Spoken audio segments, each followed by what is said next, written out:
Global sea levels surged 300 meters.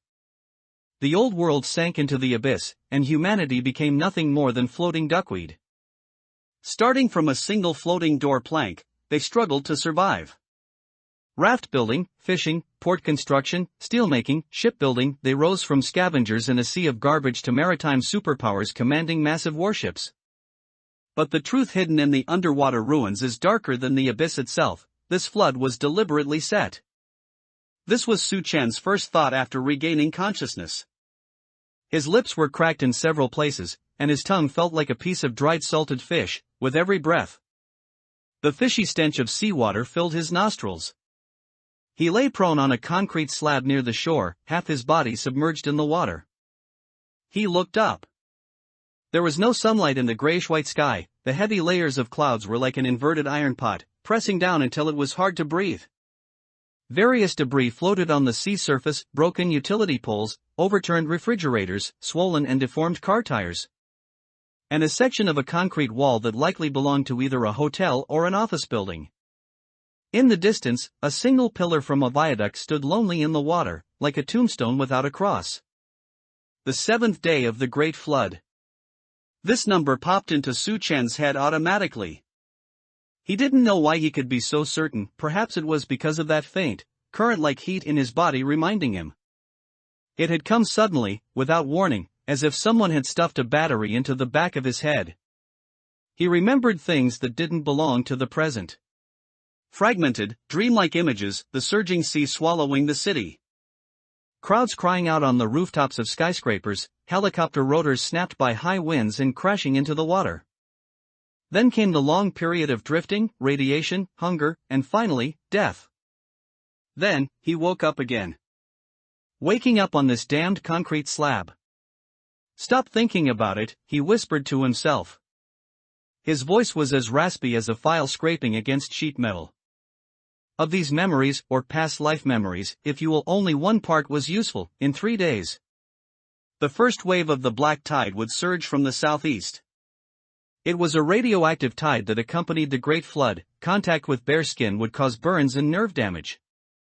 Anyone exposed to the black tide for a long time would surely die within 7 days. 3 days. He only had 3 days to find a mobile vehicle and leave this dangerous sea area. Su Chen rolled over and lay flat on his back on the concrete slab. The slab was only 2 meters long and 1 meter wide, its buoyancy barely supporting his 76-kilogram weight. Every breath caused the slab to sink slightly and then bob back up, like the most unreliable waterbed. He felt his pockets. A phone that had long since been ruined by water, a rusty lighter, and a crumpled supermarket receipt. This was his entire net worth after being reborn. Buoyancy. Su Chen gritted his teeth and sat up, his gaze sweeping over the surrounding water. He needed to increase his buoyancy, upgrading this broken slab from barely floating to navigable. Ideally, he needed to find sealed empty barrels, foam boxes, or anything that could provide extra buoyancy. His gaze stopped 30 meters away. A large blue plastic bucket. It was the industrial type, with a 120-liter capacity and a good seal, capable of providing over 100 kilograms of buoyancy. It was currently stuck between 2 crossed utility poles, swaying with the waves but not drifting away.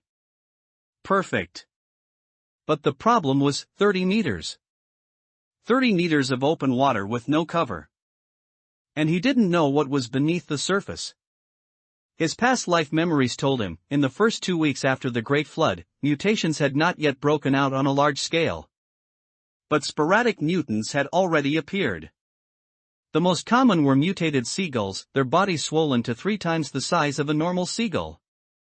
Their beaks hardened into a shape similar to a pickaxe, and they were aggressive.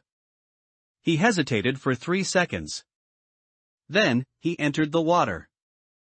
The seawater was bone-chillingly cold, and once his clothes were soaked, their weight increased by at least 5 kilograms. Su Chen gritted his teeth and swam forward. His swimming style wasn't elegant, a mix of breaststroke and dog paddle, but it was fast enough. 15 meters, 20 meters, 25 meters, GAA. A piercing bird cry came from overhead. Su Chen looked up sharply. A large, grayish-white bird was diving down from the gloomy clouds. Its wingspan exceeded 1.5 meters, and its two claws were spread wide, lunging toward the back of Su-chen's head. Mutated seagull. It had come earlier than he expected. Su-chen didn't panic. He flipped over in the water and violently splashed a sheet of seawater into the air with his left hand. The spray hit the seagull in the face. It instinctively veered off course, brushing past his shoulder. The sharp bird claws tore through his jacket, leaving 3 shallow bloody gashes on his shoulder. It hurt. But it wasn't fatal. The seagull circled once, preparing for a second dive. This time it was more experienced, cutting in from the side, lower and faster. Su-chen didn't splash again. He suddenly dove underwater, disappearing beneath the grayish-green surface. The seagull's claws caught nothing but air. Underwater, Su-chen opened his eyes. The seawater stung terribly, but he could see clearly. Just a meter in front of him, a rusty piece of iron was wedged at the base of the utility pole. It was about 40 centimeters long, its edges jagged from seawater corrosion, like a serrated knife. He reached out and grabbed the iron shard. Then he surfaced. The seagull was circling 3 meters above the water. Seeing Su-chen surface, it folded its wings and dove again. This time, Su-chen didn't dodge. He waited until the seagull was only an arm's length away. In that instant, he twisted his body sharply. His left hand hooking one of the seagull's claws while his right hand, holding the iron shard, stabbed viciously into its chest and abdomen. Gaa. The seagull let out a shrill, wretched cry. Its wings flapped frantically, the resulting wind splashing seawater all over Su-chen's face. The hooked claws tore 2 deep bloody gouges into his forearm. The pain was excruciating. But Su-chen didn't let go. He pressed down hard, twisting the iron shard half a turn inside the seagull's body. Warm blood gushed out, mixing with the seawater and turning it a pale red. The seagull's struggles gradually weakened, its wings moving from frantic flapping to convulsive tremors. Finally, its head slumped to the side, and its yellow eyes lost their luster. Panting heavily, Su-chen held the dead seagull with one hand and grabbed the blue plastic bucket with the other. He leaned against the bucket, breathing in large gulps of air. The wounds on his forearm stung like fire from being soaked in seawater. Blood was dripping from his elbow, but he couldn't be bothered with that now. Stay alive first. Everything else could wait. Once his breathing stabilized, he checked the plastic bucket. The seal was intact, and the lid was screwed on tight. He tapped it lightly. It was empty. 120 liters of air was enough to provide over 100 kilograms of buoyancy. He draped the seagull's carcass over the bucket and began swimming back to the concrete slab. The return trip was much slower than the way there. Swimming with a dead bird and a large bucket was like towing a small car. Fortunately, no second seagull appeared. 10 minutes later, he finally climbed back onto the concrete slab. Next was the assembly. Su-chen placed the plastic bucket horizontally beneath the concrete slab and secured it with aluminum alloy wire he had stripped from the utility pole. He wound it 12 times around each end of the bucket, locking it tight with a dead knot in the middle. He then threaded a second aluminum wire through the bucket's handle loops and tied it to 2 rebar ends on the slab, forming a crossbrace. Test, he stood up on the slab with his full weight. The slab sank about 5 centimeters and then stabilized. Before, he could only lie prone, now, he could stand. The buoyancy problem was initially solved. Then he dealt with the seagull. The bird's beak was exceptionally hard, like a curved iron hook. Su-chen used the iron shard to knock it off the skull. This thing was sharper than any tool he currently had and could be used as a dagger. He cut the breast meat off the seagull and skewered it with aluminum wire. Then he took out the rusty lighter. Thank God, it still sparked. He used a few pieces of foam board to ignite some dry driftwood he had collected earlier, setting up a simple grill on the iron shard. As the smoke rose, a peculiar smell, a mix of scorched meat and a fishy stench, filled the air. The seagull meat was tough and fishy, feeling like chewing on rubber bands. But this was his first meal since being reborn. Su-Chun chewed mouthful after mouthful, his gaze fixed on the distance. The sea was boundless and gray, with no end in sight. Just as he swallowed the last bite of meat, a line of translucent text suddenly appeared, not projected on any screen, but floating directly on his retina. Infinite dock system, activated. Host detected to have completed first independent survival. Survival points plus 10 newbie quest issued, construct a vehicle with a keel structure. Reward, junior shipbuilding blueprint ×1. Su-Chun stared at that line of text for a full 10 seconds. Then he tucked the birdbone dagger into his belt, stood up, and looked toward a solid wood security door still floating in the distance. I'll go get that door first. Su-Chun stood on the concrete slab, squinting to identify it, a dark brown solid wood security door. About 2 meters high and 1 meter wide, with a stainless steel frame. It was half submerged and wedged between two tilted lampposts, held by tangled wires, preventing it from being washed away by the current. The buoyancy of a solid wood door was much better than foam boards or plastic. More importantly, it had a steel frame, meaning he could drill holes, bind things to it, and set up support structures. If he could get it over here and piece it together with the existing concrete slab, he would have a true twin-hull floating platform. But 50 meters was a dangerous distance. Last time, he encountered a 3 at 30 meters. Although he had killed it, who knew if there were others nearby? Su-Chun looked down at his forearm. The 3 bird claw scratches had stopped bleeding, but they had swollen into dark red welts. Lin Wu hadn't appeared yet, which meant he had no medical means at the moment. Another injury could lead to infection. He needed a smarter way. Su-Chun crouched down and rummaged through the inventory on the concrete slab. The plastic bucket was already tied underneath. There was a lighter, an iron scrap, the remains of the 3, half of it left, and a pile of miscellaneous electrical and aluminum alloy wires. Electrical wires.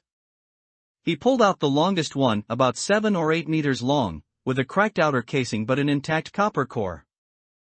Then he found 2 shorter ones and twisted them together to extend the length.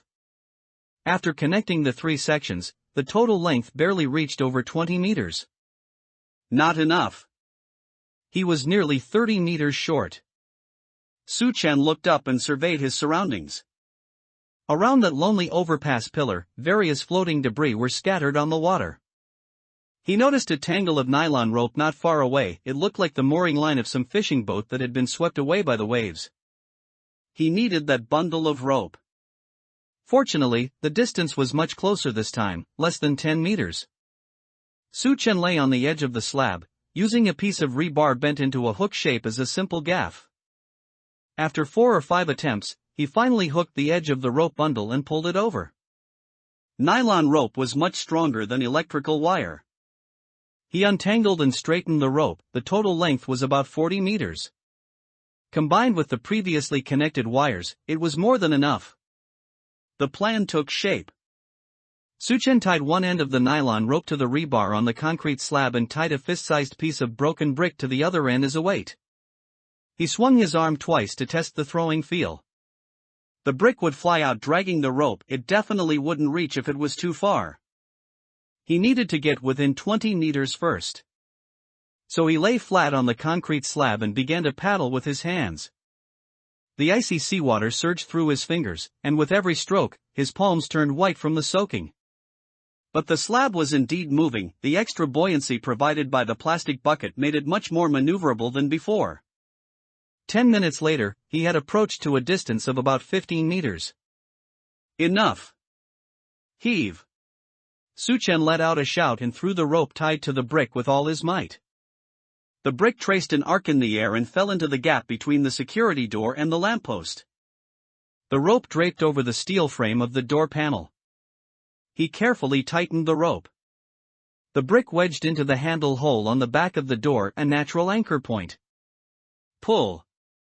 Su-Chun gripped the rope with both hands, exerting force from his waist and back. The nylon rope pulled taut like a guitar string, making a creaking sound. The door panel struggled against the tangled wires, and then, snap. One of the wires holding the door broke. Pull again. Another one snapped. On the third pull, the door panel popped out like an ox breaking free from its reins, drifting towards Suchen along the direction of the rope. Too fast. The inertia of a nearly 100-kilogram solid wood door in seawater was enormous, rushing forward like a moving wall. Suchen didn't have time to dodge. Bang! The steel frame of the door panel slammed into the side of the concrete slab. The massive impact nearly threw Suchen into the water. He grabbed the rope, braced his feet against the edge of the slab, and used his body weight as a buffer to forcefully kill the door's momentum. A bloody mark was bitten into his palm by the rope. But the door was his. Panting, Suchen pushed the door panel next to the concrete slab. The two floating bodies placed side by side added up to an area of nearly 4 square meters, enough for a person to lie down and roll around.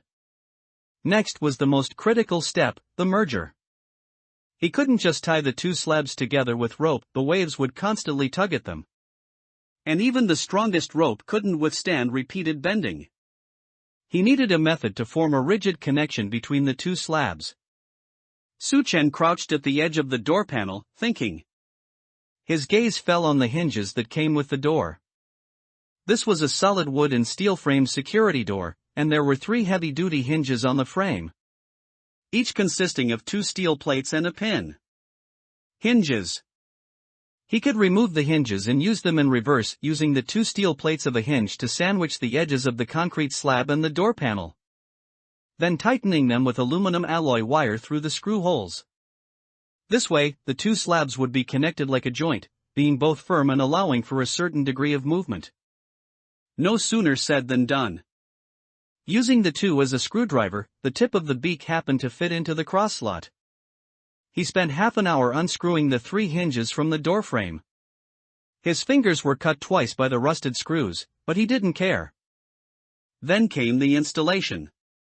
The first hinge was fixed on the left, the concrete slab side had no screw holes. So he used the iron scrap to chisel 2 notches in the edge of the slab, wedged the steel plate in, and then used aluminum wire to wrap it tight from the back. The door panel side was easy, he just reused the original screw holes. The second hinge was fixed on the right. The third was kept as a spare. Finally, he added 2 nylon ropes in the middle as a backup, in case the hinges fell off, the ropes would hold. Testing. Suchen carefully stood on the junction of the 2 slabs. The slabs swayed slightly and then stabilized. He shifted his center of gravity left and right, the hinges creaked but did not loosen.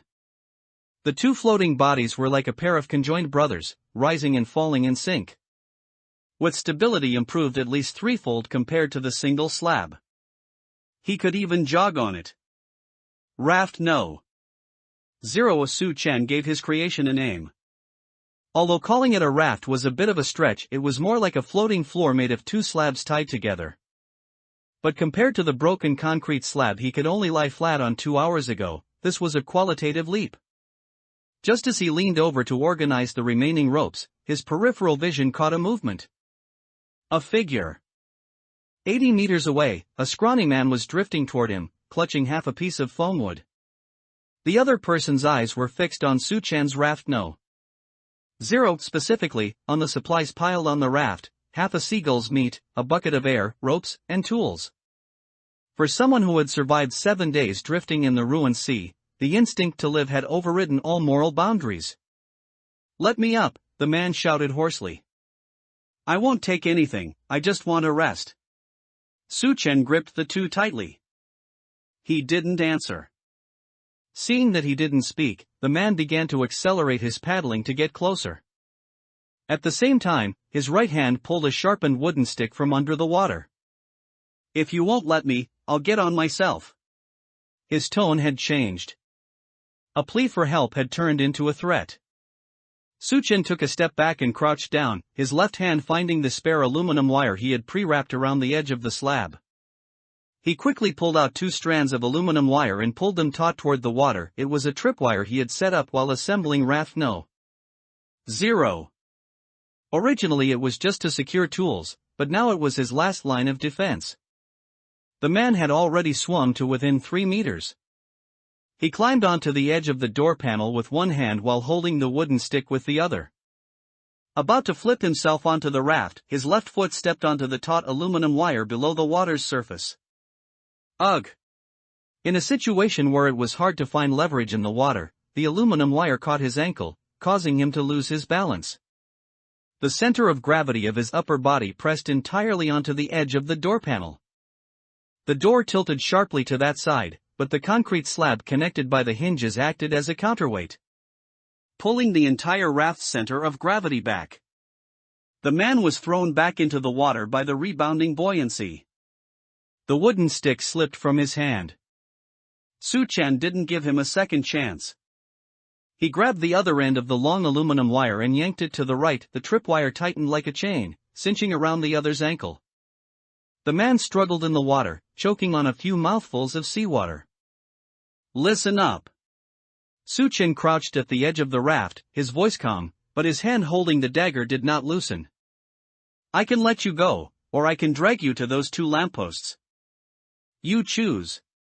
The man coughed a few times, fear overriding his ferocity. Let me go.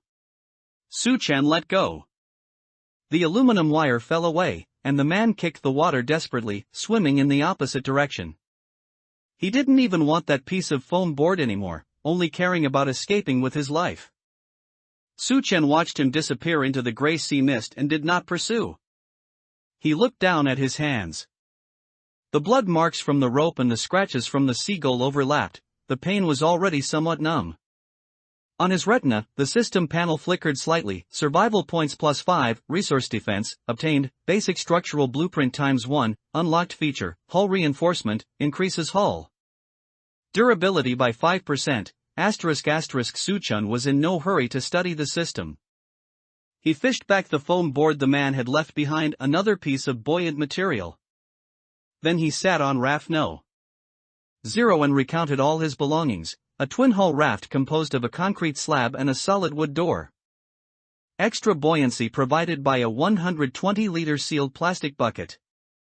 Half a roasted seagull, food, enough for one day. A 2 melee weapon and multi-purpose tool. A piece of rusted iron, cutting tool.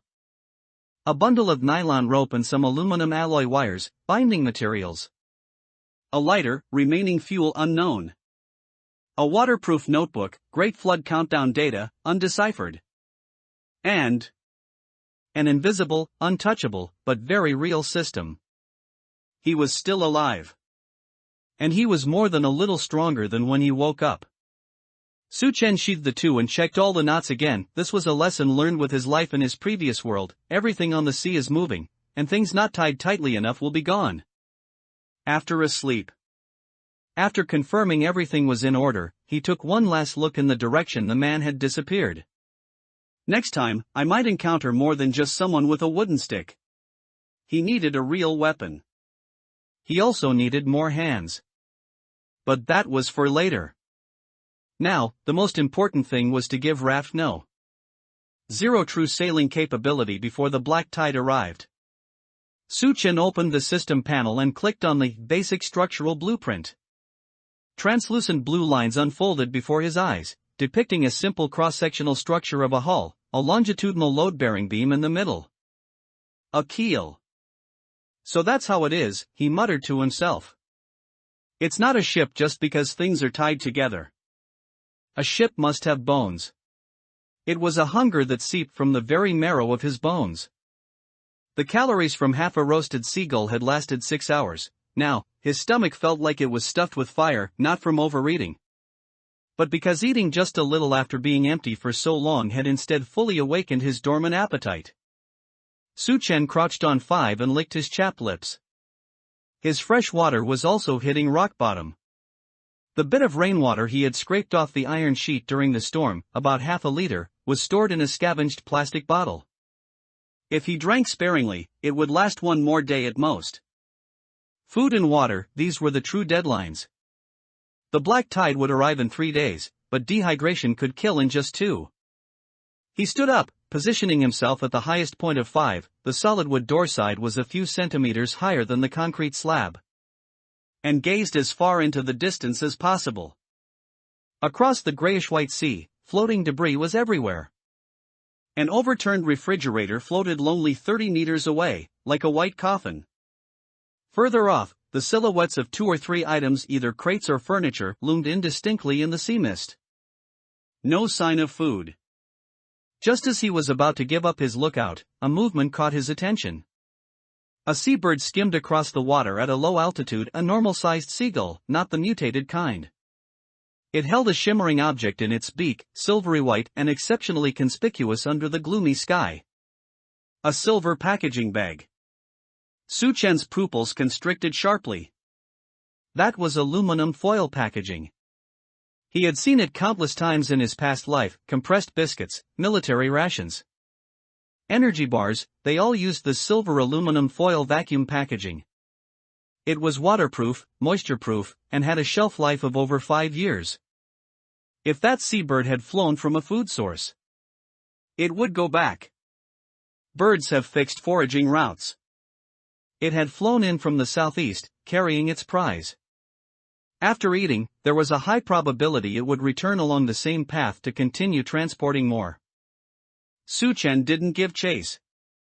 He did something smarter. He stared at the seabird's flight direction and altitude, drawing a straight line in his mind.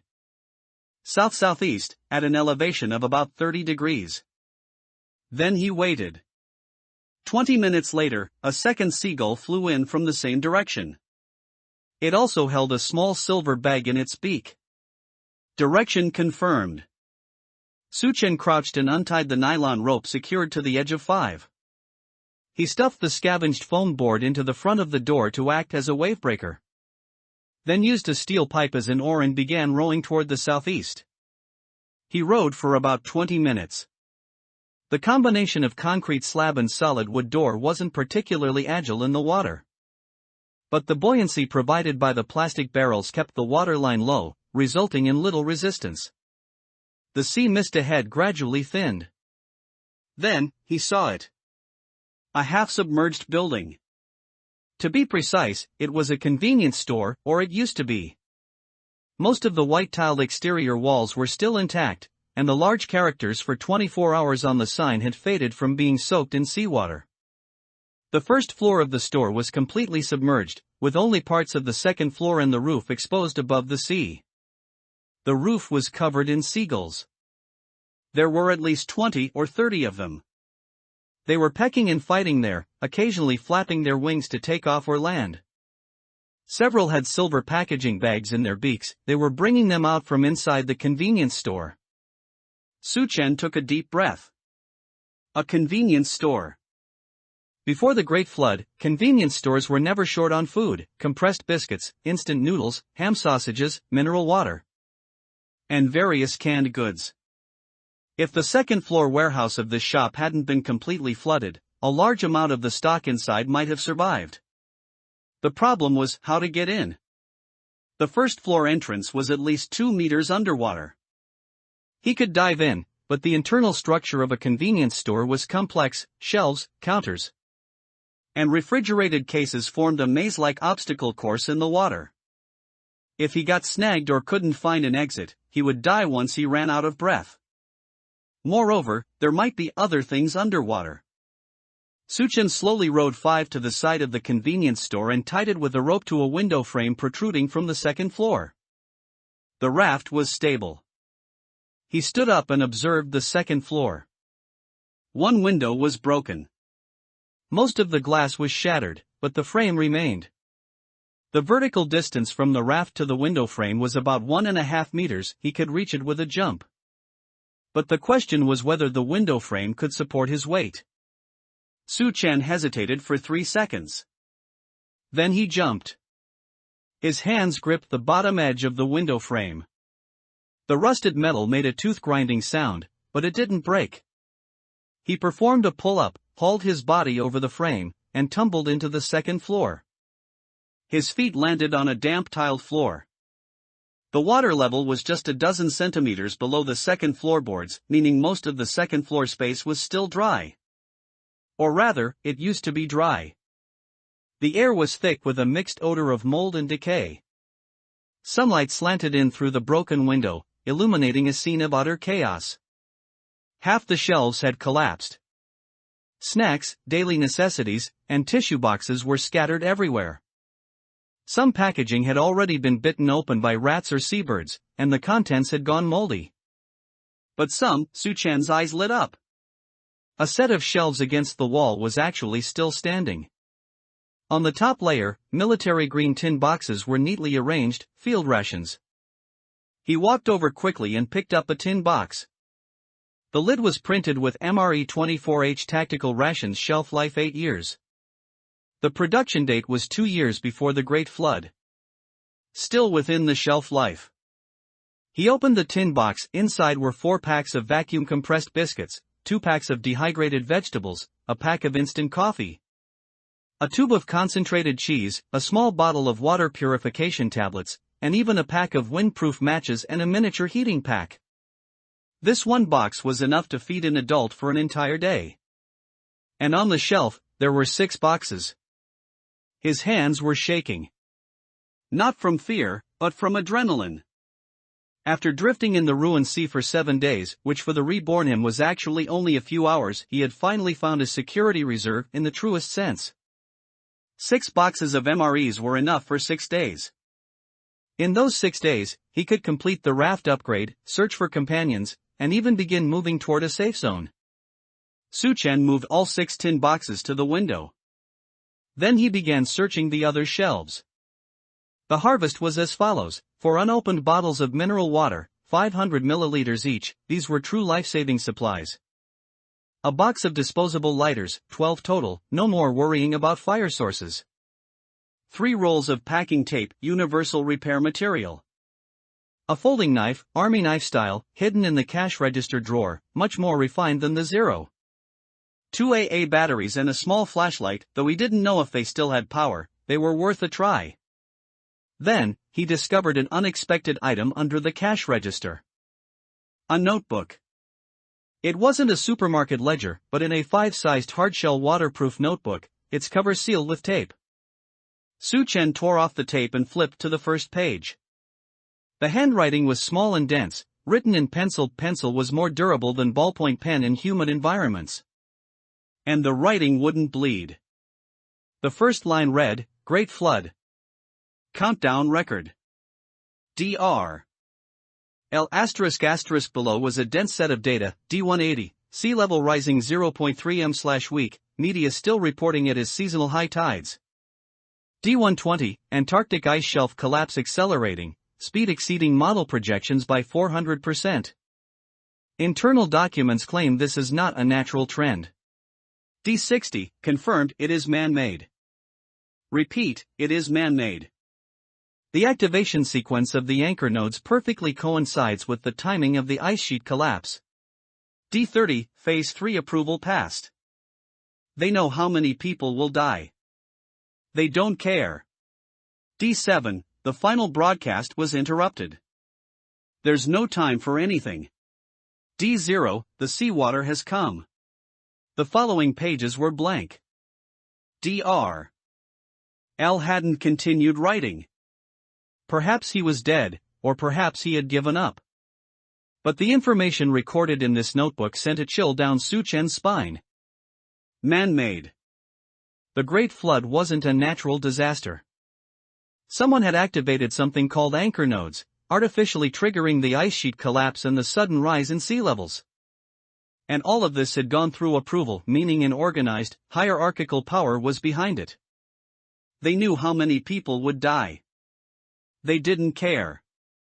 Suchan closed the notebook and took a deep breath. Now was not the time to investigate the truth. He passed all the supplies in batches from the window down to 5. The 6 tin boxes, for bottles of water, lighters, tape, knife, batteries, and flashlight were all tied securely to the door with rope. Finally, the waterproof notebook. He stuffed it into his innermost pocket, wrapping it with 2 layers of packing tape for waterproofing. This thing was more important than 6 boxes of military rations. Jumping back onto the raft, he untied the rope. Raft No. 0 sat a centimeter deeper in the water with nearly 10 extra kilograms of supplies, but its stability remained good. He tore open a pack of compressed biscuits and stuffed one into his mouth. Dry, hard, coarse, with a hint of sweetness. It was the most delicious thing he had ever eaten. Chewing as he rode, he began his return journey in the direction he had come. The coordinates of the convenience store were already memorized. If he needed to, he could come back to scavenge more later. But he knew that this kind of luck wouldn't happen every time. Raft No. 0 moved slowly northwest across the gray sea. While rowing, Suchen flipped through the last few pages of the notebook. Below the D0 entry, there was another line of nearly illegible small characters looking like something Dr. L had hurriedly written in his final moments. Node 7. Coordinates: 18 degrees 42 minutes south. 174 degrees 5 minutes east. If you find this notebook, go there. Shut it down. Maybe there's still time. Suchen closed the notebook and looked toward the south. There, the clouds were thicker and the sea darker. Like a giant mouth waiting to swallow everyone whole. Suchen looked up toward the northwest, where dark clouds were stacking into a black wall at a visible speed. The wind instantly jumped from a gentle breeze to a strong gale, whipping up waves half a meter high that slapped against for, making it rock violently. He had returned from the convenience store less than 2 hours ago and hadn't even had a chance to rest. It's coming too fast. In his memories of his past life, the weather patterns during the first week after the Great Flood were extremely unstable. Cold and warm air masses collided frantically within the disrupted atmospheric circulation, spawning localized thunderstorms at any moment. These storms came and went quickly, usually lasting 2 to 4 hours. But 2 to 4 hours of gale-force winds and torrential rain were enough to tear a poorly secured, crude raft into splinters. Suchen immediately sprang into action. First task: check all the binding points. He squatted down and inspected the 3 hinges connecting the concrete slab and the solid wood door one by one. The first 2 were tightly secured. The aluminum alloy wire had been wrapped 12 times and tied with a dead knot, remaining perfectly still. The third one, Suchen's expression changed. The aluminum wire on the third hinge had loosened. It wasn't that it hadn't been tied tightly enough, but rather that the aluminum wire's interface had begun to oxidize and become brittle. With a light touch of his finger, the outermost loop of aluminum wire snapped, as brittle as a dry noodle. Seawater corrosion. The oxidation rate of aluminum in high-salinity seawater far exceeds that in freshwater. The scrap aluminum wire he had used was already damaged, and after soaking in seawater for several hours, the protective aluminum oxide layer on the surface was completely gone, making the aluminum core inside extremely fragile. This meant that under the repeated pulling of the storm, this hinge was very likely to fall off. Once the third hinge broke, only 2 hinges would be left to bear all the stress. When those 2 couldn't hold, the entire dual-float structure would snap down the middle like a cracker being broken apart. He looked at the sky, which was about to turn pitch black. There was no time to find new materials. What could he use to replace the aluminum wire? Suchen scanned the supplies on the raft. His gaze stopped on the 3 rolls of packing tape he had just brought back, transparent, 5 cm wide OPP tape. Tape doesn't conduct electricity or heat, and it isn't afraid of water. Moreover, it's highly adhesive. The tensile strength after wrapping it a dozen times is quite considerable. While it couldn't compare to steel wire, it was more than enough to handle the hinge binding. He tore open the tape, removed all the loose aluminum wire, and replaced it with tape. First, he wrapped it horizontally 10 times to lock both ends of the hinge's steel plate. Then vertically 8 times to press the steel plate tight against the edge of the door panel, and finally, he used 6 diagonal cross wraps as anti-slip reinforcement. In total, he used more than half a roll of tape. Test, shaking it hard. It didn't budge. But he didn't stop there. A man who had died once in a past life would never perform a safety check only once. He continued by reinforcing the other 2 hinges with a layer of tape as well. Although the aluminum wires hadn't loosened yet, prevention was better than a cure. He also added 2 nylon ropes at the junction of the 2 panels as a backup. This rope wouldn't bear daily stress, only serving as a final failsafe if all the hinges failed. Next was securing the supplies. The 6 MRE tin boxes were strung together with rope and tied to the recessed center of the door panel. 4 bottles of mineral water were stuffed into a plastic bag, tied shut, and secured next to the tin boxes. The knife, lighter, flashlight, and tape, all the small items were packed into the plastic storage box he had brought back from the convenience store. Sealed with packing tape, and then tied to the deck with rope. Dr. L's notebook was kept on his person, wrapped in 3 layers of tape for waterproofing. Final step, lower the center of gravity. The deadliest thing in a storm isn't the waves, but capsizing. Raft No. 0 center of gravity was too high. With supplies piled on the deck, a gust of wind could tip it over.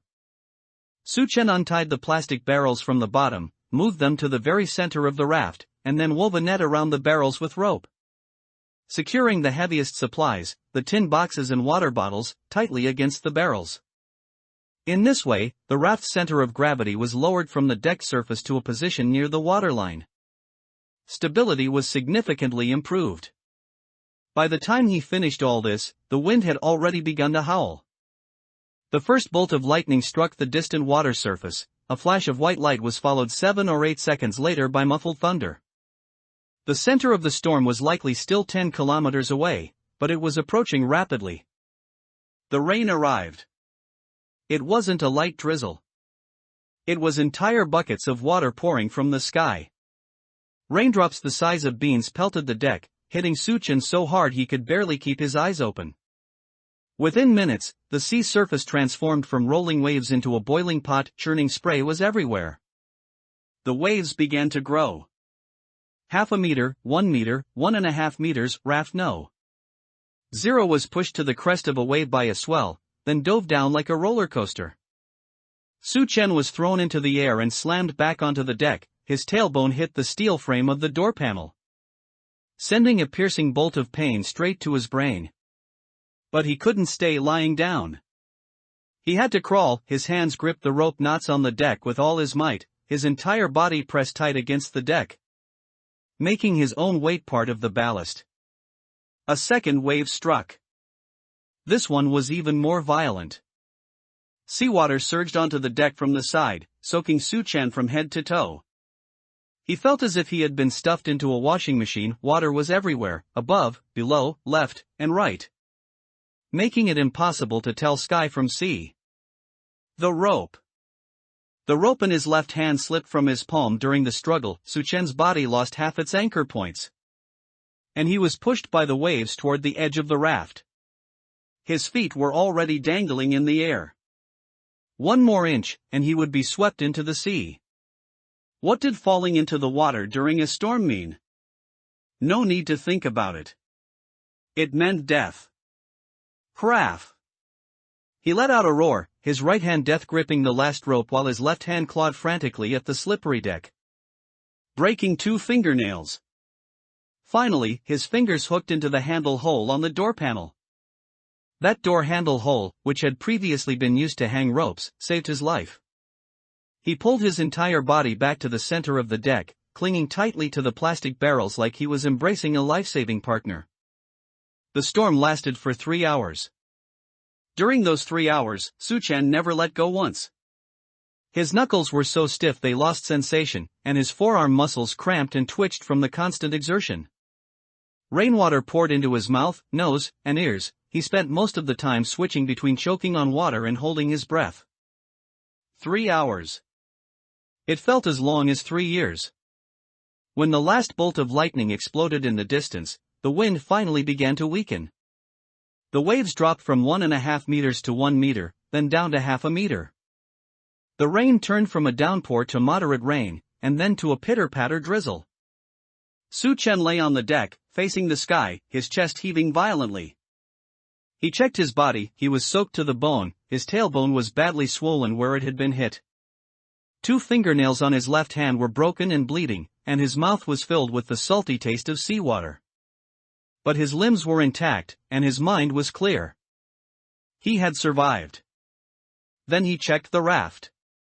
Hinges, all 3 were perfectly intact. The parts reinforced with tape had some peeling edges but hadn't fallen off. The nylon backup lines were taut but unbroken. Supplies, the tin boxes were fine, iron shells are tough, one water bottle was missing, the rope wasn't tied tight enough. And it was swept away by a wave, but the rest were there. Plastic barrels, intact. The biggest loss was the steel pipe used as an oar. It had been blown off the deck during the storm and disappeared into the wind and waves. Without an oar, he had lost the ability to navigate actively. Suchen sat up and looked at the sea after the rain. The air was exceptionally fresh. A hole had broken through the grayish-white cloud layer, and a beam of golden sunlight shone down, forming a bright spot on the water's surface. He looked up at that beam of light. Then he noticed something: there was a lot more water on the raft. It wasn't from the waves, but rainwater. There were puddles everywhere on the deck. The stainless steel basin, which he had previously used as a fire pit, was filled with at least 2 liters of clean rainwater. Rainwater. Fresh water. Suchen froze for a second, then slapped his thigh hard. How could I not have prepared a water collection device beforehand? The storm had brought a large amount of free freshwater. But because he was busy securing supplies and saving his life, he had missed the optimal time for collection. If he had set up a V-shaped water collection trough with plastic film beforehand, he could have caught at least 10 more liters. 10 liters of fresh water in the Sea of Ruins, that was equivalent to 10 days of life. Because the knots weren't tied well, he almost lost his life.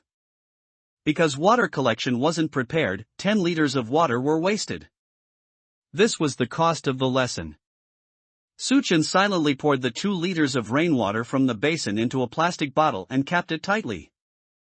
Then, using packing tape and the plastic bags he brought back from the convenience store, he built a simple water collection system on the deck. 2 steel bars supported a plastic film, with the center lowered to form a funnel shape and a small opening at the bottom to lead into a bottle. Next time it rained, not a single drop of water would be allowed to go to waste. He also tore off several long strips of tape and stuck 2 handle straps along the edges of the left and right decks. The next time a storm came, he could slide his hands into the tape loops to anchor himself, so he wouldn't be thrown off again. Having finished these, Suchen sat down again. He pulled the remaining half-pack of compressed biscuits from his pocket. They had become soft from the water, but they were still edible. While chewing on the soggy biscuits, he summarized 2 iron laws and carved them onto the back of the door panel with a pencil. 1. At sea, always check your knots twice. 2. When water falls from the sky, don't be busy being afraid, catch the water first. He put the pencil away and looked at the sky. The gap in the clouds was slowly closing. The brief sunlight disappeared, and the gray canopy once again shrouded everything. But 4 was still there. He was still there. Next, he needed a new oar.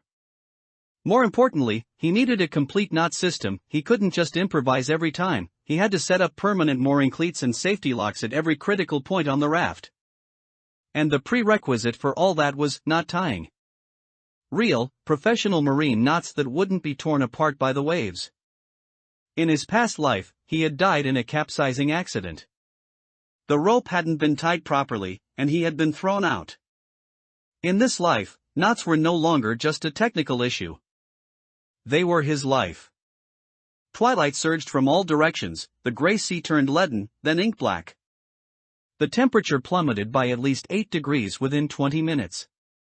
The sea breeze, thick with moisture, poured into collars and cuffs from every direction. Suchen's teeth began to chatter. It wasn't because of fear. It was the cold. His clothes were soaked through from the storm. The cotton long-sleeved t-shirt and cargo pants clung to his skin like a layer of freezing water film. As the sea breeze blew, his body heat was rapidly stripped away. A drop in core body temperature below 35 degrees is mild hypothermia. At 33 degrees, consciousness becomes blurred. At 30 degrees, death. In his past life, he had seen too many people die on the sea at night. Not killed by waves, not bitten to death by monsters. They simply grew cold in their sleep and never woke up again. Hypothermia is the #1 killer at sea. He had to start a fire.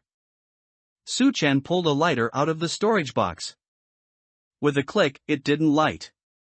The flint wheel was soaked in seawater, and the cotton wick was drenched.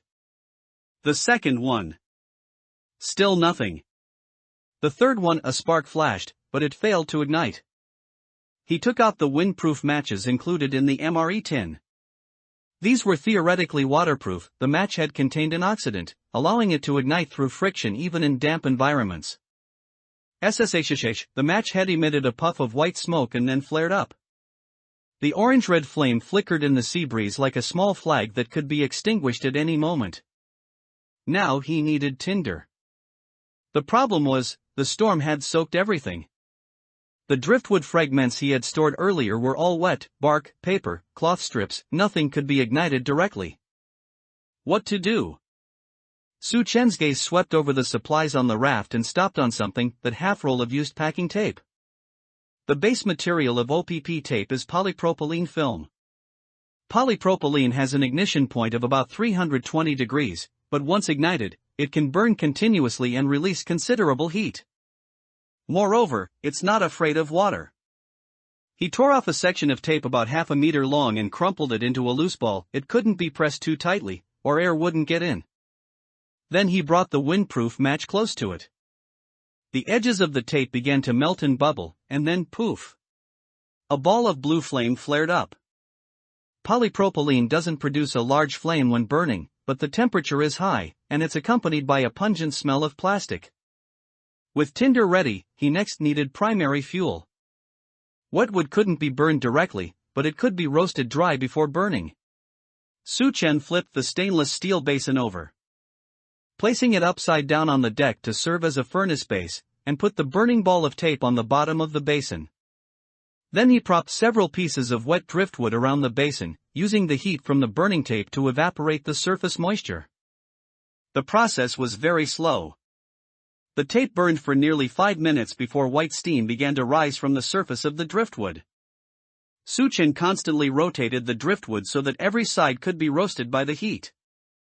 When the surface of the first piece of driftwood dried enough to start turning white, he ignited a second strip of tape and stuffed it directly under the wood.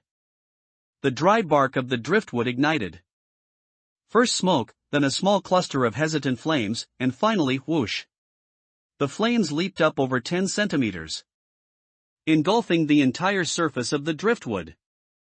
Su Chen let out a long breath.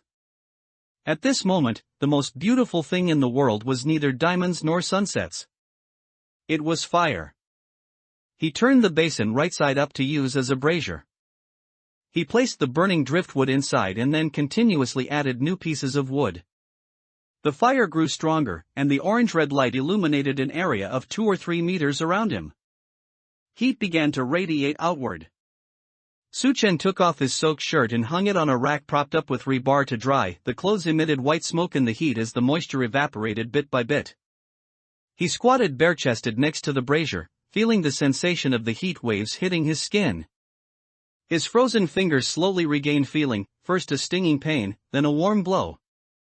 His chattering teeth stopped. He had come back to life. But firelight is a double-edged sword.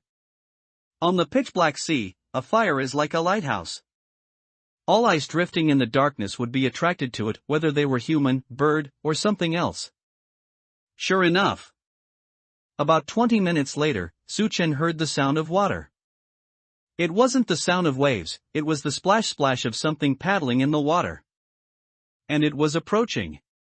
He immediately pulled away from the brazier, squatted at the edge of the raft, gripped the zero in his right hand, and touched the iron sheet with his left. In the darkness, a silhouette was slowly emerging. It was a bathtub. A stainless steel bathtub, being used like a small boat. 2 people were sitting inside. A man and a woman, both wrapped in filthy plastic film. The man was holding a broken door panel as a paddle, rowing through the water, while the woman huddled at the other end of the bathtub, clutching something in her arms. Don't shoot. The man's voice was hoarse and full of fear. Seeing the dagger in Su Chen's hand, he stopped rowing and held the paddle high to show he had no weapon. We just saw the firelight. We wanted to come over to get warm. Su Chen did not lower his guard. He glanced at them. The man was skin and bones, with sunburns and abrasions on his arms, not looking like someone who could fight. The woman was even thinner, shivering inside the plastic film, her lips purple, a classic precursor to hypothermia. What she was holding wasn't a weapon, it was a thermos. An adult man and a woman on the verge of hypothermia, sitting in a bathtub. This was the most pathetic setup in the entire ruined sea. Even worse than one. Su Chen's mind was calculating rapidly. Past experience told him, do not form teams during the rookie period. Because you never know who will stab you in the back. But on the other hand, the survival rate of one person at sea is far lower than that of two. Having someone to share the watch, someone to collaborate on salvaging, and someone to help treat your wounds when you're injured. These were all tangible combat power bonuses. Furthermore, the man's paddling posture showed he had basic physical strength. That thermos the woman was holding, if there was fresh water inside, it was a bargaining chip. What do you have? Su Chen spoke. The man froze for a moment, then hurriedly reported his assets as if grabbing a literal lifeline. My name is Zhang Chao, I used to be a delivery man. She is Xiao Min, my neighbor from the same community. We have a thermos, with half a cup of fresh water inside, 2 packs of instant noodles, the dry-eating kind, and a towel. All their belongings. Even less than what Su Chen had when he woke up on the first day. Su Chen looked at the woman again. She lifted her head, revealing a pale face. Her lips were as purple as if they were frostbitten.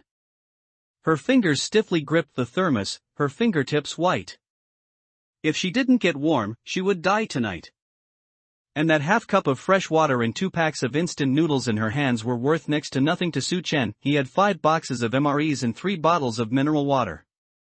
But an extra literate person, an extra pair of working hands, and an extra partner who could keep watch while he paddled, that value far exceeded a cup of water. Su Chen made his decision. Come over. He pointed the dagger at an empty deck area on the raft. Tow your bathtub over and tie it to the side to increase buoyancy. People, get on the raft. Zhang Chao was so excited he almost flipped the bathtub. He scrambled to paddle the bathtub over, and Su Chen helped tie it to the outside of the door panel. The stainless steel bathtub had good sealing. And once tied, one gained another buoyancy unit. The two of them got onto the raft. Su Chen threw them a pack of MRE and a bottle of mineral water. Eat? Zhang Chao's hands trembled as he tore open the packaging of the compressed biscuits. After the woman named Xiaomin drank 2 sips of warm water, her lip color finally turned from purple back to pink. Then, Su Chen squatted by the brazier, poking the fire with a sharpened wooden stick. Let's get the rules straight. His voice wasn't loud, but every word was like a nail driven into the air. This raft is mine. The supplies are mine. This is a fact, not a negotiation. You are joining because I allow it, not because you have a right to. Zhang Chao nodded frantically. Your tasks are simple.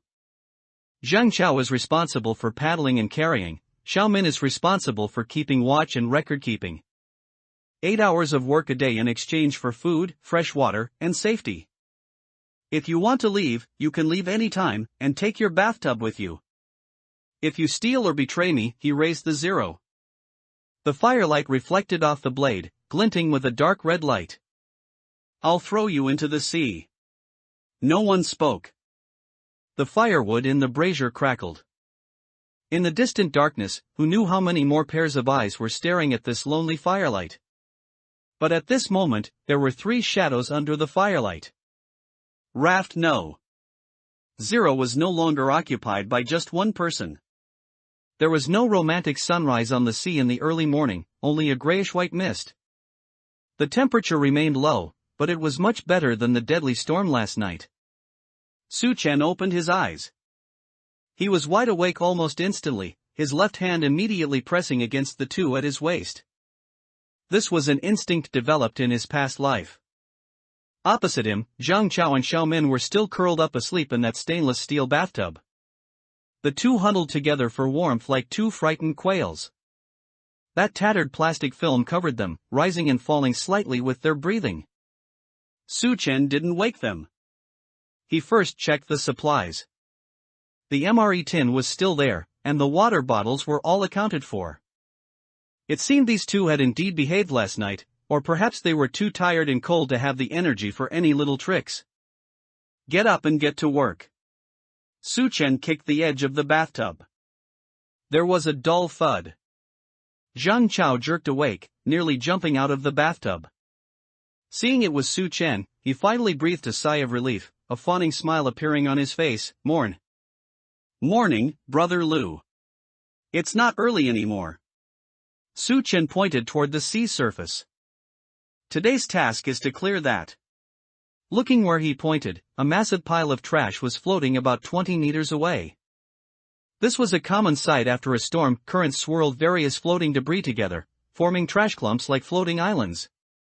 There might be wood and plastic bottles inside, or there might be corpses.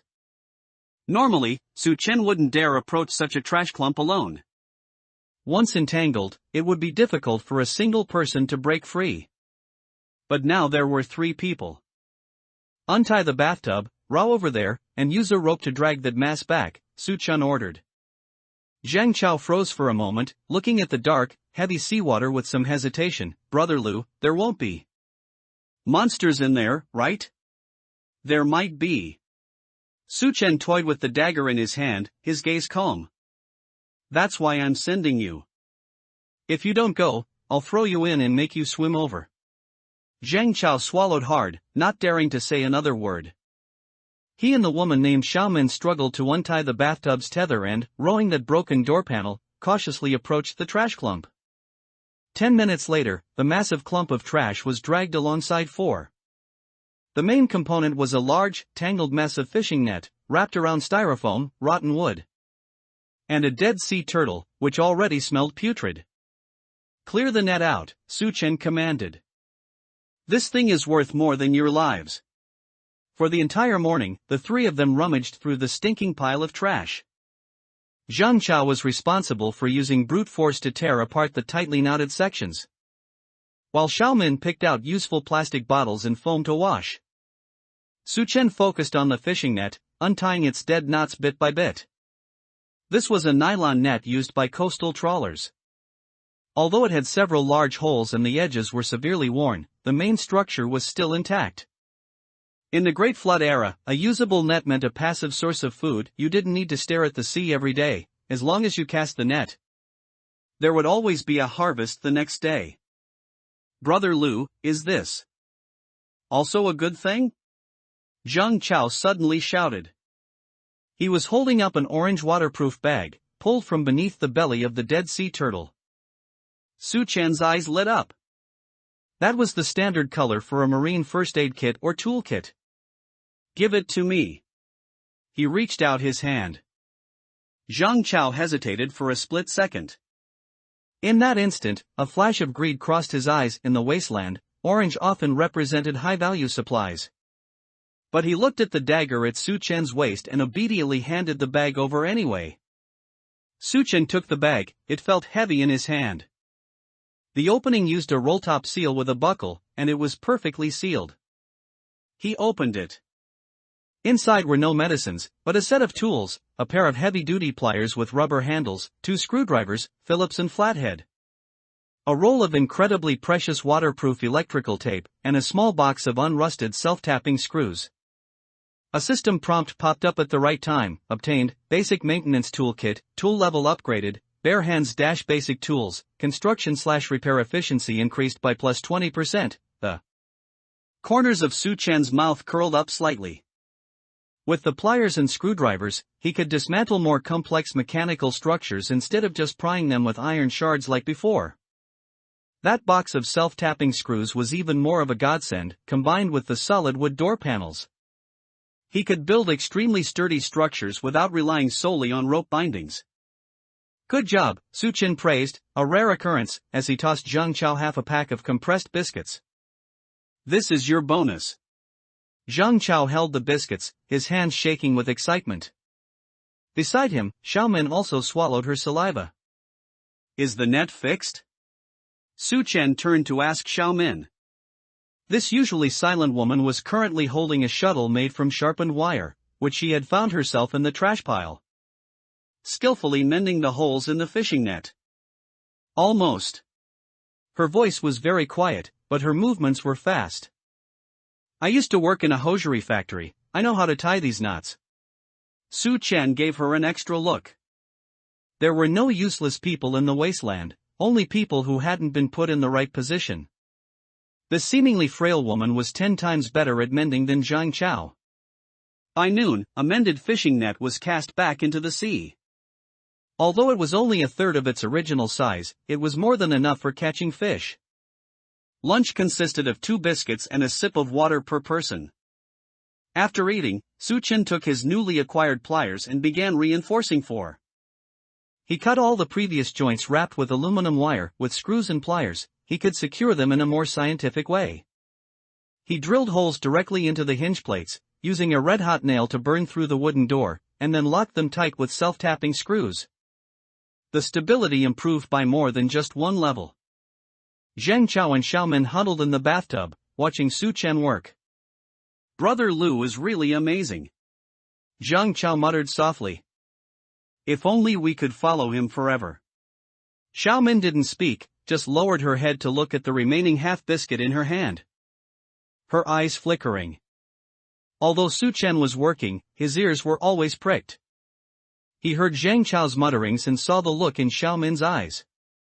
Experience from his past life told him, the moment someone starts to depend on you, they aren't far from betraying you. Because dependence breeds greed, why do you get to have so much, while I can only beg? But he didn't call them out. For now, this raft still needed laborers. In the evening, Su Chen hauled in the net once. Good luck. Besides a net full of jellyfish and trash, 3 palm-sized sea fish were caught. We're having an extra dish tonight. Su Chen skillfully killed and descaled the fish. He gave 2 to Zhang Chao and Xiaomin and kept the largest one for himself. The brazier was lit once again. The aroma of grilled fish drifted over the sea. This was the evening of the 7th day of the Great Flood. They had a net, tools, fire, and a semi-stable food source. Even the originally rickety 4 had become rock solid under the reinforcement of the screws. It seemed like everything was improving. But Su Chen knew the real test was still to come. He looked up at the eerie layer of green mist on the horizon. That was the vanguard of the first wave of the black tide radiation fog. It will be foggy tomorrow, he said flatly. Stay alert while you sleep. If you fall into the fog, even a god won't be able to save you. Zhang Chao and Xiaomin nodded submissively, clutching their remaining grilled fish bones as they huddled into the bathtub. Su Chen leaned against a plastic barrel, pliers in hand, and closed his eyes. But he did not fall into a deep sleep. He was waiting. Waiting for the fog to rise, and waiting for certain people to show their true colors.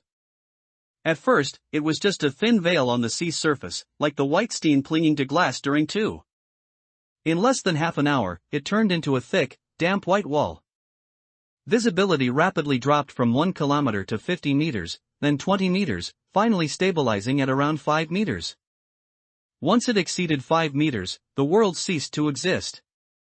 Only a suffocating whiteness remained. Stop rowing. Su Chen ordered in a low voice. The wooden board in Zhang Chao's hand stopped mid-air. He looked around nervously, but saw nothing except a vast expanse of white. Even the sound of the waves became dull and distant, as if the entire world were wrapped in cotton. Brother Lu. What's going on? Zhang Chao's voice was trembling. This fog is a bit strange. Why does it have a salty taste? It's 1-0. Su Chen grabbed a handful of air and spread his palm. It was covered in a layer of fine water droplets. He licked it. It was so salty it was bitter. This is a phenomenon unique to 0s. If you accidentally inhale too much, fluid will build up in your lungs. He pulled 2 strips of cotton cloth torn from old clothes out of his pocket and threw them to Zhang Chao and Xiaomin. Cover your nose and mouth. Wet them before covering. Try to breathe through your nose, don't open your mouth. The two of them quickly complied, huddling in the bathtub like two masked bandits. The fog grew thicker and thicker. Without reference points, a human's sense of direction will rapidly collapse. On the vast ocean, if one rows solely by feeling, the result is often going in circles until physical strength is exhausted or they hit a hidden reef. Where are we going? Xiao Min's voice came through the cloth, muffled. Su Chen didn't answer. He cleared a flat spot on the raft and took out the half-drunk mineral water bottle. He cut the bottle in half, kept the bottom half, and filled it with fresh water. Then, he fished a sewing needle out of a gap in his cuff, one he had found on his clothes earlier and specifically kept. Watch. Su Chen took out a magnet, a speaker magnet disassembled from the old flashlight he had scavenged, and rubbed it repeatedly in the same direction along the sewing needle. Once, twice, thrice. He rubbed it exactly 50 times. Magnetization. This was a simple physics experiment that even a middle schooler would know. But in the wasteland, knowledge is magic. He gently placed a small leaf on the water's surface, then placed the magnetized sewing needle onto the leaf. The needle spun a few times on the water's surface, wobbling, before finally coming to a steady stop. The tip of the needle pointed in a fixed direction. North. No matter how he rotated the water basin, the needle stubbornly pointed back in that direction. Zheng Chao and Xiao Min watched, dumbfounded. In their eyes, this was nothing short of a miracle. North is that way. Su Chen pointed in a direction. We need to go southeast to avoid the core area of this fog. With a direction, half the fear dissipated. Zheng Chao picked up the wooden board again and began paddling according to Su Chen's instructions. Hard to port. Back to center. Keep it straight, raft no. Zero moved slowly but steadily, like a bug swimming in milk. The fog was not quiet. Occasionally, strange water sounds could be heard, sometimes like a giant fishtail slapping the water. Sometimes like someone gurgling and exhaling underwater. Every time a sound rang out, Zheng Chao's movements would stiffen. Mind your own business. Su Chen sat in the center of the raft, pliers in hand, eyes fixed on the compass. As long as the sound doesn't come within 5 meters, act like you didn't hear it. Suddenly, a dull thud came from ahead. Dawn, it was the sound of metal hitting metal. It sounded very heavy and had an echo. Stop. Su Chen raised his right hand. Zhang Chao immediately stopped rowing. Everyone held their breath. Even in the thick fog, the oppressive feeling of that behemoth rushed towards them. 5 meters away, a rusted wall slowly emerged. It was red, its surface pitted and covered with barnacles and rust. It was so large that it extended upwards into the fog, and its ends were nowhere to be seen to the left or right. Is it a ship? Xiao Min whispered. No. Su Chen stared at the number on the wall. It's a shipping container. It wasn't just one container. As the raft slowly approached, more outlines appeared. 1, 2, 3.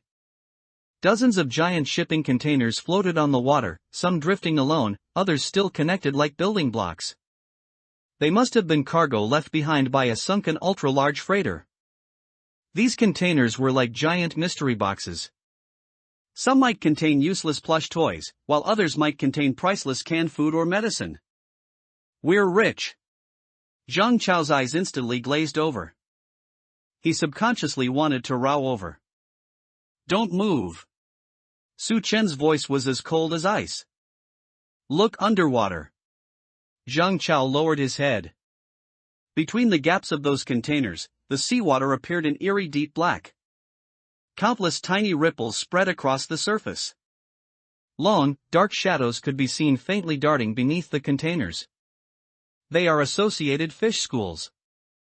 On the ocean, floating objects attract small fish attract big fish, and big fish attract predators. With such a large container area, there was definitely a complete ecosystem underwater. There might even be sharks. We can't go in. Su Chen analyzed calmly. In such a dense floating area, even a slight swell could cause two containers to squeeze together, turning our raft into a sandwich. Besides, it's too dangerous underwater. But Zhang Chao stared at the nearest container. Its door was half open, and he seemed to see some wooden crates inside. That's supplies, Brother Lu. Right in front of us. Greed was overcoming fear. Su Chen ignored him, instead using the long steel rebar, which he had picked up earlier to use as a hook pole, to tentatively tap the nearest container. Clang, the sound was crisp. Immediately after, the water surface exploded. A dark shadow lunged from between two containers, biting the end of the rebar. It was a large fish at least a meter long, with a mouthful of sharp teeth. Its strength was so great it nearly yanked the rebar out of Su Chen's hand. Splash! The big fish rolled over, released the rebar, and dove back underwater. Several deep teeth marks were left on the end of the rebar. Zhang Chao shrank back in fright, nearly falling into the bathtub. Barracuda! Su Chen retracted the rebar and said flatly, "These fish travel in schools and specifically bite shiny things. If you had reached out to touch that container just now, your hand would be gone." Zhang Chao's face turned pale instantly. Then let's go," Xiao Min said tremblingly. "This place is too terrifying. No rush." Su Chen's gaze did not leave those containers. He certainly wasn't stupid enough to open mystery boxes, but he needed something else. On top of a blue container at the outermost edge, a giant 4 was stuck. Made of aluminum alloy, it was about 2 by 3 meters. This kind of lightweight yet sturdy plate material was excellent for making a sail. Moreover, that position was relatively safe. He didn't necessarily have to enter the water. "Move the raft closer," Su Chen directed. "That blue container. Be careful, don't make a sound, raft no." Zero glided across the water like a ghost, gently pulling up against the sidewall of the blue container. Su Chen stood up and hooked the edge of the 4 with the rebar. "Zhang Chao, come help. Support the bottom." Zhang Chao stood up tremulously, supporting one corner of the 4 with both hands. 1, 2, 3, heave. Together, the two of them dislodged the heavy 4 from the top of the container and slid it onto the raft. The heavy metal plate caused the raft to dip sharply, and water nearly flooded the deck. "And those pipes?" Su Chen pointed to several 1s stuck next to the container. They were the supports originally used to fix the 4. After moving all these things onto the raft no. Zero's waterline was already very deep. "Withdraw." Su Chen didn't greedily explore further. In this visibility, staying for even one more second was gambling with their lives. Holding his homemade compass again, he directed Zhang Chao to row southeast. Leave at full speed. When the red iron wall vanished into the mist, everyone breathed a sigh of relief. Zhang Chao slumped in the bathtub, panting heavily. "Brother Lu. If that fish had jumped up just now." "It wouldn't jump up." Su Chen was inspecting the 4. "Barracudas only attack things in the water. But if you try to open a container out of greed again, I won't stop you next time." Zhang Chao lowered his head, not daring to speak. Su Chen stroked the smooth surface of the 4. It was an advertisement for some real estate company, printed with blue skies, white clouds, and villas. Ironically, the blue sky and white clouds were gone, yet this board had become their hope for survival. With this, Su Chen looked up at the wind direction, which still existed even if invisible. "We won't have to rely on your 2 hands to row anymore." The fog seemed to thin slightly. Su Chen knew this was only temporary. The real test, the black tide, was still waiting ahead. But as long as the direction was right and the boat was fast enough, they could survive. Sunlight spilled onto the sea's surface again, its glare stinging the eyes. But for the 3 people on raft no. 0, this light was currently the most luxurious enjoyment. Su Chen did not rest. He was squatting on the deck, using pliers to violently dismantle the billboard he had just brought back. It was a standard outdoor vertical sign. It had an aluminum alloy frame, and in the middle was a thin layer of aluminum plastic panel, spray painted with a rendering of the Royal Sea Bay Villas. "Pry open all the rivets on the frame," Suchen said, throwing a flathead screwdriver to Zhang Chao. "I want the whole panel, don't damage it." Zhang Chao caught the screwdriver and started working obediently. After the scare in the mist zone, he was now completely submissive to Su Chen, at least on the surface.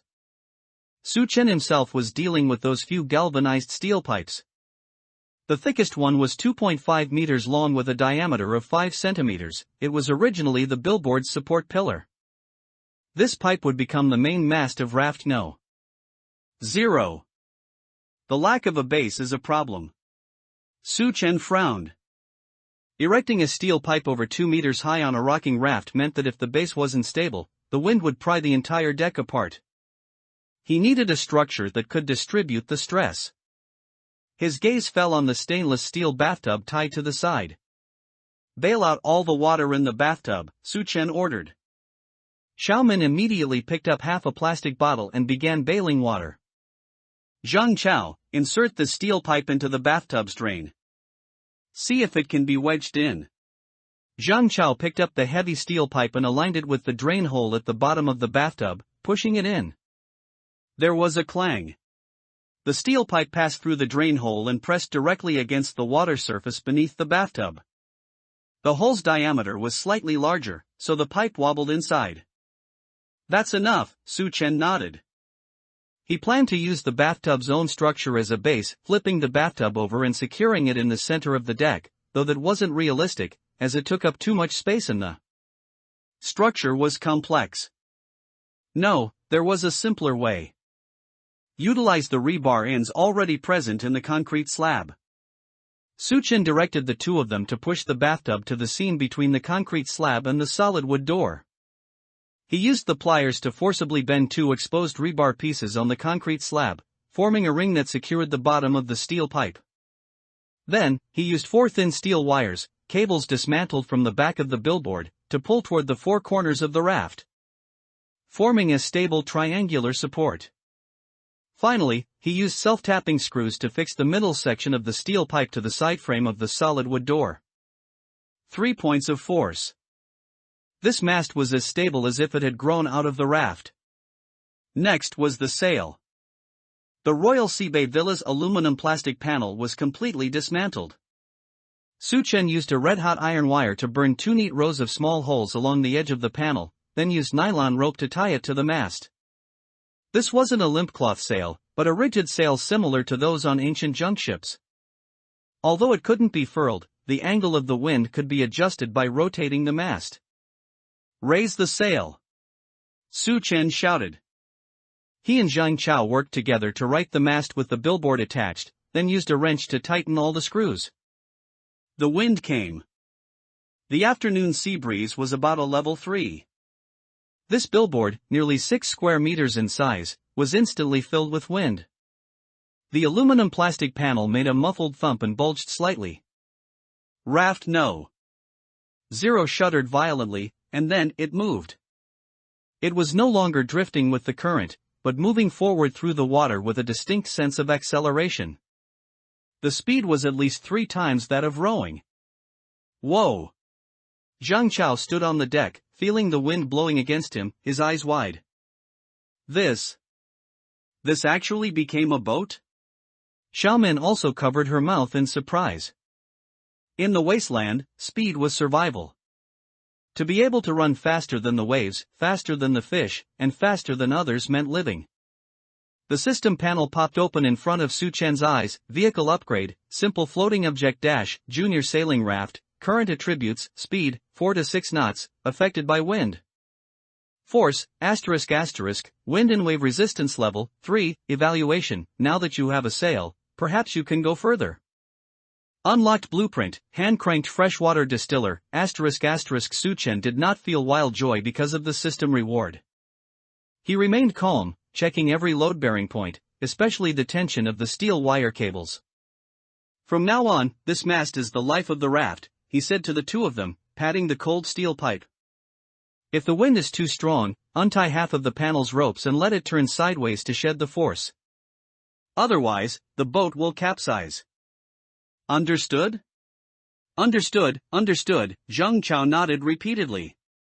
His gaze lingered on the mast, as if trying to carve this simple structure into his mind. Su Chen noticed his look. It was the look of someone trying to steal a craft. Good. It was fine as long as he wanted to learn. The fear was that he wouldn't want to learn and would only want to get something for nothing through other means. Since you understand, Su Chen threw him a rag, wiped the deck clean. From now on, you'll also need to oil the screws every day, using that bottle of waste engine oil or fish oil. Zhang Chao bent down and started working. Xiaomin took out the fishing net and sat under the mast to start organizing it. With the mast, maybe they could try to make a simple cantilever crane so they wouldn't have to pull the net in by brute force. Su Chen sat at the bow, watching the waves split ahead. With a sail, a net, and tools, the first stage of survival was completely stabilized. Next was how to find that legendary safe zone before the black tide arrived, or even further, to look for the coordinates mentioned in Dr. Al's notes. But before that, there was another hidden danger to resolve. He looked back at Zhang Chao, who was working hard to wipe the deck. One can know a person's face but not their heart. The current obedience was because he, Su Chen, held the core technology and force. Once that balance was broken one day, Su Chen touched the notebook in his pocket. Tonight might be quite long. Su Chen shouted, pulling the tiller in his hand, a wooden bar tied to the stern. Raft No. 0 carved a sharp arc across the sea's surface, cutting into a waterway formed between two collapsed buildings. The current here was squeezed and accelerated by the structures, forming a tidal channel full of turbulent flow. An ordinary wooden raft entering such a place would be courting death, but Raft No. 0, equipped with its junk sail, was like a nimble swordfish, charging in with the wind. Hold on tight. The raft jolted violently. Zhang Chao and Xiaomin gripped the ropes tied to the deck with all their might, their faces turning pale. Su Chen's goal was clear. In the middle of the tidal channel, there was an eddy formed by building debris. A large amount of flotsam had gathered there. Atop that pile of trash sat a red plastic crate. It was a full crate of mineral water, the kind seen everywhere before the Great Flood. 24 bottles. 12 liters of purified water. This was more precious than gold. The sailing raft charged into the eddy, its speed dropping sharply. Su Chen skillfully adjusted the sail's angle, bringing the raft slowly alongside the pile of trash. I'll go get it. Before Su Chen could even speak, Zhang Chao jumped up, volunteering himself. Wait. Su Chen narrowed his eyes, looking at the water surface around the crate. It was too quiet. In an eddy like this, filled with food scraps, there wasn't a single seabird. What's wrong, Brother Lu? It's right there. Zhang Chao said urgently. The crate of water was on a pile of driftwood just 2 meters away, within arm's reach. Something's wrong underwater. Su Chen gripped his one. I'll go. You control the sail at the stern and be ready to evacuate at any time. Xiaomin, keep an eye on the rear. Zhang Chao's eyes flickered for a moment, but he nodded. All right, Brother Lu, be careful. Stepping onto the floating trash, Su Chen approached the water crate step by step. The layer of debris was thick, but he moved with extreme lightness. 10 meters. 5 meters. 2 meters. He reached out and grabbed the red plastic crate. In that very instant, splash! The layer of trash beneath the water crate exploded upward. A massive black beast's head lunged out. It looked like a dog but had no ears, a mouth full of fangs, and was covered in oily black fur. Ah-too! It was a full 1.5 meters long and moved like lightning, snapping its jaws toward Su Chen's arm. Su Chen had been prepared. He yanked his hand back and leaned away. The otter's bite missed, its sharp teeth snapping shut with a clack that made one's scalp tingle. Run! Su Chen shouted, turning to leap back onto the raft. But the otter clearly considered this its territory. It let out a piercing screech, kicked off the trash with its four limbs, and lunged at Su Chen's back like a cannonball. Su Chen felt a gust of fishy wind hit his face. He forced his waist to twist in midair, thrusting his dagger backward with a reverse grip. Poochie! The dagger sank into the otter's thick shoulder fur, but the resistance was incredible, it only went in a few centimeters. Enraged by the pain, the otter lashed out with its front claws. Ryup, the clothing on Su Chen's left arm was shredded, leaving 3 bloody gashes deep enough to see bone. The intense pain nearly made him drop his dagger. He used the momentum of the lunge to roll back onto the raft. Zhang Chao! Turn the sail! Let's go! Su Chen roared. But he didn't hear the sound of the sail moving. He looked up and saw a scene that chilled his heart. Zhang Chao wasn't controlling the sail.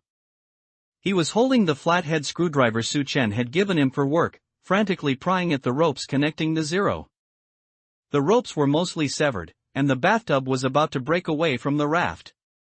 Xiaomin was huddled in the bathtub, clutching the tool bags salvaged the other day and 2 boxes of emeries. She had stolen them from Su Chen's supply pile during the chaos. Su Chen's gaze instantly turned cold to the extreme.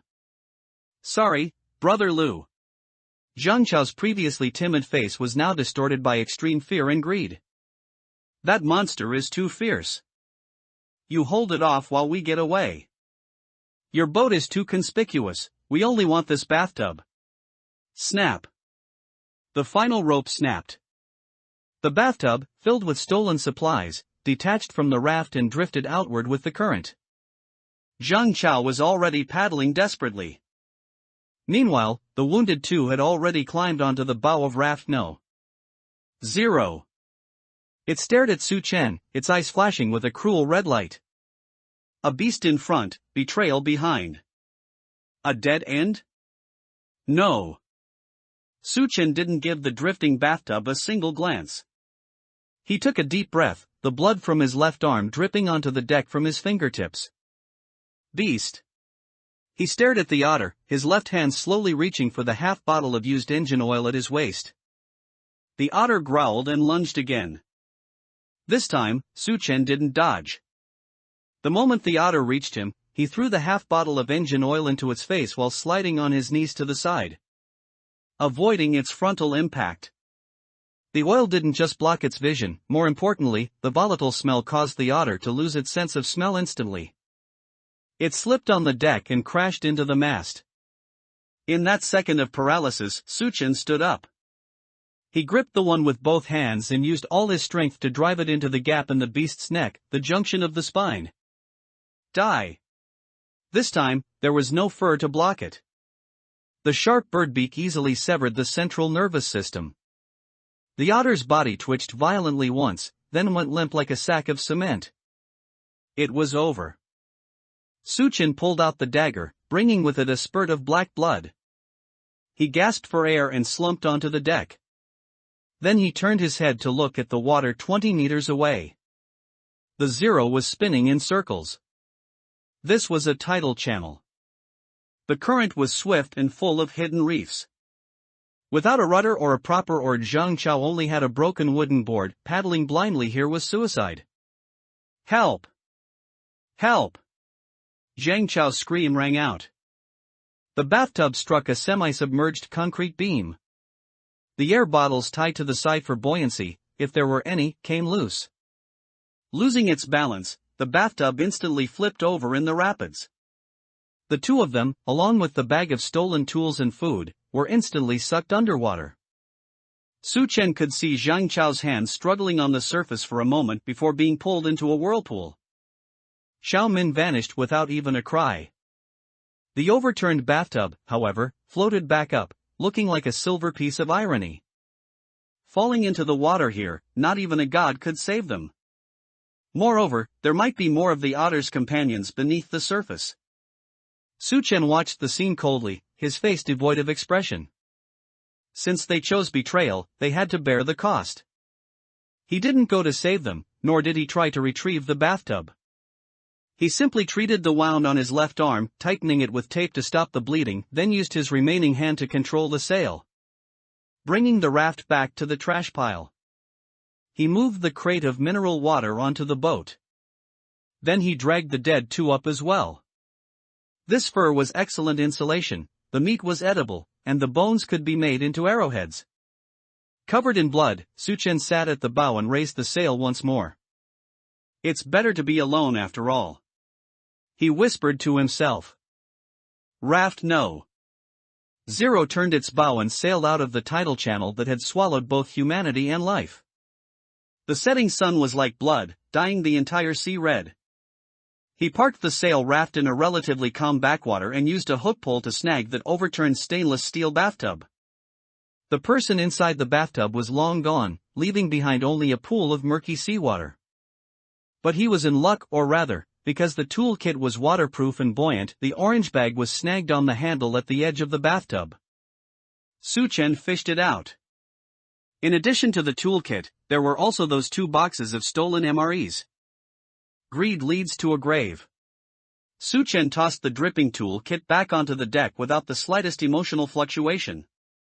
In the wasteland, betrayal and death were as common as breathing. Since they were willing to throw away their lives for these small things, he would fulfill their wish. The current trouble was his left arm. Although he had bound it with tape, the wound was deep and had been contaminated by dirty seawater during the struggle just now. At this moment, waves of burning, throbbing pain radiated from the wound, accompanied even by a slight numbness. This was a precursor to infection. Without antibiotics and cleaning agents, he might not be able to keep this arm.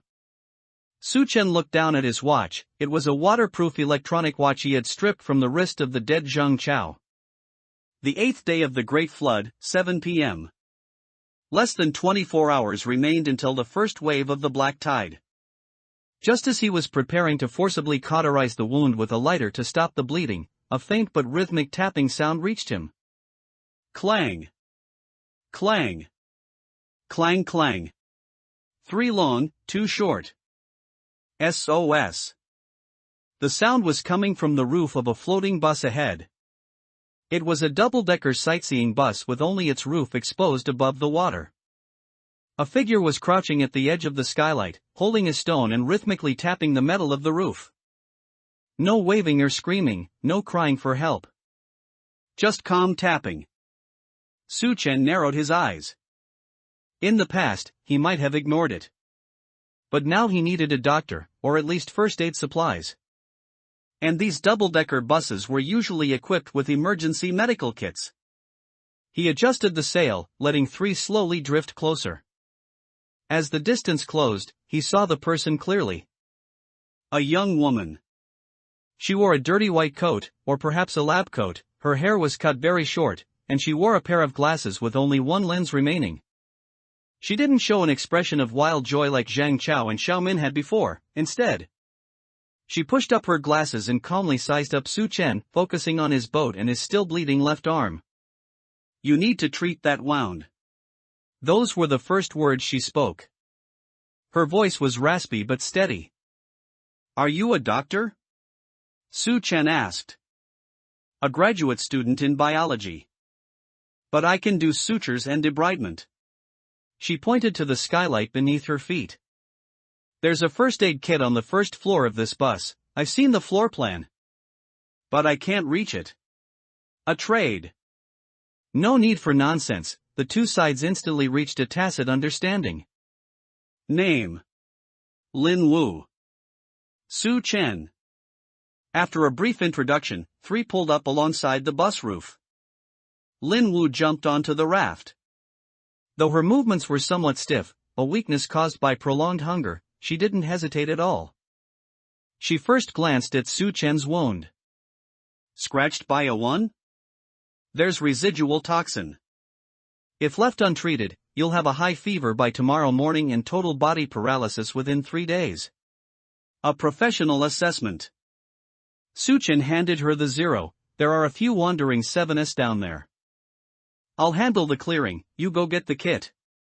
Lin Wu took the dagger and waited in her hand. A flash of surprise crossed her eyes, but she didn't ask questions. The two of them went to the edge of the skylight. Below was the pitch-black interior of the bus, filled with seawater. Several silver shadows darted between the seats. "Ready?" Su Chen asked. "Any time." Su Chen took a deep breath and suddenly hurled the bloody piece of freshly skinned otter meat into the other end of the bus cabin. Splash! Smelling the blood, the school of 7s lurking underwater frantically rushed toward the bait. The fish that had been gathered near the first aid kit were instantly lured away. "Go!" Linwu didn't hesitate for a second and jumped down through the skylight. Holding her breath, she swam like a white fish, accurately heading for the emergency cabinet behind the driver's seat. 5 seconds. She reached the cabinet door. It was locked. She didn't panic, inserting the 0 into the gap and prying hard. Click! The cabinet door popped open. A white box with a red cross symbol floated out. But just then, a stray 7 still lingering nearby noticed the commotion. It abandoned the distant flesh, turned around, and shot like a sharp arrow toward Linwu's neck. Linwu could not dodge underwater.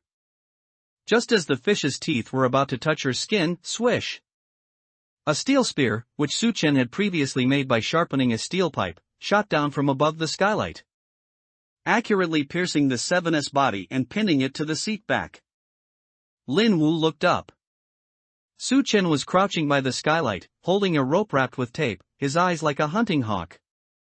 "Get up!" Linwu grabbed the first aid kit with one hand and took hold of the rope Su Chen had lowered with the other. Su Chen exerted his strength. Both the person and the box were hauled out of the water. Cough, cough. Linwu lay on the deck, coughing violently and spitting out a few mouthfuls of salty, briny seawater. But she held on to that first aid kit with a death grip. She opened the box. Inside were povidone iodine, gauze, hemostatic forceps, antibiotics, and even a vial of adrenaline. This was a good deal.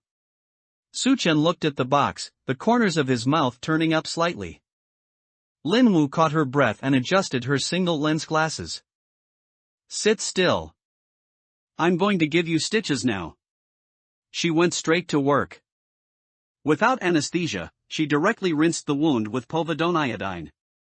The intense pain made Su Chen's muscles twitch, but he didn't make a sound, merely staring fixedly at the sea. Linwu's technique was fast and steady.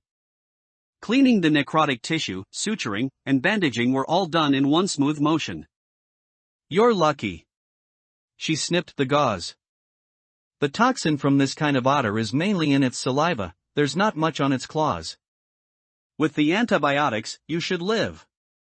You're lucky too." Su Chen flexed his bandaged left arm. "If you had only known how to scream for help today, I would have just sailed away." Linwu looked up, truly observing this man for the first time. A man who possessed a sailboat, tools, and food, and who was decisive in his actions. "Can I stay?" she asked directly. Su Chen looked at her. There was none of Zhang Chao's humility or greed, only rationality and calm. "What can you do? Besides stitching wounds?" "I've looked at the structure of your boat." Linwu pointed to the mast. "Did you dismantle that billboard yourself? The angle is wrong. If you hit a crosswind, this kind of hard sail will generate a massive rolling moment. You need to install a simple pulley block to adjust the rigging. I can calculate the mechanical formulas." Su Chen was silent for 2 seconds. "Welcome aboard, Dr. Lin." He tossed her a bottle of mineral water and a box of MREs. "Eat. When you're done, we need to get moving. The black tide is coming." Linwu took the water and food. Her hands were shaking slightly, but she was in no rush to eat. Instead, she first unscrewed the cap and carefully took a small sip, holding it in her mouth before swallowing slowly. Restraint. That was the quality Su Chen admired most. The setting sun finally sank below the horizon. Night fell. A new sail was raised on 3. This time, the rigging had been calculated and adjusted by Lin Wu, using pulleys and ropes from the toolkit, increasing wind efficiency by at least 20%. The bow cut through the waves, sailing toward the deep darkness. A boat with only 2 people. But it was much faster and much steadier than the crowded 3-person boat from before. The sea breeze did not stop because of the darkness, instead, it blew across the surface with an unsettling howl. Raft No. 0 rose and fell in the swells like a leaf fluttering in the wind. Suchen sat under the mast, his left arm suspended against his chest. It was a sling Lin Wu had fashioned for him from a torn piece of her clothing to prevent his wound from reopening. We can't sleep. Lin Wu held the flashlight recovered from Zhang Chao's belongings, scanning the surroundings every minute. Her voice carried a hint of exhaustion, but she remained alert. The current is receding to the northwest. If we don't row against it, we'll be washed back into that tidal channel full of dead fish and trash by tomorrow morning. That was the place they had struggled so hard to escape. I know, Suchen said, eyes closed to conserve energy. But there are only 2 of us. You can't row, and neither can I. After the day's struggle, injury, and surgery, Suchen's physical strength was pushed to its absolute limit. Though Lin Wu wasn't injured, chronic malnutrition made even lifting the steel pipe an ordeal. If they forced a rowing shift, the boat would go out of control the moment one of them fell asleep or lost their strength. We need an anchor, Suchen said. The water here is over 60 meters deep, Lin Wu countered. Your rope is only 40 meters long, part of it was taken or lost by Zhang Chao. And the remaining nylon rope plus some patched together wires barely reached 40 meters. It won't reach the bottom at all. It doesn't need to reach the bottom, Suchen opened his eyes. It just needs to reach the resistance layer. He pointed to the broken bathtub on the edge of the deck that hadn't been thrown away yet, the bathtub Zhang Chao left behind after capsizing had drifted. Back and been hooked by Suchen, he originally wanted to toss it, but kept it thinking stainless steel was a resource. Smash that bathtub. What? Lin Wu pushed up her glasses, thinking she had misheard. A stainless steel bathtub is too light to be an anchor. But I need its handles and those support legs. Suchen used his good right hand to pick up a pair of pliers and toss them to Lin Wu's feet. Flatten it. I just want the iron, not the tub. Lin Wu hesitated for a second before picking up the pliers. This noise will attract things. Then let them come, Suchen said coldly. Either way, without an anchor, we won't survive the night. 10 minutes later, accompanied by the harsh sound of metal clashing, the stainless steel bathtub was dismantled. Though Lin Wu lacked strength, under Suchen's guidance, she targeted the connection points and quickly removed 2 heavy cast iron support legs and several stainless steel handrails. Suchen gathered these items. He found the bundle of spare wire and tied the 2 cast iron legs together in a cross, sandwiching a piece of rubble knocked off a concrete slab in the middle to add weight. Then he tied several bent stainless steel handrails around them, forming a structure similar to a 4-pronged grapple. The thing was as ugly as a ball of scrap metal, but it certainly had weight, at least 20 kilograms. This is a 2, Suchen explained. But it's not enough. If we just throw it down, this thin rope will snap. He looked at Lin Wu. Do you understand tides? A little, Lin Wu nodded. Basic oceanography class. Calculate the depth of the current velocity layer right now. Lin Wu pulled a small notebook from her bosom, it was her own experimental logbook, and calculated for a moment by the dim light of the flashlight. The surface velocity is about 1.5 meters per second, heading northwest. But at around 15 meters underwater, there should be a reverse compensation current layer, or at least a static water layer. Then set it to 15 meters. Suchen tied a knot in the rope as a marker. Listen, this kind of anchor isn't meant to hook onto rocks on the seabed. It uses the velocity difference between different water layers, combined with its own weight resistance, to drag in the water like a parachute. It's called a 6. He pushed the ugly iron ball into the water. Plop of the rope slid quickly off the deck. At the marker, Su-chen wound the rope 3 times around the fore at the base of the mast and tied a dead knot. Instantly, the rope went taut. Raft no. 0 felt as if it had been suddenly jerked, the bow dipped slightly, and the feeling of drifting aimlessly with the waves vanished. It came to a steady halt on the sea, rising and falling with the swells but no longer retreating. That heart-pounding sense of being out of control disappeared. Incredible. Lin Wu looked at the taut rope, a hint of admiration showing in her eyes for the first time. Using the velocity difference. It fits fluid mechanics. It's called survival mechanics. Su-chen adjusted his sitting position to make himself more comfortable. Alright, now you can sleep. I'll take the first watch. Lin Wu looked at his pale face and the gauze that was still seeping blood. You're the injured one, she said. You need rest. Antibiotics need sleep to assist the immune system. I don't trust you, Su-chen replied with brutal honesty. If I fall asleep, will you throw me overboard too? Lin Wu was stunned for a moment. She fell silent for a while, then took out an unopened syringe of one from the first aid kit and placed it on the deck between them. This is my only trump card for survival. I'm putting it here now. If you wake up and find I'm gone or trying to harm you, you can use this on yourself or on me. She pushed up her glasses and looked directly at Su-chen. We need mutual trust. Let's start with sleeping. Su-chen looked at the syringe glinting coldly in the moonlight. After a long time, he closed his eyes. Wake me up in 4 hours. If I don't wake up, this is your boat. Okay. Lin Wu turned off the flashlight and curled up on the other side of the mast, hugging her knees tightly. The waves slapped against the raft.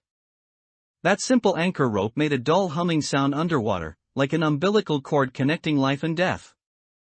That night, Su-chen fell asleep. He did not hold the 0 in his hand. Lin Wu didn't touch the 1 either. She kept her eyes open, staring at the sea until the moon reached the middle of the sky, only daring to nap for a bit after confirming there was no danger around. Although there wasn't complete trust yet, at least the anchor held steady. Su-chen and Lin Wu worked together to haul up that heavy hunk of scrap metal. Although both were exhausted, Su-chen felt much more at ease looking at the surrounding reference points that hadn't shifted. It was still that half-sunken bus from last night. The anchor worked. This didn't just mean they didn't have to row all night, it meant they now had the ability to perform stationary operations. Breakfast. Su-chen took a box of MREs from the storage bin and opened it. Inside were 2 compressed biscuits, a packet of beef and sauce, and a packet of powdered drink. Following his usual practice, they split it equally. But Lin Wu stopped him. I want the packaging from that drink powder. She pointed at the packet of instant lemon tea powder. If you're not drinking it, give me the powder. And half a bottle of mineral water. Su-chen frowned. What are you planning to do? Make a culture medium. Lin Wu pulled a small transparent test tube from her pocket, no need to ask. She must have been carrying it with her, which contained some pale green flocculent material scraped from the residual water at the bottom of the bathtub last night. This is bioluminescent algae. There was a light in Lin Wu's eyes that bordered on fanatical. Last night I noticed a faint fluorescence on the edge of the bathtub. This kind of algae only existed at deep-sea hydrothermal vents before the Great Flood, but this mutant strain can actually survive in surface waters. If we can culture it in large quantities, we can create a cold light source that doesn't consume batteries. So you want to use our drinking water and sugar, the drink powder contains sugar, to raise a bunch of algae? Su-chen's voice turned cold. It's not a waste, Lin Wu argued. The flashlight batteries will last a week at most. What do we do at night after a week? Fumble in the dark? This algae can reproduce as long as it has sugar and water. Although the light intensity is low, it's enough to see the dashboard and the sea surface. Our current fresh water is only enough for 3 days. Su-chen pointed at the crate of water. In 3 days, if we don't find a new water source or if it doesn't rain, this half bottle of water is half a life. But if we don't have a light source and hit a reef at night, we won't even have half a life left. The two stared at each other. The air was thick with the smell of gunpowder. This wasn't just a question of half a bottle of water. This was a fundamental disagreement over survival priorities. Suchin focused on immediate survival, water, food, safety, while Linwoo, as a researcher, habitually considered long-term tools and technical advantages. Neither line of thinking was wrong. But with resources so scarce right now, they couldn't have both. Suchin didn't speak. He picked up the packet of drink powder, tore it open, poured it into his mouth, then took a sip of water and swallowed. A cruel rejection. Linwoo's face went pale. "I'm the captain here." Suchin looked at her, his tone as calm as a still pond. "All resource distribution must have survival for the next 24 hours as the highest standard. Your algae experiment might be useful, but until we solve the fresh water crisis, it's a waste." He threw the empty packet to Linwoo. "The bag is yours." "No water." Linwoo bit her lip, clutching the empty bag tightly. "You'll regret this," she whispered. "In this new world, knowledge is more important than brute force." "Maybe so." Suchin stood up and began organizing the sail rigging. But dead people have no knowledge. Breakfast was finished in silence. The atmosphere was somewhat stiff. The biggest problem with two smart people teaming up is that both think they are right. At 10 in the morning, they discovered a massive swarm of jellyfish at the edge of the drift zone. These jellyfish were completely transparent, with bells over half a meter in diameter and tentacles 3 to 4 meters long. Drifting with the current. "Don't touch them." Linwoo suddenly spoke, breaking the silence. "They're a mutant strain of Portuguese manhwa. The tentacles are highly toxic and can cause cardiac arrest." Suchin had been about to push them away with a gaffe. But he immediately pulled back upon hearing this. Linwoo stared at the jellyfish and pushed up her glasses. However, she changed her tune. "If you extract the venom sacs and coat your fishbone spear with them, that's a biochemical weapon that kills on contact. Even a shark would be paralyzed within 5 minutes of being struck." Suchin turned to look at her. "You know how to extract it?" "I studied biology." Linwoo said expressionlessly. "If you give me that empty mineral water bottle and a little bit of trust, I can get you a bottle of venom." Suchin looked at the deadly jellyfish. If he could have a weapon that caused instant paralysis, his chances of winning against mutant creatures would increase greatly. This fell under the category of survival. He picked up an empty bottle from the pile of supplies and handed it to Linwoo. "Be careful. Don't poison yourself to death." Linwoo took the bottle, skillfully made a small hook out of wire, and began hooking the jellyfish tentacles from the water. Half an hour later, a small bottle of pale blue viscous liquid was placed on the deck. Suchin dipped the tip of his spear in a little bit and tested it on a live fish he had just caught. The fish stopped twitching within 3 seconds and turned belly up. The effect was staggering. "Do you admit knowledge is useful now?" Linwoo asked faintly, looking at the dead fish. Suchin carefully tucked the bottle of venom into his toolkit. "I admit it," he said. "This counts as a strategic resource." He thought for a moment, took a bottle from the crate of precious mineral water, and threw it to Linwoo. "This is a bonus." Linwoo caught the water bottle, stunned for a moment. "Also," Suchin added, "if we encounter those one again, you can use this bottle for your experiment. That's the share you earned, use it however you like." Linwoo looked at the water in her hand, then at Suchin's busy back. She gently unscrewed the cap and poured a tiny bit of water into the test tube containing the algae. Deal. At that moment, an invisible contract was established between the two. It wasn't a relationship of dependency like boss and underling, nor was it a relationship of exploitation like calculating against each other.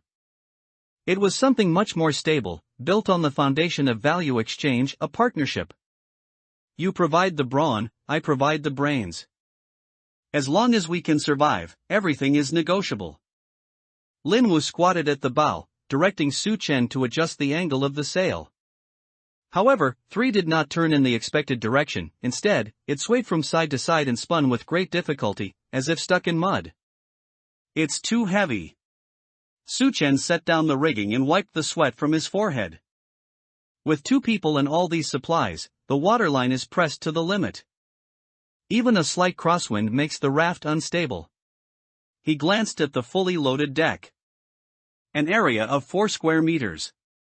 It was piled with a case of mineral water, 24 bottles, 6 boxes of MREs, advertising boards, steel pipe materials, a first aid kit, otter pelts that hadn't been fully processed, and that space-consuming tool bag.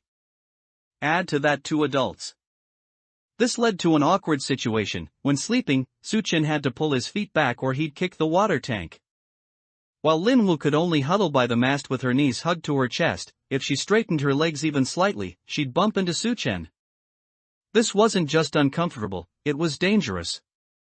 When the first wave of the black tide hit, they might have to drift on this boat for days and nights on end. If they couldn't even lie down to rest, their physical strength would collapse. We have to expand, Su Chen decided. Expand with what?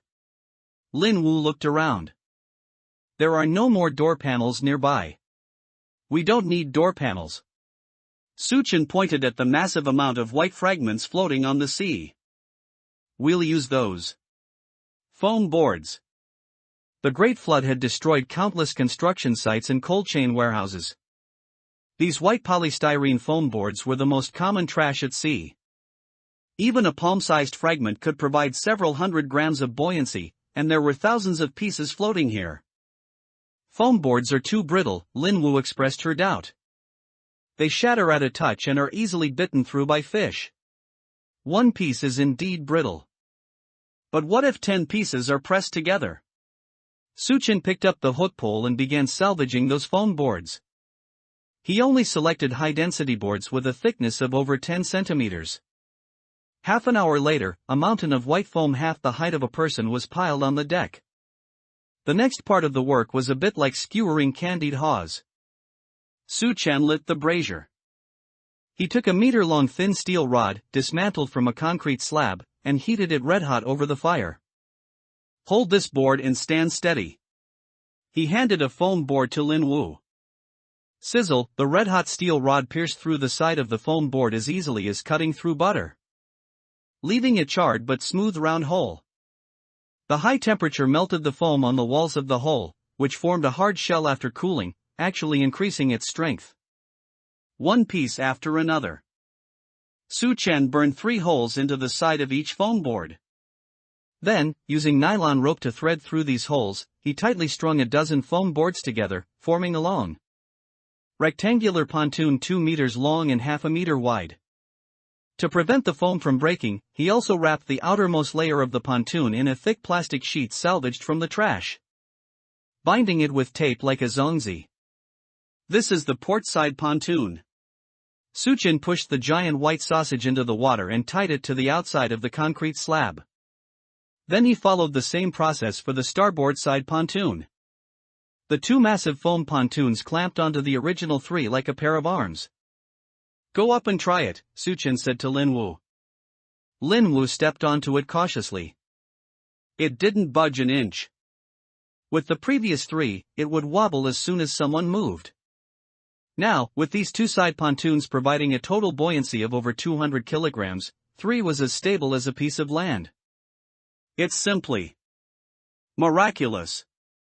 Lin Wu walked 2 laps on the deck and even gave a little hop. The rolling amplitude has decreased by at least 80%. I'm not finished yet. Su Chen moved all the supplies that had been in the way in the center of the deck, the water tank, iron boxes, and sundries, to the foam pontoons on both sides, securing them with rope netting. It was cleared out. The originally cramped central deck was instantly vacated. A 4 square meter flat space, this was their main living area. Su Chen used tape to stick a line down the middle of the deck.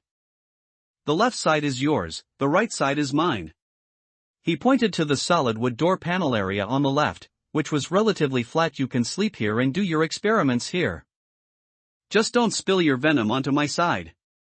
Looking at this sudden luxury mansion, Linwoo pushed up her glasses, her lips curving slightly in a rare smile. I have some things for you too. She rummaged through the tool bag and pulled out a roll of black trash bags, also found among Zhang Chao's belongings. Although foam boards have great buoyancy, they're prone to aging from UV rays. If I wrap the pontoons with these bags, it can double their service life. Additionally, she pointed to the gaps between the foam boards. These gaps can be used to grow things. Grow things? Su Chen was stunned for a moment. At sea, the biggest threat besides fresh water is scurvy. We need vitamins. Linwoo took a small, damp cloth bundle from her inner pocket and opened it to reveal several sprouted potato tubers. I found these in the kitchen on the lower floor of the bus. Although they were soaked in seawater, the eyes are still alive. Foam boards themselves don't absorb water, but if we stuff absorbent cloth strips into the gaps, we can create a hydroponic growth medium. As long as there's a little bit of fresh water. She looked at Su Chen.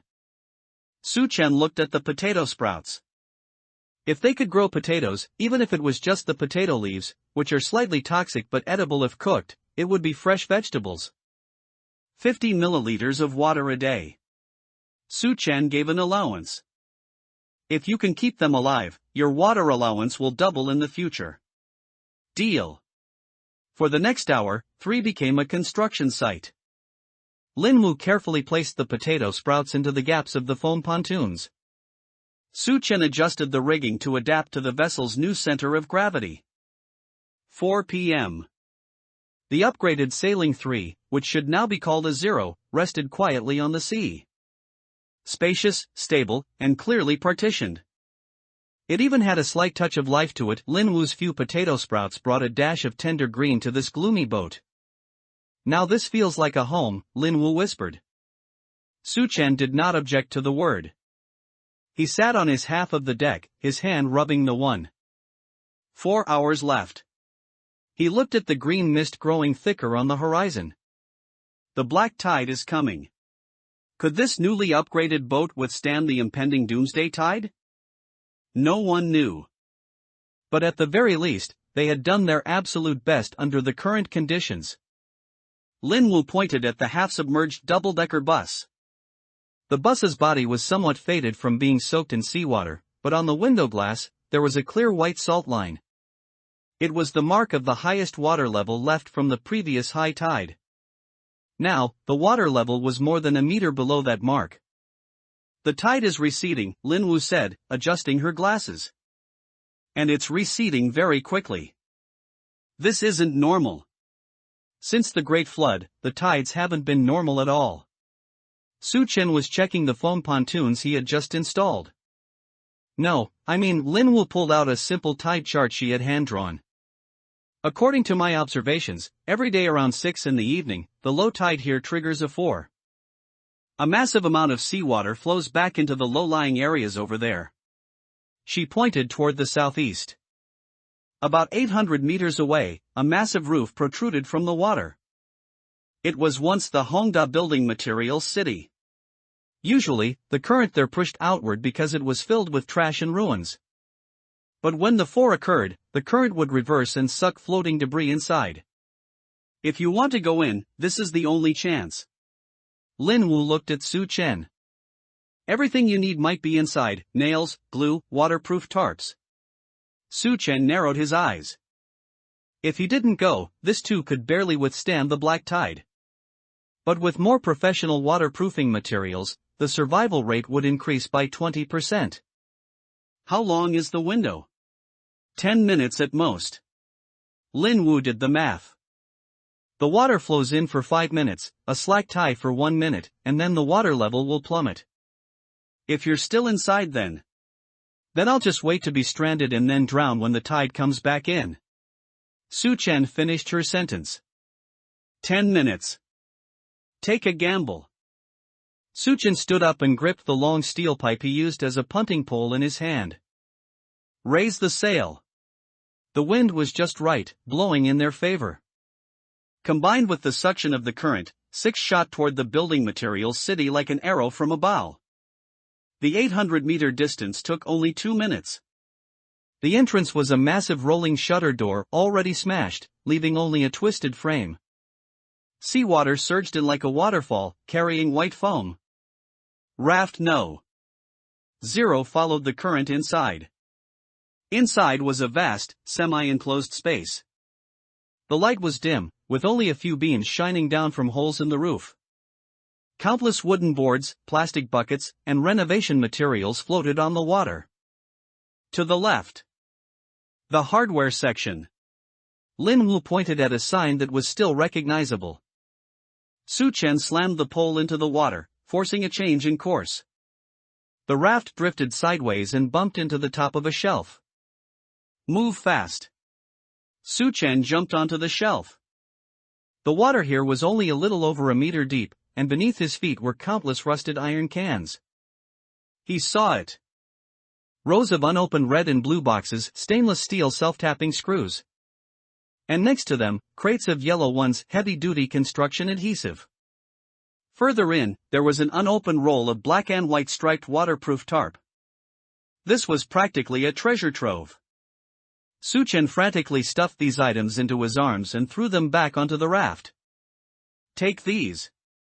A box of screws, about 2,000 pieces. A box of adhesive, 12 tubes. That roll of waterproof tarp weighing 30 kilograms. And a few brand new claw hammers and wrenches. Su Chen. The water level is dropping. Lin Wu's voice grew sharp. 3 minutes left. Su Chen glanced back at the entrance. The rolling shutter doorframe, which had been half submerged just moments ago, was now mostly above water. The current had slowed and even begun to stagnate. The siphon had ended, the ebb tide was beginning. This place would soon become dry land. Go! Su Chen jumped back onto the raft, tossing the last box of nails. Full sail. Lin Wu immediately tightened the rigging. The three caught the full force of the draft blowing in through the holes in the roof. But the raft didn't move. It's stuck! Lin Wu shouted. The foam pontoons at the bottom of the raft were caught on a collapsed steel rebar. The water level was dropping too fast. The spot they could float over just moments ago had now become a stranding zone. Su Chen didn't even think. He jumped straight into the water. The water was waist deep. The bottom was full of sharp ruins. He felt something prick the sole of his foot, but he couldn't afford to care. Push the tiller all the way. He roared, bracing his hands against the stern of the raft and pushing forward with all his might. Creak! The foam pontoon made a harsh grinding noise as a large chunk was scraped off by the rebar. But the raft moved. Get on! Lin Wu shouted. Su Chen pushed himself up with both hands and flipped back onto the boat. By now, the current had begun to recede violently. No, it was leaking downward. The underground structure of this building materials city might be hollow, and during low tide, the water would drain like a flushing toilet. A massive whirlpool was forming dozens of meters away. Hold on tight. Su Chen gripped the tiller tightly, using the wind and the downward flow of water to steer the raft toward the narrowing exit. Boom! Just as they burst out of the rolling shutter door, a loud crash echoed from the building materials city behind them. The water inside had collapsed, and the entire space had turned into a dry pit of ruins. If they had been a minute later, they would have fallen along with the boat. They were back in the open air. The setting sun had completely vanished. Only the final afterglow remained on the sea. Su Chen slumped on the deck, panting heavily. The sole of his foot was bleeding, a rusted nail had pierced through his shoe. Lin Wu wasn't doing much better, her face was pale, and her glasses were crooked. But looking at the pile of supplies on the deck like a small mountain, screws, adhesive, waterproof tarps, tools. The two looked at each other. And smiled. These 10 minutes, Su Chen patted the roll of waterproof tarp, were worth it. System prompts flickered before his eyes. Obtained, large quantity of building materials, blueprint unlocked, level 2 reinforced hull, evaluation. Now that you have nails and glue, why not turn this cobbled together raft into a real ship? Su-chen pulled the nail from the sole of his foot and threw it into the sea. No sleep tonight, he said, looking at Lin Wu. We're going to completely overhaul this raft. Before that, Lin Wu took out the first aid kit. Let's take care of your foot. Tetanus can be fatal too. Night fell. But on 6, a new light flickered.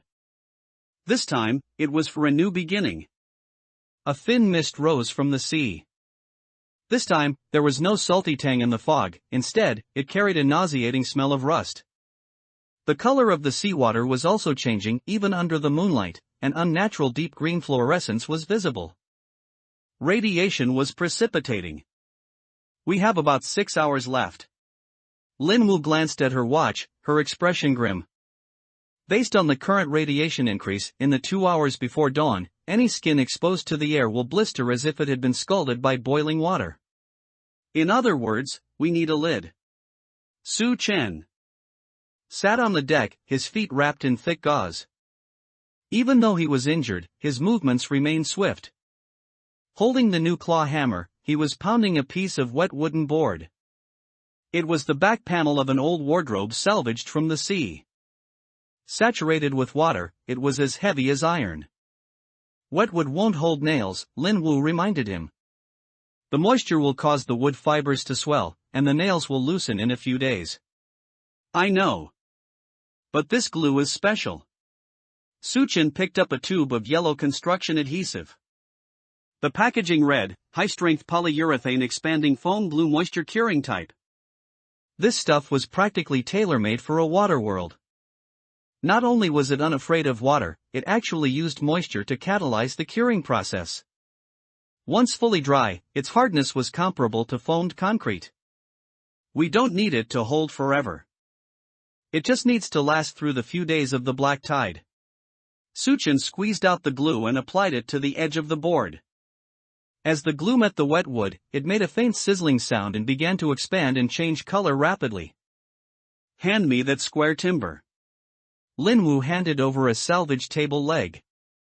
Su-chen pressed the timber onto the glued board, then without hesitation, drove a 5-centimeter self-tapping screw into it. Screech, the screw bit into the wood, squeezing out excess glue. The glue quickly filled all the gaps and began to harden within a minute. This was their zero. No need for mortise and tenon, no need for drying. As long as there was enough glue and the screws were long enough, any piece of junk could be pieced together. For the next 5 hours, the sounds of hammering and a drill, a hand-cranked one, echoed across 2. Su-chen was practically overdrawing his life force. He first erected 4 pillars in the center of the deck, made from old mop handles and table legs. Then, using a roll of waterproof tarp as walls, he sealed off the sides. But the most critical part was the roof. Waterproof tarp could block rain, but it couldn't block high-intensity radiation. There had to be solid shielding. Lay down every piece of wood we can find. Bedboards, cabinet doors, drawer bottoms. Various oddly shaped pieces of wood were fitted onto the roof frame by Su-chen like a jigsaw puzzle. Gaps were sealed with glue and strips of cloth. In some places, he even layered them twice. Lin Wu wasn't idle either. She was responsible for cutting the waterproof tarp and sealing every seam with tape. Her fingers were covered in black stains from the glue, but she didn't dare stop. 4 a.m.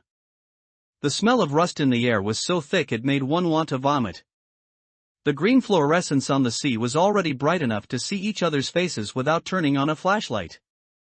The radiation meter is off the charts. Lin Wu glanced at the crude Geiger counter, which she had made using a diode from her toolkit. The needle was twitching frantically. Seal the roof. Su-chen took the final piece of wood, half a shutter wrapped in 2 layers of waterproof tarp, and covered the reserved opening on the cabin roof. He locked it down with screws. Get inside. The 2 of them crawled into the newly built wooden hut. The space was very small. Only 1.5 meters high, 2 meters long, and 1.5 meters wide. Sitting inside, the two of them felt like they were squeezed into a large dog cage. But it was enclosed. From the inside, Suchen used tape to seal the final gap in the cabin door. Instantly, the smell of rust faded significantly. Darkness enveloped the cramped space. Only the potato sprout planted in the foam crevice, which Lin Wu had carefully moved into the cabin, emitted a faint biological fluorescence. Are we safe? Lin Wu leaned against the wall, her voice trembling slightly. I don't know. Suchen leaned against the other side, feeling the vibrations of the waves hitting the hull outside. But at least we have a roof. He turned on the flashlight, setting it to the lowest brightness. Inside the crude wooden hut, there were traces of glue and nails everywhere. It was ugly, rough, and looked completely cobbled together. But on the sea of ruins, it was more precious than the most luxurious villa. This was the first shelter for humanity after civilization had regressed to a primitive age. Sleep. Suchen turned off the flashlight. By the time we wake up, the world outside will be a new one. The era of the black tide, full of radiation, mutation, and death. Through the small observation window, sealed with double-layered plexiglass and tape, one could only see an eerie green. The waves were green, the clouds were green, and even the spray kicked up by the wind carried a fluorescent glow. The radiation reading had long since exceeded the instrument's range. This was not just radiation, it was some kind of high-energy particle storm. The cabin was terrifyingly quiet.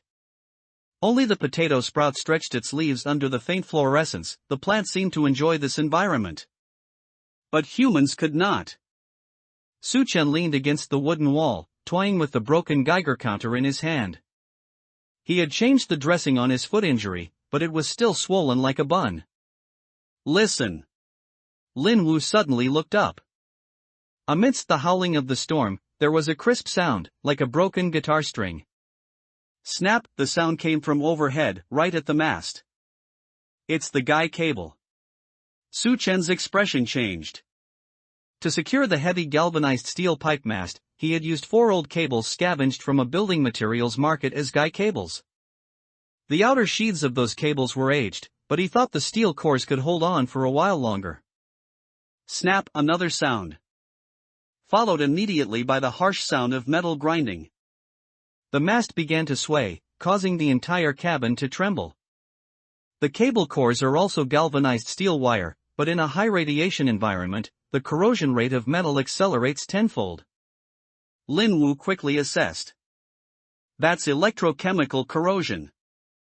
If one breaks, the other 3 will soon follow. If all the guy cables broke, that 2-meter long, dozens of pounds heavy steel pipe mast would collapse. At this wind speed, it would smash through this 2-centimeter thick wooden roof like an iron rod. By then, the radiation storm would pour into the cabin like a flood. Certain death. I have to go out and fix it. Suchen reached for the tarp hanging on the wall. Are you crazy? Lin Wu grabbed his hand. The radiation level outside can make you vomit and lose your hair in 10 minutes, and cause organ failure in half an hour. It only takes 10 minutes to fix. Suchen pushed her aside and began wrapping himself in that thick, black, waterproof tarp. It was an industrial-grade material rolled back from the building materials market, providing some shielding against alpha and beta rays. Don't move, Lin Wu said suddenly. She didn't stop Suchen but turned to open the first aid kit and tool bag. She took out the roll of yellow electrical tape that had been confiscated from Zhang Chao and which she had been reluctant to use. Then she found a roll of thin steel cable she had snatched back yesterday. It was for hanging curtains, although thin. It had extremely high toughness. This steel cable hasn't been opened yet, and there's anti-rust oil on the surface, so it can resist corrosion for a while. She quickly wrapped the electrical tape around Suchen's wrists, ankles, and collar, sealing all the gaps. Take this. She shoved the roll of steel cable and a pair of pliers into Suchen's hands. Only replace the broken one. Don't be greedy. Come back immediately after fixing it. Suchen looked at those eyes hidden behind the lenses. Calm, rational, even though she was afraid, she was still calculating the optimal solution. Okay. He took a breath. Open the hatch. Linwoo yanked open the small door that only allowed one person to pass through. Whoosh, the green storm instantly poured in, carrying a pungent smell of ozone. Suchen rushed out. The wind was too strong.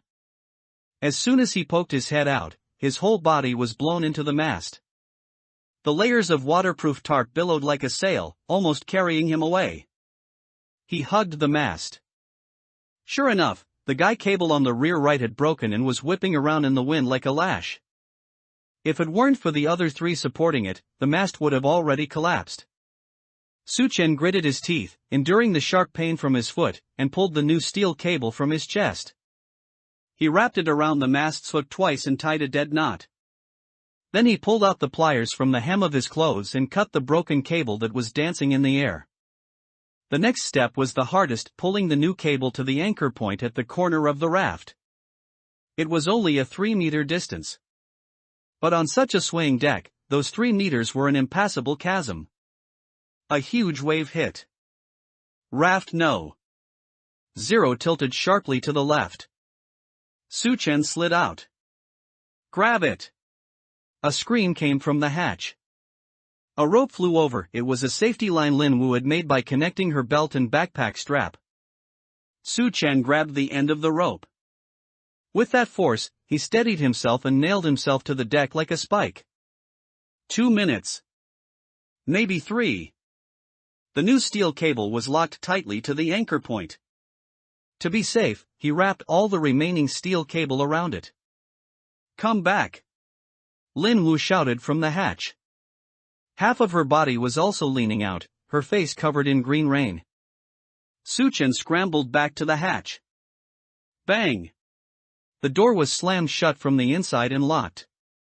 The world fell quiet again. Suchen collapsed on the floor, gasping for air. The waterproof tarp on his body was emitting white smoke that was the reaction of the acidic rainwater corroding the coating. Don't move! Linwoo rushed over with a pair of scissors and quickly cut open the layers of waterproof tarp like peeling an onion. First layer. Second layer. Thankfully, the third layer only has a few damp spots. She bundled up the clothes contaminated with radioactive dust and stuffed them into a sealed bag in the corner.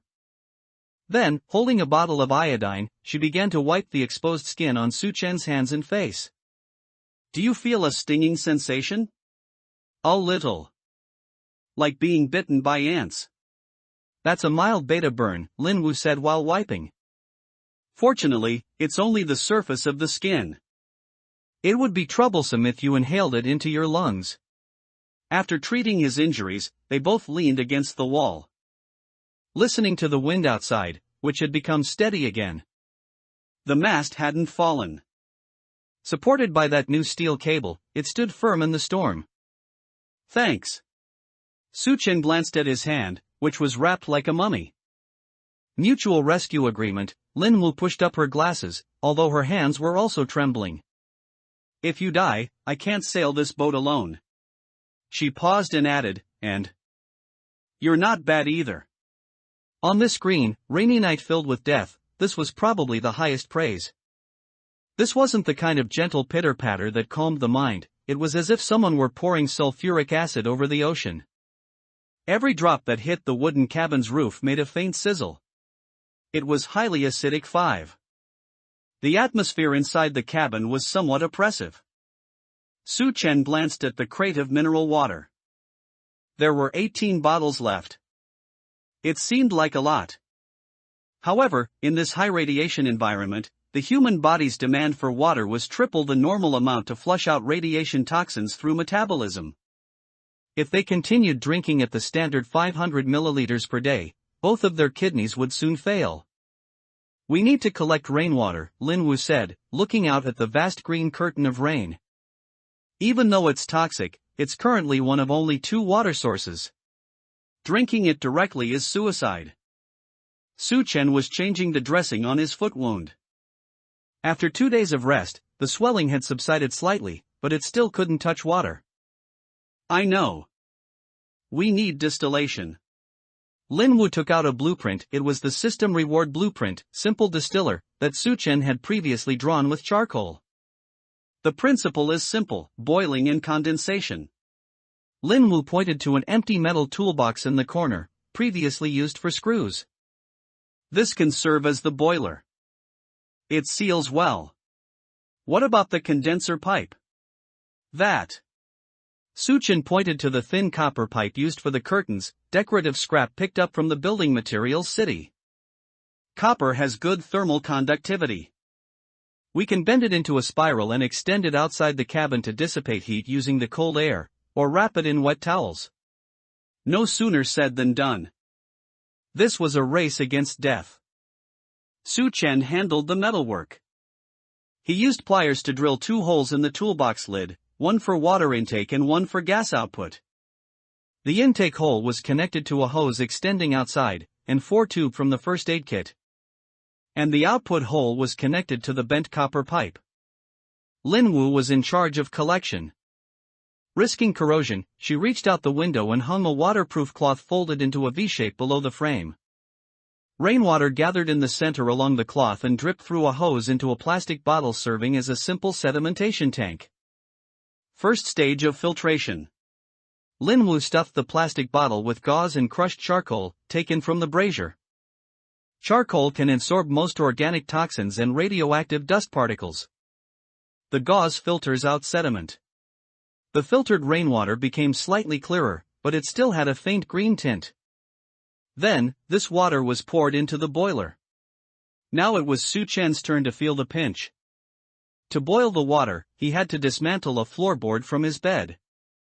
It was dry old poplar wood, which burned with a strong flame. Sizzle, sizzle, sizzle. The water in the toolbox boiled. Steam surged through the copper pipe. Though the pipe's surface was scalding, the temperature dropped rapidly as Linwoo continuously wiped it with a wet cloth soaked in seawater. The first drop of condensed water dripped from the end of the copper pipe. Crystal clear and translucent. No green. Suchen caught it with a cup. Wait.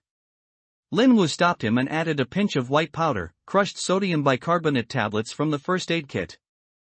If it's acid rain, we need to neutralize the pH level. The powder dissolved with small bubbles. Suchen picked up the cup and sniffed. It had a burnt and metallic smell, and was a bit salty, from the sea breeze. But it lacked that nauseating smell of rust. He took a small sip. The warm water flowed down his throat. It's drinkable. He handed the cup to Linwoo. Linwoo also took a small sip and let out a long breath. Though the heavy metal ions might exceed the limit, it won't kill us in the short term. With this crude distillation device, as long as the rain didn't stop, they would have a steady supply of fresh water. Even if it meant sacrificing precious wooden boards, it was worth it. From now on, we'll take turns boiling water every day. Suchen looked at the gurgling toolbox. I don't know how long this rain will last. Based on the thickness of the radiation clouds, at least 3 more days. Linwoo pushed up her glasses and flipped through her notebook by the firelight. And I've discovered a problem. What? That potato sprout.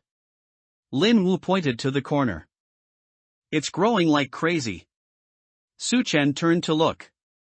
The 2, which originally had only tiny sprouts, had grown half-foot-long deep purple leaves under the green fluorescent light of the past 2 days. Moreover, the leaves were incredibly thick, their surfaces covered in eerie veins. Radiation has accelerated cell division. Linwoo's voice trembled slightly. But that might not be a good thing. If the potatoes it produces are also mutated, are they toxic? I don't know.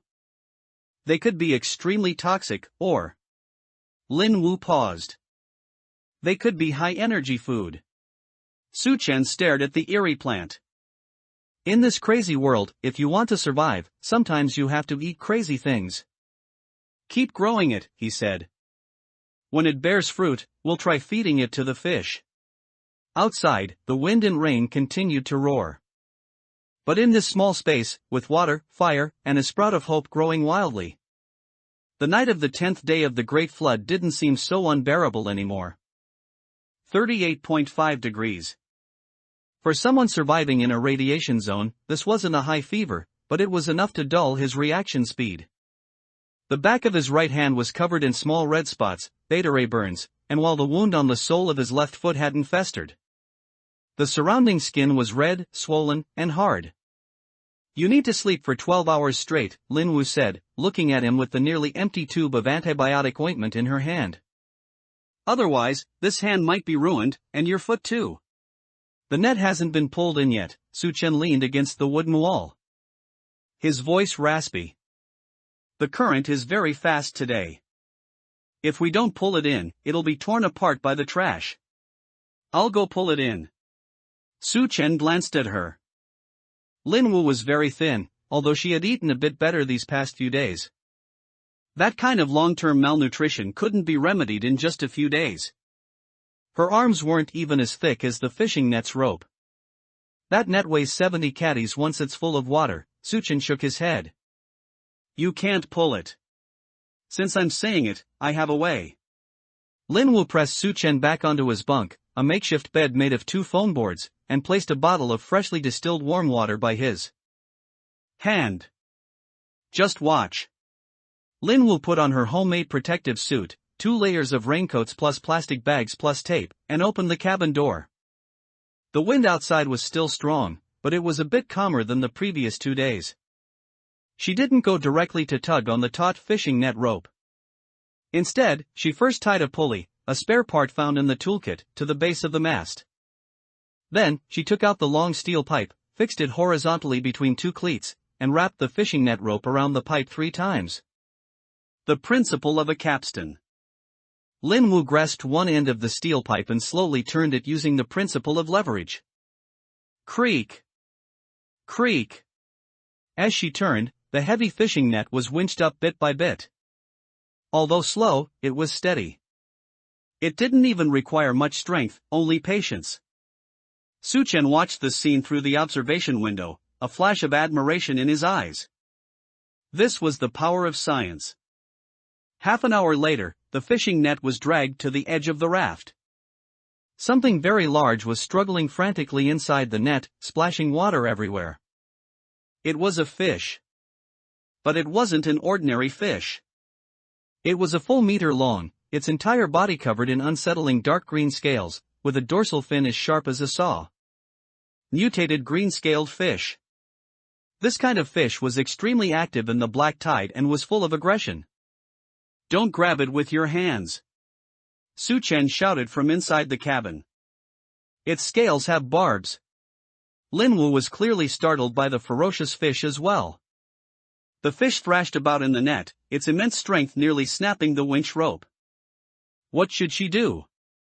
She had a knife in her hand, but if she got close to stab it, she would likely be swept into the sea by the fish's tail.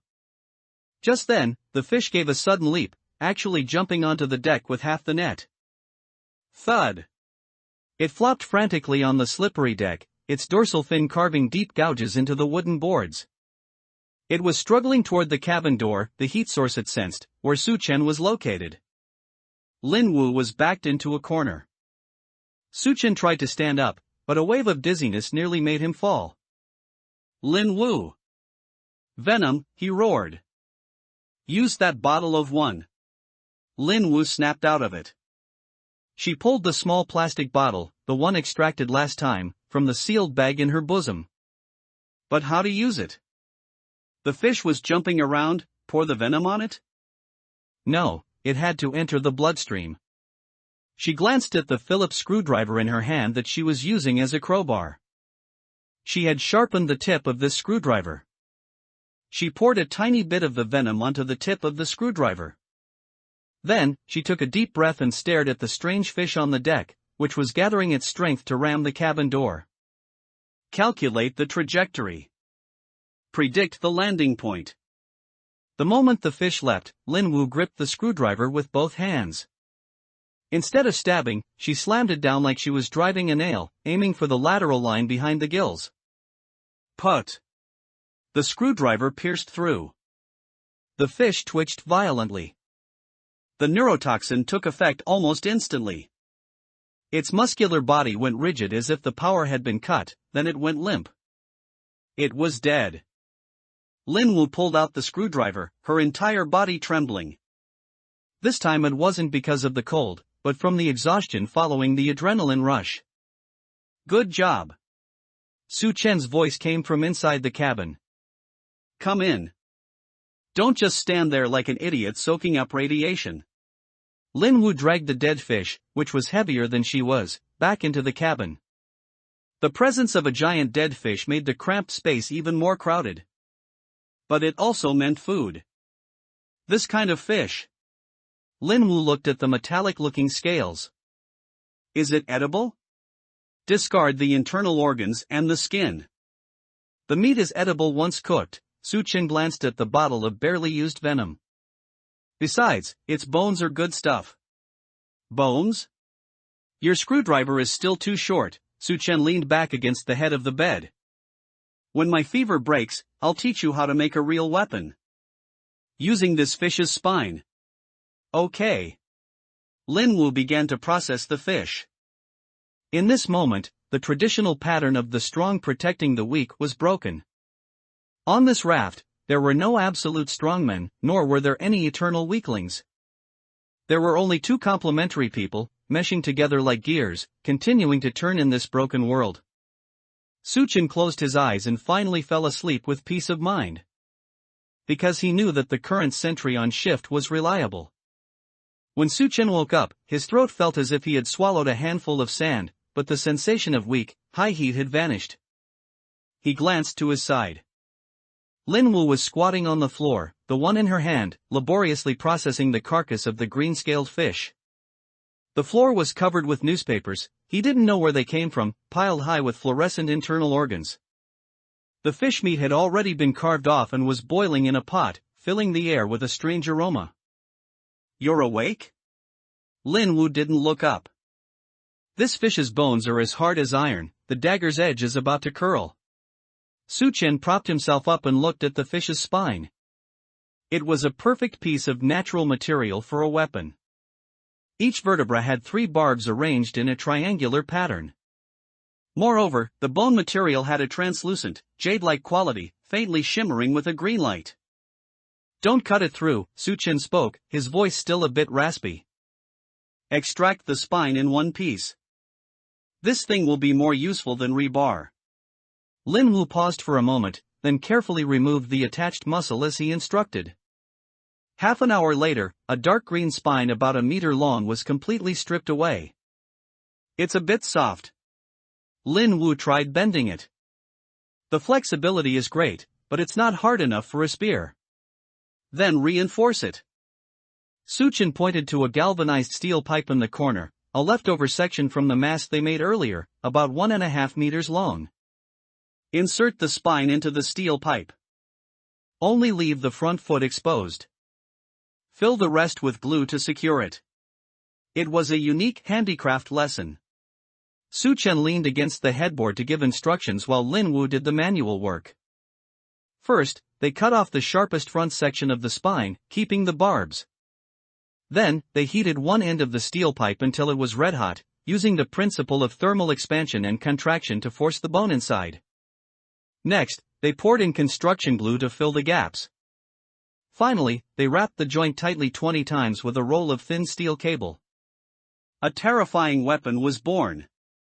The front end was a half-foot-long green bone blade with 3 rows of barbs. The handle was a heavy, sturdy galvanized steel pipe. Holding it felt like holding the Grim Reaper's scythe. There's one last step. Su Chen pointed to the small bottle containing the 2. The surface of the bone has many microporous structures. Apply the venom, and it will be absorbed. This is called 5 the blade. Linwoo used a small brush, made of hair, to carefully coat the bone blade. The pale blue venom seeped into the green bone, giving the edge an eerie cyan blue hue. System prompt, successfully crafted, poison green scaled bone spear, quality, excellent, green, attributes, piercing damage +15. Comes with strong neurotoxin, paralysis effect, durability, 30 out of 30. Su Chen looked at the weapon and nodded with satisfaction. Take it and give it a try. Lin Wu gripped the steel pipe handle with both hands. It was heavy, but the weight gave her an unprecedented sense of security. Go to the deck. Stab the air 100 times. Although Su Chen was weak, his instructor's aura remained. Twist your wrist when you stab, and use the barbs to tear the wound open. Lin Wu pushed open the cabin door and walked out. It was still raining outside, but it was much lighter than the previous 2 days. The sea surface still shimmered with green light. Ha! Lin Wu clumsily thrust the spear. Use your waist. Don't just use your hands. Su Chen shouted from the cabin door. Once, twice, 3 times. Lin Wu's movements became increasingly proficient. She was naturally a person who performed experiments with extreme precision. Once she mastered the technique of exerting force, her strikes were very accurate. Suddenly, the sound of water came from the sea again. Something's there. Lin Wu instantly pulled back into a stance, the bone spear pointing toward the port side. It was a mutant sea crab. It was as large as a washbasin, waving a massive claw, trying to climb up the rope hanging down. Its shell was covered in barnacles and looked very hard. Don't panic, Su Chen directed calmly from behind. Its joints are soft. Stab the gap below its eyes. Lin Wu stared intently at the crab. The crab climbed onto the ship's railing, raising its claw in a show of force. Now! Lin Wu lunged forward, the bone spear darting out like a venomous snake. Poochie! The bone blade accurately pierced the soft shell gap below the crab's mouth. The barbs hooked into the internal muscle tissue. Lin Wu twisted her wrist. Crack! The internal structure was mangled. The crab didn't even have time to struggle before it went stiff. Jellyfish toxin had a certain effect even on crustaceans. Beautiful. Su Chen smiled. Lin Wu pulled out the spear, bringing with it a stream of yellow-green fluid. She looked at the monster dead before her, then at the weapon in her hand. That sense of fear had vanished. In its place was a thrill of controlling life and death. Extra food tonight. She turned back, giving Su Chen a somewhat bloody smile. Crab pot. Su Chen looked at her. The female graduate student who used to only hide behind her glasses to analyze data was rapidly transforming. In this dog-eat-dog world, only by showing your fangs can you live like a human being. The sea breeze no longer carried that pungent smell of rust, but had returned to its salty, damp scent. But the situation for one was not optimistic. The portside pontoon is taking on water, Lin Wu said, her face looking grim after checking the flank. The foam surface is severely aged, and the plastic wrapping has been corroded by radiation. Making it as brittle as a cracker, it shatters at the slightest touch. If you step on it any harder, the whole pontoon might snap. Su Chen stood at the bow, leaning on his bone spear. His foot injury had scabbed over, but he still limped when he walked. We need to repair the boat, he said, but we can't do it in the water. The glue needs time to cure, and we must cut away the rotten foam first. We need a dry dock, Lin Wu said, looking out at the vast ocean. Or, a piece of land. On this sea of ruins, land was a luxury. But ruins were not. 2 o'clock, Su Chen suddenly pointed into the distance. That is the dry dock you wanted. It was a dark, hulking mass of iron, standing lonely amidst the waves. As they drew closer, its outline gradually became clear. It was a heavy-duty lowboy trailer. The cab was facing downward, seemingly stuck on a reef. But the 18-meter-long, wide, and flat rear trailer bed stubbornly protruded above the water, like an iron island. A perfect dry dock. Su Chen couldn't help but marvel at the engineering quality of the previous era. The thickness of the steel plates on such heavy vehicles was enough to withstand the erosion of seawater. Lower the sail. Bring us alongside. Lin Wu skillfully operated the rigging. Raft no. Zero, aided by the light breeze, slowly drew alongside the steel platform. The depth of the water here was just right. The edge of the trailer bed submerged half a meter into the water, forming a natural ramp. "Wait for a wave," Su-chen commanded. A large wave surged in, lifting the raft.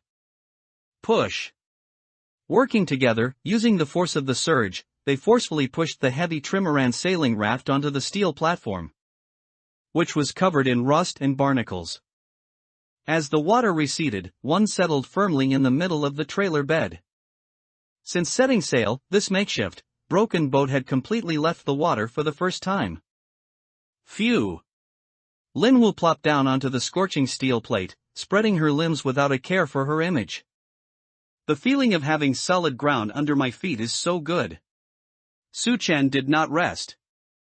He first inspected the pontoons at the bottom of the raft. The situation was worse than expected. Some places had already been bored through by barnacles, and there were quite a few gashes bitten by fish. "We need to tear off all the plastic sheeting and re-wrap it," Su-chen determined. "We will spend the night on this iron island. Then I'll go see what's inside that big guy." Lin Wu pointed to the cab, half of which was still exposed above the water. "Be careful.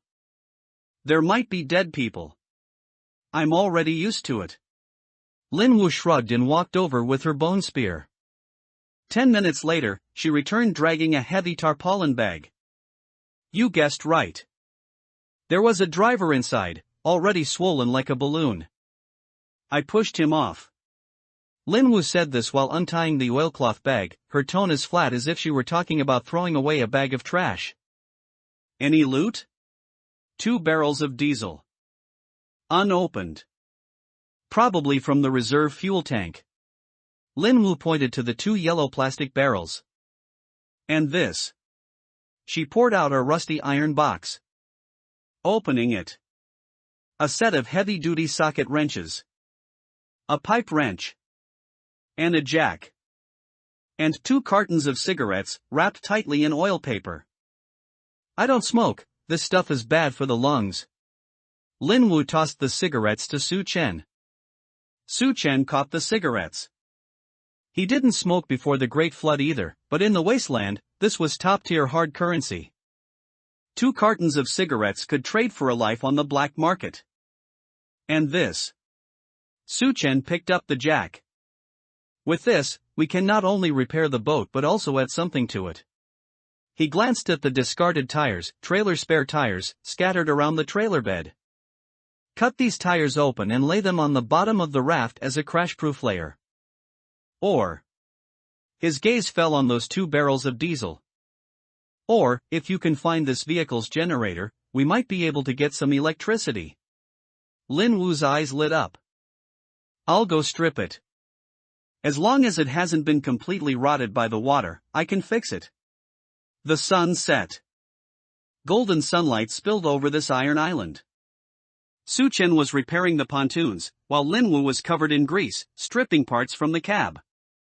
No monsters, no wind or waves. Only the sound of metal clanging and 2 people busy trying to live a better life. This was the most luxurious tranquility in the apocalypse.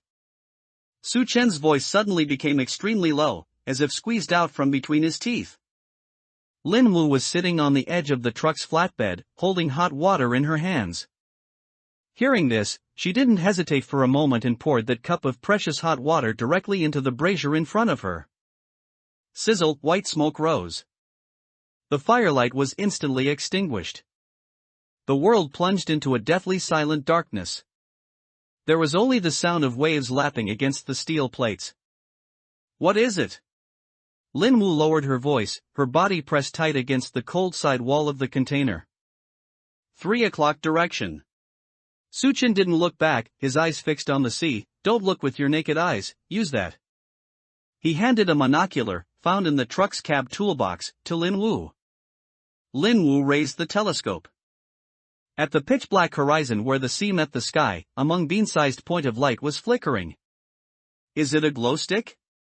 Lin Wu adjusted the focus, or some kind of bioluminescent creature? The light was green, flashing rhythmically. 3 long, 1 short. It seemed like some kind of signal, or perhaps like breathing. That's a 5, Suchin said coldly. A green fire burned from a mixture of corpse oil and copper salts, hung at the top of a mast. In this area, only one kind of person uses such a light. Night walkers. Lin Wu had seen this name in a notebook. Dr. L's notes mentioned them, a group of marauders who rose rapidly after the black tide, skilled in night combat. Who liked to hang lights at sea like fishing to attract ignorant survivors or light-seeking 3s, then wipe them all out in one fell swoop. How far are they from us? Less than 2 nautical miles, Suchin judged the wind direction. And it's downwind. If we hadn't put out the fire just now, we would have been locked onto by now. Let's go. Suchin stood up, his movements as light as a cat's. This truck is too conspicuous. If they pass by, they'll definitely send people up to search. We can't stay here. Although there were still some tires they hadn't had time to dismantle, their lives were more important. The two of them quickly threw the unpackaged supplies onto 4. They pushed the boat into the water. This time they didn't raise the sail, the white billboard sail was too conspicuous in the night. Suchin sat at the stern, Lin Wu at the bow. Each held a wooden board, fragments of the original door, and like rowing a dragon boat, they dipped their paddles deep into the water. Rowing silently. Don't make any splashing sounds, Suchin whispered a reminder. Keep the blades in the water. Silent navigation. This was a technique that extremely tested one's physical strength and psychological fortitude. In the darkness, you never knew when the enemy would appear, every second felt as long as a year. Half an hour later, that green point of light grew larger. It was a modified fishing boat. A ram was mounted on the bow, and several swaying figures were faintly visible on the deck. A burst of harsh heavy metal music and wild laughter drifted on the wind. They were celebrating. Or slaughtering their prey. Raft No. 0 clung tightly to a reef protruding from the water, remaining motionless. The ship passed several hundred meters away from them. The searchlight's beam swept across the sea like a sword, at one point sweeping over the location of the truck platform. Look! There's a big one over there, someone on the boat shouted. Let's go take a look. The fishing boat turned and pulled up alongside the truck. A few minutes later, the sounds of smashing and gunshots, they were shooting the locks, came from the truck's direction. Damn! Lin Wu's palms were covered in cold sweat. If they had left 10 minutes later, they would be corpses by now. Suchin remained expressionless. Keep rowing. While they're looting the truck, we'll enter the nearby one. Escaping from under the noses of the nightwalkers was only the first lesson of wasteland survival. Not until that green point of light completely vanished from sight did Lin Wu dare to take a deep breath. They have guns, her voice trembled. Handmade shotguns, Suchin distinguished the difference in the gunshots. The range isn't far, but it's enough to blow our raft to pieces. He glanced at Lin Wu. Welcome to the real world, Dr. Lin. There are not only 3s here, but also people who are more like beasts than the beasts themselves. From this moment on, this survival game officially upgraded to a war game. Speaking is too dangerous, Suchin lowered his voice and whispered against Lin Wu's ear. On the silent sea, human voices can carry for a kilometer. And if we encounter those mutants with keen hearing, even our heartbeats might be too loud. Raft No.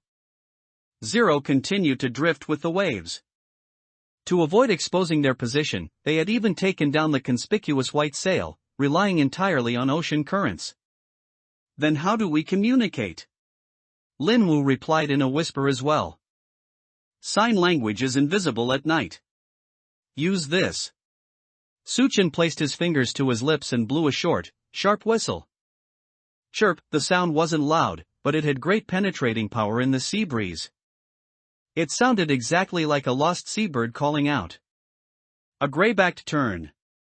Lin Wu immediately recognized the prototype of the call.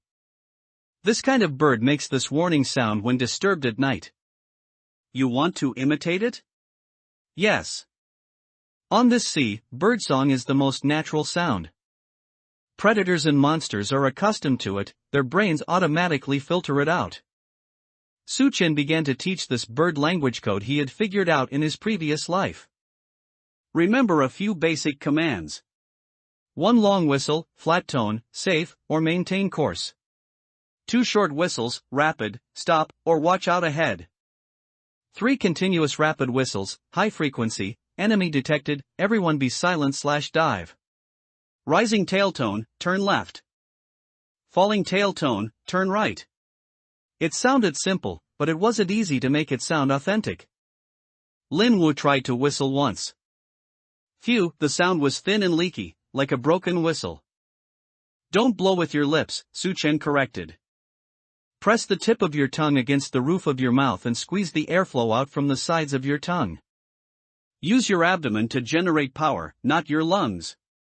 In the darkness, he grabbed Lin Wu's hand and pressed it against his stomach. Feel this vibration. Lin Wu imitated Suchen's power generation method and adjusted the position of her tongue. Chirp. This time, the sound was much crisper. Although it still carried a hint of human breath, it was difficult to distinguish from the real thing under the cover of the wind and waves. Practice 100 times, Suchen commanded. Until you can react within a second. For the next 2 hours, the sound of turns rang out from time to time on zero. If any unsuspecting survivors passed by, they would probably just think a flock of seabirds was having a meeting. 2 in the morning. The fog grew thicker. Lin Wu sat at the bow of the boat, keeping watch. Visibility was less than 10 meters. Suddenly, she saw a dark mass floating on the water ahead. It was huge. Like a giant black jellyfish, or a clump of tangled seaweed. But around that mass, the seawater had an unnaturally dark red color. Her intuition told her, danger. She wanted to shout, but immediately remembered Suchen's warning. Chirp, chirp. Stop/watch out, then, it was immediately followed by a long whistle with an extremely falling tail tone. Turn right. Sharp angle. Suchen at the stern of the boat reacted almost reflexively. He slammed the tiller to the left, turning the bow to the right, and simultaneously thrust the long oar in his hand into the water as a brake. Raft no. Zero carved a sharp arc on the water and slid to the right. Just as they had deviated less than 3 meters from their original course, the black mass drifted past the left pontoon. As the distance closed, aided by the faint moonlight, Lin Wu saw clearly what it was. It was a mass of corpses. Not human, nor fish. It was some kind of giant, jellyfish-like creature, its tentacles covered in rotting fish carcasses and human limbs. Most terrifyingly, embedded in the middle of this mass of corpses was a black, spike-covered metal ball. A contact sea mine. If they had bumped into it just now, even a light touch, in the metal ball's current state, corroded and sensitive, it would likely have detonated. Gulp. Lin Wu swallowed hard. She looked back at Suchen. In the darkness, Suchen gave her a thumbs up. Then he blew a flat, long, steady whistle. Chirp, safe/good job. At that moment, Lin Wu felt an unprecedented sense of tacit understanding. In this dark world without light or language, the two of them were like two lonely seabirds, weaving a net of survival with a language only they could understand. This was the first true sunrise after the black tide ended. The green fluorescence on the sea surface had completely vanished, replaced by a long-lost azure blue. Although various types of trash still floated beneath the water, at least the air was clean. Suchen stood on the deck, holding that heavy-duty socket wrench in his hand. Our pontoons lost at least 3 layers of skin to corrosion during this black tide, Lin Wu said, squatting by the ship's edge to inspect them. If another storm comes, the foam boards might just crumble directly into the sea. That's why we're refitting. Suchen pointed at the 4 big items taking up the most space in the center of the deck, heavy-duty spare tires salvaged from the truck. Vacuum tires with a diameter of 1.2 meters, featuring an all-steel radial structure. The rubber thickness of these tires was enough to withstand the bites of ordinary mutant fish, and they possessed immense natural buoyancy. Install them on the outer sides of the pontoons, Su-chen gestured. 2 on each side, serving as a collision-proof layer. This was a major project. First, the tires had to be pushed into the water. Luckily, they could float, and then, using the roll of steel cable that had proven its worth during the black tide, the tires were lashed together with the existing foam pontoons. Su-chen had to jump into the water to operate. Although his foot injury hadn't fully healed, he could endure it under such calm sea conditions. Linwoo was on deck, responsible for tightening the winch, the one previously used to pull in the nets. Pull harder. One more turn. Su-chen shouted from the water. The winch let out a creaking sound as the steel cable bit deep into the rubber treads of the tire, fixing it firmly to the outside of the foam pontoon. 2 hours later, 2 massive black tires had been installed on each side. The width of 4 instantly increased by 2 meters. This structure not only protected the fragile foam but also provided incredible extra buoyancy. The deck, which had originally been pressed low into the water, was now actually raised by over 10 centimeters. The buoyancy is overflowing, Linwoo said, looking at the clearly rising waterline. Our current load capacity has at least doubled. Then let's move our home up. Su-chen climbed back onto the boat and shook the water off his body. He pointed at several galvanized steel pipes and shelf pillars he hadn't been willing to use until now. The moisture on the sea is too heavy. Whether it's for storing seeds or sleeping, being right against the water isn't good. Since we have enough buoyancy, we'll build another layer on the deck. No sooner said than done. Relying on the existing radiation-resistant wooden hut, Su-chen added several crossbeams to its top while also utilizing the newly installed tires as outer support points. A simple prototype of a loft, 1.2 meters off the ground, appeared. Though it was only 3 square meters in size, these 3 square meters were sacred. Su-chen moved the box of most precious seeds, Linwoo's potatoes, the laptop, though it was out of power, the nautical charts, and the remaining dry cigarettes all onto this second-level platform. This is your laboratory, Su-chen patted the platform covered with waterproof cloth. From now on, you'll sleep up here too. The lower deck will only be used for work and storing miscellaneous items. Linwoo climbed onto the second level and felt her field of vision instantly broaden. Even though it was only a meter higher, this commanding feeling gave her an extra sense of security. This can't be called a raft anymore, Linwoo said, looking at the monster beneath her feet, cobbled together from foam, wooden boards, tires, and steel pipes. This is a ship. System prompt, vehicle structure upgraded, current status, 0 double-layer composite raft, new features, heavy-duty collision-proof flanks, tires, dry storage area, second level. Evaluation, though ugly, it can take you to further places. Su-chen looked at the system panel with satisfaction. Raise the sail. He sat in the newly installed helm position, the position had also been raised. We're leaving this beginner zone. Let's head to the next point marked on the nautical chart. The one mentioned in the Lighthouse log, Supply Station No. 3. Though they didn't know if it still existed, this new ship gave them the confidence for a long voyage. The sea was as calm as a mirror, reflecting a blinding white light. The deck temperature of composite raft No. 0 was nearing 60 degrees, if one stepped on it barefoot, they would certainly end up with a layer of blisters. Su-chen hid in the shadows of the second-floor loft, twirling the heavy socket wrench he had just pulled out. Although they had a sail, in this windless, deathly still moment, they could only drift with the current. How much water is left? He asked casually, his voice carrying a raspiness dried out by the summer heat. Linwoo sat opposite him, a thick notebook spread across her knees. It was a hardcover book originally used for recording experimental data, now tightly sealed with several layers of transparent tape to prevent moisture. She didn't answer immediately. Instead, she pushed up the glasses sliding down the bridge of her nose and stared intently at a page of data. Her ballpoint pen tapping repeatedly on the paper. This is bad news. Linwoo looked up, her gaze holding a seriousness even more suffocating than the high temperature. According to my records, our freshwater consumption data has been abnormal over the past 3 days. She turned the notebook around, pointing to a line of dense numbers. Your daily quota is 500 milliliters, and mine is 450 milliliters. That is an unshakable standard. Combined with the distiller's output, our inventory should theoretically increase by 1.2 liters every day. But her finger slid to the balance column on the right. In reality, the daily inventory increase is only 0.9 liters. Su-chen sat up straight, and the wrench stopped spinning. You mean we're inexplicably losing 300 milliliters of water every day? Exactly 320 milliliters, Lin Wu corrected him. Her professional habit demanding precision to the milliliter. It couldn't have been drunk. I'm present to record every time water is taken.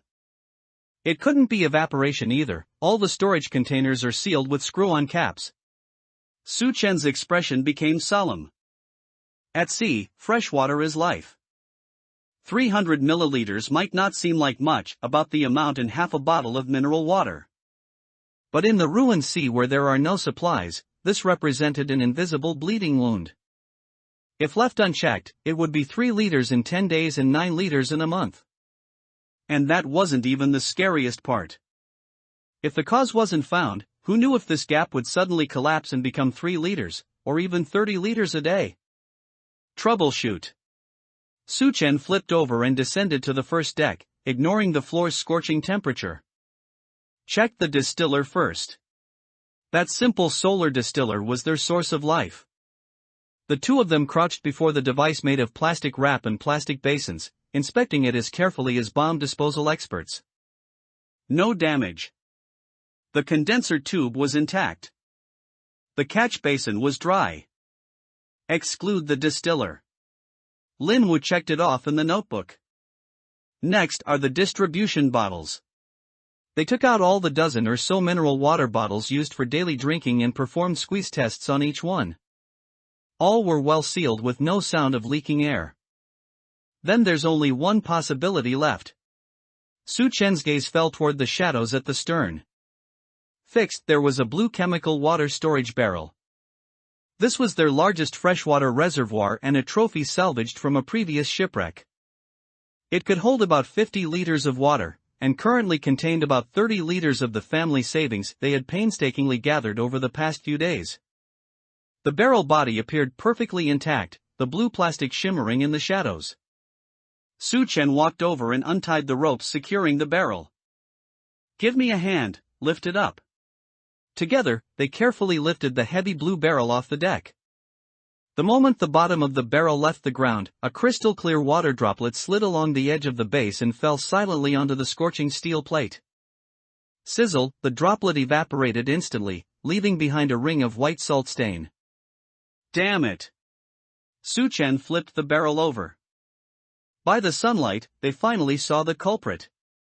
On a mold line at the edge of the barrel's bottom, there was a crack as thin as a hair.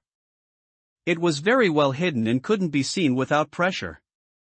But when the barrel was full of water, the gravity of the liquid would slightly force the crack open. With every jolt of the boat, it acted like a micropump, squeezing out the freshwater bit by bit. If we hadn't found it, in another 3 days, the bottom of this barrel would have completely split due to stress fatigue, Lin Wu said. Squatting to the side and looking at the crack, her face pale. By then, all 30 liters of water would have leaked away. Without any warning. This is a hidden danger, Su-chen's voice was cold. At sea, what kills you often isn't a monster, but these inconspicuous little cracks. Can it be fixed? Lin Wu asked. Yes. But I must be very careful. It was a surgical operation. Su-chen first carefully transferred the water from the barrel into every empty bottle, lunchbox, and even plastic bag he could find. This was delicate work, any spilled drop was painful to see. After emptying the barrel, he used a knife to scrape away the dirt and oxidation layer around the crack, revealing the fresh plastic substrate beneath. Go find some HDPE, high-density polyethylene. These blue barrels are usually made of this material. If we use PET from a mineral water bottle to patch it, it won't stick. Linwoo rummaged through the scrap pile for a while and brought back an empty blue dish soap bottle made of the same material. Suchen cut out a long strip of plastic. There was no heat gun, no welder. He could only use the most primitive method. He lit a piece of candle, a birthday candle scavenged from the convenience store. He heated the knife blade over the flame until it was red hot, then quickly pressed it against both sides of the crack to soften and melt the original plastic. Immediately after, he placed the cut patch strip over it and continued to heat and press it with the blade. The air was filled with the acrid smell of burning plastic. Su Chen's hands were very steady. As if suturing a wound, he fused the patch strip bit by bit into the material of the barrel bottom. 10 minutes later. An ugly but sturdy black melt mark covered the original crack. Wait 10 minutes for it to cool, Su Chen wiped the sweat from his forehead, then we'll do a water test. Half an hour later. When the fresh water was poured back into the barrel, Su Chen gave it several hard shakes. Not a single drop leaked. We're saved. Linwoo let out a long breath, collapsing onto the deck. If this water had been lost, we would have had to drink those 2 cases of expired mineral water. No, if this water had been lost, we would have been forced to risk a landing, Suchen said, looking at her. This is why we keep accounts. Steward Lin, if it weren't for your obsessiveness, we might already be preparing our final arrangements. Lin Wu gave him a look. But the corners of her mouth curled up slightly. She opened the notebook to show Su Chen. It was filled with dense records of the source and destination of every resource: screws, M6/M8 mixed 52 units stocked. 12 consumed for pontoon repairs, 40 remaining. Waterproof tape, 3 rolls stocked, 1.5 rolls consumed for canopy repairs, 1.5 rolls remaining. Compressed biscuits, beef flavor 24 packs stocked, 6 consumed, 18 remaining. Diesel, 10 liters stocked, untouched. Each page had the date and weather written in the header. Each page had a resource inventory summary in the footer. I used to find bookkeeping annoying, Suchen said, looking at the dry data, but in the apocalypse, this is our lifeline. It tells us how much longer we can live and when it's time to risk our lives. He patted the repaired water barrel. From now on, all resource movements must go through your signature. Even if it's just a single screw, it must be accounted for. Are you serious? Serious. This is Article 1 of this ship's constitution. Linwoo didn't speak, she just solemnly picked up the pen and wrote a line on the title page of the ledger, Day 15 of the Great Flood. Freshwater loss mitigated. Established 1. Any depletion of resources must be traceable. Any unauthorized waste is equivalent to murder. After writing, she capped the pen with a crisp click. This was the first step in the reconstruction of civilization, establishing rules and enforcing them. On the vast ocean, this ledger provided more security than any weapon. Suchen stood before the railing of the newly reinforced 2-story cabin, feeling the coolness of the evening breeze brushing against his cheeks. Although the deck beneath his feet still rose and fell slightly, it no longer tossed violently with every small wave as it had in the past few days. This was the sense of security that weight brought. If you ignore the patches, this boat actually looks quite decent. Linwoo walked up carrying 2 stainless steel lunchboxes.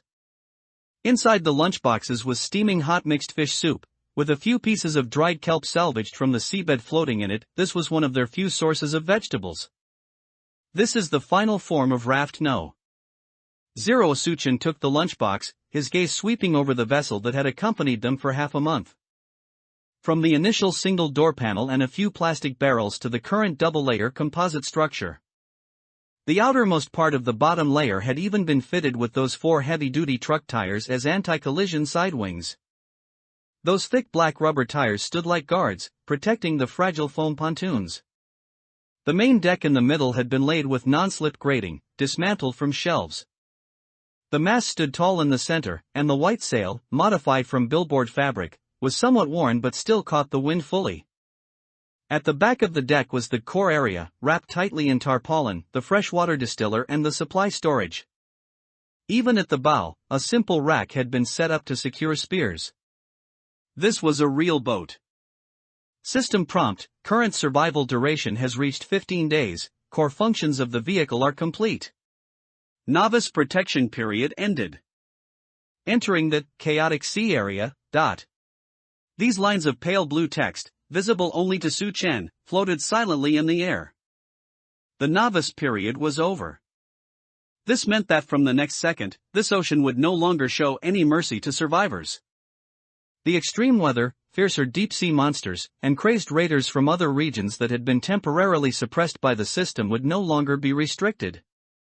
Achievement unlocked: graduate of the Drifting Novice Village, vehicle rating, C+, on this sea of ruins, it already counts as a mansion.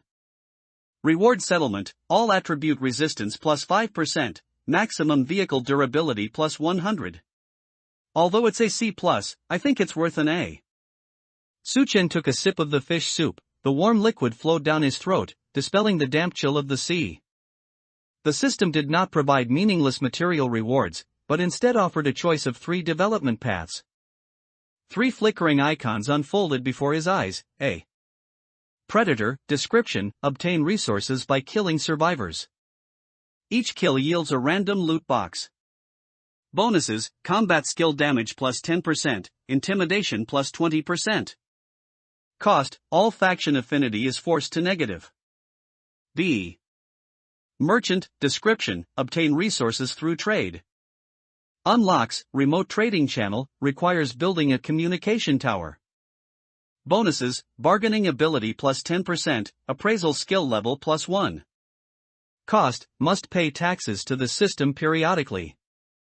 C. Pioneer. Description: obtain resources by exploring unknown ruins. Gain exploration points for every new landmark discovered. Bonuses: nautical chart decryption speed plus 10%, ruin detection range plus 500 meters. Cost: probability of encountering unknown creatures increases significantly. Su Chen hardly hesitated. His finger reached through the void and tapped the third option. Choose A? That would be self-destruction. In the apocalypse, killing is the easiest thing, but trying to build a civilization on killing is the stupidest. Choose B? Even a ghost knows that supplies are more expensive than gold now. Who would be foolish enough to sell their core resources? And pay taxes on top of that? Only C would do. What are you choosing? Lin Wu keenly noticed Su Chen's distraction. Although she couldn't see the system, she knew this man had some secrets. Choosing the future. Su Chen withdrew his hand, and the interface before him dissipated into countless points of light, eventually converging into a new nautical chart projection. On that map, the surrounding sea areas that had originally been shrouded in fog suddenly lit up with some blurred points of light. Since we already have this boat and enough fresh water, although food isn't abundant yet, we won't starve, Su Chen pointed to the southeast. Then why should we keep circling in this shallow sea area that has already been picked clean? That was the edge of the map. What's there? I don't know. Maybe bigger storms, maybe more monsters. Su Chen gripped the steering handle, feeling the vibration from the waves. But there must be things we haven't seen yet. Like real land, or the legendary anchor city. Lin Wu was silent for a moment. She pushed up her glasses and looked at the unknown sea. If we don't go, we could live safely in these shallows for a long time. Until we've finished scavenging all the trash here, she said. That's what survivors do, Su Chen interrupted her, we are pioneers. Sounds good. Lin Wu smiled, her first genuine smile in days. As long as you don't forget that we have to eat on time. And, remember to put this fish soup on the tab. Weigh anchor. Upon the command, the heavy tire anchor was pulled up by their combined efforts. The iron chain scraped against the bollard with a harsh sound. Raft no. 0, the double-layer composite raft, slowly broke free from the constraints of the reef area as it rose and fell with the waves. The white sail filled with the evening wind, making a crisp bang sound. Su Chen adjusted the steering, and the bow carved a beautiful arc, cutting through the waves under the sunset. Just as the system said, the story of the novice village was over. The silhouette of the ruined city behind them gradually blurred in the twilight, while ahead lay a pitch-black, deep, and unknown sea full of danger. Hold on tight, Dr. Lin. Suchen stood at the bow and shouted like a real captain, "We're heading to the deep sea." The sea breeze hit their faces, carrying the smell of salt and the scent of freedom. Lin Wu's voice was almost shredded by the gale. She clutched the makeshift thermal imager, cobbled together from a dashcam and an industrial temperature sensor. Hiding behind the pillar of the second-floor attic, her face drenched in rainwater. This was a tropical storm without any warning. 2 hours ago, the sea was still calm. But in just a quarter of an hour, the sky was pressed down by ink-like dark clouds, making it hard to breathe. Immediately after, the waves surged as if they had gone mad. If it were the previous single-layer raft, Zero would have capsized by now. But the current double-layer composite structure saved their lives. The 4 heavy truck tires installed on the left and right sides were now providing astonishing buoyancy and stability. Whenever huge waves struck the hull, the immense elasticity of the tires absorbed most of the impact force. Although the hull shook violently, sometimes even tilting to 45 degrees, it never capsized. Steady! Suchen stood at the helm, his hands bloodied by the friction of the ropes. He had to constantly adjust the bow to face the giant waves. If hit from the side, not even the gods could save them. "What is the heat source?" he roared into the wind and rain. "It's very weak. It looks like a person. The body temperature is low." Lin Wu stared at the palm-sized monochrome display, where only a blurry red dot was flickering. "That location. That location isn't on the nautical chart." Su Chen raised his binoculars with one hand. The rain curtain was too thick. Visibility was less than 50 meters. But at the very moment a blinding bolt of lightning tore across the sky, the world was illuminated for half a second. He saw it clearly. On the turbulent sea, a massive concrete island stood tall. It was a broken bridge pier from a cross-sea bridge. It looked like a finger reaching out from the seabed, standing lonely and stubborn in the violent waves. And on one side of the pier, a precarious shipping container was hanging. The container's half-door was open, and a person was lying prone at the entrance, seemingly holding something in their hands, aimed downwards. "It's a survivor." Su Chen narrowed his eyes, his pupils contracting in the afterglow of the lightning. "And they're in big trouble.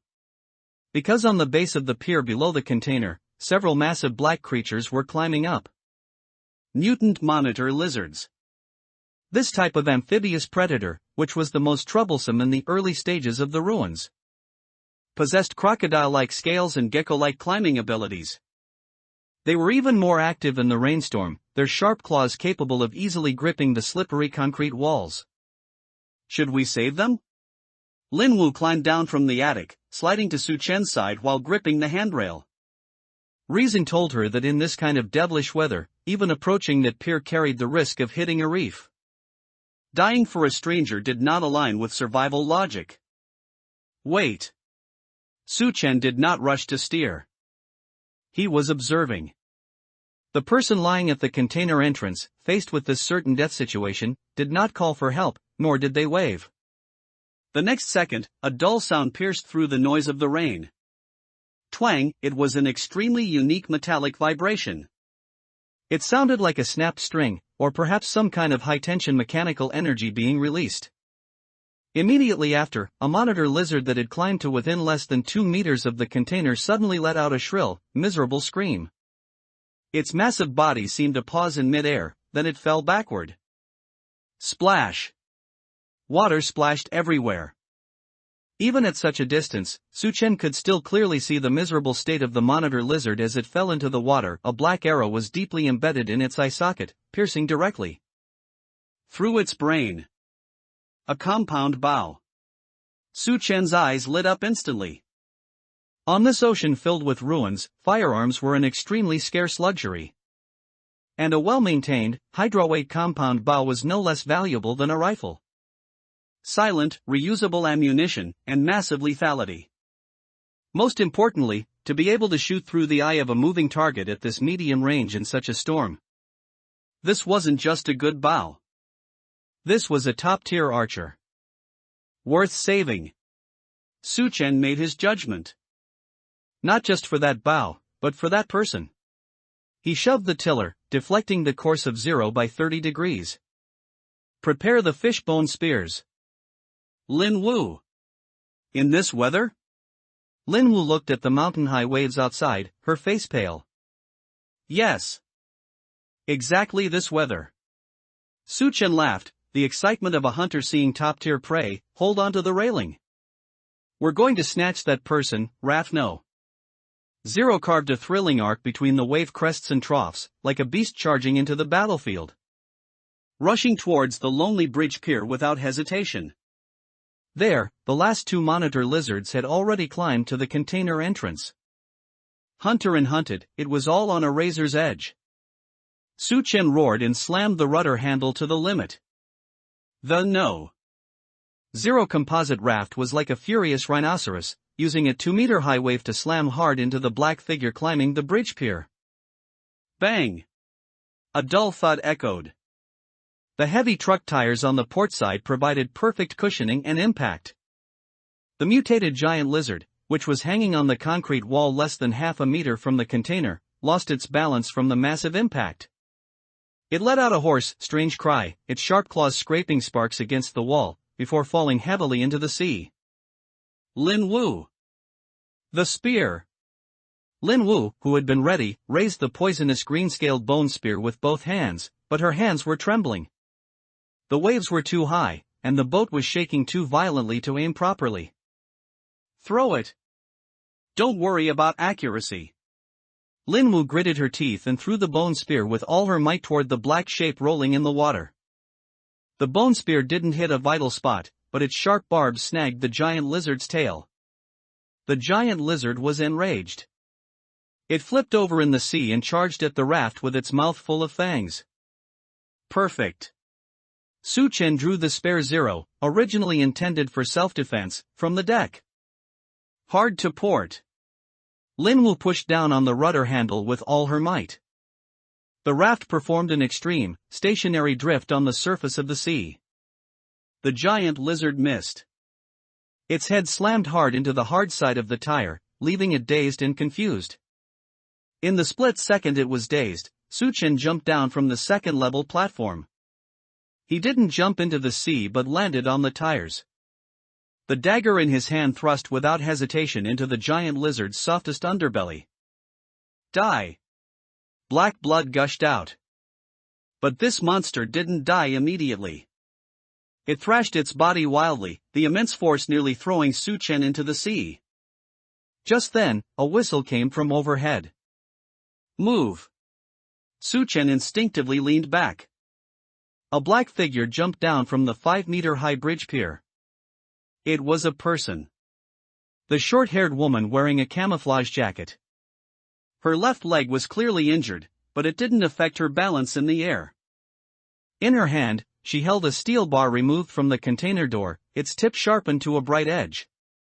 Leveraging the gravity of her fall, she acted like a cannonball, gripping the steel bar with both hands and driving it deep into the back of the giant lizard's head.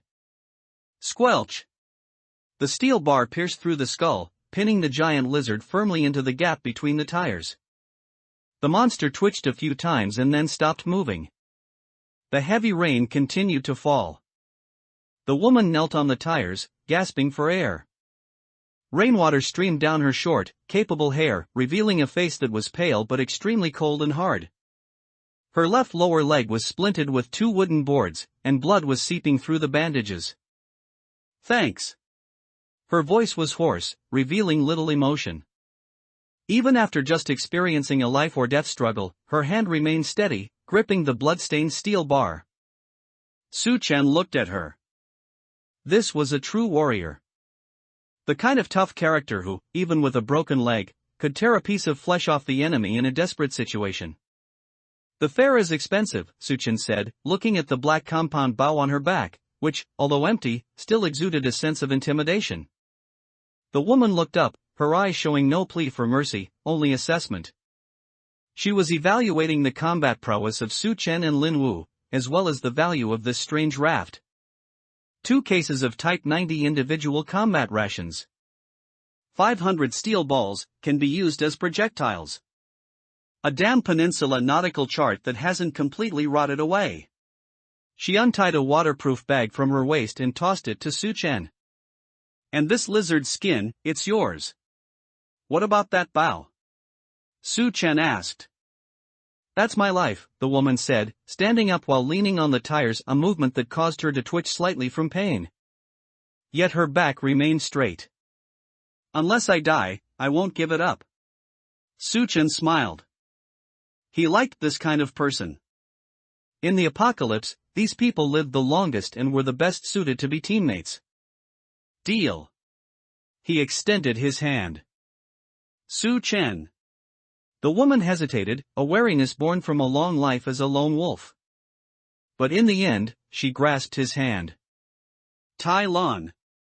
Welcome aboard, Su Chen said, pulling her onto the deck. Dr. Lin, it looks like your first aid kit is going to have some business. Lin Wu ran over from the helm, frowning as she looked at Tai Lan's broken leg, which was already showing signs of inflammation and infection. The wound is deep. I need antibiotics. Do you have any? Tai Lan shook her head. Then we'll go loot some, Su Chen said, looking at the vast, rainy horizon as he spread out the still damp nautical chart. There must be a pharmacy or a police station around here that hasn't been completely submerged. Head northwest, Tai Lan said, pointing to a red circle on the chart. There's a partially submerged police station there. I lost 2 arrows there, but I didn't go inside. There might be better things in there. The 3 of them exchanged glances. Amidst the wind and rain, this makeshift team had, for the first time, a common goal. Raft no. Zero swayed gently with the waves, like a beast that had just finished a battle and was licking its wounds. The deck was filled with a pungent, mixed odor, iodine, alcohol, and that sweet, fishy smell unique to rotting flesh. Bear with it.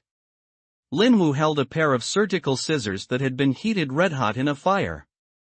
Her brows furrowed as she stared at Tai Lan's left lower leg.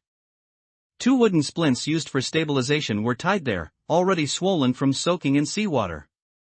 As Lin Wu carefully unwrapped the bandage soaked in filthy blood, the exposed wound made one gasp. The muscle tissue, which should have been pink, had turned grayish-white, and the edges of the wound were even starting to blacken. This was a severe open fracture. The broken tibia had once pierced through the skin, although it had been reset, having soaked in seawater for so long, infection was inevitable. I need to trim away the necrotic tissue and then flush it with hydrogen peroxide, Lin Wu said, pushing up the glasses on the bridge of her nose. There's no anesthetic. You'd better bite down on something. She handed over a piece of hardwood wrapped in gauze. Tai Lan took the wooden stick without a word and shoved it into her mouth, biting down hard. She sat on the black tire, her hands gripping the edge of the gunnel so tightly that her knuckles turned pale. Do it! Even with the object in her mouth, her eyes were terrifyingly calm. SSS, when the hydrogen peroxide was poured onto the wound, white foam instantly welled up. Tai Lan's body suddenly tensed, a physiological instinct.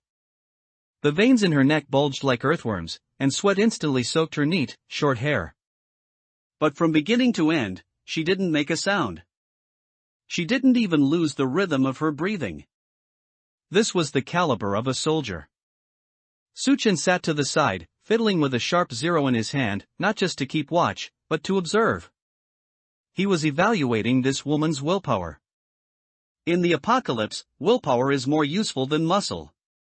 10 minutes later, the cleaning was finished. Lin Wu used the last roll of clean gauze to bandage the wound, then slumped onto the deck as if she had just fought a battle herself.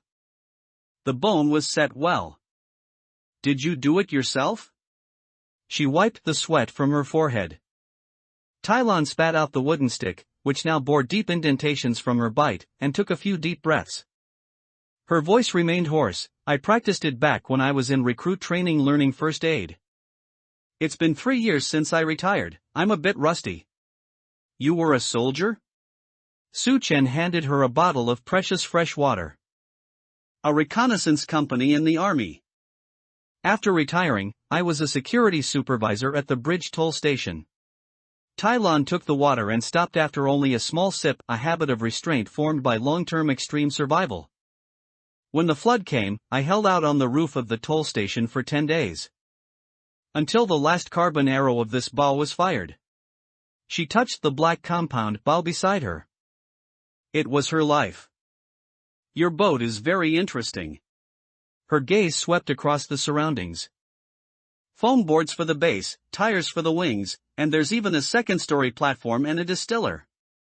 I've seen many survivors' boats. They're either stolen yachts without fuel or just a few broken wooden planks. This is the first time I've seen something so systematic. It's to survive. Su Chen poured out 2 boxes of Type 90 individual rations and the nautical chart from her waterproof bag. Your leg will need at least half a month to heal before you can walk. During this time, you're a wounded patient. He unfolded the nautical chart. It was a military-grade 1:50,000 topographic map.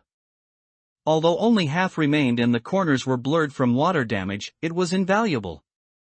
It detailed all the important facilities in this area, originally a peninsula region. A red-circled Binhai police station, water depth 5 meters. A blue triangle, Sinopec refueling ship, abandoned. And a black skull symbol that was drawn on by Tai Lan herself. What is this? Su Chen pointed at the skull. There's a group of people over there who call themselves night walkers. Tai Lan's eyes turned cold. They don't scavenge for supplies, they specialize in hunting down lone survivors. They don't just steal, they eat people. My previous assault boat was sunk by them. Su Chen and Lin Wu exchanged a look. The green bait light from last night. We'll be careful. Su Chen put away the chart. Now, let's talk about your value. Although you provided supplies, I don't keep idlers on my boat. I can kill. If you ignored that injured leg. The murderous aura in Tai Lan's eyes was enough to make an ordinary person tremble.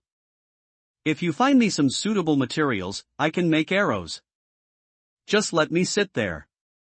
She pointed to the second-story loft platform. Give me a firing window.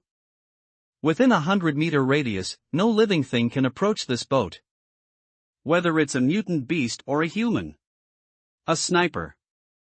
This was exactly the role Su Chen was missing most.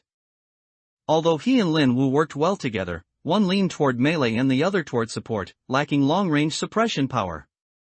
This was also why he had insisted on saving Tai Lan when he saw her shooting arrows. Deal.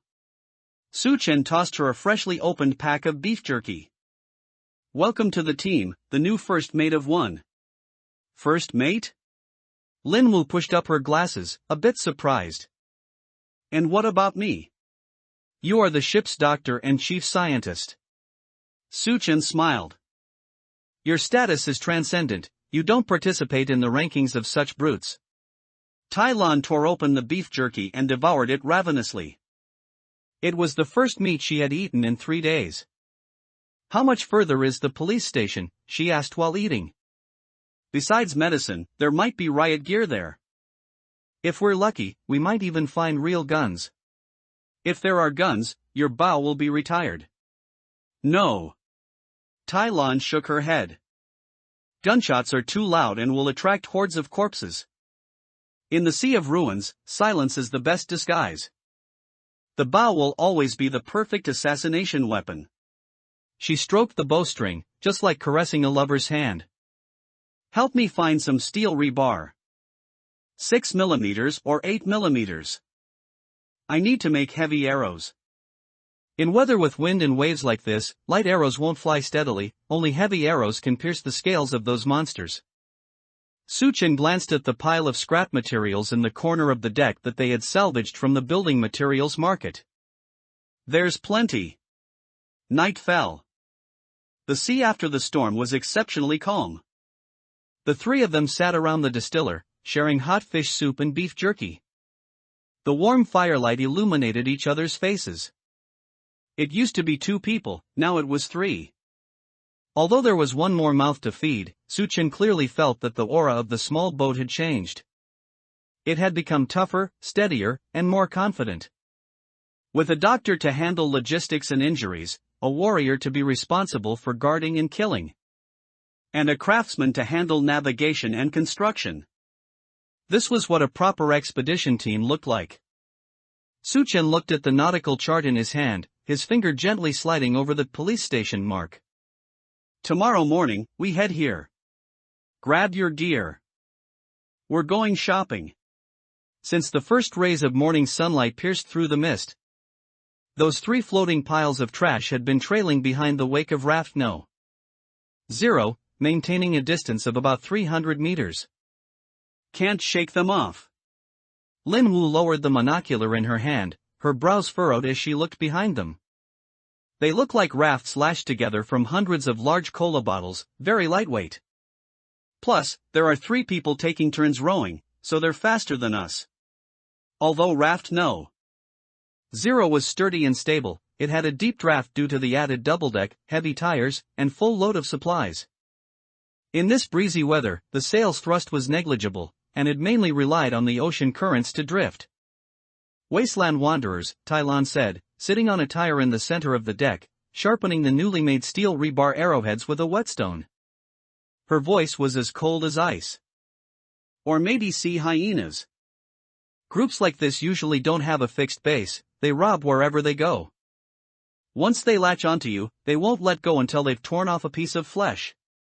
How many of them are there? Su Chen asked, sitting at the helm, gripping the newly modified tiller with a calm gaze. About 6 or 7. They have spears and machetes in their hands. There are also a few holding something that looks like a fishing net launcher, Lin Wu added. That's to catch people alive, Tylon said, stopping her work to inspect the polished steel arrow in the sunlight. On the black market, healthy women and strong laborers are worth more than supplies. The atmosphere instantly froze. Prepare for combat, Su Chun ordered.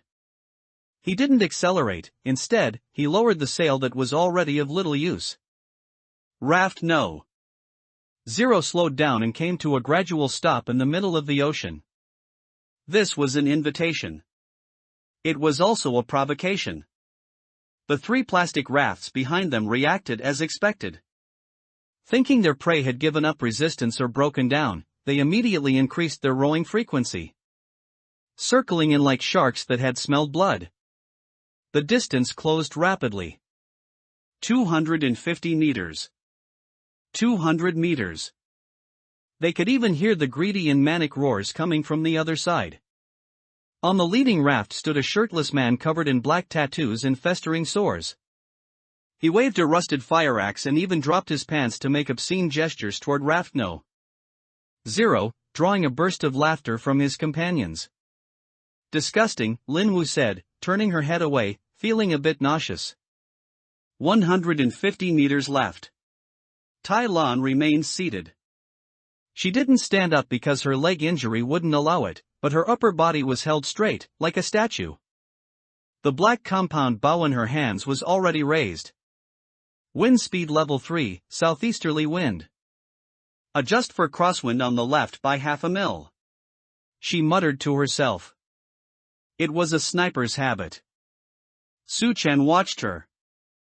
At this distance, ordinary hunting bows or homemade bows had no lethality at all, and even accuracy was hard to guarantee. But a compound bow was different. It was the crystallization of modern industry, the sniper rifle of the cold weapon era. No need to kill, Su Chen said calmly. Just make them leave. Killing them all would be more trouble, the smell of blood will attract real, big trouble. Understood. Tylon pulled a heavy steel arrow she had just made last night from her quiver, a piece of PVC pipe strapped to her leg. It was ground from 8mm rebar. Although it had no fletching and poor aerodynamics, at this distance, its gravitational potential energy was enough to compensate for everything. As long as it could fly, it could kill just by hitting someone. 120 meters. The other side didn't seem to have any intention of stopping. The leading man even started using the back of his axe to strike the plastic bottles, creating an irritating rhythmic sound. Tai Lan narrowed her eyes. In her world, there were no longer any waves, nor any of that noise. There was only the target rising and falling with the waves. Drawing the bow. The pulley system rotated, emitting a slight click-clack sound. The massive bow limbs stored astonishing kinetic energy. Aiming. Twang, the bowstring vibrated, emitting a low and short dull thud. The heavy rebar arrow carved a slightly clumsy but powerful parabolic arc through the air, whistling with the wind as it crossed over 100 meters of ocean. No one saw how the arrow flew across. They only heard a loud thwack. The steel arrow precisely pierced through the two large cola bottles at the front of the lead raft, and then, with remaining momentum, slammed deeply into the wooden board between the leading man's legs, embedding itself firmly. It missed by only 5 centimeters. The man's laughter came to an abrupt halt. He looked down at the rebar that was still violently vibrating and even emitting a wisp of white smoke due to the friction-generated heat. His face instantly turning deathly pale. In that instant, the entire ocean surface went quiet. All the clamor, mockery, and rhythmic tapping vanished completely. Do you want to try again? Tai Lan had already knocked a second arrow. This time, she was aiming at the man's glabella. The group of wanderers looked as if they had seen a ghost. Although they were crazy, they weren't stupid. Someone who could shoot a piece of rebar so accurately from over 100 meters away was definitely not someone they, mere beggars with machetes, could afford to provoke. This was no longer combat, this was an execution. Go! Go quickly! The lead man let out a strange cry, a sound of near-death terror. He paddled frantically with the wooden board in his hands to turn back, not even bothering to retrieve the fire axe that had fallen into the sea. The remaining 2 dilapidated boats also turned around in a panic, some even fell into the sea in their haste, only to be dragged back by their companions like dead dogs.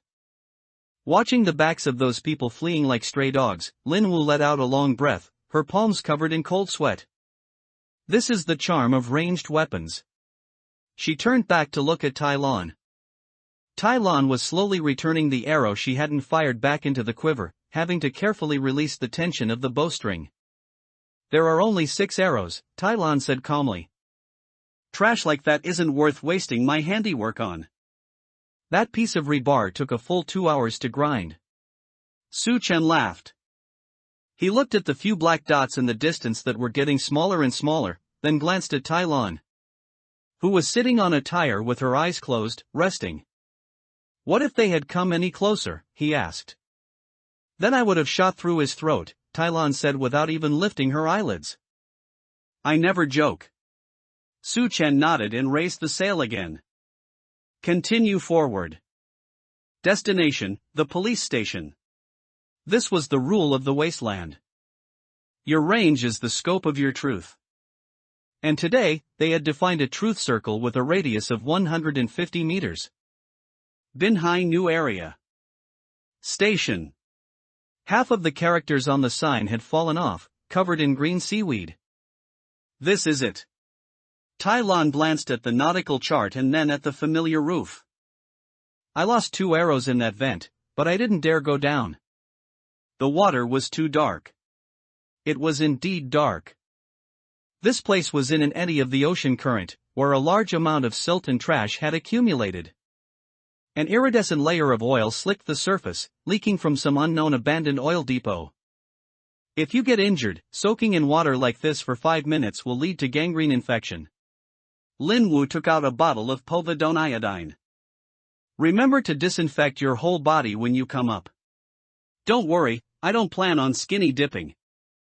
Su Chen had already wrapped himself in a homemade wetsuit, 2 layers of thick plastic raincoats, sealed tightly at the wrists and ankles with heavy-duty duct tape.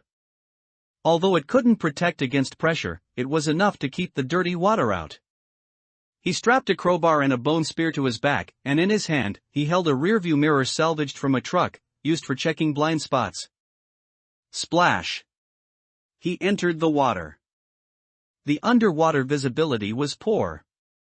It was less than 2 meters. Suchin swam in through a broken window on the second floor. This was an office.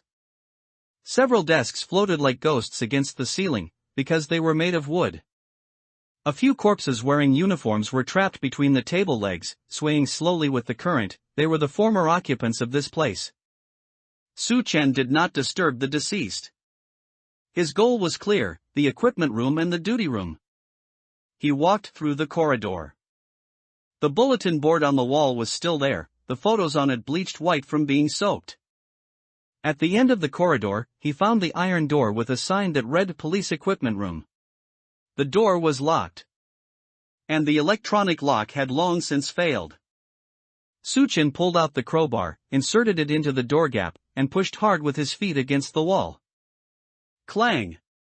The iron door let out a dull groan and sprang open. The inside wasn't big. The most conspicuous gun cabinet door was wide open, and it was completely empty. Apparently, before the Great Flood arrived, the firearms here had already been transferred or taken away for stability maintenance. As expected. But Suchen was not disappointed, because he saw what he wanted on the shelf next to it. 2 transparent PC riot shields. Although the surface was covered in scratches, this polycarbonate material wouldn't degrade even after decades underwater. Behind the shields hung 2 black T-shaped police batons, as well as several black stab-proof vests that had become waterlogged and swollen. Good stuff. The Kevlar fiber plates inside the stab-proof vests could be removed to make armor. The shields were even better, offering perfect melee defense. Suchen tied these things together with a rope, but realized it was too heavy. He would have to transport them in batches. He first tied the 2 shields and the vests to the rope and gave it 2 tugs. Lin Wu, who was above, felt the signal and began to pull the rope. Next was the duty room. There should be emergency medicine there. Suchen swam into the small room next door. There was a bunk bed here. He rummaged through the drawer of the bedside table. Soaked cigarette packs, a lighter, a waterlogged novel. Finally, in a sealed plastic lunchbox, he saw that reassuring yellow and white several blister packs of amoxicillin capsules and a bottle of ibuprofen. This was life-saving medicine. Got it. Time to retreat. Just as Suchen turned to swim out of the room, a strange splashing sound suddenly came from the ventilation duct above his head. Gurgle. A dark shadow darted out from the vent. It was as fast as lightning. It was a mutated moray eel. It was as thick as a thigh, with a mouthful of razor-like teeth. It charged straight for Suchen's neck. Underwater, human reaction speed was simply no match for this natural-born hunter. Suchen could only instinctively raise the crowbar in his hand. Clang! The moray eel bit down on the crowbar, and the teeth-gritting sound of friction conducted through the water into his eardrums. The immense force knocked Suchen backward, and his back slammed hard against the wall. The moray eel released the crowbar, and its body coiled around him like a snake, attempting to strangle its prey. Suchen dropped the crowbar and pulled out the bone spear from his back. But in the cramped room, the long spear couldn't be used effectively. The moray eel had already coiled around his right leg and opened its huge mouth, biting toward his mask again. In the nick of time, Suchen grabbed a floating chair from nearby and stuffed it into its mouth. Crack! The solid wood chair was bitten to pieces. Taking advantage of this gap, Suchen kicked off the wall and used the momentum to charge out of the window. Ascend! The dark shadow followed closely behind. Splash! Suchen broke through the water, gasping for air. There's something, he shouted. The moray eel also chased out of the water, opening its huge mouth and lunging at Suchen, who was climbing up the side of the boat. Twang! The sound of a bowstring rang out. A black arrow, this time it was the good carbon fiber arrow that Tai Lon usually used. Not a steel bar, accurately shot into the moray eel's open mouth, piercing straight through its brainstem. The moray eel stiffened in midair and then fell heavily onto the deck, still threshing wildly. Tai Lon lowered her bow, looking at the still twitching prey, the corners of her mouth slightly lifting. Don't mention it. Su-chen climbed onto the boat and slumped onto a tire. The boat fare is waived this time. He pointed at the moray eel, then at the lunchbox containing the medicine. We're having eel rice tonight. The medicine is yours. Tylon tossed the two black T-shaped batons onto the deck, making a dull thud. The battery leaked and corroded the contacts, and the switches rusted shut. It's useless for anything other than using it as a sturdy iron rod to hit people. It's not even as handy as my steel pipe. Su-chen picked one up and weighed it in his hand. This was a 2010 model baton, with a high-strength alloy steel tube inside, wrapped in engineering plastic on the outside. Although it was useless as a stun device, in this apocalypse where everything was scarce, materials of this caliber were top tier. Don't be in such a hurry to throw it away. Su-chen took out the long idle hand crank generator from the battered toolbox, which he hadn't gotten around to fixing yet. It was a piece of junk picked up from the wreckage of a convenience store long ago, which had been gathering dust because there were no batteries to pair it with. Dr. Lin, let me see the circuit board. Lin-Wu pushed up her glasses, picked up a screwdriver, and skillfully unscrewed the end cap of the baton. A high-voltage pack is sealed and looks intact. The problem is in the power supply module. She pointed to the battery compartment, from which green, foul-smelling liquid was leaking. These NIMH batteries are completely dead.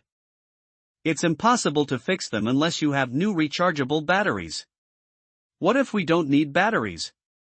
Su-chen turned the generator's crank, creating a creak sound of meshing gears. What if we connect this? Lin-Wu was stunned for a moment, then her eyes lit up. You want to make a real-time hand crank stun device? Why not? Su-chen pointed to the poisoned bone spear stuck at the bow of the boat. The current bone spear relies entirely on physical piercing and toxins for lethality.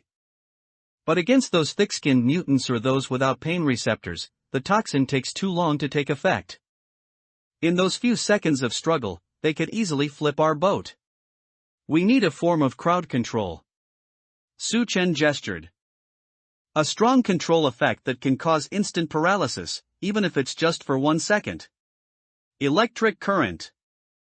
Even a 0.1 second high-voltage arc could cause the muscles of a large creature to spasm instantly. In an underwater fight, that 0.1 second was the boundary between life and death. Over the next 2 hours, Zero turned into a temporary arsenal. Lin-Wu was in charge of the circuit modification. It was delicate work. She removed the capacitor from the hand crank generator and connected it in parallel to the front end of the baton's high-voltage pack. To prevent current backflow from burning out the generator, she also made a rectifier bridge using diodes taken from a walkie-talkie. Theoretically feasible, Lin-Wu said while soldering the wires, using a red-hot wire to melt the solder, which required extreme skill. Cranking it 30 times can store about 400 volts of charge in the capacitor. Pressing the switch boosts it through the high-voltage pack, which can instantly release a 20,000-volt pulse arc. Just make sure you don't electrocute yourself. Tylon watched from the side, although she didn't understand circuits. Those blue electric sparks made her instinctively keep her distance.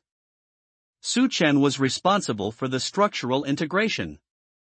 He sawed off the alloy tube of the baton, keeping only the core high-voltage discharge head and the insulating shell. Then fitted it onto the steel tail of the bone spear. He modified the generator handle to be foldable and embedded it into the spear shaft. The most crucial part was the insulation. To prevent electrocuting himself while conducting electricity underwater, Su-chen used up all the insulating tape he had found. He wrapped the handle area with a full 5 layers and even sandwiched a thick layer of rubber, cut from a pair of old broken rain boots, in between. For extra security, he coated the connection points with a sealant made of a mixture of pine resin and asphalt. When the sun set, a strange-looking weapon was born. The front half was a menacing green bone blade, still emitting a faint toxic glow. The back half was a steel tube wrapped in black tape, with a small crank handle that looked like a pencil sharpener hanging off it.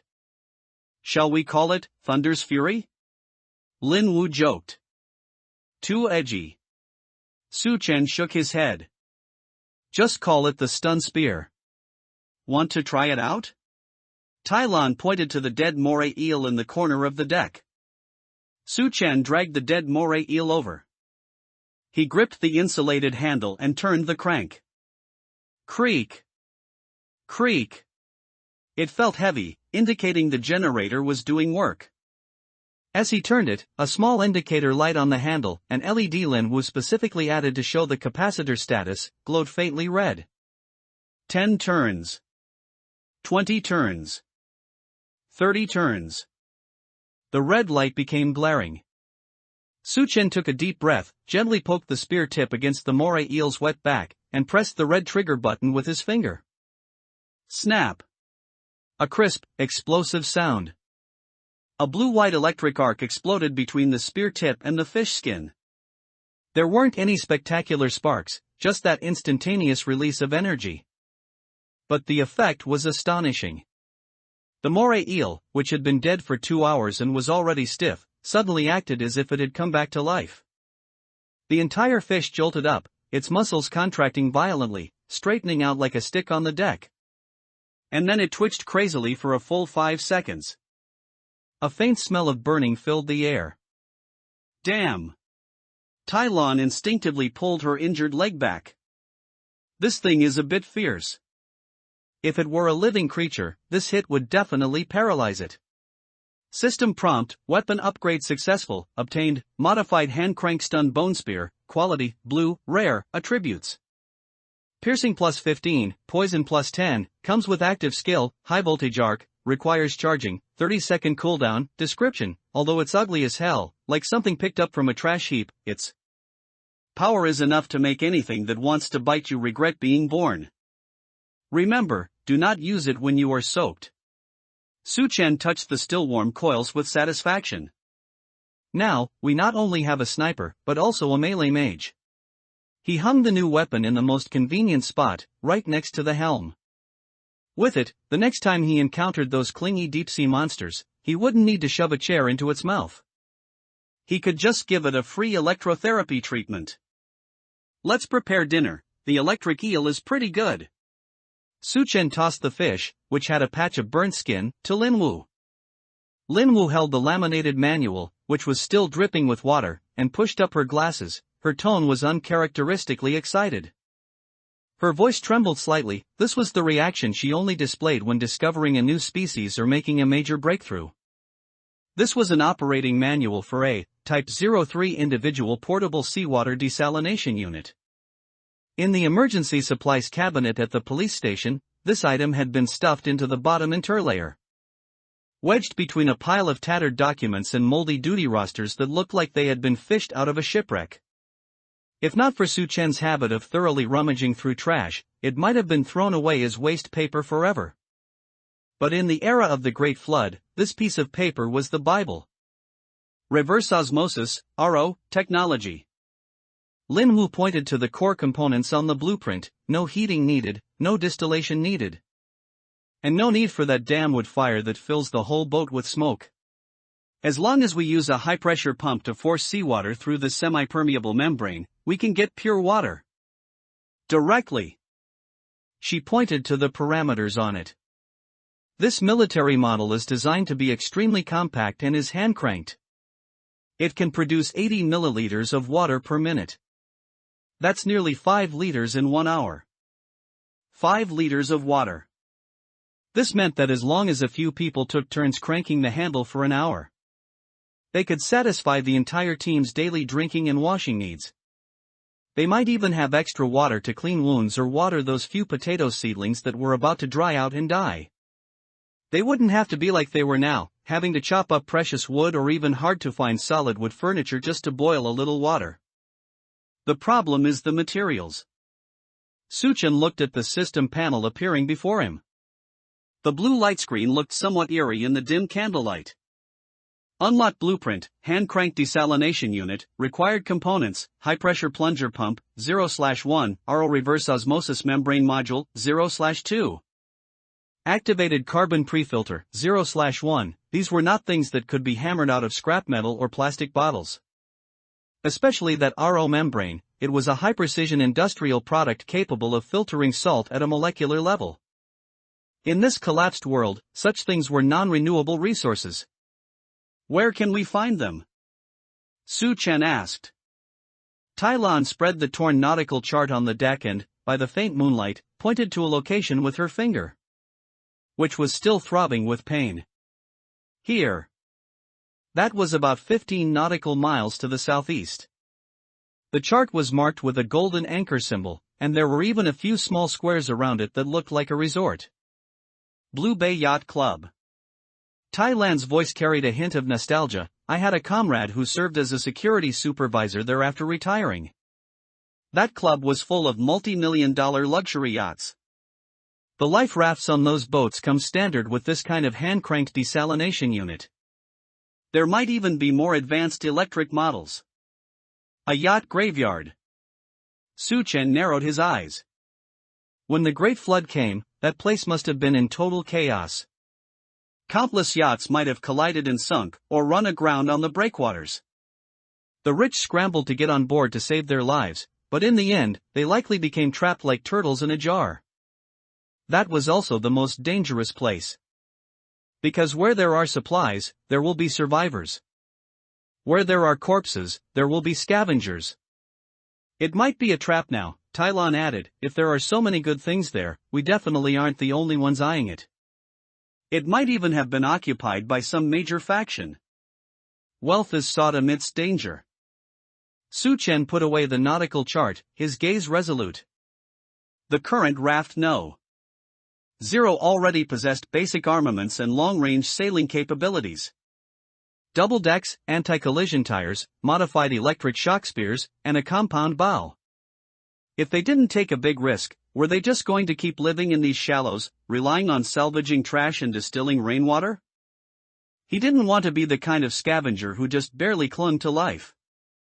Pack up the gear. Su Chen stood up. His voice was not loud, but it carried an unquestionable sense of authority. Tai Lan, sharpen the last few arrows. Lin Wu, pack up all your bottles and jars, especially those fragile instruments, and move them to the second deck to secure them. We're going there? Lin Wu asked. Yes. We're going on a long journey tomorrow morning. Load up those 2 barrels of diesel. If there isn't enough wind, we'll burn the fuel. This wasn't just for water. It was also to prove that their newly formed 3-person team was qualified to compete for food with the other predators on this ocean. The sunset had completely sunk below the horizon. Raft No. 0, the double-deck composite raft, slowly adjusted its course. The huge black tire anchor was pulled up, bringing with it mud from the seabed. The white sail painted with the character 0 caught the evening breeze, making a bang sound. The bow pointed to the southeast. That was the direction of the deep sea, and also the direction of hope. Everyone, level 1 alert. Take turns resting. Su Chen gripped the tiller. From now on, we are entering expedition mode. Lin Wu pointed to the blueprint of the desalination device, her finger tapping heavily on the pre-filter column section. Her voice was calm but still clearly audible over the sea breeze. Although the RO membrane is the core, without activated carbon to absorb organic matter and odors in the water, the membrane will quickly be clogged by algae and microorganisms. And she glanced at the cup of turbid distilled water in her hand, with unknown flocculent sediment at the bottom. Before that, we also need this thing to improve our quality of life. This water tastes like licking a rusty iron pipe, and I don't even dare to test the heavy metal content inside. Su Chen nodded, looking at the gray horizon in the distance. Activated carbon, something that was ubiquitous in the old world, a pack used for deodorizing in supermarkets only cost a few dollars, had now become the critical bottleneck for whether they could mass-produce fresh water. Although they had some charcoal for barbecuing, the poor structure of that ordinary carbon was not developed enough, and its absorption capacity was too poor to reach filtration grade. We need high-temperature activation. Lin Wu pushed up her glasses, as if she were lecturing students in a lab. her tone carrying a hint of unquestionable professionalism in an oxygen-deprived environment. Heat coconut shells or hardwood to 800 degrees and let it smolder for at least 2 hours. Use water vapor to open the carbon's microporous structure. This is called physical activation. Sounds simple enough. Tai Lan was sharpening her arrow. The steel rebar arrow making a harsh grating sound against the whetstone. She didn't even lift her head, except for the fact that we have to light an 800-degree fire on a raft full of gasoline, plastic, and flammable wooden planks. It's a genius idea. It was indeed a crazy idea. But without land supplies, they had no choice. If the freshwater problem wasn't solved, this ship would never go far. Prepare the materials. Su Chen made the decision. They collected dozens of dried coconut shells they had fished out while drifting, as well as a few pieces of hard mahogany flooring that was something Su Chen had found in a drifting container. Said to be top quality wood meant for repairing the hull, but now it could only be used as firewood. Use this. Su Chen dragged over an empty large paint bucket. He drilled 2 holes in the lid and inserted a copper pipe as an exhaust vent. Water-cooled kiln. He pointed to the stern. They fixed the paint bucket in the half-cut iron container used for ballast at the stern of the raft. Then made a rack with some scrap iron bars to suspend the bucket. Next, they filled the container with seawater. The boiling seawater will carry away excess heat, preventing the bucket walls from burning through, while also using steam for activation. Lin Wu explained. Although this was just a rudimentary theoretical model, on the sea, this was high technology. Ignite. As the kindling, a few rags soaked in oil, caught fire, Su Chen quickly sealed the bucket lid. At first, only faint white smoke came out of the exhaust vent, that was the moisture in the wood evaporating. 20 minutes later, the smoke turned blue-gray and carried a pungent smell of acetic acid. The temperature is up. Lin Wu kept staring at the thermometer without a scale, actually judging by the speed of water dripping on the lid. Clutching a notebook tightly in her hand, keep it up, don't let the fire go out. Su Chen kept adding broken wooden planks under the furnace. Controlling the fire. This was a dangerous balance. If the fire was too small, the carbonization would be incomplete, and what they would get would still be ordinary charcoal. If the fire was too big, and if they accidentally burned through the outer wall or sparks flew onto the paint buckets nearby, the entire zero would instantly turn into a giant bonfire at sea. The sea breeze howled. The thick blue smoke was pressed down, trailing behind the stern like a long dragon. There's too much smoke. Tai Lan suddenly spoke up. She had been sitting on the second-floor loft, staring at the horizon with binoculars, her expression somewhat nervous. In this weather, with no wind to disperse the smoke column can drift 5 kilometers. We are broadcasting our location to everyone. Hey, there are fools burning fire here, come and rob us. 10 more minutes. Lin Wu looked at her watch, her forehead covered in sweat, flushed red from the heat of the fire. If it's not thoroughly activated, this batch of carbon is useless. We're wasting not just coconut shells, but precious fuel. 5 minutes. Su Chen watched the slightly yellowish gas spraying from the exhaust vent. A sign that the tar was starting to decompose. Whether it works or not, we must douse the fire in 5 minutes. This is already the limit. Just then. 3 o'clock direction. There's a boat. Tai Lan's voice rose sharply, with a hint of alarm. She grabbed the binoculars abruptly. 2 speedboats. There's even a jet ski. They're fast, at least 20 knots. They're coming for the smoke. Lin Wu's hand shook, and she almost dropped the notebook into the fire. Damn it. Su Chen grabbed the bucket of seawater next to him. Don't. Sudden cooling will make the bucket explode. The high-pressure steam inside will be like a bomb. Lin Wu shouted. No time for that. Being blown up is better than being captured as a slave. Su Chen didn't hesitate to splash that bucket of cold seawater onto the red-hot iron bucket. Sizz boom. A huge cloud of white steam instantly rose into the air, like a small mushroom cloud. The iron bucket made a teeth-grinding sound of metal twisting. The lid was sucked dented by the negative pressure generated instantly inside. And then blown off by the steam, hitting the deck with a loud bang. Scalding black carbon and steam splashed everywhere. Pack up! Lin Wu, shovel up the carbon. Tai Lon, prepare for battle. Suchen didn't care about the heat, using an iron shovel to scoop the still-smoking carbon into the prepared metal box. Then kicked the deformed furnace into the sea. Sizzle! The furnace entered the water, stirring up a patch of white foam. How far are they? 2 kilometers. Downwind. They saw the steam and are accelerating. Tai Lon had already picked up the compound bow and started stringing those steel rebar arrows. Now we've really become a target. Turn the rudder. Into the reef area. Suchen rushed to the helm. Although Zero was sturdy, it couldn't outrun those 2 motorized speedboats in open water. The only way to survive was to use their shallow draft to their advantage and dive into the shallows ahead, which were full of sharp reefs. That was a no-go zone for speedboats. The sail tightened abruptly. The raft drew a sharp arc on the sea surface, the hull tilting violently. Hold on tight. With a violent jolt, Zero rushed into the white-capped gravel area. The tires on the bottom of the boat made a harsh scraping sound, the sound of brushing against hidden reefs. And behind them, the 2 speedboats, like sharks that had smelled blood, did not slow down.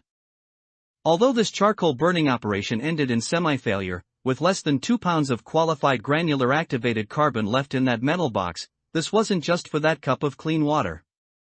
This was a lesson. Next time. Lin Wu looked at the precious box of black gold, her lips pale, not knowing if it was from fear or exhaustion. Next time we'll burn it at night. Or wait until it's foggy. There won't be a next time.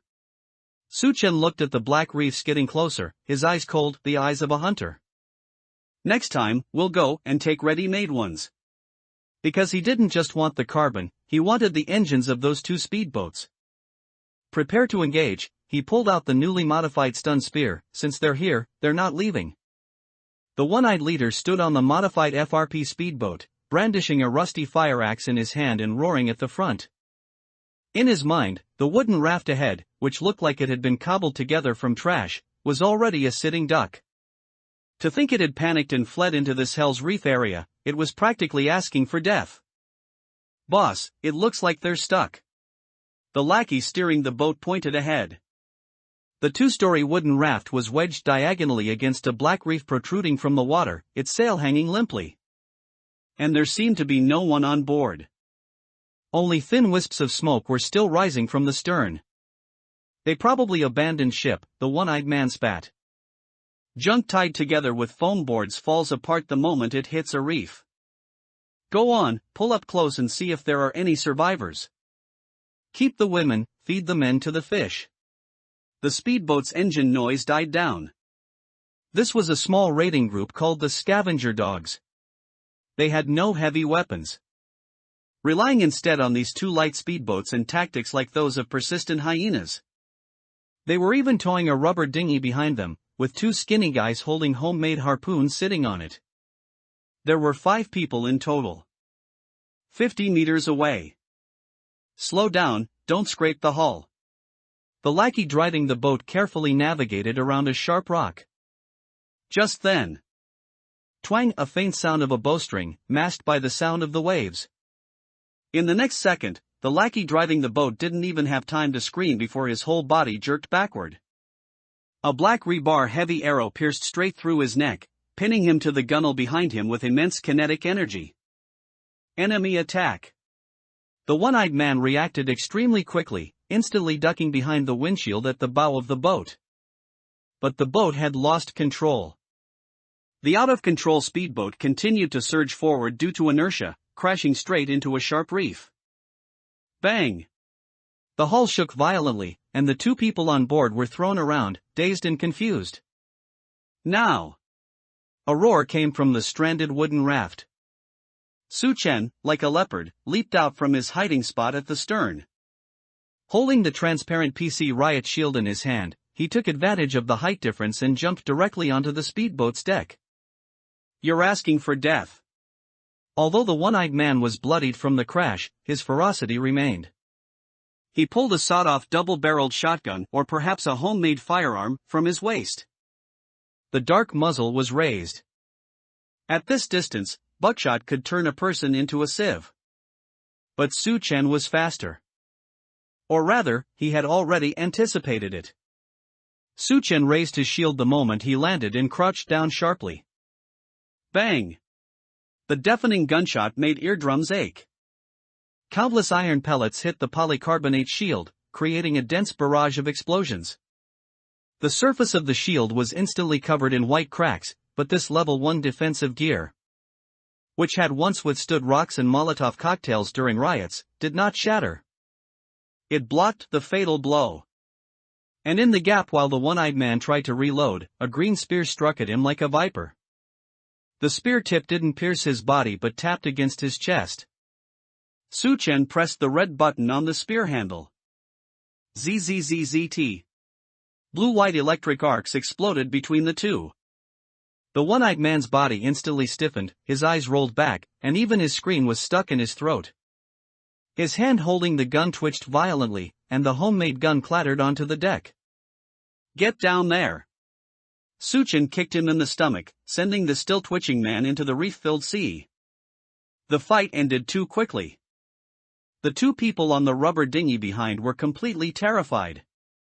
Watching their boss get instantly taken out, they didn't even have the thought of resisting, they only wanted to turn around and flee. "Want to leave?"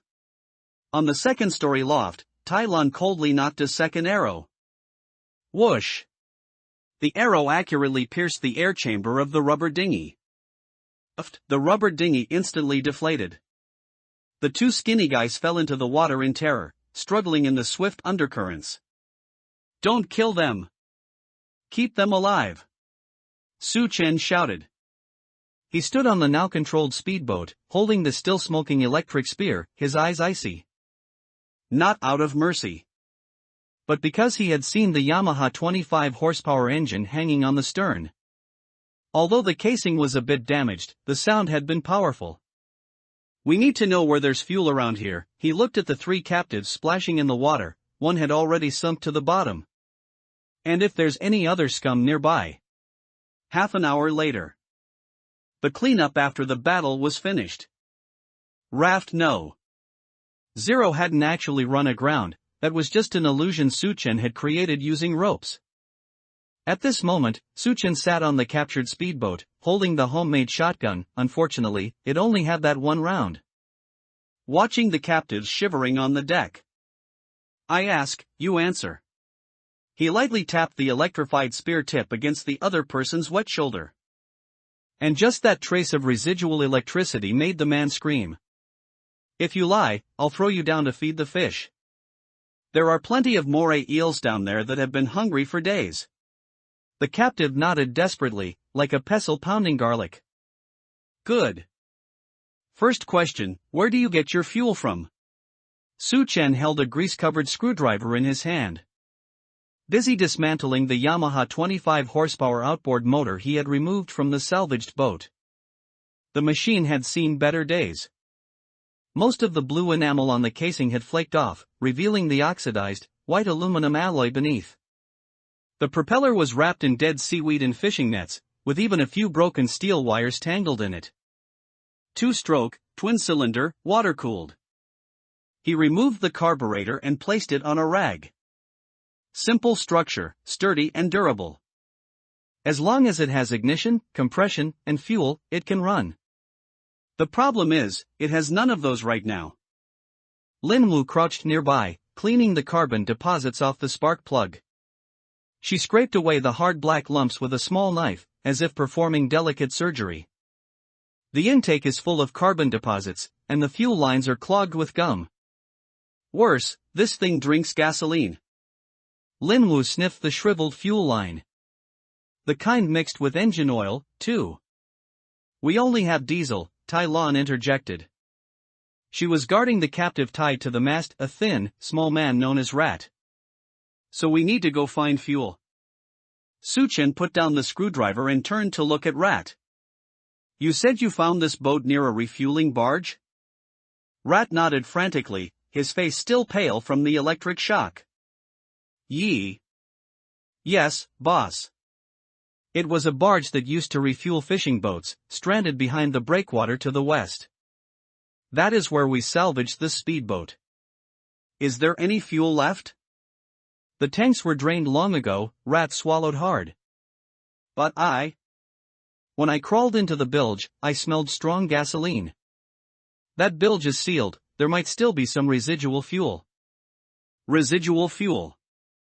Lin Wu frowned. That kind of fuel is full of impurities in water. If we pour that directly into this old machine, it will seize the cylinder in 2 minutes. Then we will purify it. Suchen stood up and wiped his hands with a rag. As long as it is gasoline-based, we will find a way to make it burn. This engine was too important to them. Once fixed, raft no. Zero would no longer be just a floating object drifting with the current. The 25 horsepower power would be enough to push this multi-ton wooden raft to a speed of 8 or even 10 knots. This meant initiative. They could avoid storms and escape, or pursue powerful enemies. The journey to the yacht club would also be shortened from a full day to 3 hours. Fix it, Suchen said to Lin Wu. You are the chemist, dissolve that gum in the carburetor. Use what little alcohol we have left. And you? I am going to dismantle that wrecked boat. Suchen pointed to the fiberglass assault boat with a large hole punched in it.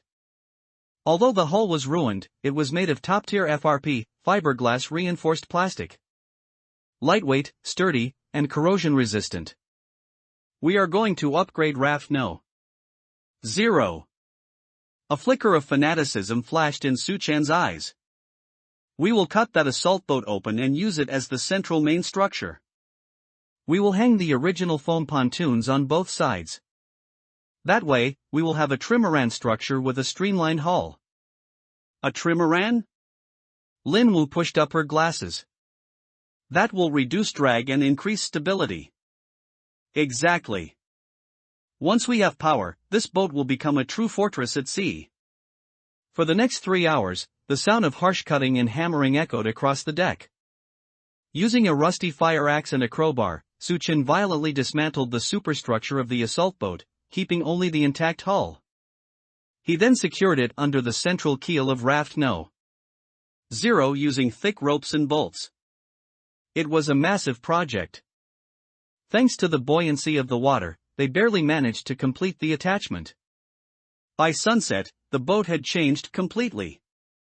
The originally boxy raft now had a sharp bow in the middle. Although it looked a bit odd, like a monster cobbled together by a mad scientist, when the waves hit.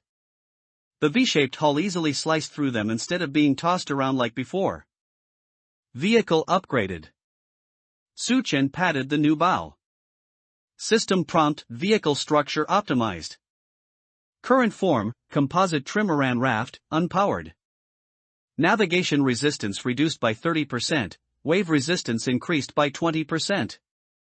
Now, only the heart was missing. Suchen reinstalled the repaired carburetor onto the engine and gave the starter cord a hard pull. Chug, pft. The engine spat out a puff of black smoke, turned over twice, and then stalled due to lack of fuel. But that brief roar sounded like heavenly music on the silent sea. It is alive. Suchen smiled. It is still alive. He turned around and hauled up Rat, who was kneeling under the mast. Lead the way.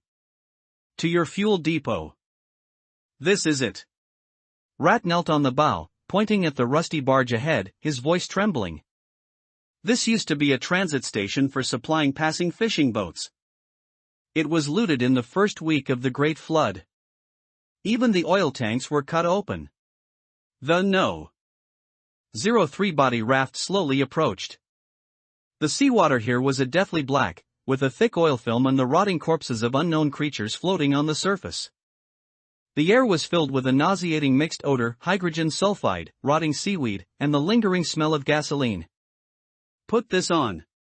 Lin Wu handed Su Chen a homemade mask, made of multiple layers of activated carbon cotton, although not fully activated. It was better than nothing. The concentration of volatile organic compounds here is very high.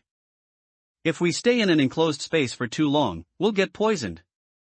Also, there must be absolutely no sparks. Su Chen took the mask, his eyes scanning everyone sternly, especially the captive who was still trembling. Whoever dares to create even a single spark here, will all end up as roasted pigs. Tai Lan remained on the boat to keep watch, responsible for guarding the three and their retreat route. Su Chen and Lin Wu escorted Rat onto the barge. The deck was covered in rust and dried blood. All the valves had been smashed, and the oil pipelines dragged along the ground like intestines. Where is the bottom hold? Su Chen poked Rat in the lower back with his electric stun spear. Over there. There's an access hatch. It was a circular hatch only half a meter wide, its cover long gone. The pitch-black entrance looked like a gaping mouth, with the sound of dripping water coming from below. Go down. Rat climbed down the ladder tremblingly. Su Chen followed closely behind, holding his electric stun spear and a high-intensity flashlight.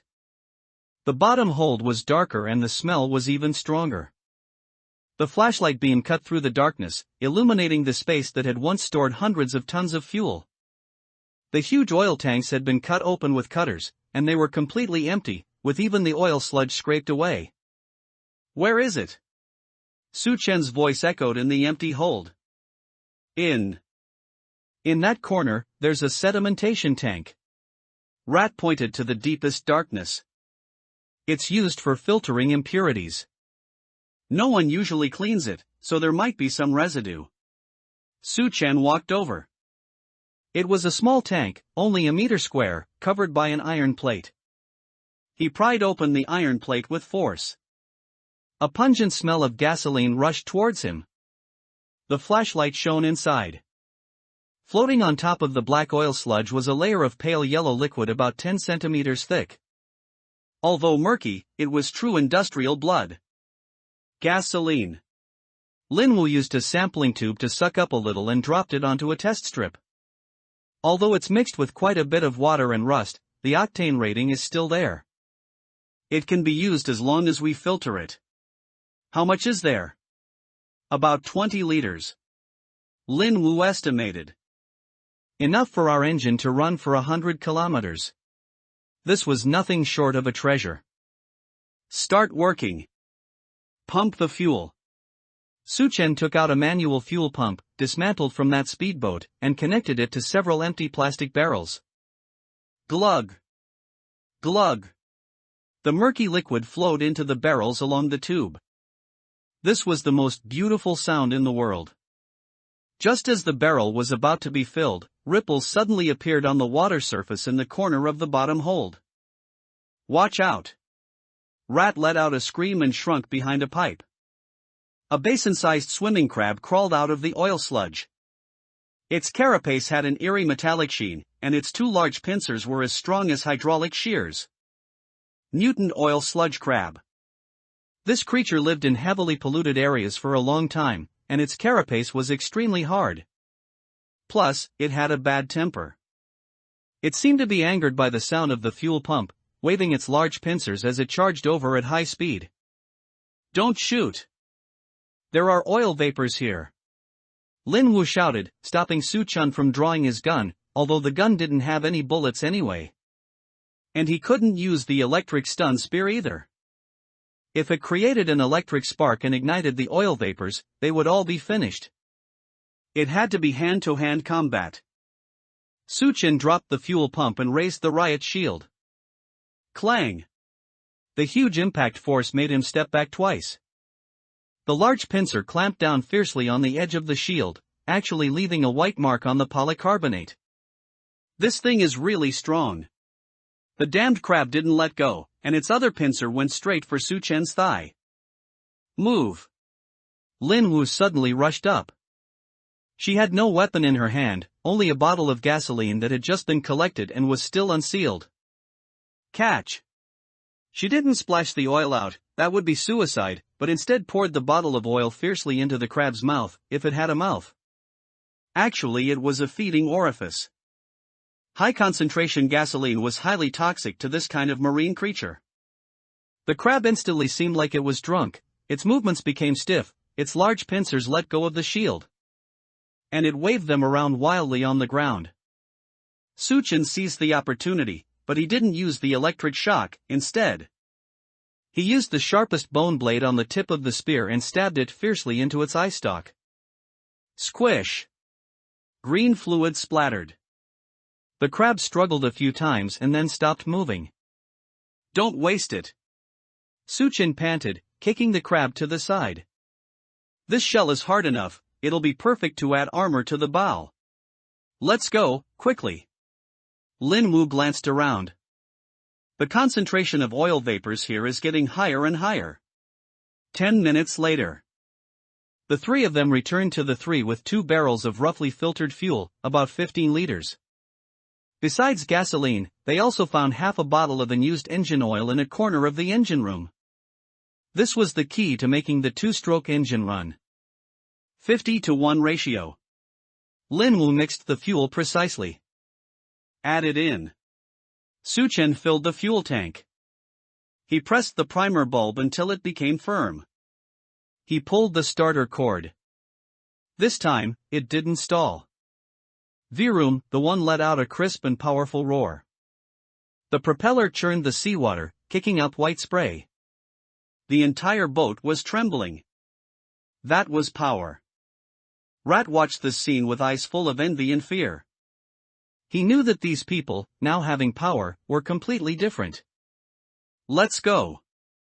Suchen gripped the throttle handle, feeling the long-lost sensation of acceleration. Next stop, the yacht club. This time, we're going to stock up. The Zero carved out a huge arc, leaving a white wake, and sped off towards the southeast at full speed. This Yamaha 25 horsepower outboard motor, which had been dormant for who knows how long, was now unleashing its final burst of stubbornness. Blue exhaust smoke spewed from the exhaust pipe, and the propeller churned the seawater frantically, generating immense thrust. Raft no. Zero no, it should be called the No. 03 power raft now. Its bow lifted sharply, as if lifted by some invisible force. The V-shaped hull in the middle, modified from the wreckage of an assault boat, easily sliced through the incoming waves, casting white spray violently to both sides. Speed is 9 knots. Still climbing. Lin Wu gripped the handrail with one hand, while staring fixedly at the makeshift GPS, offline map version, she had fashioned from an old mobile phone with the other. Although there was no satellite signal, the speed measurement function still worked. 9.5 knots. My God, this is 5 times faster than us rowing. The wind roared into her ears, messing up Lin Wu's hair and even making it impossible for her to open her eyes. This was a long-lost feeling. It was the speed and passion brought by industrial civilization. In this world that relied on wind and ocean currents to drift, being able to control direction and speed autonomously was a godlike power. This is the power of machinery. Su Chen gripped the throttle handle, feeling the vibration transmitting from his palm. Every drop of burning gasoline was being converted into violent kinetic energy, pushing this multi-ton sea fortress forward. A journey that originally took a whole day to row now only required 1 hour. Watch out ahead. A school of flying fish. Tylon crouched at the high point of the second-floor loft, holding binoculars, her voice remaining calm. The sea surface suddenly boiled. Hundreds of silver shadows leaped out of the waves, like a dense rain of arrows, flying straight toward the No. 03 body power raft. Mutant needlebeak flying fish. This was an extremely troublesome schooling creature. Their beaks were as hard as steel needles and carried a mild toxin. If it were the slow-moving wooden raft from before, they would have been turned into a hedgehog in an instant. And even the foam pontoons would have been pierced. But now. Don't slow down. Charge through. Su Chen did not release the throttle, instead, he twisted it even harder. The roar grew even louder. The three-body power raft, like an angry bull, crashed directly into the school of flying fish. Thud, thud, thud. A few unlucky flying fish hit the tire armor on the bow, making a dull thud, and knocked themselves unconscious. More flying fish tried to catch up, but they were surprised to find that the behemoth was actually faster than them. Tai Lan didn't even use her bow. She raised her riot shield and, as if playing badminton, swatted away the fish trying to fly onto the second level. Extra meal tonight. She grabbed 2 fat fish that had landed on the deck and threw them into a bucket. 10 minutes later. The school of flying fish was left far behind. The sea surface returned to calm, leaving only that white wake, like a scar, cutting across the deep blue ocean. This is why we had to fix it. Su Chen turned down the throttle, letting the engine enter cruise mode, fuel saving. If we didn't have power, that wave of flying fish just now would have given us a hard time. At sea, speed is armor. How much longer until we arrive? Lin Wu wiped the mist from her glasses, her face slightly flushed. Clearly having just experienced an adrenaline spike. Look ahead. Tai Lan pointed to the southeastern horizon. A stretch of undulating shadows appeared there. As the distance closed, the shadows became clearer. It was not an island, but a massive, half-submerged complex of buildings. Blue roofs, white walls, and those palm trees that were still faintly visible. Blue Bay Yacht Club. Once a den of luxury where the rich squandered their money, it was now a dead, silent water graveyard. The wreckage of countless yachts, like floating corpses, piled up near the breakwater and docks, crushing and shattering each other. Some boats were even stacked on top of each other, forming eerie little mountains of steel. We're here. Su Chen was just about to accelerate closer. Wait. Don't go over there. Tai Lan suddenly growled in a low voice, her whole body instantly crouching low, 2 o'clock direction. Someone's there. Su Chen immediately released the throttle. The sound of the engine vanished instantly. Raft no. Zero glided silently, relying on its momentum. He raised his binoculars. About 2 kilometers away from them, on the wreckage of a luxury yacht, a camouflage-painted modified speedboat was moving slowly. That boat was mounted with a machine gun? It's a heavy machine gun. There was a trace of wariness in Tai Lan's voice, although it looks like a civilian modified version, it's still 12.7 mm caliber. A single burst could shred our raft to pieces. Is it the regular army? Lin Wu asked. No. Look at that flag. Su Chen narrowed his eyes. A black flag was hung on that boat, with no pattern on it, only a pale white horizontal bar. It's a patrol boat from the Abyssal Fong Gang. Tai Lan recognized the emblem, the most brutal gang in these waters. It seems they have already occupied this place. Su Chen's heart sank. If this place was controlled by such a major force, then trying to go in to find water purifier filter cartridges would be no different from pulling teeth from a tiger's mouth. What do we do now? Turn back? Lin Wu looked at the machine gun, feeling an instinctive sense of fear. We don't have enough fuel to run back. Su Chen glanced at the fuel gauge, only half remained, besides. We can't return empty-handed after coming all this way. He surveyed his surroundings. Head into that mangrove forest on the left. That was a wetland park before. The water is very shallow, and large ships can't get in. We'll hide there and sneak in after dark. You want to infiltrate? Yes.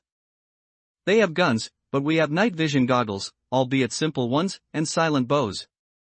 Su Chen restarted the engine, using the lowest idle speed. And like a ghost, steered the No. 03 power raft toward that dense, waterborne jungle filled with unknown dangers. The real hunt had only just begun. Lin Wu grabbed the handrail and shouted, her face turning pale. Su Chen immediately throttled down. The one went from a roar to a low wheeze, and the speed of 2 slowed down. What's wrong? Resonance, Linwu said, pointing to the deck beneath her feet, where a cup of water was vibrating violently. When you just accelerated to 10 knots, the entire hull was shaking. Our raft has a flat-bottomed structure and is tied together with ropes. This structure can only withstand low-speed drifting, it simply cannot handle the thrust of 25 horsepower. Su-chen glanced at the bow. When they were sprinting at full speed earlier, the bow was indeed pressed very low, and a few large waves even crashed directly onto the deck. If we encounter rough seas, this structure will fall apart, Tylon said, jumping down from the second-floor loft. Even the mast was shaking just now. Su-chen was silent for a moment, looking at the tattered wreck of the assault boat being towed at the stern. It was a trophy seized from the scavenger dogs. Although the chassis had a crack, the overall V-shaped streamlined structure was still intact. Then we'll modify it. Su-chen's gaze sharpened. Since we have an engine, we are no longer a raft drifting with the current, but a ship. He took out a piece of chalk and drew a sketch on the deck. We'll repair this assault boat and use it as the main hull in the center. It has a V-shaped bottom that can cut through waves and reduce drag. We'll dismantle the original 2 foam pontoons and install them on both sides like wings to act as auxiliary pontoons. We'll connect them using steel pipes, the anti-theft window railings dismantled from the police station. This will form a trimaran. Linwu pushed up her glasses, her eyes brightening. A trimaran. It's one of the most stable structures for deep-sea navigation. It has low drag, a wide deck, and is almost impossible to capsize. They started immediately. It was a massive project. The three of them moved all their supplies to a nearby reef exposed above the water. Su-chen was responsible for cutting and welding, actually, cold welding glue and bolt fastening. Using tools dismantled from the sunken truck, he repaired the cracks in the assault boat with epoxy resin and fiberglass cloth. Tylon was in charge of the heavy lifting. Together with Su-chen, she repositioned the heavy pontoons. Linwu was busy calculating the ballast and the center of buoyancy. Move the port pontoon forward by 20 centimeters. Otherwise, it will list during high-speed turns. The connecting beams must be reinforced. Use that iron railing from the police station. 2 full days passed. On this nameless reef, accompanied by the sounds of hammering and sawing, a brand new monster was born. It was no longer that square, clumsy wooden raft. The current 2 featured a sleek fiberglass speedboat in the center, with a huge black pontoon on each side. Connected to the main hull by several crossbeams. The original second-floor loft had been transplanted onto the main hull, making it even more stable. It looks fierce, Tylon remarked. Indeed. The ship looked like a mechanical spider crouching on the water, full of the rugged aesthetic of the wasteland. Sea trials. Su-chen jumped into the driver's seat on the main hull. The view was better than before. He started the engine. Vroom, this time, there was no violent vibration. The V-shaped hull cut into the water extremely smoothly. Accelerate. As the throttle was pushed to the limit, the bow lifted slightly, and the pontoons on both sides carved 2 white trails on the water. As if it were flying. Speed 12 knots. Top speed 15 knots. Linwu looked at the GPS, so excited that her hair was blown messy. This is a real ship. Su-chen gripped the tiller, feeling that sense of unity between man and ship. System notification, vehicle upgraded to 0. Rating, C+, Wasteland Cruiser Class. Su-chen smiled. Pack up, take all the loot. He glanced at the nautical chart in his hand and pointed to the coordinates that Tylon had mentioned. Next stop, we're going to trade for some good stuff. Let's go and see that so-called maritime black market. Tylon whispered instructions. She wrapped her compound bow in canvas and carried it on her back, with only the tip of the bow peeking out. Su-chen nodded, tucking the electric bone spear into the most accessible spot at his waist, using his jacket to cover the battery pack. In front of them, a stranded 5,000-ton bulk carrier stood like a steel castle, towering over the gray-green seawater. The hull was severely rusted, and the waterline was covered in barnacles. But on the deck, it was a completely different scene. Colorful tarps and tents were packed tightly together. Hundreds of survivors scurried like ants between these temporary stalls. This was the largest free trading post in the nearby waters, the Iron Ship Market. Entry fee, 10 caddies of fish or 5 liters of oil. A motorized fishing boat flying a skull flag blocked the path of 3. Standing at the bow was a burly man with a fleshy face, holding a sawed-off double-barreled shotgun. Suchen didn't waste words, he tossed a large bag of smoked sea fish over. Only fish. The man caught it and sniffed, a greedy smile appearing on his face. Good stuff. Smoked, will last a long time. Go on in, don't cause trouble, or I'll throw you into the sea to feed the sharks. The Zero slowly pulled up alongside the cargo ship. Compared to the junk rafts made of foam boards and plastic bottles around them, Suchen's 3-body power raft, with its streamlined hull and Yamaha engine, was practically a luxury car. Countless gazes instantly converged on them. Some were envious, some jealous, but most were malicious. Leave one person to watch the boat, Suchen ordered. Tai Lon, you stay on board and keep watch. Lin Wu and I will go up. Understood. If anyone dares to step onto the pontoon, I'll shoot through their foot, Tai Lon said, coldly pulling back a corner of her bow bag. Suchen and Lin Wu carried 2 huge waterproof backpacks as they climbed the rope ladder up to the cargo ship's deck. The market was filled with a mixed stench of sweat, rotting seafood, and burning plastic. Water for sale. Purified water. 1 bottle for 2 compressed ration biscuits. Rolex. Gold watch. Just 1 pack of instant noodles. Women. Just 10 caddies of rice. The hawking cries rose and fell. But in the apocalypse, gold and luxury goods were worthless, only food, water, and fuel were hard currency. Suchen found an empty corner and spread out a cloth.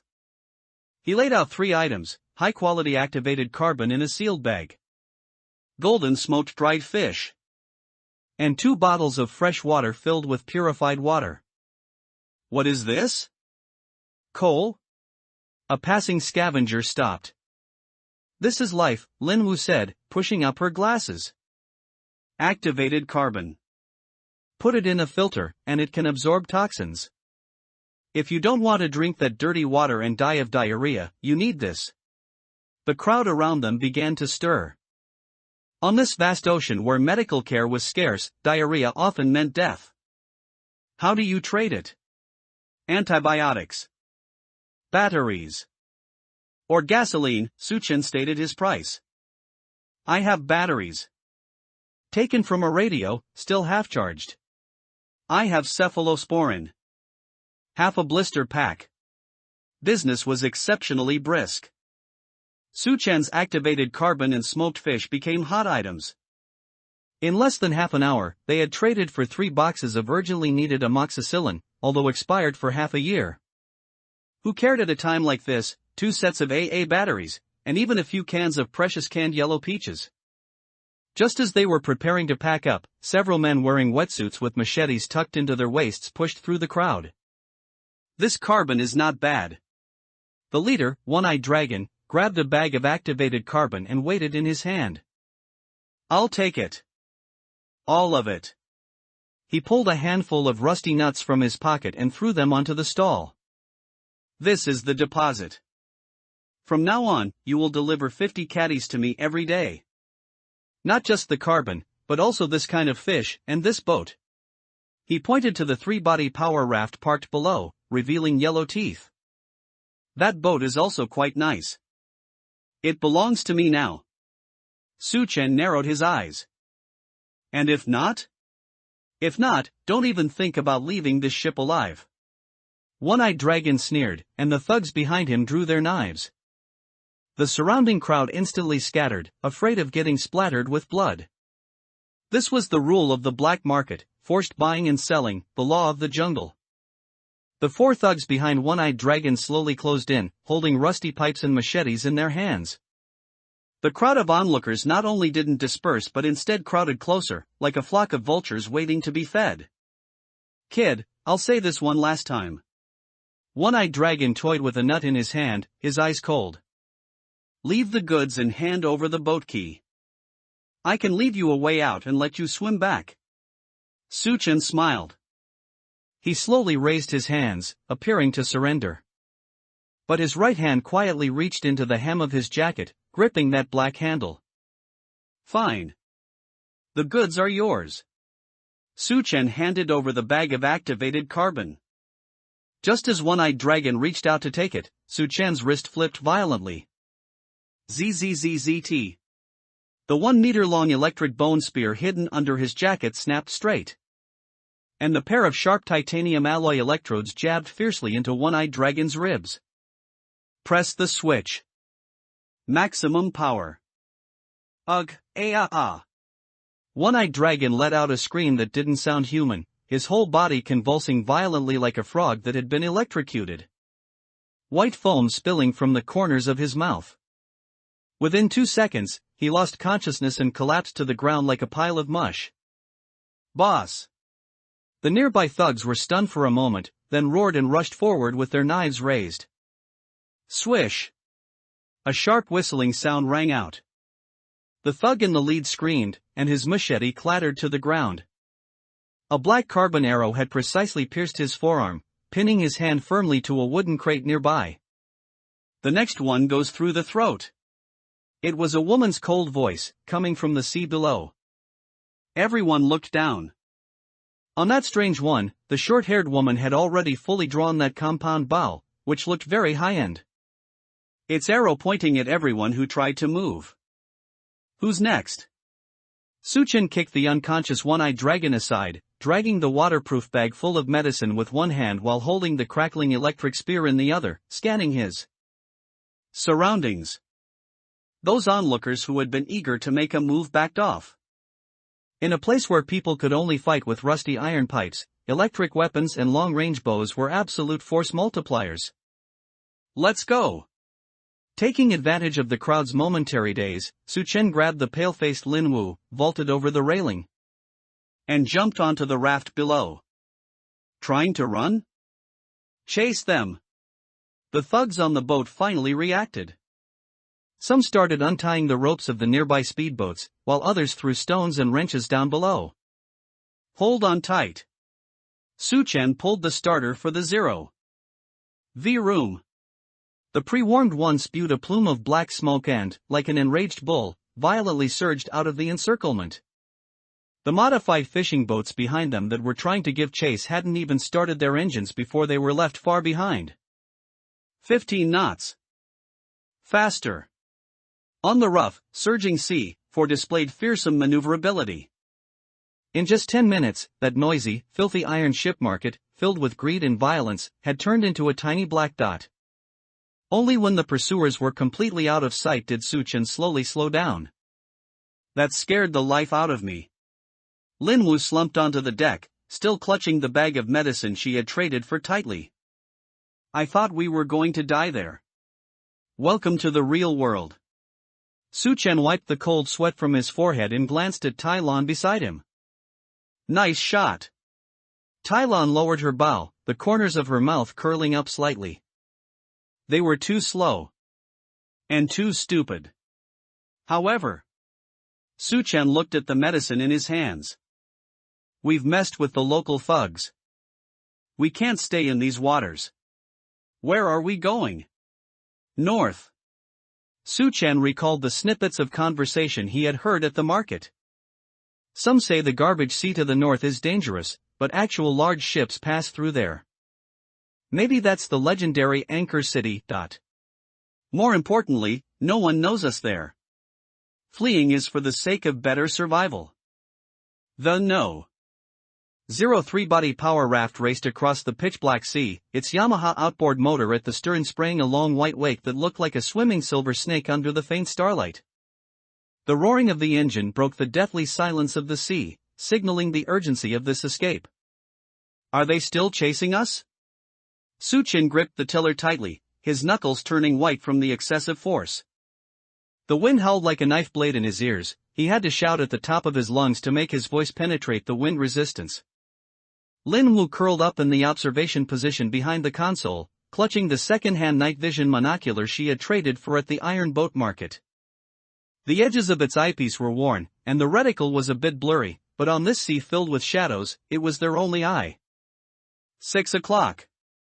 That fiberglass speedboat. It's still accelerating. Lin Wu's voice trembled slightly. The distance has closed to about 1.5 kilometers. Su Chen, they're faster than us. Those were the elite pursuers of the market gang One-Eyed Dragon. After Su Chen had taken down their boss with an electric shock spear, these desperados were clearly enraged. The speedboat wasn't large, but it was equipped with twin outboard motors, giving it an absolute speed advantage on the calm sea. Damn it, those flies! Tylon crouched on the starboard side pontoon, clutching a compound bow tightly. Her spine was taut like a fully drawn bowstring, her cold eyes fixed on the flickering searchlight behind them. Su Chen, we can't keep running like this. Tylon turned her head, her cold voice leaping through the wind. We only refueled halfway at the market. At this full-speed state, the Yamaha's fuel consumption is 3 times the usual. According to the gauge, in 15 minutes at most, we'll have to cut the engine and sit on the sea as sitting ducks. Su Chen glanced at the transparent hose next to the console. The fuel level was indeed dropping at a speed visible to the naked eye. Although the three-body structure was stable, its own weight and water resistance had become a heavy burden at high speed. Hold on tight. Su Chen didn't slow down, instead, he pulled the throttle back to the limit again. We're going into the belly of that monster ahead. Following the direction of Su Chen's finger, a huge, pitch-black shadow was coiled on the north side of the horizon. It was rolling clouds, so thick they seemed able to absorb light. Occasionally, a purple-red lightning bolt flashed deep within the clouds, outlining the silhouette of the cloud mass like a ferocious beast. It was a storm. That's a storm zone! Lin Wu exclaimed. With cumulus clouds of this level, the wave height inside must be at least 3 meters. This raft of ours, their light speedboat can't enter it either. Su Chen interrupted her, a gambler's ruthlessness appearing in his eyes. Fiberglass material is light, but it's easily shattered in such huge waves. Our three-body structure is heavy, but it has a low center of gravity and broad buoyancy distribution. We'll charge in, that will be our safe haven. Just as Su Chen expected, the speedboat behind them clearly hesitated as it approached the edge of the storm. The pale searchlight beam flickered constantly, as if hesitating whether to follow this madman's raft into that dead zone. Boom! With a dull clap of thunder, raft no. 0 crashed directly into the pouring rain. In that instant, the world seemed to lose its voice. The noisy engine sound was instantly swallowed by the overwhelming curtain of rain. And visibility plummeted from several kilometers to less than 3 meters. Every raindrop was like a lead bullet fired at high speed, hitting the aluminum alloy deck with a dense metallic clatter.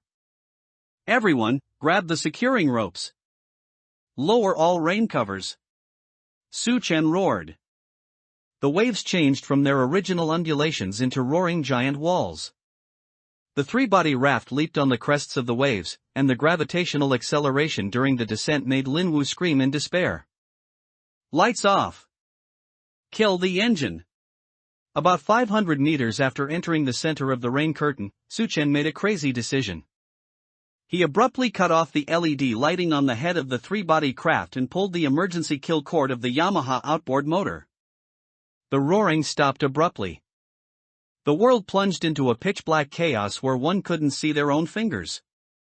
What are you doing? Lin Wu groped in the darkness and grabbed Su Chen's arm, her voice drowned out by the rain. Shoo! Su Chen reached back and pressed his hand over her lips. Rainwater flowed down his hair tips into his collar, freezing and bone-chilling. In this violent force of nature, the three-body raft was like a piece of floating scrap iron, rising and rotating with the waves, having completely lost its course. It was at this moment that a subtle but high-frequency engine sound swept past less than 30 meters from the three of them, to their front left. It was the pursuing speedboat. After losing their visual target, the arrogant gang pursuers had clearly lost their way.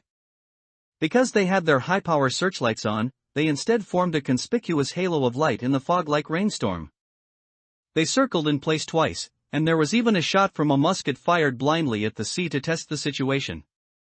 Finally, in the face of the constantly roaring giant waves, the halo of light gradually dimmed, and accompanied by the unwilling sound of the engine, it retreated to the south. Those life-cherishing villains ultimately dared not gamble their lives with God by taking their speedboat into this. They're gone. Tylon exhaled a long breath of murky air, collapsing onto the waterlogged deck.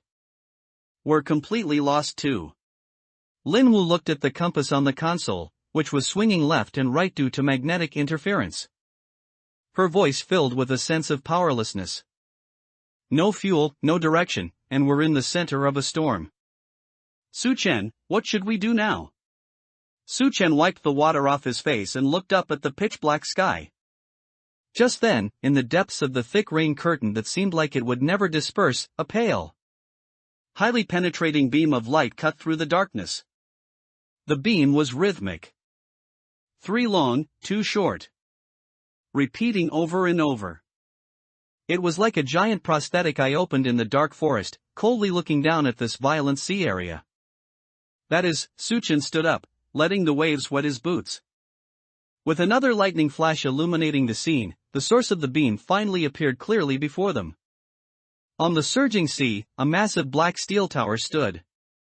Its weathered tower body remained immovable amidst the thunder, and the searchlight at the top, like the eyes of the dead, was scanning this high sea forgotten by God over and over again. It's a lighthouse. Su-chen whispered, a glimmer of hope after surviving a disaster flashing in his eyes. That was the most mysterious coordinate in the first volume of the map, Lighthouse No. 07. Tylon strapped herself tightly to the mast's crossbeam and shouted at the top of her lungs. Her hair was long since soaked through with salty seawater, and her usually sharp eyes could now barely open to a slit, fixed on the steel shadow that flickered in and out of view in the storm ahead. Su-chen gripped the tiller tightly. The 1S composite outboard motor roared in its death throes, its Yamaha engine cover coated in a layer of white frost formed from sea salt. This was their last bit of fuel. If they couldn't find a landing spot within the next 5 minutes, the small boat, into which they had poured all their efforts, would be smashed directly against the reef where Lighthouse No. 07 stood by the storm. Ahead, Lighthouse No. 07 stood like a silent giant, lonely atop the reef peak known as the Fin of Death. It was constructed entirely of off-white precast concrete and heavy cast iron, due to long-term seawater erosion. The base had already taken on an unsettling dark red color of rust. Huge waves crashed against the breakwater at the base of the lighthouse, kicking up pillars of water 20 meters high that, from a distance, looked like white curtains shooting straight into the clouds. There's no berth to be found. Linwoo lay flat on the floor of the cockpit, the spot where the boat shook the least. She stared in terror at the black reefs that appeared and disappeared in the spray. Su-chen, those rocks will smash the pontoons. Find that iron ladder. Su-chen gritted his teeth, staring at the leeward side of the lighthouse. On the east side of the lighthouse was a zigzag maintenance ladder built for repairs, welded directly onto the concrete wall with thick angle steel. Because this area was in the shadow of the storm, although the waves were still violent, at least there were no breaking waves that could smash the boat to pieces. This is where we're landing. Su-chen roared, pulling the tiller all the way over. The one completed a heart-stopping drift on the crest of a wave. The three-body structure displayed its terrifying stability at this moment, although the hull tilted until it was nearly capsizing.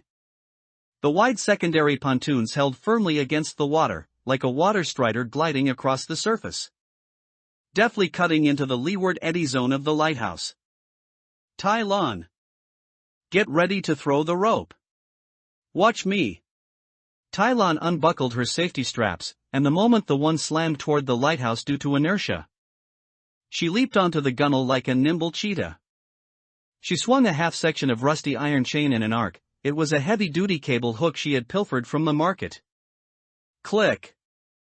With Thailand's precise throw, this heavy-duty cable hook from the old era clamped firmly onto a maintenance railing at the base of the lighthouse. Got it. Immediately following was a teeth-grinding sound of tension. The one snapped back under the immense impact, and Suchin quickly jumped off the helm, jamming the pre-prepared inflatable tire bumper firmly between the gunnel and the concrete wall. Bang! The dull thud announced the success of this suicidal docking. The three of them scrambled onto the lighthouse's maintenance platform in a disheveled state. The moment she stepped onto the solid concrete, the texture of the earth made Lin Wu burst into tears uncontrollably. For the past week, her world had been in constant flux, and the ever-present sensation of weightlessness had almost ground her sanity to dust. Don't stop, climb up. The water level is still rising. Suchen gave Lin Wu a push. They climbed upward along the rust-mottled spiral iron staircase. The wind formed a sharp whistling sound around the cylindrical structure of the lighthouse, as if thousands of ghosts were weeping in their ears. Every few meters, there was a narrow observation port in the tower. Through these holes, one could see the sea outside had long since turned into a giant washing machine, with white foam churning madly in the darkness. This climb lasted for over 100 steps. When Suchen pushed open the heavy, airtight hatch to the top-level lighthouse keeper's room, a long-lost scent belonging to the indoors rushed to meet them. There was no wind, no rain. The air even carried a faint scent of old machine oil and a dry smell similar to moldy wood. The keeper's room was not large, about 10 square meters, and the circular walls were covered in all sorts of ancient levers and cracked instruments. The most eye-catching feature was the Fresnel lens assembly extending outward, although the power had long been cut. A massive focusing oil lamp bracket was mounted behind the lens assembly, emitting a ghastly pale light. Is there someone here? Tai Lan instantly raised her spear, her eyes grave. No, that's an automatic lighting device. Suchen walked over to the lampstand and checked the hydraulic rod at the base. Someone added a special luminescent agent here. As long as the lens assembly rotates, the light will be transmitted through diffuse reflection. Suchen turned around and discovered a simple cot and a dust-covered wooden desk in the corner of the keeper's room. On the desk lay a notebook wrapped in black artificial leather. On the cover of the notebook, a line of text was neatly written in some kind of jet-black ink: Lighthouse No. 07 watch log recorder. Signalmanly outside the window, a flash of lightning tore across the sky, instantly illuminating the keeper's room. Suchen's fingers traced across the thick layer of floating dust. He knew that in this tattered logbook lay buried all the secrets about this water world, about the North, and about the shelter known as District 3. Rest first. Suchen looked at his two companions, who were already collapsed on the floor from exhaustion. Until the rain stops, this place is our fortress. He walked to the window and gazed out at the pitch-black world. In this eye of steel hanging alone over the sea, for the first time, he felt a sense of hope called survival. But in this lighthouse keeper's room with its sealed iron door, there was only the faint humming sound of the massive Fresnel lens rotating. Suchen pulled over the rusty iron chair and sat down at the desk, his palms slightly sweaty. Suchen, hurry and see what's written in it. Lin Wu held a dry, old towel, and although her face was still somewhat pale, the longing for the unknown in her eyes had overcome her exhaustion. Suchen gently opened the black leather logbook. The paper had turned yellowish and soft due to years of dampness, and the edges were even slightly carbonized, emitting an old, desolate scent with a faint briny odor. Suchen's finger traced across the first page. It was a record from 3 years ago, day 1 of the Great Flood. Communications completely cut off. Through the Type 3 lens, I can see the southern coastline disappearing. That's the entire city. It's like a fortress on the beach, easily wiped away by the giant waves. The final order from headquarters was, hold your post until the end. But I know, no one is coming. Subsequent entries became chaotic and oppressive. The signalman, Lee, recorded in detail how he used the water collection troughs at the top of the lighthouse to sustain his life, and how he carefully rationed the compressed biscuits stored in the base warehouse. Suchen flipped through the pages, and finally, in the middle of the logbook, he saw some passages circled in red ink. Day 365 of the Great Flood. At the northernmost point of the horizon, I detected a set of extremely weak long-wave signals. The signal source is massive and moving slowly. That is not an ordinary ship, it is a floating island ark known as District 3, New Ark. The log mentions that it was converted from a deep-sea drilling platform by a military-industrial enterprise of the Old World. If anyone can see this logbook, remember, it is alive, it has been wandering along the edge of the Arctic currents. District 3. Lin Wu repeated, murmuring, so the legends were true, such a large-scale shelter really exists. Su Chen didn't speak, his gaze was fixed on the next line, his brow furrowed. The only path to District 3 is to cross the deadly basin known as the Garbage Sea, Garbage Gyre. It is the ultimate gathering point for global trash and debris, where hundreds of millions of tons of plastic, metal, and waste have formed a floating landmass. Without powerful maneuverability and an impact-resistant hull, entering that place is suicide. Maneuverability, impact-resistant hull. Su Chen clenched his fists subconsciously. Although his one was stable, it was clearly not up to the task of facing tens of thousands of tons of floating garbage. This logbook not only gave him hope but also a heavy warning. If he wanted to keep going, this ship had to undergo a complete transformation. Su Chen, look at the last entry. Tai Lan pointed to the end of the logbook. The handwriting had become crooked and even somewhat messy, perhaps because the writer's body was weak to the point of exhaustion. Food has run out. I plan to leave. I have modified the lighthouse's automatic lighting system into a long-lasting luminescent mode, hoping to provide some guidance for later drifters. I have left a box of top-grade industrial-grade batteries and 2 boxes of antibiotics in the maintenance room on the lower level. If you find them, please go and take a look at the north for me. Signed, Li. Su Chen stood up abruptly. Let's go, to the lower maintenance room. The three of them raced down the stairs, and in that hidden metal doorway at the base of the lighthouse, they found the wooden box Li had left behind.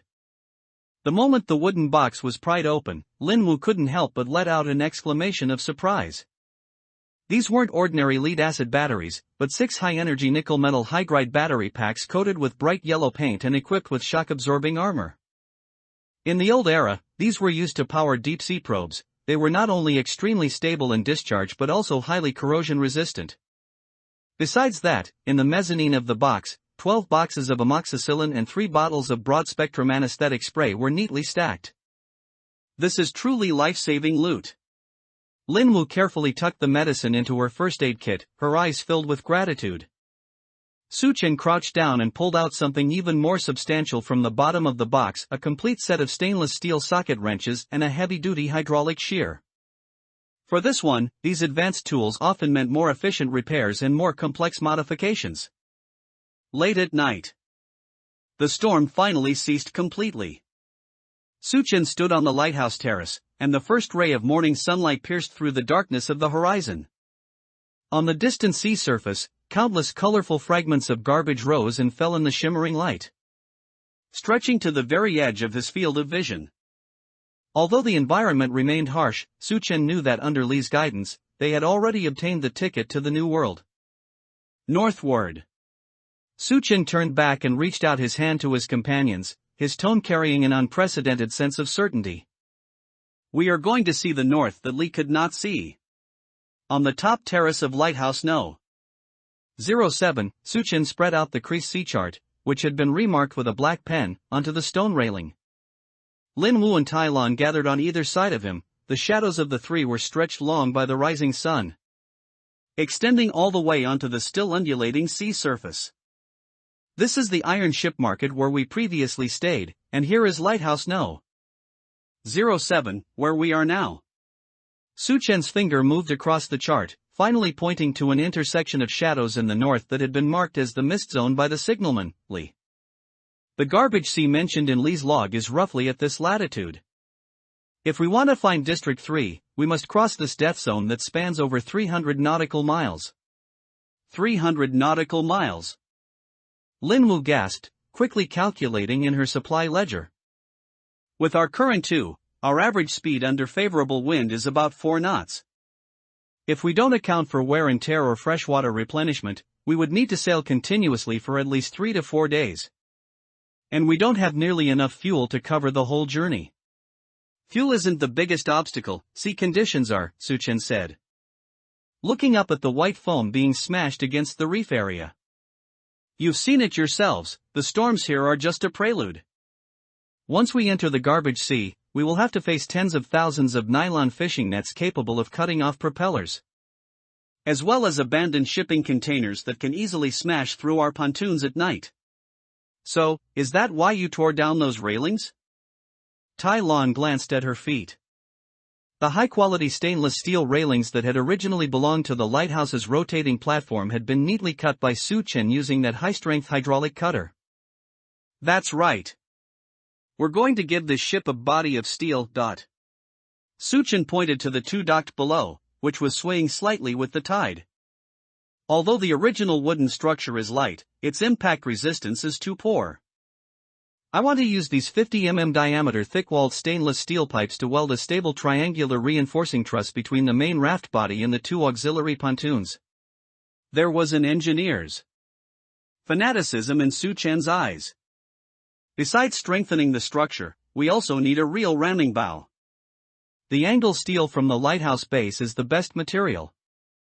I want to make a wedge-shaped obstacle deflector on the bow so that when we enter the garbage sea and encounter large floating objects, we can use our own weight and structural strength to force them aside instead of being stuck in place. This will require a lot of physical strength. And our food? Lin Wu hesitated. That's why we're resting here for 2 days, Su Chen interrupted her, his tone brooking no argument. Tai Lon, for these 2 days, you are responsible for using the lighthouse's high-position landing bait and using all your skills to hunt high-protein deep-sea fish. We need to stockpile at least 50 kilograms of smoked dried fish. Lin Wu, you are responsible for using the large rainwater collection tank on top of the lighthouse for freshwater filtration and bottling. We need to fill all the sealed barrels on the ship. Every drop of water must pass through your newly acquired filter. And what about me? Su Chen asked and answered himself. He grabbed the heavy special steel fire axe.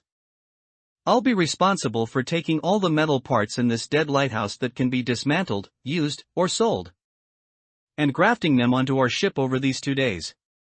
This was a true major project. In the next 48 hours, Lighthouse No.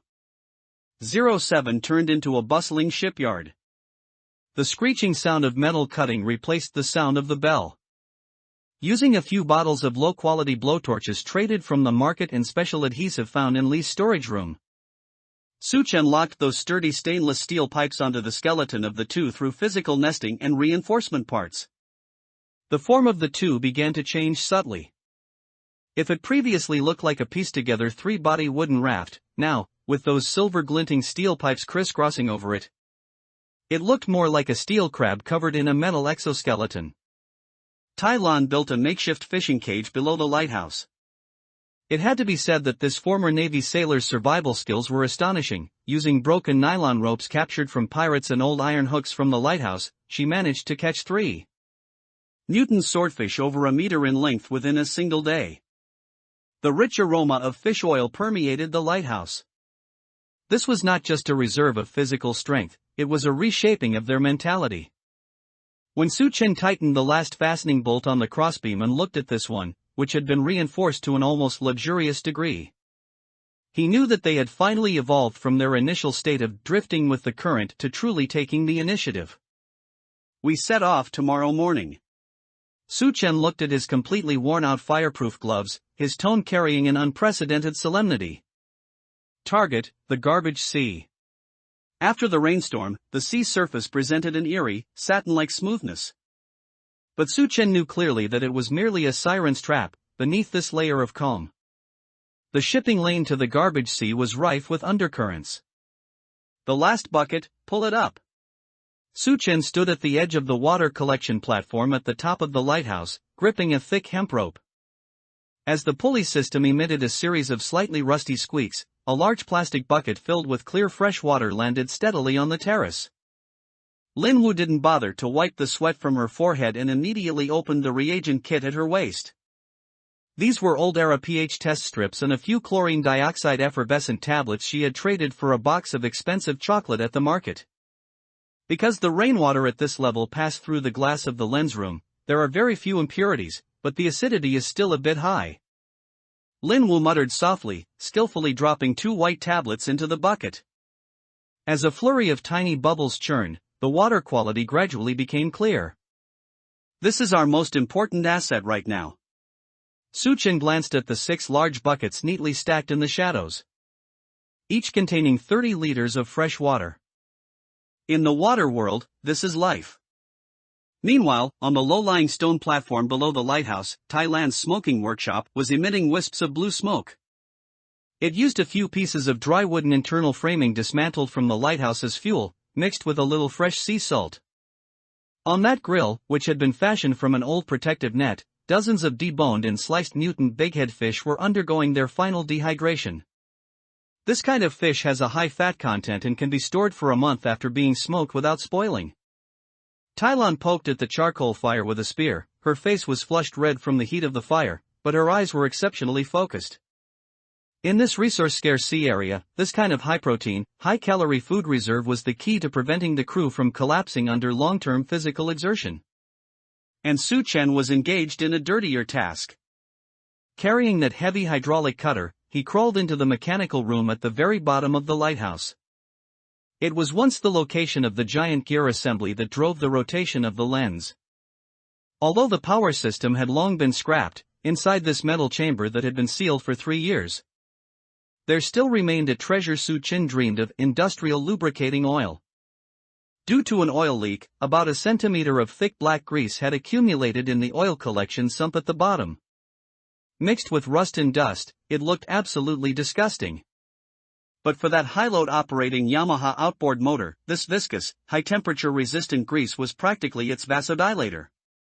System. Analyze composition. Ding. Heavy-duty industrial gear oil residue detected. Impurity content, 18%.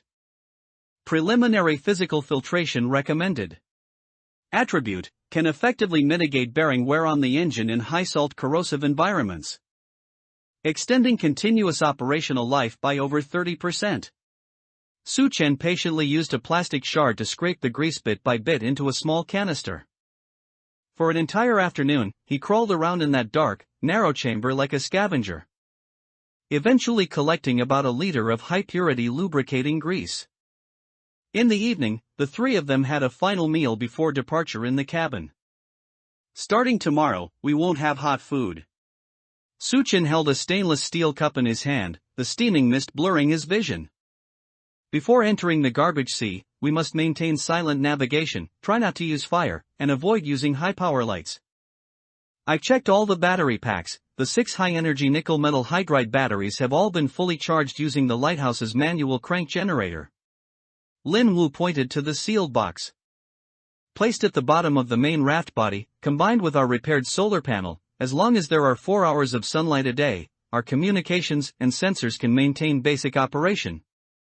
The crossbows and spears have all been resharpened. Tylon patted the backpack beside her, her tone carrying a sense of grimness. In that sea area, besides garbage, the most dangerous things might be those drifter pirates who, like us, are flocking to District 3. Su Chen nodded. He took another look at this Zero, now completely transformed.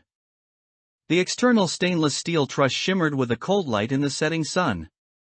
The originally cluttered deck was now organized and orderly. All supplies were wrapped in paraffin-soaked tarpaulins and lashed tightly to the frame with crisscrossing cables. This was no longer a drifting raft. This was a water tank, poised to strike on the sea. Check the last item. Su Chen stood up, took out the black leather-wrapped logbook from his bosom, and solemnly placed it into the most secure sealed compartment in the main cabin of the Zero. The journey that signalmanly couldn't finish, we will finish for him. As the last rays of the sunset sank below the horizon, the power raft quietly moored in the shadow of the lighthouse, as if gathering its final strength. Lin Wu crouched by the gunwale and took a sample with a cleaned glass bottle. She held the bottle up to the midday sun, only to see that the originally clear deep blue had completely vanished. replaced by a murky liquid mixed with grayish-brown suspended matter. It had been exactly 24 hours since they left Lighthouse No. 07. As they continued northward, patches of white dandruff began to appear on the sea surface. These were microplastic particles pulverized into millions of pieces by the waves. Occasionally, one or two dead fish with white bellies floated by, their gills stuffed with colorful fibers. This was the edge circulation of the garbage sea. Keep an eye on the 10 o'clock direction, there's a semi-submerged container there. Su-chen stood at the helm, his hand firmly gripping the reinforced stainless steel tiller. The three displayed superior obstacle avoidance performance at this moment. The small boat, which could originally only drift with the current relying on sail power, was now weaving through broken glass and discarded tires with an extremely agile posture, aided slightly by the one. But this calm only lasted until 2 in the afternoon. Just as the three sailed past a dense area of old fishing net buoys, the entire boat suddenly jolted. The feeling was not that of hitting a hard object, but an extremely heavy, viscous dragging sensation. As if countless invisible threads were tightly entangling the main pontoon underwater. "Shut it down! Shut it down quickly!" Su-chen shouted, his right hand swiftly hitting the emergency brake. The boat's speed slowed down instantly. "Did we get snagged on a ghost net?" Tai-lan grabbed a long pole with a barb and quickly ran to the port side to check. However, before she could see clearly, a cyan-gray shadow the size of a millstone rapidly magnified under the water surface. Splash! Accompanied by a huge splash and a nauseating, salty, fishy stench, a dark red tentacle as thick as an adult's thigh burst out of the water. It was like a frantically writhing python, carrying a chilling whistling sound as it tore through the air, precisely wrapping around the auxiliary pontoon on the right. Creak! That was the scream of the stainless steel frame under the pressure of immense force. Enemy attack! There's a large creature underwater. Tai-lan's pupils constricted sharply. Immediately after, 3 more tentacles emerged from the sea one after another. These tentacles were covered in bull-sized suckers caused by mutation, the edges of which were lined with translucent, carnivorous, horny teeth, crazily gnawing and gripping the foam pontoon. Because of the uneven force, the 3 instantly tilted severely, and a large amount of cold seawater flooded onto the deck. "It's a mutant octopus! Damn it, it's treating our pontoon as prey!" Su-chen stumbled, steadying himself. Amidst this extreme tilt, Lin Wu's scream of terror was drowned out by the heavy waves. Twang! Tai-lan displayed astonishing core strength on the swaying deck. She knelt halfway on the slippery aluminum alloy plate, her compound bow drawn almost into a full moon. A heavy arrow with a pure titanium arrowhead shot off the string, hitting the joint of one of the tentacles dead center. Clang! An unexpected metallic clanging sound rang out. The tentacle's surface was covered with a layer of hard scales made of some kind of chitin, and lubricated by slime. The arrow actually slid to one side, leaving only an insignificant white mark on the dark red flesh. The skin is too thick.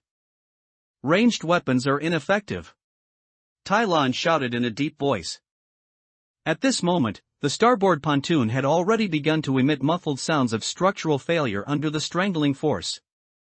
The originally dense foam material cracked and shattered like a cracker, floating on the sea surface. If the pontoon shattered completely, the entire boat would capsize and sink within 10 seconds. Let go! Su-chen's eyes were splitting with rage. He grabbed the electric bone spear that had been hanging at the charging station. This was his strongest melee trump card at the moment. Disengaging the safety, the 2 alloy discharge electrodes at the spear tip instantly burst into crackling blue-white arcs of light. Bracing against the waves washing over the deck, he sprinted and plunged the spear tip deep into the base of the thickest tentacle. ZZZZT. Accompanied by a deafening electrical explosion, the surrounding seawater was instantly carbonized by the high-voltage current, emitting thick white smoke. The scent, a mixture of burnt protein and sea salt, instantly permeated the air. Inside that tentacle, the conductivity of the seawater caused the current to spread exponentially. A muffled and painful roar could be vaguely heard from under the water, the low-frequency vibration caused by vocal cords in extreme spasm. Struck by this heavy blow, the giant monster not only did not retreat, but was instead incited to ferocity by the intense pain. Its huge, hammer-shaped head, originally hidden in the shadows, suddenly broke the surface, and two giant compound eyes, black as the abyss, stared fixedly at Su Chen on the deck. Two more tentacles attempted to coil onto the main deck, directly aiming to strangle the human who had caused it such pain. "Start the engine! Full speed reverse!" Su Chen roared, the veins on his arms bulging. He had to hold onto the electric spear tightly to avoid being flung into the sea by the monster. Lin Wu came to her senses in astonishment, scrambling to the outboard motor, not even caring about the blood on her palms from the starter cord, and gave it a hard pull. Boom! The two erupted with a dying roar, the propeller churning up a huge white vortex in the shallow seawater. This high-frequency mechanical vibration, combined with the continuous high-voltage current, finally made the mutant octopus feel a threat to its life. It suddenly released the starboard pontoon that was about to be crushed, and sprayed a large cloud of thick, ink-black, highly acidic ink, instantly dyeing the sea area within dozens of meters around the three into an ink pool. Under the cover of this darkness, the huge shadow quickly dived into the deep sea. The sea surface returned to silence, with only a severed tentacle still twitching on the deck, proving the brutality of the skirmish that had just occurred. Who? Su Chen slumped on the deck, the battery indicator light on the electric spear having turned red, indicating it was depleted. Check the damage. The starboard pontoon is severely deformed, the internal support is bent, and the current effective remaining buoyancy is only 50%. Tai Lan checked the damaged area, her face extremely grim. This means we cannot perform high-speed maneuvers anymore, otherwise the left side balance could collapse at any moment. We need a stronger defense system. Su Chen looked at the looming great wall of garbage in the distance, a flash of unprecedented gravity in his eyes. Facing this kind of sea monster, toys like spears and bows are just too weak. If we want to move unhindered through the garbage sea ahead, we need a cannon. A heavy weapon that can instantly tear through this kind of flesh and pin them to the seabed. Su Chen crouched beside the damaged starboard auxiliary pontoon, holding the fire axe with its long dulled blade, and carefully cut open the covering over the damaged area. The situation was even worse than he had anticipated. The originally dense extruded polystyrene foam had been gouged by the mutant octopus, leaving 4 terrifying channels half a foot deep. The keratinized barbs on its suckers had not only torn through the outer sealed aluminum skin, but combined with the effects of high-frequency compression, the interior had collapsed over a large area. Water has already seeped in. Su Chen reached out and touched the remaining filler. The cold, damp, and slightly slimy sensation made him frown. Because we lost half our buoyancy, we veered off course by a full 5 degrees just now. Tai Lan stood nearby, putting away her spear. There was a red mark on her arm corroded by the octopus's slime, giving off a faint, pungent odor. If we don't fix it here, once we enter the core area of the garbage sea and encounter large-scale debris piles, the balance system will jam completely. Su Chen turned his head to look at Lin Wu, who was busy collecting rainwater. Lin Wu, bring over that bucket of old plastic bottles and that can of sealant we scavenged under the lighthouse. The so-called sealant was actually a type of expired industrial construction adhesive left behind by the signalman, Li, in the lighthouse maintenance room. Although it had become somewhat hardened due to ingredient degradation, at this moment, it was their only lifeline.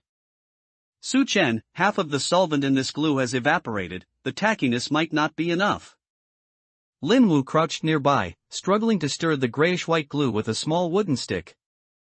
Roast it over the fire and add some of the wax blocks we collected earlier.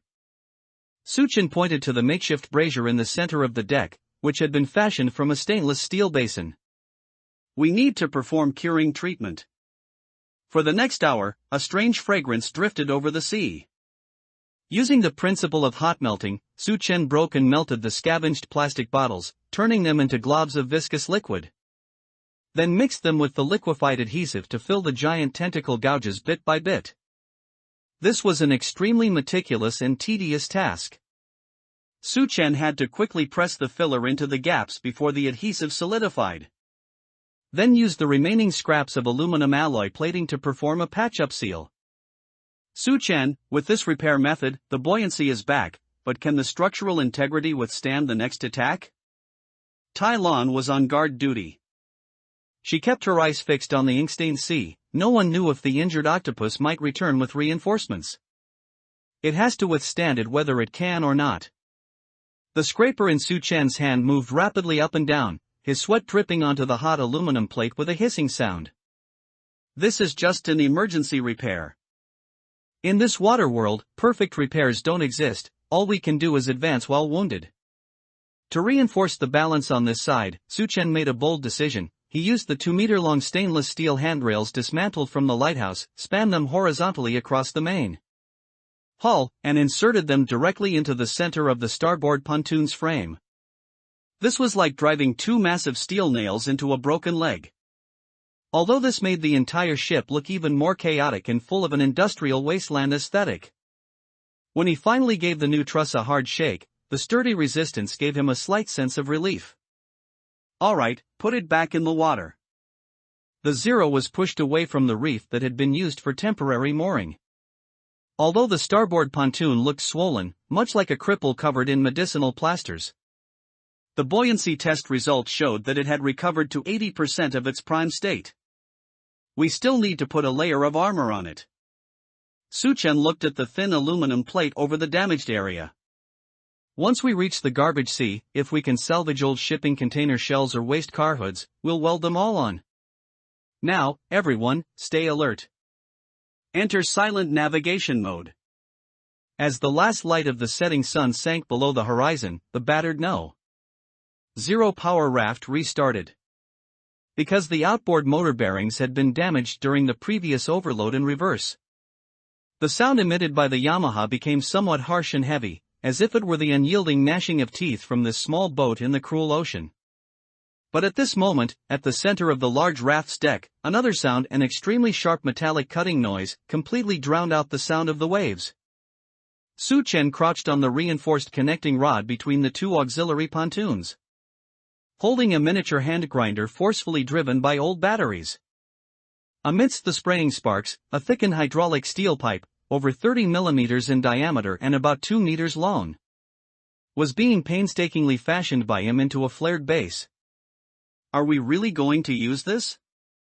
Lin Wu looked at the pile of messy scrap metal on the deck with some concern. It was the stockpile they had scavenged from the lighthouse base and the wreckage of the pirate speedboat, several heavy-duty truck shock absorber springs, 2 rusted winch steel cables, and a pile of twisted angle steel. It's not that we want to use it, but that we must. Su-Chen turned off the grinder and wiped the metal shavings from his face. His eyes revealed an unprecedented fervor. Yesterday's octopus already gave us the answer. In this water world, if we don't have a weapon capable of instantly tearing through heavy flesh from 50 meters away, we are just a piece of fat meat. In this ocean. He patted the steel pipe that had already taken shape. This isn't a gunpowder cannon, our gunpowder reserves haven't reached that level yet. This is a heavy harpoon ballista based on mechanical kinetic energy. Su-Chen pointed to the few massive shock absorber springs nearby. My design is simple, use our manual winch as a manual cocking device. 2 sets of heavy-duty coil springs in parallel. Using the short-stroke lever principle, we'll push this enlarged slider all the way back. Once the trigger is pulled, the several tons of pressure stored in the springs will be released instantly. This steel harpoon is the projectile. Su-Chen held up a specially made harpoon that had been polished until it gleamed. Its tip was not a standard cone shape, but had been meticulously ground by him into a triangular barbed shape, with 2 foldable, automatically deploying wings attached. This was the prototype for the Zero. Su-Chen, the recoil. Tai Lan frowned. Although it's mechanical, the instantaneous force released at this magnitude is enough to deform our truss. That's why I added this. Su-Chen pointed to the slide rail system at the base of the mount, which used old tire rubber as a cushioning layer. At the moment of firing, the cannon barrel will slide backward along the rails for about 15 centimeters. This process will absorb the vast majority of the recoil force, distributing it evenly across the 3 pontoons through our existing truss structure. The modification was an arduous tug-of-war. To ensure the absolute stability of the base, Suchin dismantled almost all the spare bolts on the main deck. He even painfully cut 2 high-quality aluminum poles used to support the sunshade to reinforce the horizontal beam of the cannon body. Tylon was responsible for the most dangerous task, winding that heavy and highly elastic steel cable around the drum on the choppy sea. Any slip, and the taut steel cable could whip out and break her ribs. In the afternoon, as Suchin tightened the final reinforcement nut, that monstrous creation, extremely ugly in shape and reeking of rusted iron and industrial machine oil, stood formally at the bow of the No.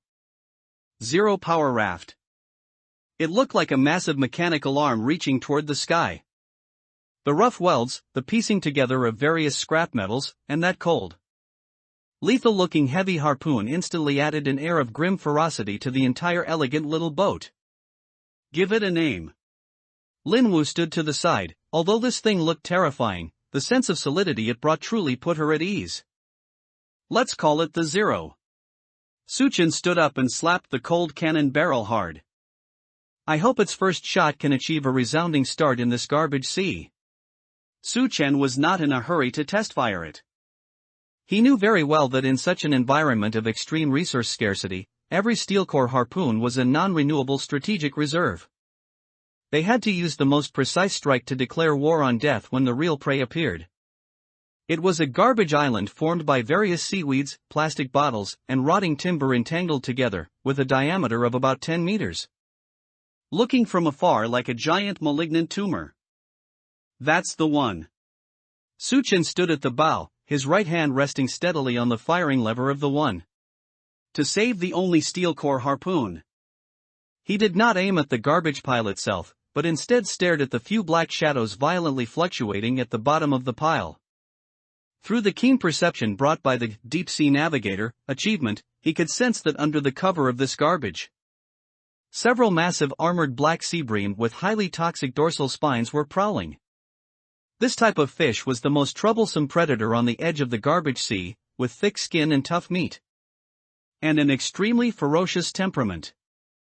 If they were not cleared, the team would almost certainly be unable to enter the water to salvage supplies at the next anchoring point. Suchin, the pressure on all components has reached its peak. Tylon stood to the side, holding the joystick used for auxiliary steering. She had just spent 20 minutes using the winch to stretch the set of heavy springs to their limit. At this moment, the inside of the cannon body, enduring immense metallic stress, was emitting faint creaking sounds that made one's heart race.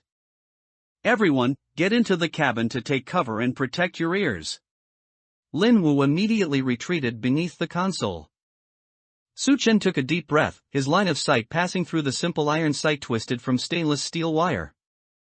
3, 2, 1. Fire. He slammed down on the firing trigger, which was equipped with a self-locking mechanism. Boom. Accompanied by an extremely dull metallic impact sound, the entire two jolted backward, and a layer of accumulated dust rose from the deck. The immense mechanical kinetic energy was released in an instant, and the 5-kilogram harpoon transformed into a streak of black light, crossing the 30-meter distance in the blink of an eye and exploding a white spray of mist on the water's surface. It's a hit! Tylon cried out.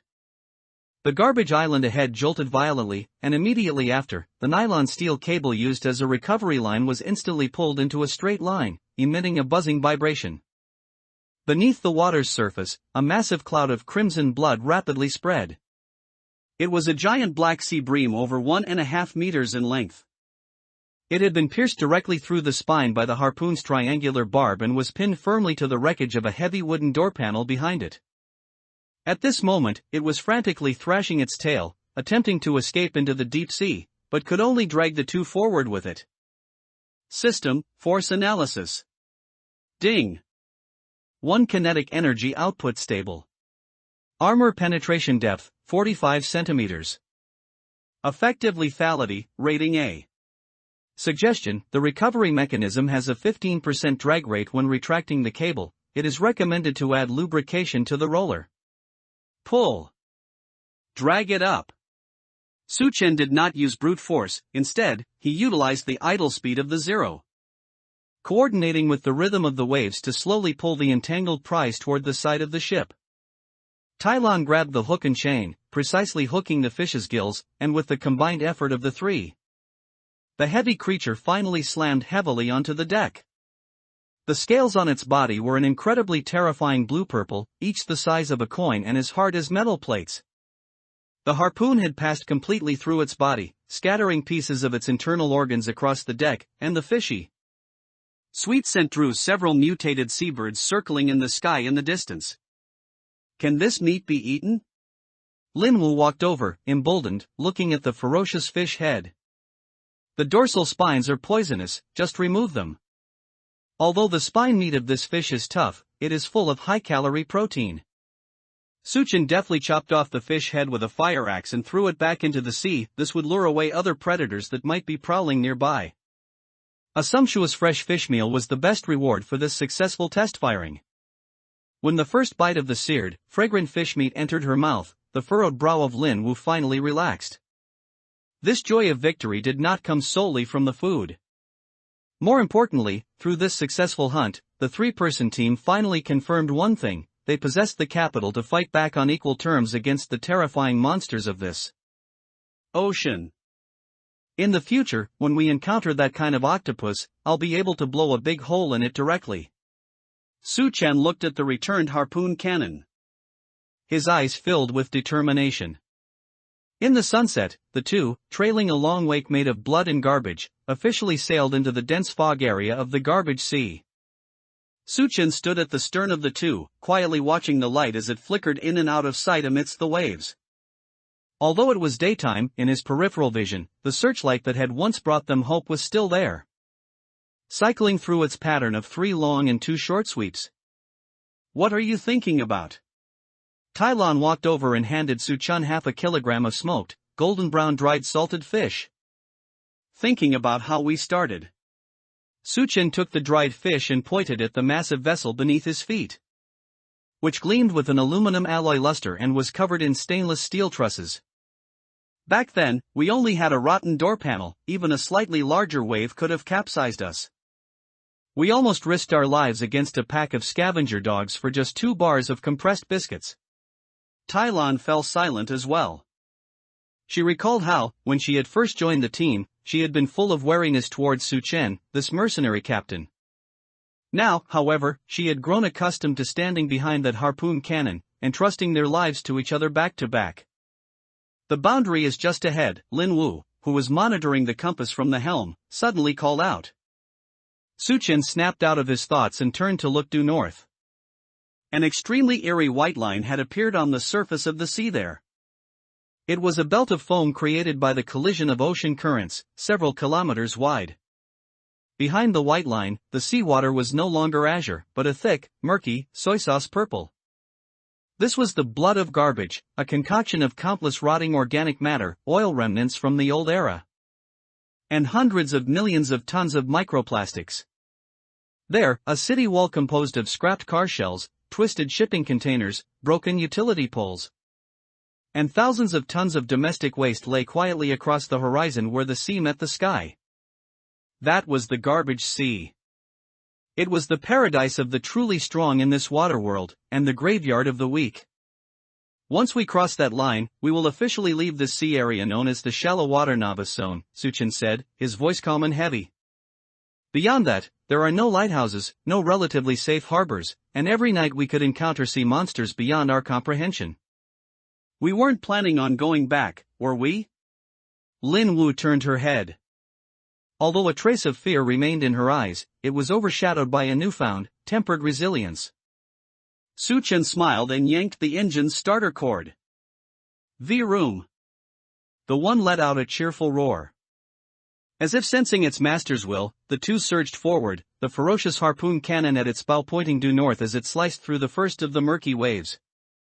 The very moment the hull of the two crossed that line of white foam, a long-lost, distinct chime rang out in Suchen's mind. Ding! Player detected leaving the Volume 1 Drifting Novice Village area. Area exploration, 92%, rating, S tier excellent.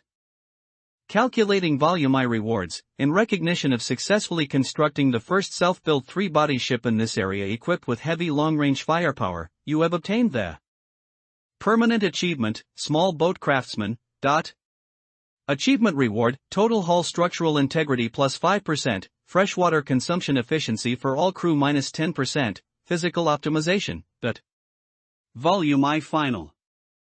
Chapter Dungeon Quest, Secret of the Lighthouse Log, completed. Ding! Loading Volume 2 Map, Garbage Sea Survival, Survival against all odds, Current objective, cross the core area of the Garbage Sea and find the transoceanic support leading to District 3. Phew!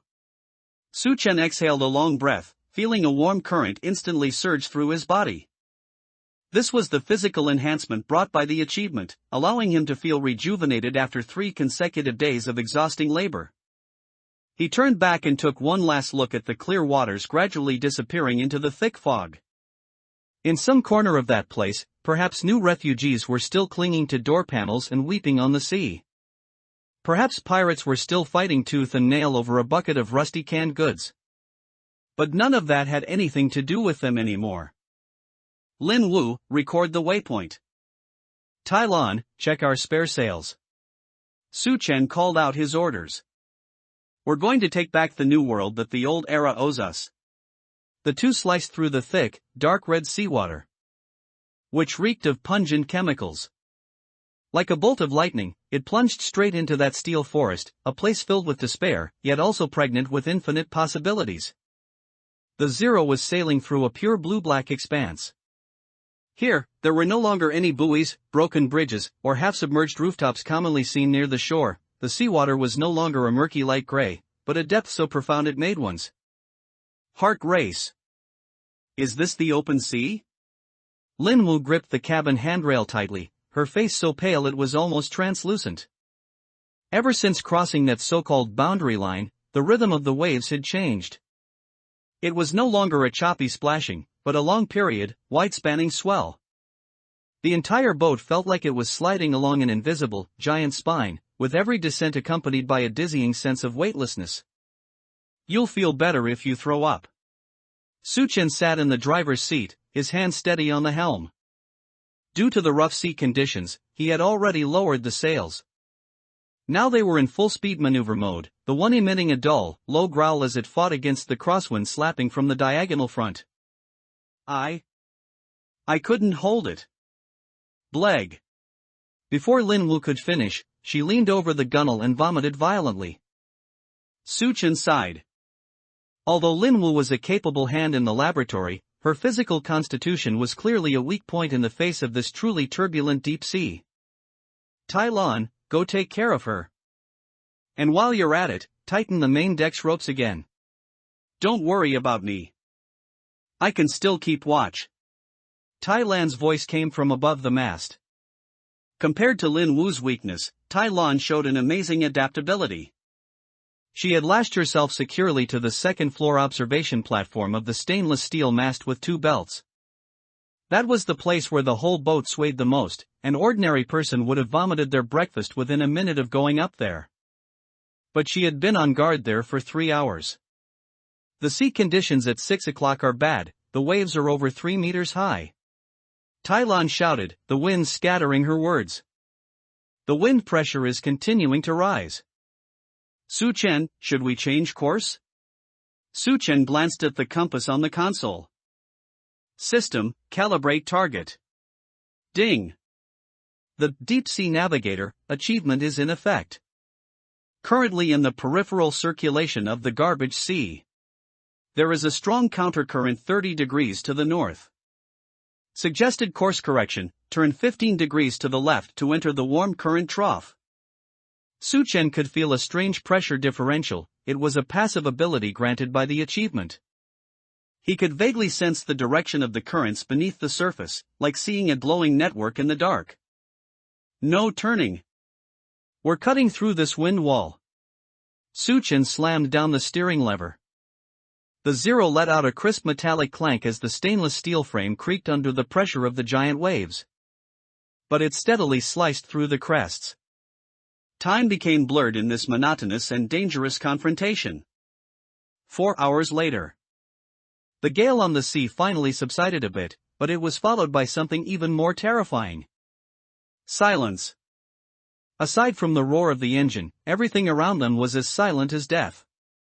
Lin Wu had vomited until she was exhausted and had curled up in a sleeping bag in the cabin, falling into a heavy sleep.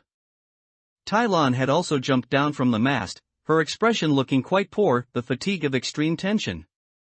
Su Chen, aren't you tired? Tai Lan walked to the driver's seat, took the cold water Su Chen handed her, and downed it in one go. I'm used to it. For someone who has drifted on a door without a roof, this place feels like a 5-star hotel. Su Chen smiled, but there was no ease in his eyes. He pointed to the gauges behind him. The 6-hour struggle against the crosswinds today burned nearly 2 liters of fuel. We have less than 8 liters left now. In this deep blue sea area without any supplies, any reference points, or even an archipelago in sight. 8 liters of fuel meant they could become a lone boat adrift at any moment. And, it's too clean here. Su Chen looked around. In the beginner village, there were ruins of human civilization everywhere. You could pick up plastic buckets and waste wood at will. But here, the sea's surface was empty, nothing but seawater and foam. A fear of the unknown began to spread quietly in the hearts of the three.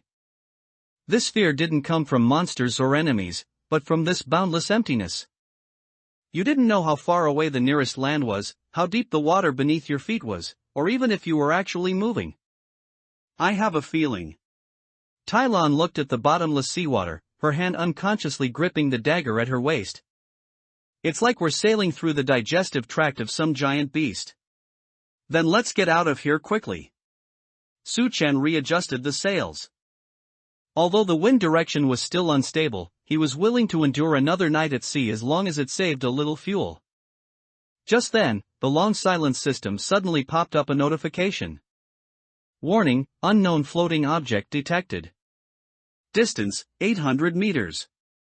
Bearing, due north. Is that a corpse? Tai Lan raised her binoculars. No, it's a glass bottle. Su Chen narrowed his eyes, looking at the distant small speck shimmering in the waves. In this sea area that was clean to an eerie degree, the appearance of a message in a bottle often signified ominous news. Or perhaps, a glimmer of hope in the midst of despair. Approach it. Su Chen's voice sounded exceptionally brief and powerful over the open sea. The one glided slowly through the mist. To save those precious 8 liters of fuel, Su Chen had not only shut down the engine but even lowered the spare auxiliary sail. Now, they relied entirely on a faint warm current they had caught earlier to move slowly forward. 2 o'clock direction, 50 meters. Tai Lan's voice pierced through the thick curtain of fog. She was crouching by the harpoon turret at the bow, gripping a long hooked pole. Because visibility was extremely low, she had to focus all her attention to catch the flickering speck floating on the crest of a wave. Slow down, we need to stay parallel. Su Chen lightly tapped the tiller, adjusting the angle of the bow. The pontoons on both sides of the 3-body power raft carved 2 shallow white arcs in the water, making a hissing sound. In this terrifyingly quiet stretch of sea, any slight noise would be amplified, stretching one's nerves to the limit. Got it. The long pole in Tai Lan's hand accurately hooked the target. With a forceful tug backward, a transparent, long-necked glass bottle was dragged out of the sea and rolled wetly onto the deck. Let me see. Lin Wu, who had been curled up in her sleeping bag, was also awakened by the commotion. She rubbed her bloodshot eyes and stumbled onto the deck. Although her face was still pale, her innate scientific curiosity clearly triumphed over the weakness caused by seasickness. The glass bottle was ordinary, a common transparent liquor bottle from the old era. However, the mouth was tightly sealed, not only with a layer of yellowed cork but also with a thick coating of red wax on the outside. Such rigorous waterproofing measures seemed extremely extravagant in the resource-scarce wasteland world. This thing has been drifting in the sea for a long time. Lin Wu squatted down and lightly scraped the bottle with a scalpel. The glass surface was covered with a thin layer of barnacle larvae, and there were even some dried salt crystals at the bottom. Su Chen took the glass bottle. It felt heavy in his hand. He held it up against a stray ray of the setting sun filtering through the thick fog. Inside the bottle lay a scroll tied with thin thread. The paper was an aged, withered yellow, resembling some kind of animal hide or specially treated wax paper. Su Chen, be careful, Tai Lon warned. She habitually gripped the handle of the bow at her waist. Things like this are sometimes bait left by pirates. There might be a tracking chip inside, or some kind of dye that shows up underwater. As soon as we open it, they could spot the fluorescent trail drifting with the current from several nautical miles away. System, scan. Su Chen thought silently. Ding. Item status scan in progress, name, sealed glass drifting bottle, material, sodalime glass, paraffin wax. Cork, contents, unknown drawing medium, high value, hazard assessment, no electronic beacons, chemical traps, or biological parasites detected. Suggestion, using a gentle flame to heat the wax seal on the bottle mouth can increase the success rate of opening it and prevent damage to the internal paper. No poison, no beacon. Su Chen replied briefly. He pulled a lighter from his pocket, one he had found under a viaduct in the novice village. The fuel inside had been replaced with freshly rendered shark fat, and the flickering flame carried a faint bird scent. Under the heat of the flame, the red wax seal gradually softened and melted, revealing the slightly damp cork beneath. Su Chen pulled forcefully, and with a soft pop, the air that had been sealed for who knows how long rushed out, carrying a stale, musty smell. He carefully used tweezers to pull out the scroll inside. As the yellowed paper slowly unfurled on the deck, all three of them held their breath in unison. This was not the distress signal they had expected, but an extremely detailed nautical chart. The material of the paper was peculiar, seemingly coated with some kind of moisture-proof grease over ordinary coated paper, showing no signs of dissolving even on the damp sea. On the map, waterproof black ink outlined complex curves, the paths of various ocean currents, along with densely marked hydrological data. In the very center of the map, a massive red circle was particularly eye-catching. Beside the red circle, two words were written in neat regular script, graveyard. Shipwreck graveyard, Lin Wu whispered as her finger traced the jumping coordinate lines. The convergence points of the currents are marked here. According to this data, a vast amount of debris drifting from the south accumulates in this area. Not just construction waste, but large merchant ships. Su Chen's gaze fell on the bottom right corner of the map. There was a black lighthouse icon, and next to it was a flamboyant signature, Lighthouse Nightwatchman Lee. Signaler Lee. Su Chen's pupils constricted slightly. He immediately recalled the logbook found in Lighthouse No. 07. The owner of that log was also named Lee, and in that final entry, he mentioned taking all supplies to head north in search of the so-called District 3. This means he succeeded, Tai Lon speculated. On his way north, he intentionally dropped these drifting bottles to leave a path for those who followed, or perhaps for himself. No. This looks more like a letter of intent. Su Chen pointed at the safe supply points marked on the map. These points were distributed around the shipwreck graveyard, each detailed with freshwater sources, edible fish species, and even angles for wind protection. If this was real, then this map was a priceless guide to a treasure trove. Northwest, about 30 nautical miles from us. Su Chen looked up toward the mist-shrouded northwest, which was the limit of his perception and the depths of this silent sea. If we can reach that place, we can not only solve our fuel and material problems but might even find more clues about District 3. That signaler Lee definitely went there. Lin Wu looked at the fuel gauge with some concern. 30 nautical miles? In our current state, relying only on the sail, it will take at least 2 days to drift there. If we hit a countercurrent or a storm, we don't have a choice. Su Chen rolled the map back up. The appearance of this map had completely shattered the last shred of doubt in his mind. Since someone had already blazed this trail, he had no reason to just wait and see. Tai Lan, get ready to adjust the mainsail. We're cutting 30 degrees north-northwest. Su Chen, look here. Tai Lan didn't move. Instead pointing at a line of nearly illegible small characters on the back of the map. Su Chen flipped the map over and saw a sentence carved in tiny script on the back: if you hear the tolling of a bell in the graveyard, please do not turn on your lights, do not accelerate, and do not look back. For the sake of your soul. The atmosphere on the deck instantly dropped to the freezing point. What they thought was a treasure map now seemed more like a funeral oration for the living.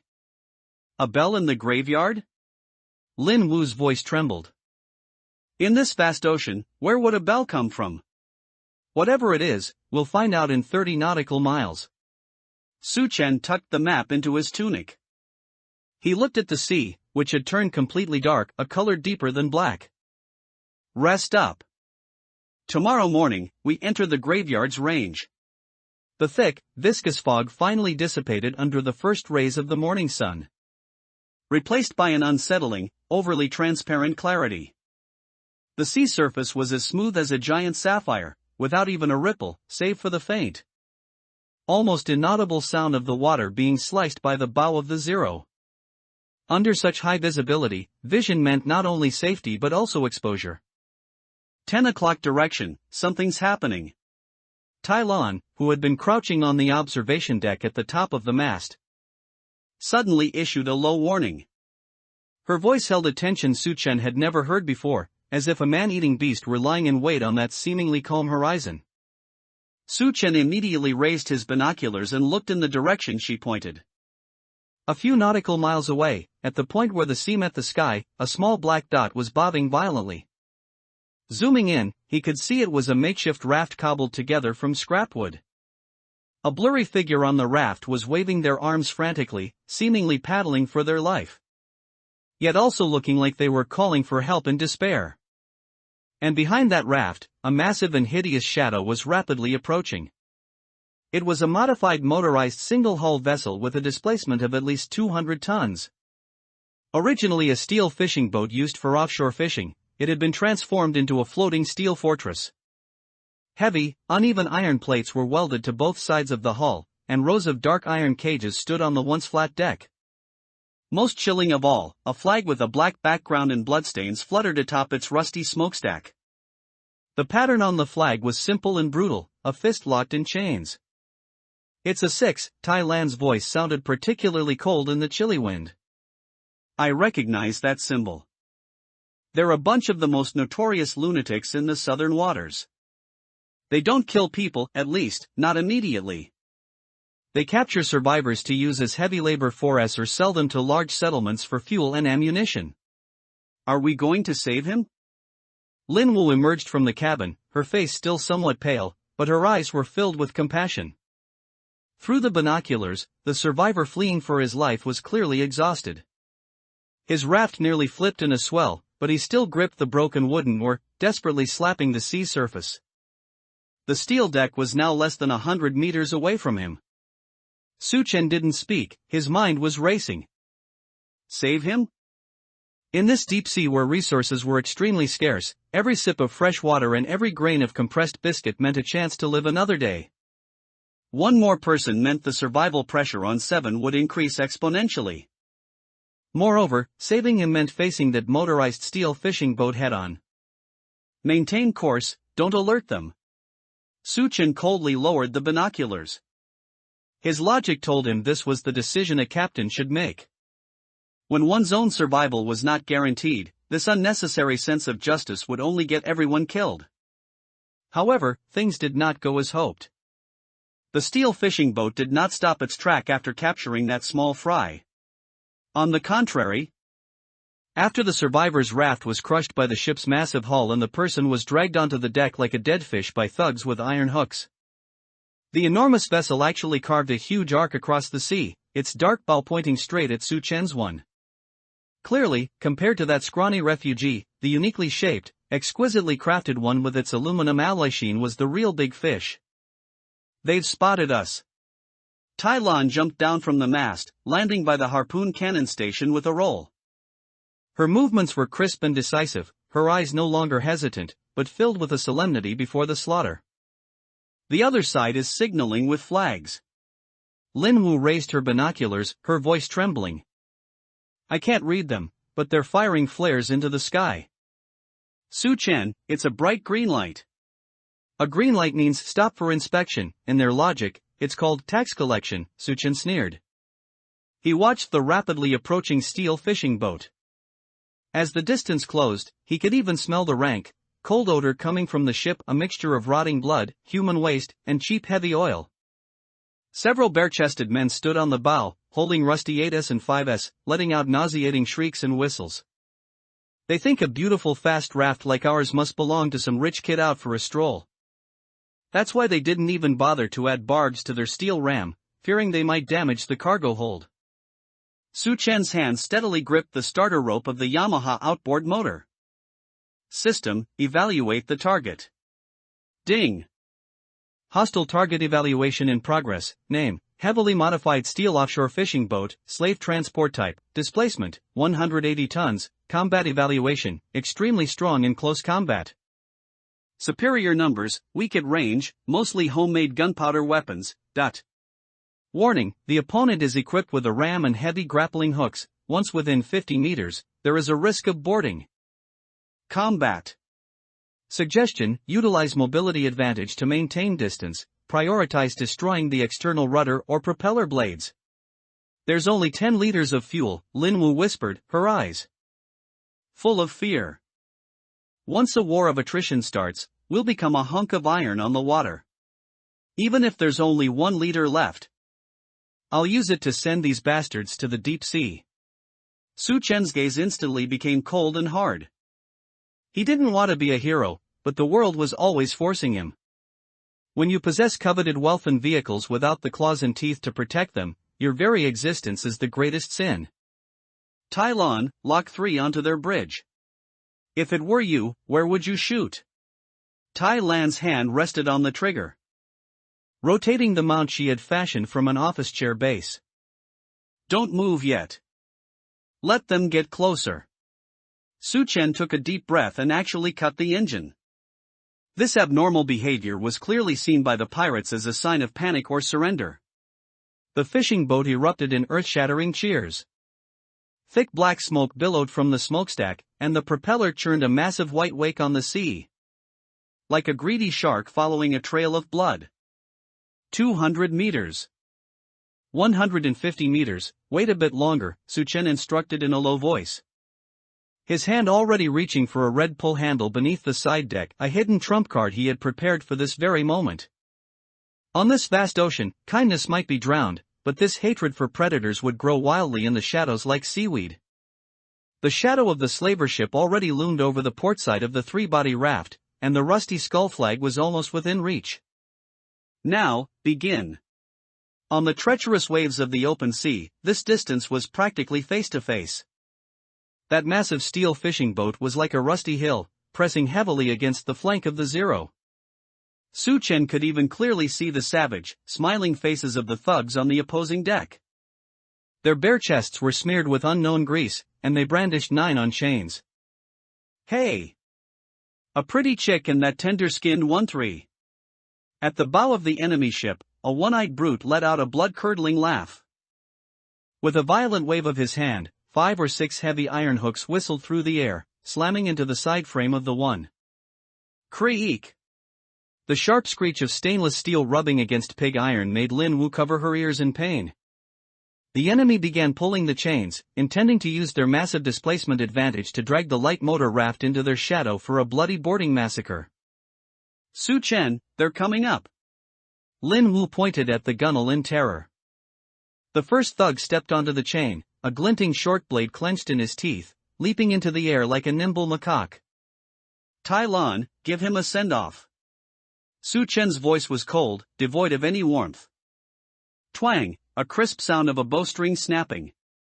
The 6 in Tai Lan's hands was drawn almost into a full moon. The specially made steel arrow traced a short black shadow through the air, precisely piercing the thug's shoulder. The massive impact sent him flying through the air, and with a piercing scream, he fell heavily into the churning water between the two ships. Second one. Tai Lan expressionlessly notched another arrow. Her movements were so fast they left afterimages. Within just a few seconds, 2 more scumbags trying to board were shot and fell, their bright red blood instantly spreading across the sea. Damn it, this bitch is tough. Use the 5S, a voice roared angrily from the enemy deck. That's exactly what I was waiting for. A cold, sharp arc curled at the corner of Su Chen's mouth. He suddenly pulled back the camouflage netting covering the center of the main hull, revealing a menacing heavy weapon, the 2. This wasn't some petty fishing tool. Its base was welded from heavy steel frames scavenged from the base of a lighthouse, and the barrels were 2 hydraulic bearing sleeves. Using double-layered heavy-duty springs and lever principles, it could launch a 5-kilogram hooked steel bolt in an instant. Lin Wu, steady the control lever. Oh, okay. Lin Wu gritted her teeth, pressing down hard on the 3. Su Chen manned the cannon himself. He didn't aim at the thugs jumping around on the deck. Instead, he pointed the glinting triangular barbed tip at a heavily corroded spot on the enemy fishing boat's waterline. System, calculate armor weaknesses. Ding. Infrared scanning. Found a weld crack, fatigue damage, 15 centimeters below the waterline on the target's port side. Recommended shooting angle, 45-degree downward shot. Die. Su Chen slammed down the firing handle. Asterisk boom. Asterisk a dull, massive boom echoed, as if someone had struck a giant war drum on the sea. The massive recoil caused the 1 to sink sharply into the water, while the thick harpoon, trailing a 2-finger-thick nylon rope, crossed the 30-meter distance in an instant with devastating kinetic energy. The harpoon easily tore through the enemy's thin, corroded iron plating and buried itself deep inside. But it wasn't over yet. Su Chen backhanded the winch's reverse lever. Clack, clack, clack, the 1 used its own inertia to pull back sharply, and the specially made triangular harpoon instantly deployed its barbs inside the hull. Accompanied by a toothaking sound of tearing metal, a basin-sized hole was ripped open in the enemy's already fragile side. Water's coming in. The bilge is flooding. The celebration on the enemy deck instantly turned into panicked screams. Seawater poured steadily and violently through the large hole into the fishing boat's engine room. This kind of modified old-era vessel had no so-called watertight compartments. Once a breach of this scale appeared below the waterline, sinking was only a matter of time. Start the engine. Full speed astern. Su Chen shouted, his right hand violently pulling the starter cord of the Yamaha. Chug chug chug chug, blue smoke puffed from the stern as the 1 let out a light roar, darting away like a nimble sailfish from the shadow that had already begun to tilt. The iron hooks fixed to the side flank fell off one after another under the engine's massive pull, leaving several deep scratches on the gunnel. They're going to sink. Lin Wu lay on the stern, staring blankly at the giant beast. The once imposing 7's starboard side was now completely submerged. Some of the thugs on board were frantically bailing water, while others jumped directly into the sea, trying to swim toward the 1. Only to be picked off one by Tai Lan's calm follow-up shots. The previously clamoring one-eyed dragon was now desperately clinging to the smokestack, watching in terror as Su Chen's pretty little boat sped away. Aren't we going to finish them off? Tai Lan lowered her bow, the killing intent in her eyes undiminished. It's pointless. In these waters, sinking is a death sentence. Su Chen looked at the water, which had already begun to swirl. He felt no pity. If he had hesitated for even a second earlier, the ones locked in cages waiting to die or be sold would be the 3 of them. Lin Wu, check the fuel. Tai Lan, check the harpoon cannon's cable. We need to take some useful things before the wreckage sinks completely. Su Chen steered the bow, making a turn at a safe distance. This was the logic of the deep sea. Losers didn't just give up their lives, they gave up their entire legacy. With a massive influx of seawater, this 100-ton steel beast had completely lost its balance. The entire vessel listed heavily to port, its rusted deck nearly perpendicular to the sea surface. Air bubbles surged frantically from various gaps, making a thunderous gurgling sound, the ship's final breaths. Quick! We only have 5 minutes. Su Chen brought the one steadily alongside the tilted starboard side of the enemy vessel. With a Type 92 pistol hanging at his waist and a fire axe in hand, he leapt from the cockpit onto the sloping deck. Tai Lan followed closely behind. She hadn't brought her bow, instead, she drew the short-barreled shotgun they had previously seized, a gunpowder weapon. Taking responsibility for guarding against any crazed remnants of the enemy on deck. Su Chen, over here. Tai Lan pointed toward a semi-collapsed hatch in the middle of the deck. It was originally a second-floor storage area for fishing nets and sundries, but the pirates had converted it into an armory and supply room. Pirate corpses lay scattered across the deck in all directions. Faced with the threat of sinking, these once ferocious thugs had completely broken down. Most of the survivors had already jumped overboard to escape, leaving behind a few heavily wounded men wailing in despair in pools of blood. Su Chen ignored those scumbags. He kicked open the iron door of the warehouse. Affected by the ship's tilt, the wooden crates in the warehouse had all rolled into a corner. Su Chen rummaged frantically through the chaotic pile of items. Ding! Discovered low-value living supplies, moldy dried sea fish. Ding! Discovered medium-value supplies, half a barrel of fresh water, risk of contamination, but... Ding! Discovered high-value war reserves, crude black gunpowder. The system's mechanical voice rang out repeatedly in Su Chen's mind. Finally stopping at a heavy wooden crate painted with black markings. Found it! Su Chen forcefully split the wooden boards open. The crate was lined with thick hay, and in the center lay 2 sealed black ceramic jars. Each jar was roughly the size of a soccer ball, their openings tightly sealed with grease. He carefully peeled back a corner, and a pungent smell of sulfur and heavy charcoal wafted toward him. The purity is low, but this is indeed gunpowder. A flash of joy crossed Su Chen's eyes. In this world where all modern industry had ground to a halt, this most primitive destructive force composed of potassium nitrate, sulfur, and charcoal was often more useful than expensive precision weapons. And this? Tai Lan pulled down 2 coarse, long burlap bags from a nearby shelf. Shaking them open revealed 4 distorted, 5S typical breech-loading smoothbores. Their barrels were forcibly modified from seamless steel pipes, and even the firing mechanisms were simple matchlock structures. These things are prone to exploding, but in the eyes of those unworldly refugees, they're invincible divine artifacts. Su Chen tossed the muskets along with the gunpowder jars down to the waiting one. Lin Wu caught these lethal treasures steadily below. As an expert in medicine and chemistry, she glanced at the granules in the ceramic jar, and her brow furrowed, too many impurities. And the saltpeter ratio is wrong. If used directly, the combustion speed will be unstable and the power will be very small.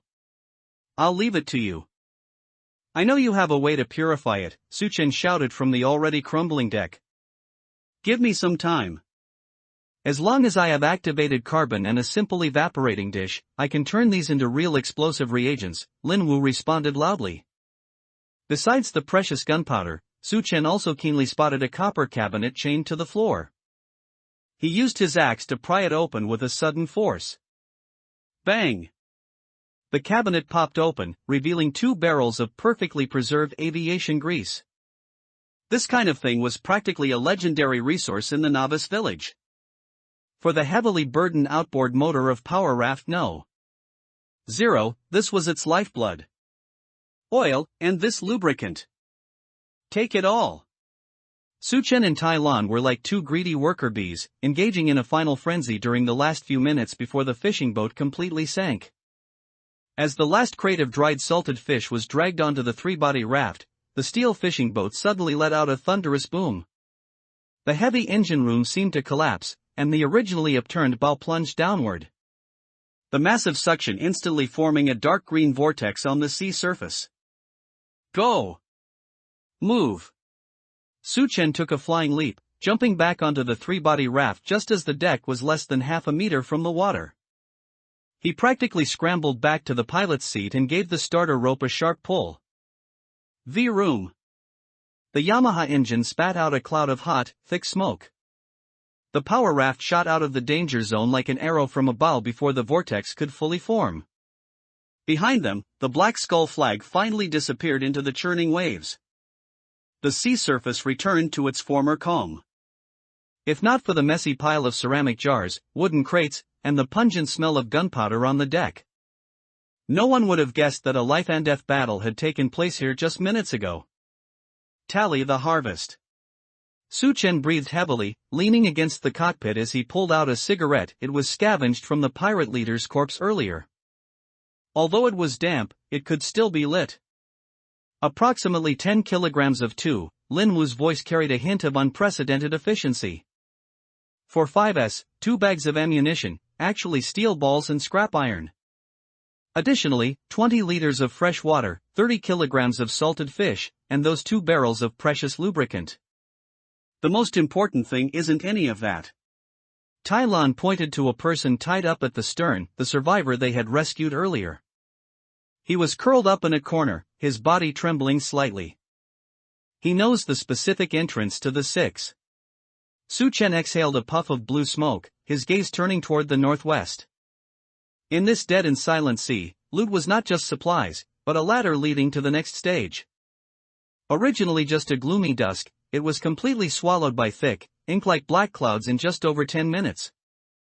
The gale whipped the cold seawater, lashing against the aluminum alloy deck of the Zero like a whip, making an unsettling crackling sound. Su-chen! The wind pressure has exceeded level 8. The mainsail can't hold on.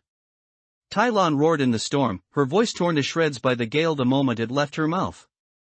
She was currently huddled on one side of the control console, using a climbing rope to tie herself to the reinforced railing to prevent being swept into the deep sea by the giant waves that could crash onto the deck at any time.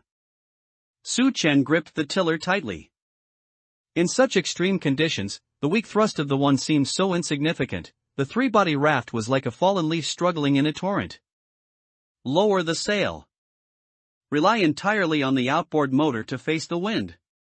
Su-chen wiped the rain from his face, the salty liquid flowed into his eyes, stinging with a burning pain.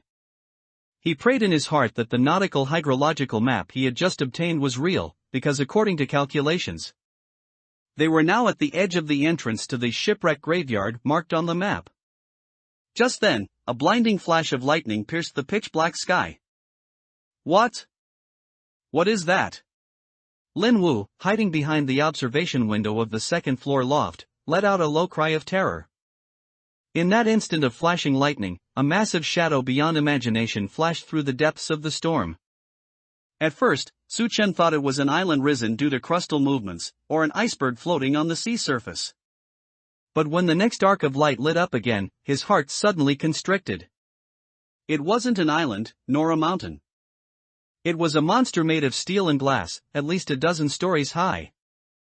As the distance closed, the shadow gradually became clear in the curtain of rain. It was a luxury cruise ship with a displacement of at least 50,000 tons. It hadn't completely sunk, but was capsized on the sea surface at an eerie angle of nearly 60 degrees. The originally white hull had long been covered by nature's rust and mottled barnacles. The huge red waterline was overturned on top, like the torn open belly of a giant beast. Thousands of tons of seawater gathered and poured over its tilted deck, forming miniature waterfalls that emitted deafening roars. It's alive. It's calling. Tai Lan looked at the behemoth, a flash of unprecedented awe in her eyes. Indeed, with the slapping of the giant waves, this capsized cruise ship was constantly emitting heavy, slow, and toothacheing metal twisting sounds. Creak-crack, this sound penetrated the rain curtain, as if this steel mansion was making its final struggle under the pressure of the deep sea. It's the 5. The survivor rescued earlier huddled in a corner of the deck, murmuring incoherently. His eyes were full of fear, as if he remembered some terrifying past. That's the core of the graveyard. It capsized here on the first day of the Great Flood 3 years ago. Rumor has it that its hull got stuck on a submerged underwater tower crane, which is why it never completely sank. Su-chen didn't speak. He felt the three-body raft rising and falling in the huge swirling waves generated by the cruise ship. Compared to this cruise ship that once represented the ultimate luxury of human civilization, his three-body raft was simply like an ant standing by a giant elephant's foot. This massive visual impact and the sense of desolation after the collapse of civilization almost crushed everyone's sanity at that moment. Ding! Detected super large ruin site, capsized luxury cruise ship, Eye of the Ghost. Status, slightly tilted, unstable. Contains a large amount of unlooted high-value resources from the 9. Exploration suggestion, this ruin has formed a closed-loop ecosystem with 4. And its internal structure is extremely complex. Under current wind and wave intensity, this cruise ship is the only windbreak anchor point. Suchen, the waves are too big. If we go further out, we'll be smashed by this gale. Lin Wu screamed into the headset. Indeed, as the eye of the storm approached, the surrounding sea conditions had exceeded the limit of 8. And this massive capsized cruise ship, like a man-made breakwater, was forming a relatively calm shadow zone on its leeward side. Move closer. Suchen took a deep breath and slammed down the throttle. What? We're going into that tin can? Tai Lon looked back in shock. Staying outside is waiting for death, going inside, we might live. Suchen's gaze became deep and cold again. He didn't care how luxurious this ship once was, nor how airy it looked now. In his eyes, these 50,000 tons of steel were just a massive windbreak. The outboard motor let out a dying roar, and the three-body raft seemed to dance on the knife-like crests of the waves. As the distance closed, they could even see the cruise ship's tilted balconies, shattered floor-to-ceiling windows, and fragments of expensive gowns hanging on the railings that had long since turned into withered bones. Those things that once symbolized status, money, and desire were now soaked in cold rain and sea salt, becoming so ridiculous and pathetic. Tai Lon, prepare the ropes. We're going to tie ourselves to one of its propeller shafts. Lin Wu, take your weapons. Check the dryness of the gunpowder. Suchen maneuvered the bow, and under the push of the giant waves, accurately plunged into the large triangular windbreak zone formed by the capsized cruise ship. When the three-body raft finally hit a thick iron plate covered in barnacles due to inertia, and the ropes were tightly fastened, the sound of the wind around them seemed to instantly decrease by half. The three of them slumped on the deck, letting the cold rain wash away the sweat and salt from their bodies. Above their heads, that behemoth made of tens of thousands of tons of steel sat like a massive black coffin, quietly looking down on these 3 uninvited guests. The rain fell heavier and heavier. And in the depths of this ghost ship, there seemed to be a rhythmic, low thumping sound. Thump. Thump. Thump. Was that the bell mentioned on the back of the 6? The ocean waves surged through the cracks in the hull, their echoes amplified within the hollow cabins into a spine-chilling roar. The one tossed violently in its massive shadow, rising and falling with the seawater. Every impact seemed like a reminder to these 3 uninvited guests that this place no longer belonged to the realm of humanity. Prepare to board. Suchen's voice came from behind his makeshift gas mask, sounding somewhat muffled. The so-called boarding was actually more like rock climbing. Because the entire ship had capsized nearly 60 degrees, the originally vertical hull plating had become a steep slope. Suchen had a pulley block and the anchor chain he'd just snatched from the raiders slung over him, a fire axe tucked into his waist, and a flashlight wrapped in waterproof cloth gripped tightly in his hand. Tai Lon, you're responsible for the rear. If there's any movement below, use the 1-2 to signal immediately. Understood. Watch yourself, those barnacles are sharper than razor blades. Tai Lon responded calmly. She was half crouching at the top of the three-body raft's mast, clutching 2 homemade Molotov cocktails. These were items she had prepared overnight to deal with potential mutant creatures inside the cruise ship. Suchen took a deep breath, kicked off the edge of the three-body raft with force, and grabbed the row of rusted, shaky balcony railings on the side of the cruise ship. Everywhere his hands touched was covered in slippery slime and dark green seaweed from long-term immersion. He wedged his feet firmly into the gaps between the hull's rivets, using his core strength to move upward inch by inch. With every step forward, he could feel the cruise ship swaying slightly in the wind and waves. The sensation of tens of thousands of tons of steel groaning in his ears was enough to make anyone with a week will collapse instantly.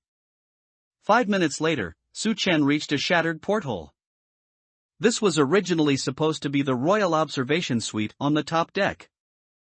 The once luxurious floor-to-ceiling bulletproof glass was completely shattered, leaving only a ring of sharp glass shards glinting coldly under the flashlight's beam. He flipped himself inside the cabin. The moment he landed, an extremely strange sense of weightlessness hit him. Due to the ship's heavy tilt, the floor had become a wall, while the original balcony sliding doors had become their foothold. Su Chen steadied himself and swept the flashlight's beam into the depths of the darkness. What met his eyes was an apocalyptic scene. Leather sofas and Phoebe Jinan furniture that once cost millions were now all piled in a corner of the room, forming a precarious little mountain. The expensive Persian carpets had long since rotted and molded from the seawater, emitting a foul odor that mixed old perfume, mold, and a salty, fishy stench. The Swarovski crystal chandeliers on the ceiling were now hanging at an angle in midair like massive metal pendulums. As the cruise ship swayed, hundreds of crystal beads collided with each other, producing a series of fine, crisp cracking sounds. "Come up. It's safe." Su Chen sent a series of light signals downward. Soon, Tai Lan and Lin Wu also slid into the room along the ropes. As soon as Lin Wu entered, she instinctively covered her nose. She worked in medical research and was highly sensitive to bacteria and mold. The fungal density here has exceeded the limit. "Su Chen, there's a fermented smell in the air, like some kind of organic matter is rotting on a large scale. Thousands of people died on this ship." Su Chen's voice was as cold as ice. "Rotting is normal." He shone the flashlight toward the door. The originally heavy wooden door was half open due to the tilt. Through that gap, the long corridor outside was visible. Because the angle of the capsize was so steep, the corridor had turned into a narrow and steep shaft. The soft carpet that once lined the hallway had now become a trap, rendered extremely slippery by the humidity. "We need to find the 5S or the 9. Su Chen glanced at the hand-drawn hydrological map, silently calculating the position in his mind. On a cruise ship of the Helena's class, the core power cabin was usually at the bottom, which was now the side most submerged in seawater. However, due to the capsize, parts of the engine room that were originally in the middle or upper decks might still be dry. Signalman Lee mentioned in his log that there's an independent backup power management system here. If we can find that node, we might be able to use the system to restore the cruise ship's 3. The 3 of them began to carefully climb up the upward-sloping corridor. This kind of exploration was an extreme test of physical strength. One had to maintain balance at all times, using door handles and decorative wall lamps as leverage points. The walls of the corridor were covered in traces left from the moment the Great Flood occurred. Scratched fingernail marks, dried blood splatters. In front of a jammed elevator door, Su Chen even saw dozens of pairs of expensive leather shoes lined up neatly, remnants left behind by survivors before they were swept away by the giant waves at the final moment. Heavy. Oppressive. Every footstep on those rotting materials produced a harsh squelching sound that traveled far down the silent corridor. Just as they passed an open area that was originally a cafe, Su Chen suddenly stopped. "Wait." He turned off the flashlight. "What's wrong?" Lin Wu asked nervously. In the darkness, a faint, indistinct sound rang out again. It wasn't the wind, nor was it the sound of water. It was a heavy, echoing thumping sound. Thump. Thump. Thump. The sound was distant, seemingly coming from a hollow chamber in the deepest part of the cruise ship. It rang once every 5 seconds with an extremely steady rhythm, as if an invisible craftsman were sitting in this steel tomb, patiently tolling a funeral bell. "It's the thing from the message in the bottle." Tai Lan's hand already gripped the handle of her 1-2. "The graveyard bell. Let's go take a look." Su Chen switched the flashlight back on. There was no fear in his eyes, only a triggered ferocity. In the water world, if you don't face an unknown fear, it will turn into a lethal ambush in the next minute. Su-chen walked at the front. The angle of the slope beneath his feet forced him to hunch over, using the reliefs that originally decorated the walls as footholds. Linwoo followed closely behind, clutching a canvas rucksack she had picked up along the way. Her movements were much lighter now, after experiencing the vomiting on the open sea and the life-or-death docking. This woman, who once only knew how to operate precision instruments in a laboratory, was being forced to evolve a survival instinct for the wilderness. Every room here is like a Pandora's box. Linwoo stopped before a half-open mahogany door. The gold plate on the door had been blackened by moisture corrosion, but the number B307 was still faintly recognizable. Su-chen gave it a gentle push with the back of his fire-axe's handle. Affected by gravity, the door let out a piercing screech of friction and slid violently downward. Just like the previous suite, the furniture inside had all been squeezed together. However, because this room was positioned higher, it hadn't taken on much water. Although the air was thick with the smell of mold, a few strips of dry silk wallpaper still remained in the corners. Look over there. Su-chen pointed at a minibar that had slid into the corner. 5 perfectly sealed dark brown wine bottles were half buried among the remains of expensive shattered wine glasses. Ding! Detected high concentration alcohol supplies, old era aged whiskey, Macallan, but grade, blue quality. Uses, consumption, boosts mental vitality. Ignition, wound cleaning and disinfection. This is good stuff. Su-chen showed a rare smile, his first in several days. He picked up the bottles one by one and handed them to Linwoo to stuff into her rucksack. In the water world, strong liquor was not just comfort during a lonely voyage, but the hardest of hard currencies. A bottle of whiskey of this quality could even be traded for an entire 10-ton wooden boat in certain settlements. Next, he found an exquisite velvet-wrapped wooden jewelry box under an overturned dressing table. Such things were usually seen as burdens in the apocalypse, but in Su-chen's eyes, its value far exceeded gold. Although the Great Flood had submerged the banking system, in those large survivor fortresses trying to rebuild civilization, such as District 3. Items like gold and diamonds, which were non-renewable and carried an old-era credit premium, remained the first choice for upper-class transactions. More importantly, these expensive rubies and sapphires were excellent laser mediums for manufacturing certain precision instruments. The gold is useful to me. Linwoo, pack the silk bedsheets and silk pajamas here too. These are the best bandage materials and have excellent warmth, much better than that moldy filament cloth.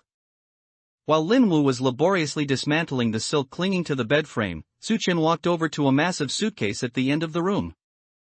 The suitcase was extremely heavy, its surface decorated with sophisticated cowhide and brass corners. The owner's body was long gone, leaving only a black and white photo in a shattered frame.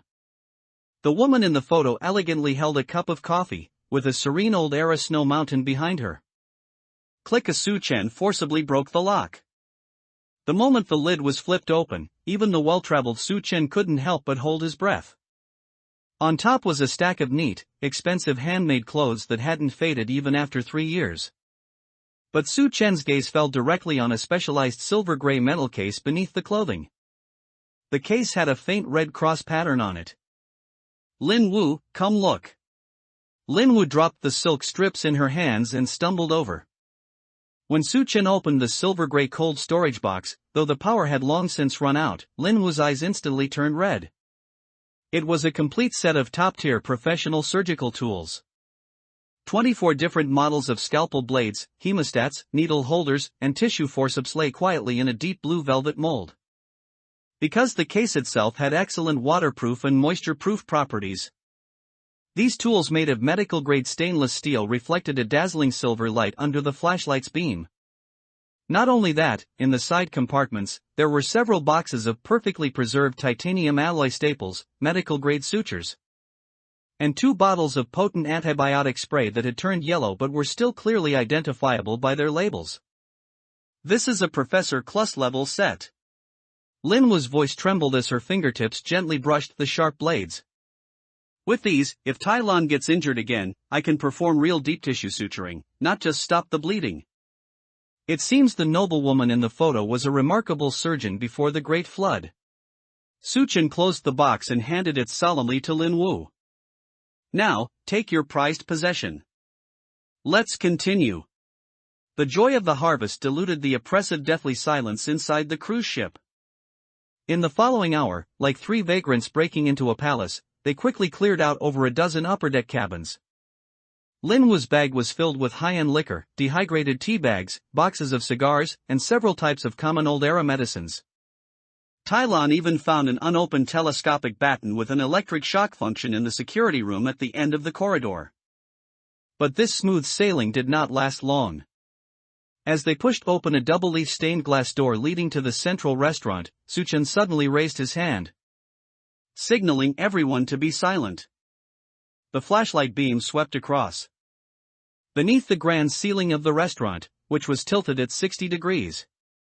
The luxurious tables and chairs that were once covered in white tablecloths and set with silver cutlery were now all twisted and piled in a corner of the hall, like a mountain of trash composed of tableware and body parts. And on that pile of rotting trash mountain, there was a dense layer of things shimmering with a dark red luster. There were thousands of them, each the size of a wash basin. They sensed the light, and thousands of pairs of slender antennae vibrated frantically in the air, emitting a rhythmic, skin-crawling rustling sound, the sound of mouthparts and shells rubbing against each other. Hiss, hiss, they were sea cockroaches. But they weren't just sea cockroaches. The radiation from the Great Flood in some unknown factor had caused these once humble scavengers to evolve into the true parasitic masters of this ghost ship. In this claustrophobic and deathly silent luxury restaurant, the bell rang once more. And this time, the sound seemed to come from directly beneath that mountain of insects. Thousands upon thousands of mutated sea cockroaches were piled layer upon layer on that mountain of trash made of dining tables and corpses. Their bodies, originally only the size of a fingernail, had now swollen to the width of a wash basin. Their dark red carapaces reflected a greasy and evil luster under the beam of the flashlight, and countless pairs of slender, barbed appendages thrashed wildly in the air, the friction sounding like countless rusted steel saws cutting into wood simultaneously. Turn off the light. Turn it off, quick. Su Chen was the first to react. He slammed the high-intensity flashlight off. But it was too late. These indigenous creatures, which had settled in the darkness for 3 years, possessed a near-pathological obsession with light sources and heat. As the light vanished, the dining hall fell into a momentary silence, followed immediately by the hissing friction sound suddenly spiking in volume, turning into a tide approaching from afar. It's moving. They're charging at us.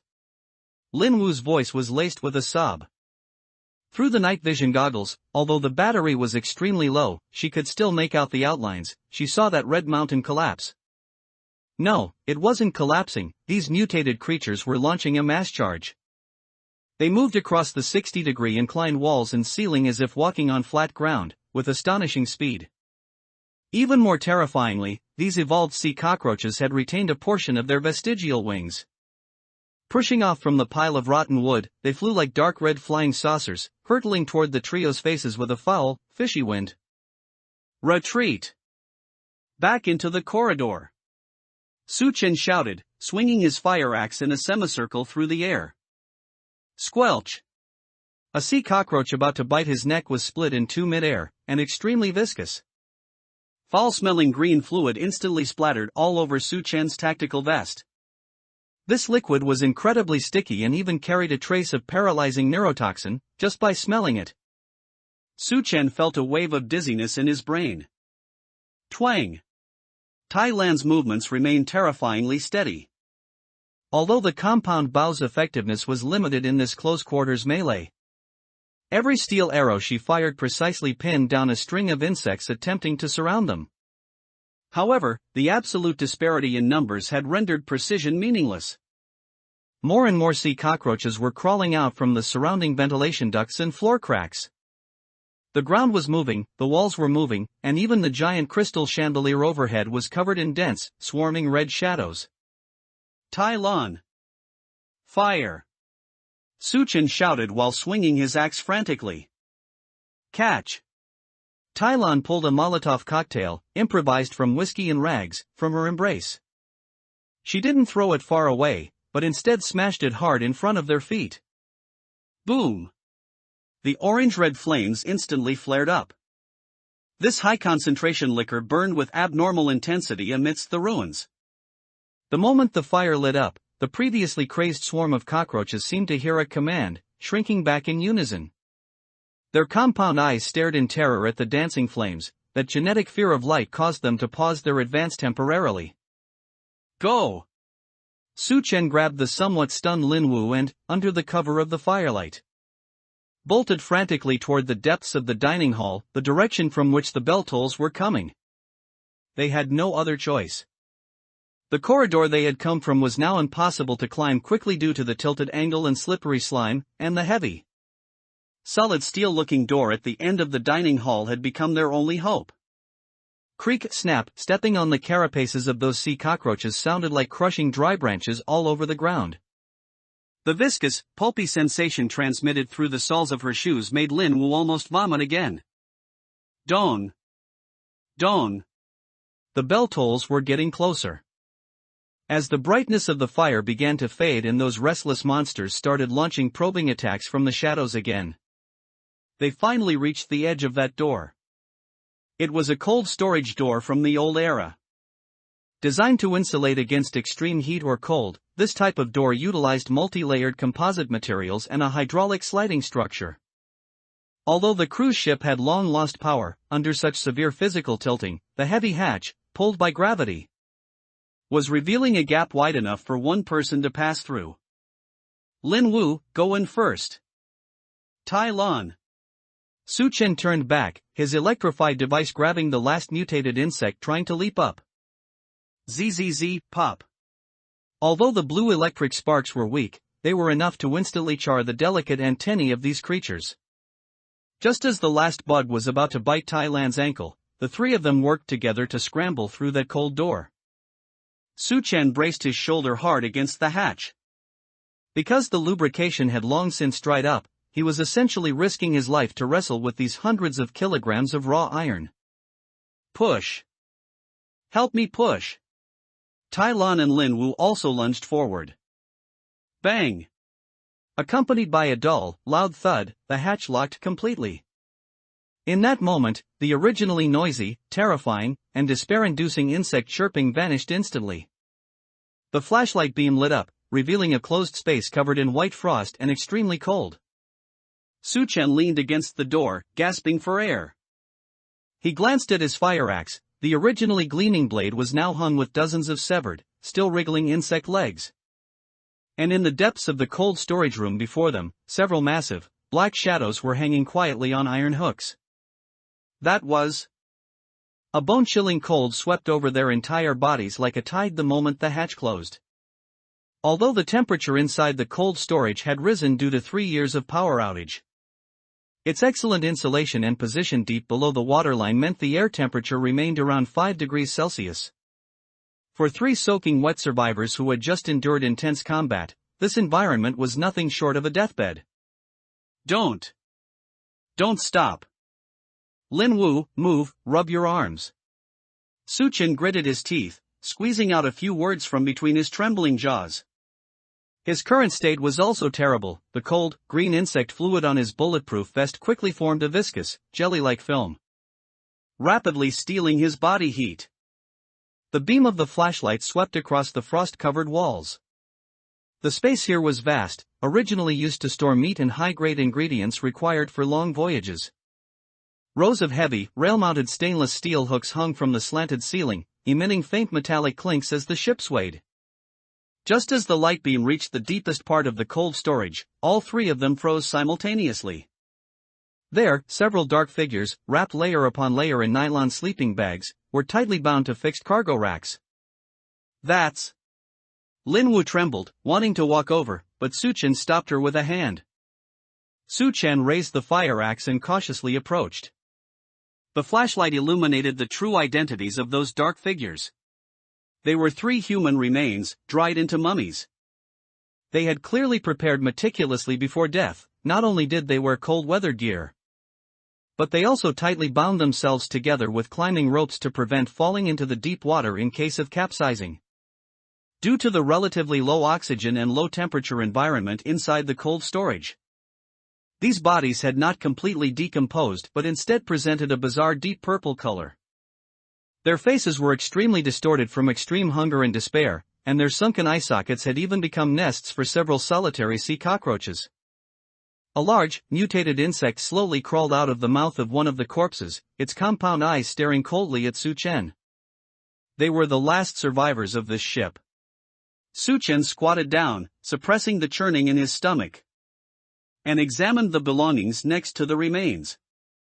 Next to a corpse wearing a senior crew uniform, there was an unopened emergency medical kit and a robust, heavy fire axe made entirely of chrome vanadium steel.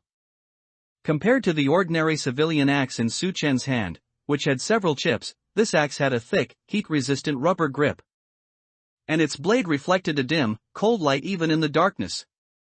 Ding!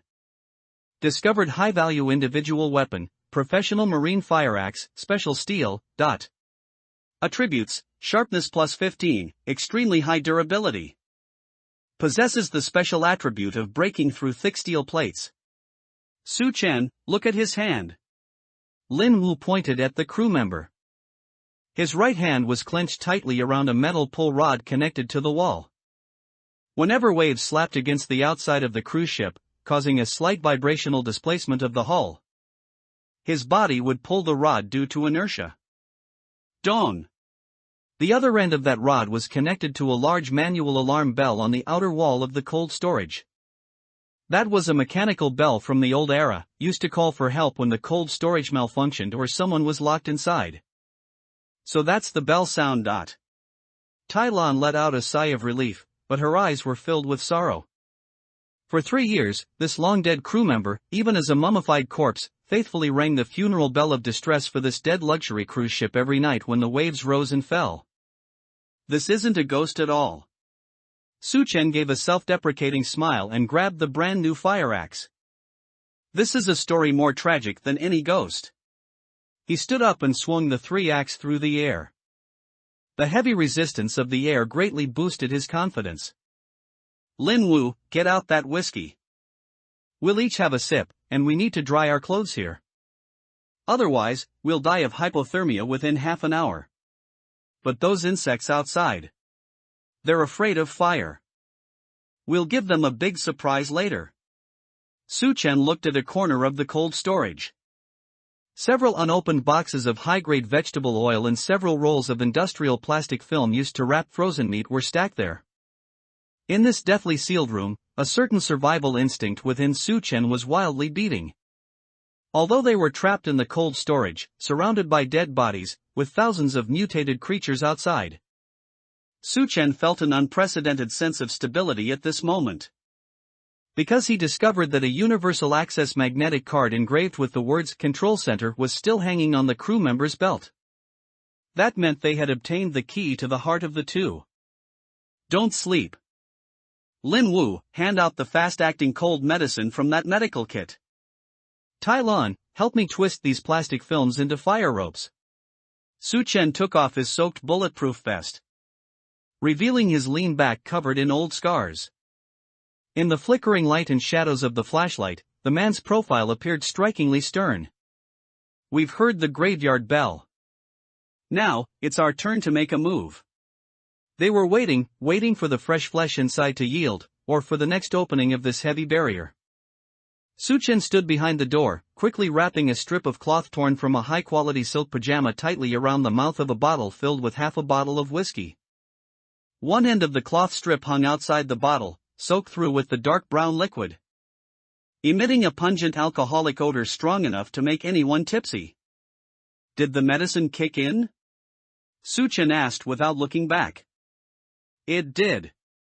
Lin Wu's voice trembled in the cold air. She had just stuffed 2 dark blue broad-spectrum antibiotic capsules into Tai Lan's hand. This is the potent kind from the old era. I hope it can suppress the hypothermia and cold from this trip. Get ready. Su Chen took a deep breath. tucked the special steel fire axe into his belt buckle, and switched to holding 2 homemade Molotov cocktails in his left hand. "Tylon, the moment I open the door, don't worry about accuracy, just focus on speed.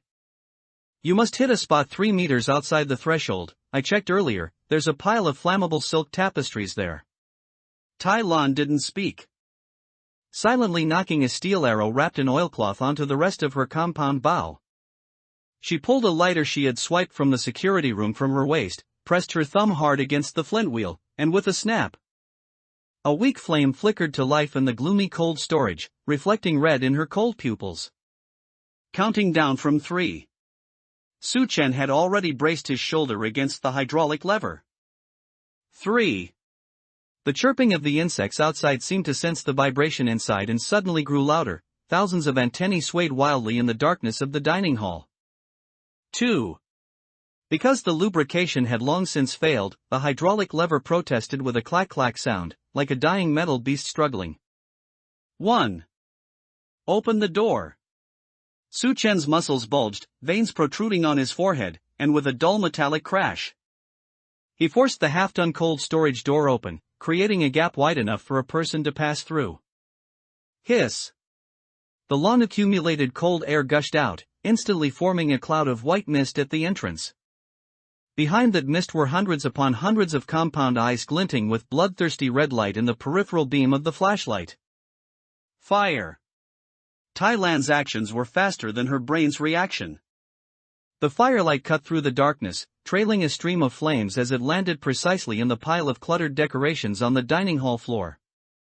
Immediately after, the whiskey Molotov cocktail in Su-chan's hand flew out, tracing a perfect arc in the air before smashing heavily into the exact center of where the arrow had landed. Boom! That was the final fury of the aged spirits from the old era. The high-density alcohol expanded wildly the moment it touched the spark, and orange-red tongues of flame instantly shot up over 2 meters high. Because the cruise ship hadn't been thoroughly cleaned after the Great Flood, the dining hall floor had accumulated a large amount of organic sludge and shed synthetic fiber carpets, which became the perfect fuel for the fire. The heat wave hit their faces, temporarily forcing back the life-fearing mutated sea cockroaches. From within the circle of fire came the terrifying crackling sound of carapaces shattering. And the air was filled with a mixture of the sweet scent of alcohol and the foul stench of burning insect carapaces. Go! Run to the portside stairs! Su-chen roared and charged into the fire first.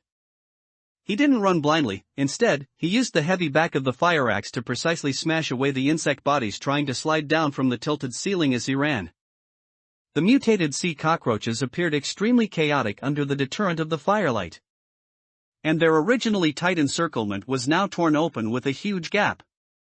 But this chaos was only temporary. The insect chirping in the distant darkness grew more urgent. That was the higher-level specimens commanding the ant-like swarm to perform a suicidal fire-extinguishing coverage. "They're using their bodies to put out the fire," Lin Wu exclaimed. Sure enough, dozens of millstone-sized sea cockroaches rushed into the sea of fire without regard for their lives, pressing their mucus-filled bellies tightly against the fire points. Although they were instantly scorched, that blue-green bodily fluid was indeed rapidly extinguishing the life-saving fire. "Don't look back. Get into the stairwell." Su-chen threw another Molotov cocktail back the way they came. This time, he blew up a decorative liquor cabinet, rows of foreign spirits shattered, turning into a wall of fire that spanned across the corridor. The 3 of them stumbled into an upward-sloping emergency stairwell. The space here was even narrower, and the originally vertical steps now looked like the teeth of some monster, crisscrossing and jutting out from the walls. Su-chen reached out and grabbed Tylon, who then pulled Lin Wu, who was almost completely exhausted. The 3 of them were like geckos crawling in a bottomless inclined shaft. With every floor they climbed, as the altitude increased, the sound of the insects behind them weakened. These mutated cockroaches seemed to prefer staying in damp, lightless, and half-submerged areas piled with rotting meat. When they finally pushed open the fire door on the 3rd deck and saw a glimmer of moonlight slanting down from the broken ceiling, Lin Wu finally couldn't help but collapse to the ground, coughing violently. Her face was covered in green bodily fluids and ash, and her usual meticulousness had long since vanished. "Did we make it out?" she asked weakly. Suchin didn't answer immediately. He cautiously scanned his surroundings. This was the luxurious central hall of the cruise ship. Because of its higher position, it hadn't been largely invaded by seawater. Expensive crystal chandeliers hung askew in mid-air, and although covered in a thick layer of dust, compared to the slaughterhouse downstairs, this place felt like heaven. "We're just temporarily safe."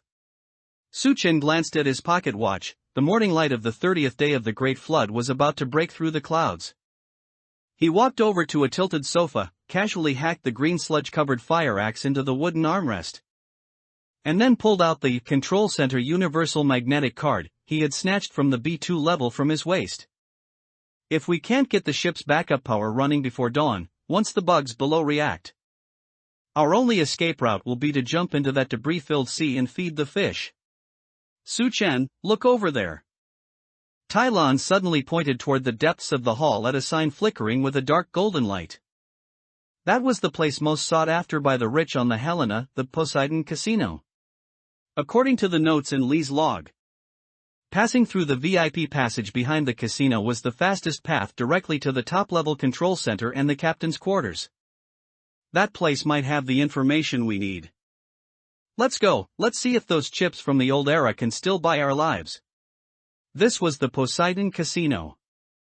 Even though it had capsized and slumbered in the ocean for 3 years, those massive, gold-rimmed ceilings still reflected a kind of dazzling, false prosperity under the waning moonlight. The carpet was covered in colorful plastic chips. Due to the ship's tilt, tens of thousands of chips had piled up in the starboard corner of the hall like a multicolored mudslide. "Look at that. These little round pieces could have bought an entire island in the past," Lin Wu said, bending down to pick up a chip with a face value of 10,000. A bitter smile playing on her lips. "Now, the only use for this thing might be sharpening it into a makeshift fish scaler or using it to start a fire in the winter." Suchen didn't waste a single second on that pile of trash. Holding up his flashlight, he swept the beam of light quickly across the overturned baccarat tables and roulette machines. His movements were extremely cautious. Every step he took was preceded by tapping the thick, grayish-green mold with the butt of his fire axe.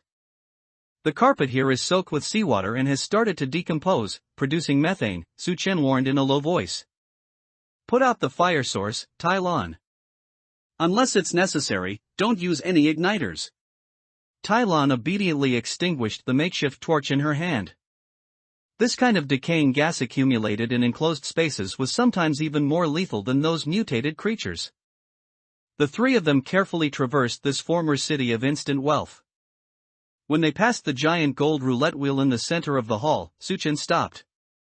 Because the ship's tilt was so severe, the solid wood base, weighing several hundred kilograms, along with the pure gold roulette wheel, had detached from the bearings and was firmly wedged between two steel beams. Suchen stared at the glistening gold disc, then suddenly crouched down and began clearing away the surrounding debris. "Suchen, have you also been blinded by these worldly possessions?" Tylon raised an eyebrow in surprise. "That thing weighs at least 20 kilograms, we can't carry it." "I'm not taking it to trade for money," Suchen replied without looking up, his hands gripping the gear parts exposed by the capsizing. "This thing has a refined steel core wrapped in pure gold. The three-body raft currently has a center of gravity that is too light. If we enter a storm zone, the bow could easily be lifted by giant waves. We need some real heavy objects as ballast to prevent capsizing." Tylon paused, a glimmer of admiration flashing in her eyes. This was Suchen. In his eyes, the only difference between gold and scrap iron was their density and hardness. Suchen gave a hard tug, and with a crack of splintering wood, he tore the half-meter diameter pure gold roulette wheel off. Feeling its solid weight in his hands, he solemnly stuffed it into the expanded backpack attached to his tactical vest. "That's more like it. Now, find the way." Just as Suchen turned to leave, the system's cold electronic voice rang in his mind. Ding. Weak high-level electromagnetic signature detected. Distance, 1.5 meters. Status, dormant, requires specific authorization. Suchen stopped abruptly. Following the system's prompt, he shone his light toward the area beneath where the gold roulette wheel had been, the wreckage of a completely disintegrated VIP gambling table. There was an overturned black leather chair, and something seemed to be pinned under the seat. Suchin pried hard with the back of his fire axe. The heavy leather chair was overturned, revealing a skeleton underneath that had been severely deformed by the weight. The withered skeleton was wearing a blackened dark blue suit, judging by the exquisite patterns on the cufflinks. The person had been wealthy or noble in life. His fingertips were clawed tightly into the cracks in the floor, and right at the tips of his fingers, a metallic magnetic card, half buried in grime, was emitting a dim luster. Suchen picked up the card. Due to prolonged contact with the corpse and seawater, it was covered in a greasy, sticky substance. He wiped it vigorously with the corner of his clothing. On the front of the card, there was an emblem of an intertwined anchor and seabird, with a line of small text engraved below, Helena highest level staff access, captain's exclusive. This is the pass mentioned in Lee's log. Suchen's eyes instantly turned cold and sharp. The Control Center Universal Magnetic Card found earlier on the B2 level could open most of the living areas and mechanical maintenance doors. But to enter the captain's cabin at the top of the cruise ship and access the core black box of the entire ship, this captain's exclusive card was required. Over there. Lin Wu suddenly pointed to the corridor diagonally above the back of the casino. There was a spiral staircase made of black marble and gold trim. Although a section of the staircase had broken off due to structural deformation, it was the only path to the higher management areas. Go. Before dawn, we must take control of this ship's brain. Su Chen issued the order loudly. He could feel the heavy gold roulette wheel and the cold magnetic card in his backpack. In this water world, greed was no longer a sin, but a primitive driving force that one had to possess. Only by tearing and digging like a starving wolf could one extract the marrow needed to sustain life from the corpses of the old era. When they finally stepped onto the last wobbly marble stair, a solid black lacquered wooden door appeared before them. This door was different from the flimsy cabin doors they had seen earlier. It resembled the gate of a medieval fortress, solemn, secure, and radiating an imposing air that kept others at a distance. Although the gilded lettering on the doorplate was somewhat chipped, it was still clearly legible, Captain's Quarters and Bridge Control. Suchen let out a breath, the cold light baton in his hand trembling slightly. He fished out the magnetic card bearing the seabird emblem from his pocket and swiped it over the long dim touch area on the door lock. Beep. An extremely faint, sharp alert sounded, strained by the depletion of power. Immediately after, a sliver of pale blue light seeped out from the gaps in the door. The backup power is actually still alive? Lin Wu exclaimed in surprise. What kind of independent power module is this? This is the arrogance of a top-tier conglomerate. Even at the end of the world, they must ensure the captain's quarters remain lit. Su Chen turned the heavy circular handle. Inside the door was a massive circular space of at least 100 square meters. 3 huge reinforced floor-to-ceiling glass windows stretched across the front. Although the angle of the wreck meant they could only see the dark gray, turbulent seawater outside, the commanding view still gave the 3 of them, who had just struggled out of the cramped lower corners, a jolt. A withered corpse sat quietly in the massive captain's chair. He had not struggled or despaired like the dead in the lower decks. His right hand rested steadily on the stationary backup radar control sphere. He was the last captain of the Zero. Su Chen did not disturb the resting old man. His gaze fell directly onto the ebony desk, which was piled with various precision navigational tools. On the desk sat a black leather notebook, slightly deformed from prolonged moisture, and next to it was a ruggedly designed orange-red launcher made entirely of lightweight titanium alloy. Ding! High-value distress/attack weapon detected, Heracles-class amphibious signal gun, titanium alloy version, but grade, blue. Attributes, high-intensity ignition, temperature up to 3000 degrees, long-range armor piercing, within 5 meters. Remark, this is the only light in the desperate deep sea. Good stuff. Su Chen snatched up the signal gun and checked the magazine. It was preloaded with a red tracer round, and the spare magazine on the side contained 3 more unfired special issue rounds. Immediately after, he opened the Black Captain's logbook. The pages were severely stuck together, and Su Chen had to hold his breath as he used the tips of his fingernails to pry them apart bit by bit. The last few pages of the log were dated Day 3 of the Flood Era. 2:15 p.m. The signal center has gone completely silent. I can no longer contact any base stations in the North American region. That so-called zero water vein surging from the Antarctic currents is not a natural disaster at all, it is a massive discharge of water molecules from the Earth's mantle caused by some unknown vibration. 5 p.m. I received a high-level encrypted directive from the Black Tide. Directive code, ARC Project 04. The target coordinates have been automatically locked in the navigator's offline mapping layer. Notes as follows: all registered vessels of Zero class or higher must sail at full capacity toward the Alpha node located at the core of Salvage Zone 041072. The ARC is waiting there. The ARC Project. Lin Wu's fingertips trembled slightly, her instincts as a scientist were racing wildly.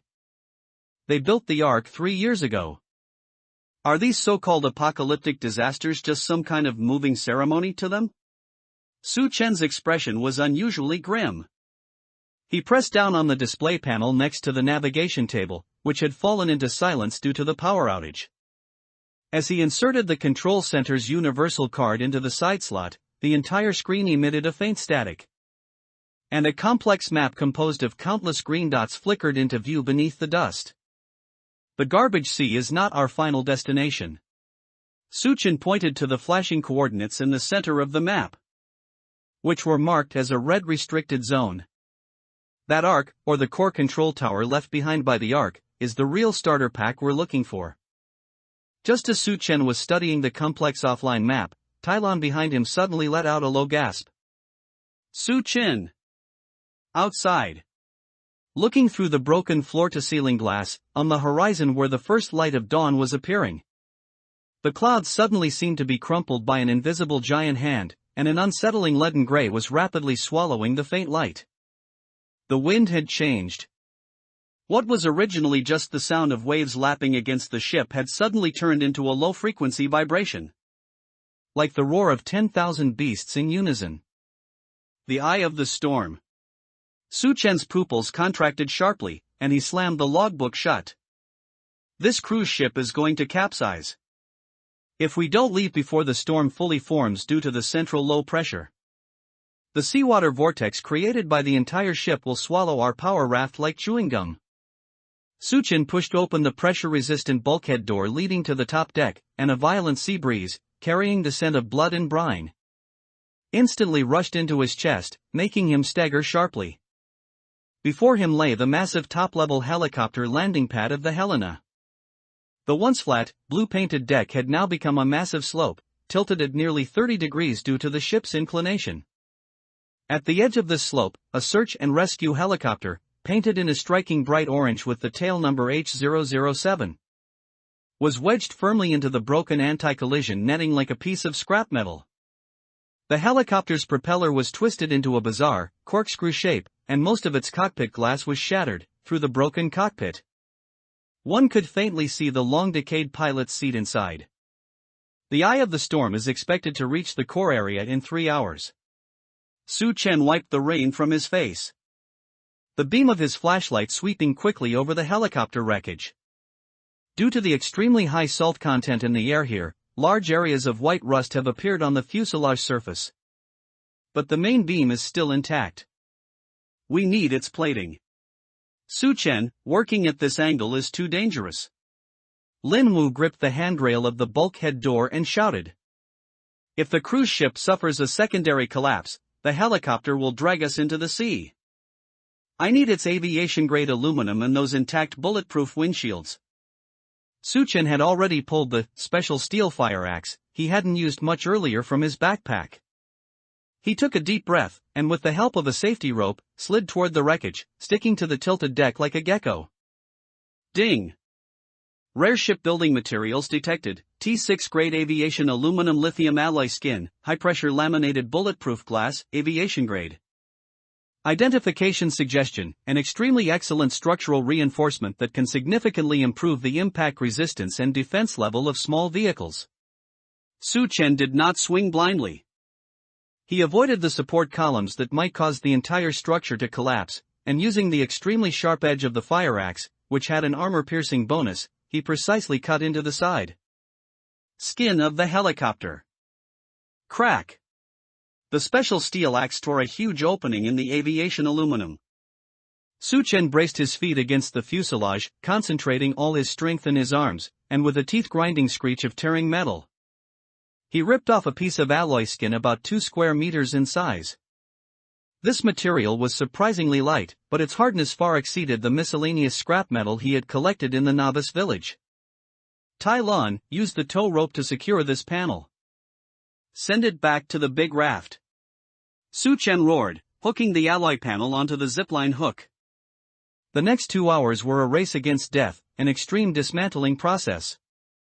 The thunderstorm had entered the range of visible sight, with huge lightning bolts striking crazily where the sea met the sky, illuminating the ocean surface like boiling mercury.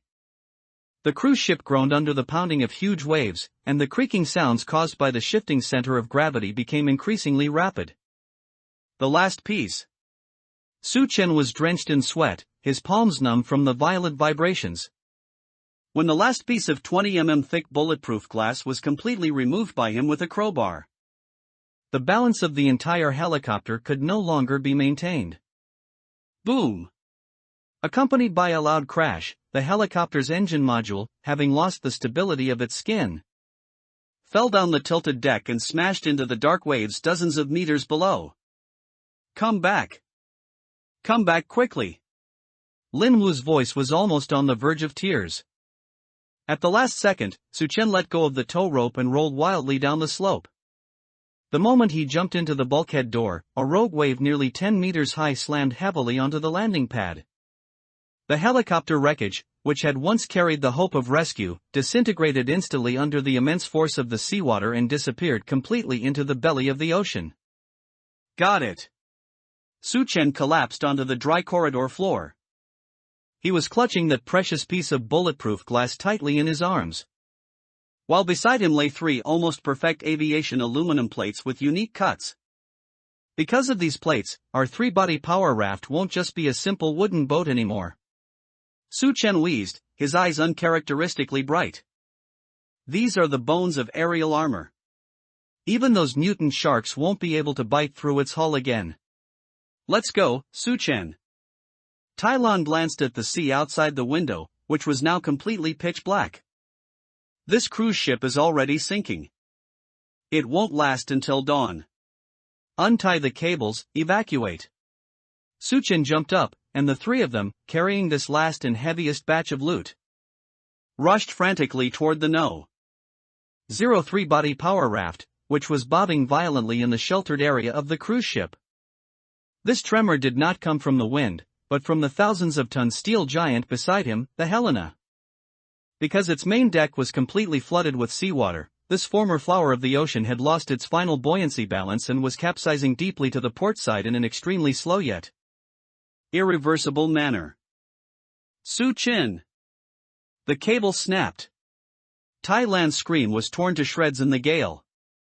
The nylon tow rope, originally as thick as a child's arm, snapped under the immense tension, emitting a pop sound similar to a breaking guitar string.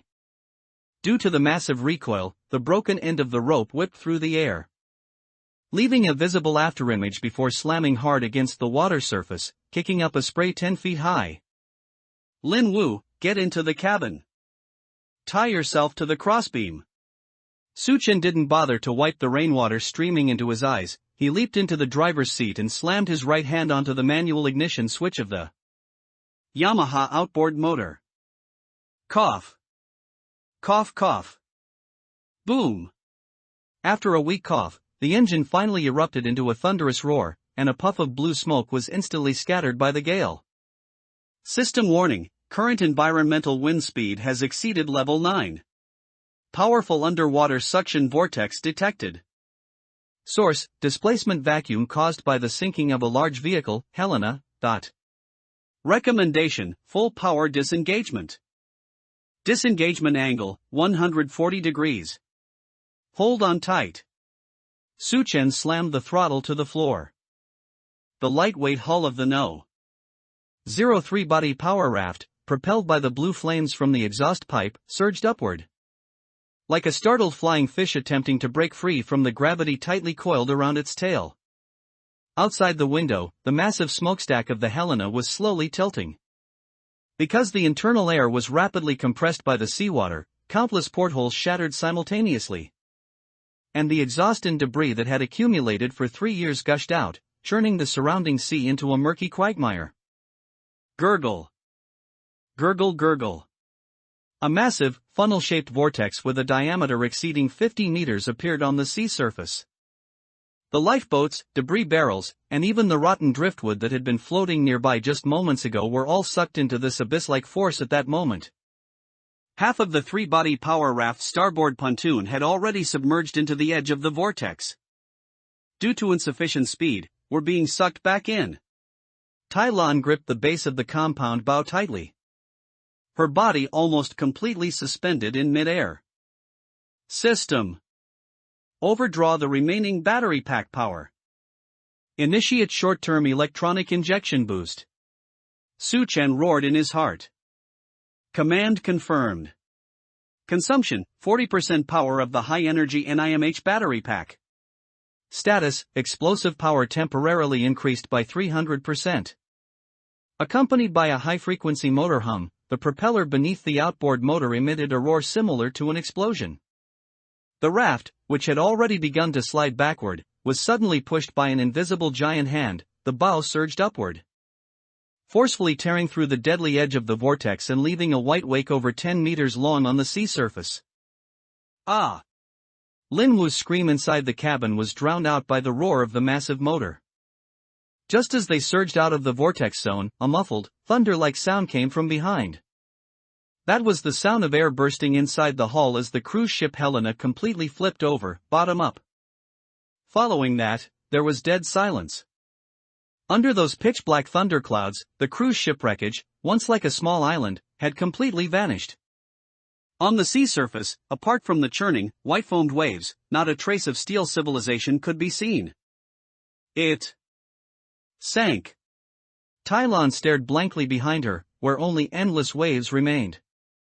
Suchen did not look back. He felt as if his heart was about to jump out of his throat. His palms were cramping from gripping the steering wheel so tightly, his fingernails digging deep into the plastic handle. But this was not the end, it was only the beginning. On the distant horizon, the true eye of the storm had completely formed. A circle of black clouds, like a city wall, was pushing toward them at a speed of 60 kilometers per hour. The sea surface was forcefully pressed down by the air pressure, and a spine-chilling silence instantly enveloped the small boat before the rainstorm descended. Lin Wu, check the supply pack. Suchen's voice sounded somewhat unfamiliar, raspy from strain. Tai Lan, take the aviation aluminum plates we just retrieved and secure them over our freshwater tank lid as quickly as possible. The core of the storm belt is right ahead. For the next 4 hours, we cannot close our eyes for even a single second. Suchen looked up at the nautical chart, which had become somewhat blurry from the moisture. On the chart, the coordinate point representing the edge of the garbage sea was getting closer and closer as they narrowly escaped. Hold on. He gritted his teeth, saying to his 2 companions behind him, and to himself, hold on, and we'll enter the garbage sea. Once there, we will turn this broken raft into the true king of this sea. The moonlight was completely extinguished. Day 30 of the Great Flood, 8:30 a.m. The true storm officially knocked on the cabin door of the No. 03 body power raft. The Zero looked like a falling leaf swaying in the wind amidst the roaring waves. Suchen gripped the helm tightly with both hands. Due to the violent jolting, his knuckles were a sickly pale white from the extreme exertion. With every wave that crashed over it, the raft emitted a teeth-grinding, creaking groan. As if its main composite structure might disintegrate at any moment before this great power of nature. My eardrums are about to burst from the low air pressure. Lin Wu curled up in a corner of the cabin, her voice sounding exceptionally faint amidst the howling wind. She had tied herself securely to the precious medical kit with a rope. It was the capital they had risked their lives to retrieve from the three. Su Chin. There's a huge floating object to port. It's wreckage from the three. Tai Lan stood by the observation window, her sharp eyes catching the deadly threat in the flash of lightning. Through the bulletproof glass blurred by rain, which was just a panel Su Chen hadn't had time to reinforce yet. Only temporarily sealed in the observation position with tape, one could see a piece of cruise ship plating the size of a truck tumbling in the air.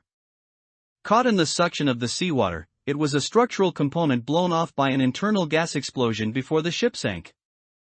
Hold on tight. Su Chen slammed the throttle back.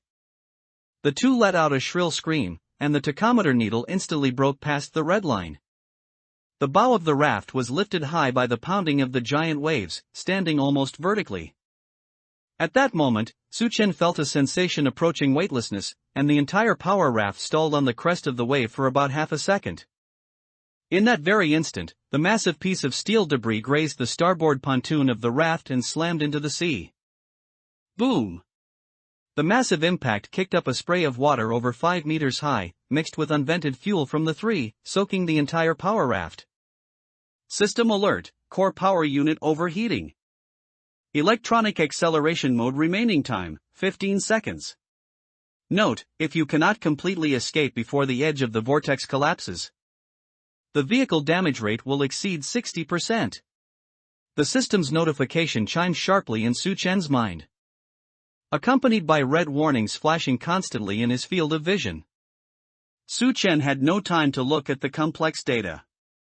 He felt the deck beneath his feet tilting in an unnatural way. It was a secondary tsunami formed by the displaced seawater as the three completely entered the seabed. A giant wall of white foam, 10 meters high, was pushing over from the direction where the cruise ship had originally been, with a destructive force that smashed everything in its path. Full speed. Get us out of here. Su Chen let out a low growl like a trapped beast. He pressed the electronic forced overload button on the side of the helm. Sizzle, pop. A few wisps of the smell of burned wires seeped out from under the control panel. The remaining battery power was instantly drained, and the thruster, which had been on the verge of quitting, erupted with unprecedented thrust at that moment. The stern of the one was almost submerged by water, and due to the extremely high speed, the entire boat carved a nearly insane straight line across the sea surface. 1 second before the wall of white foam closed in, the raft fell into a pit formed by the intersection of two wave troughs. At that moment, it was surrounded by dark, towering walls of seawater several stories high. The suffocating feeling brought on by the visual pressure made Lin Wu forget even to scream. Crash!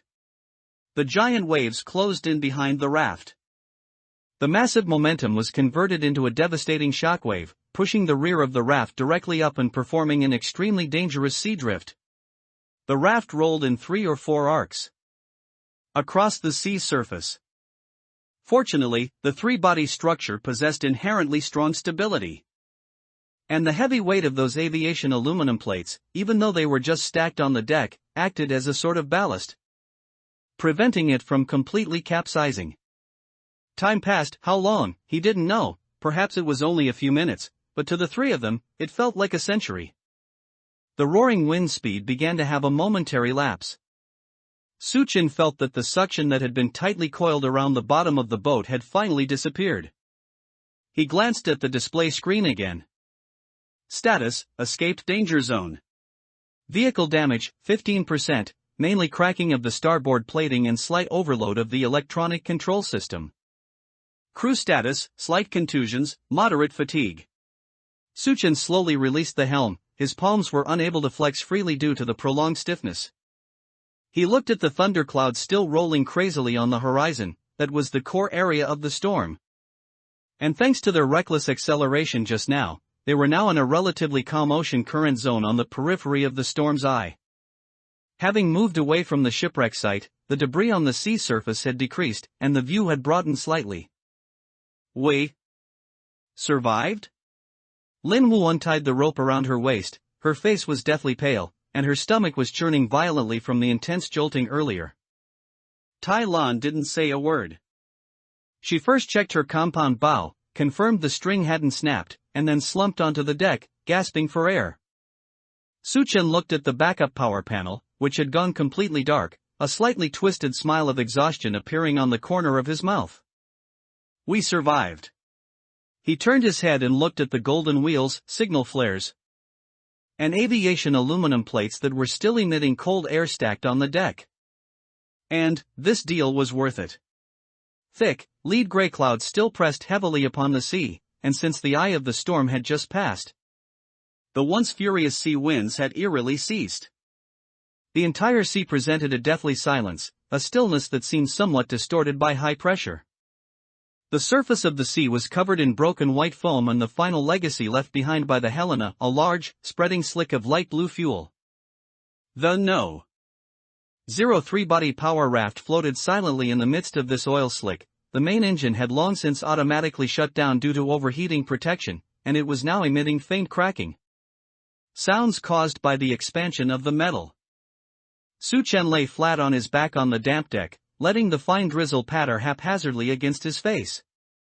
His chest heaved violently, as the dopamine from that recent race against death faded, the excruciating pain, as if every bone in his body had been dismantled and reassembled, began to surge over him like a tidal wave. Lin Wu. Medicine. He muttered with difficulty. Coming. Lin Wu stumbled out of the cabin, her knee was bruised from the earlier collision, and she clutched an unopened bottle of saline solution and 2 painkillers in her hand. She first carefully checked Suchen's pupils to confirm there was no severe concussion, then let out a long sigh of relief before carefully feeding him the medicine. Where is Tai Lan? Suchen swallowed the pills and asked with a hoarse voice. I'm at the rear port, checking the outboard motor.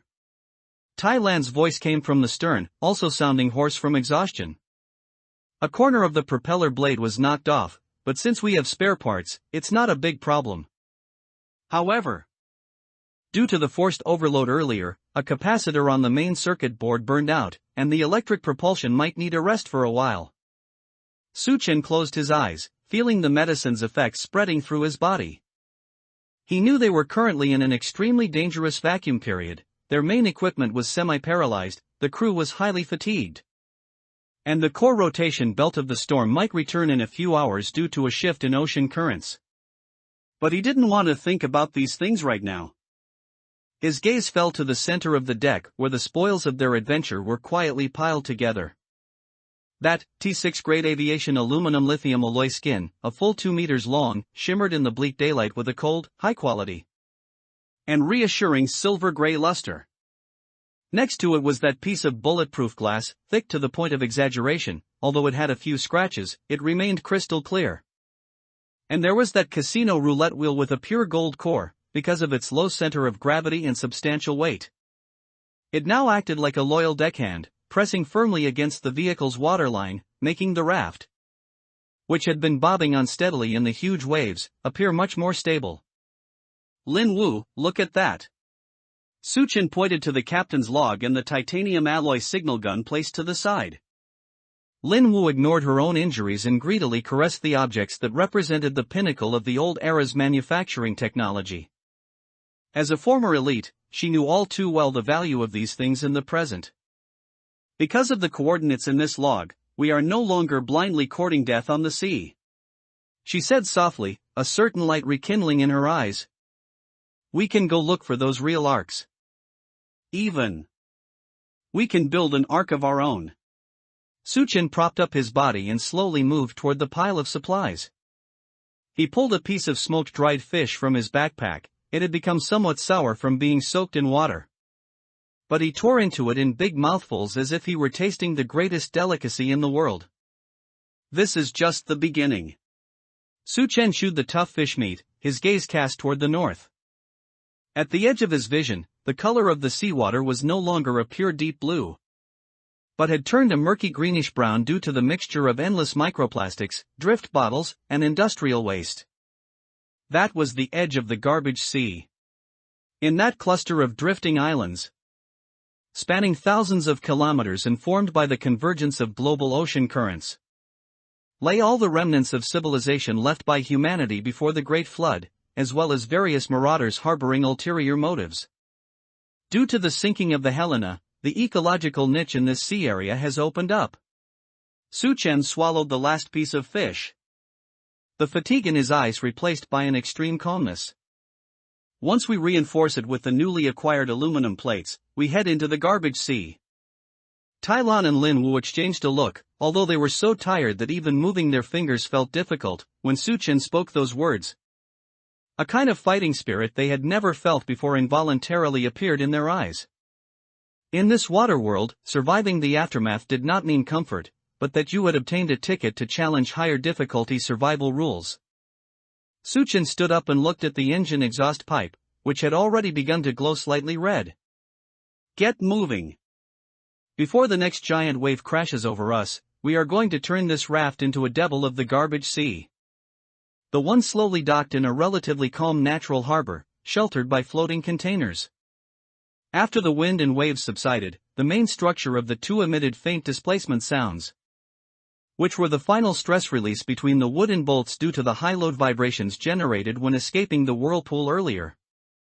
Su-chen stood shirtless, his chest and abdominal muscles rising and falling with his rapid breaths, covered in glistening particles of sweat and sea salt.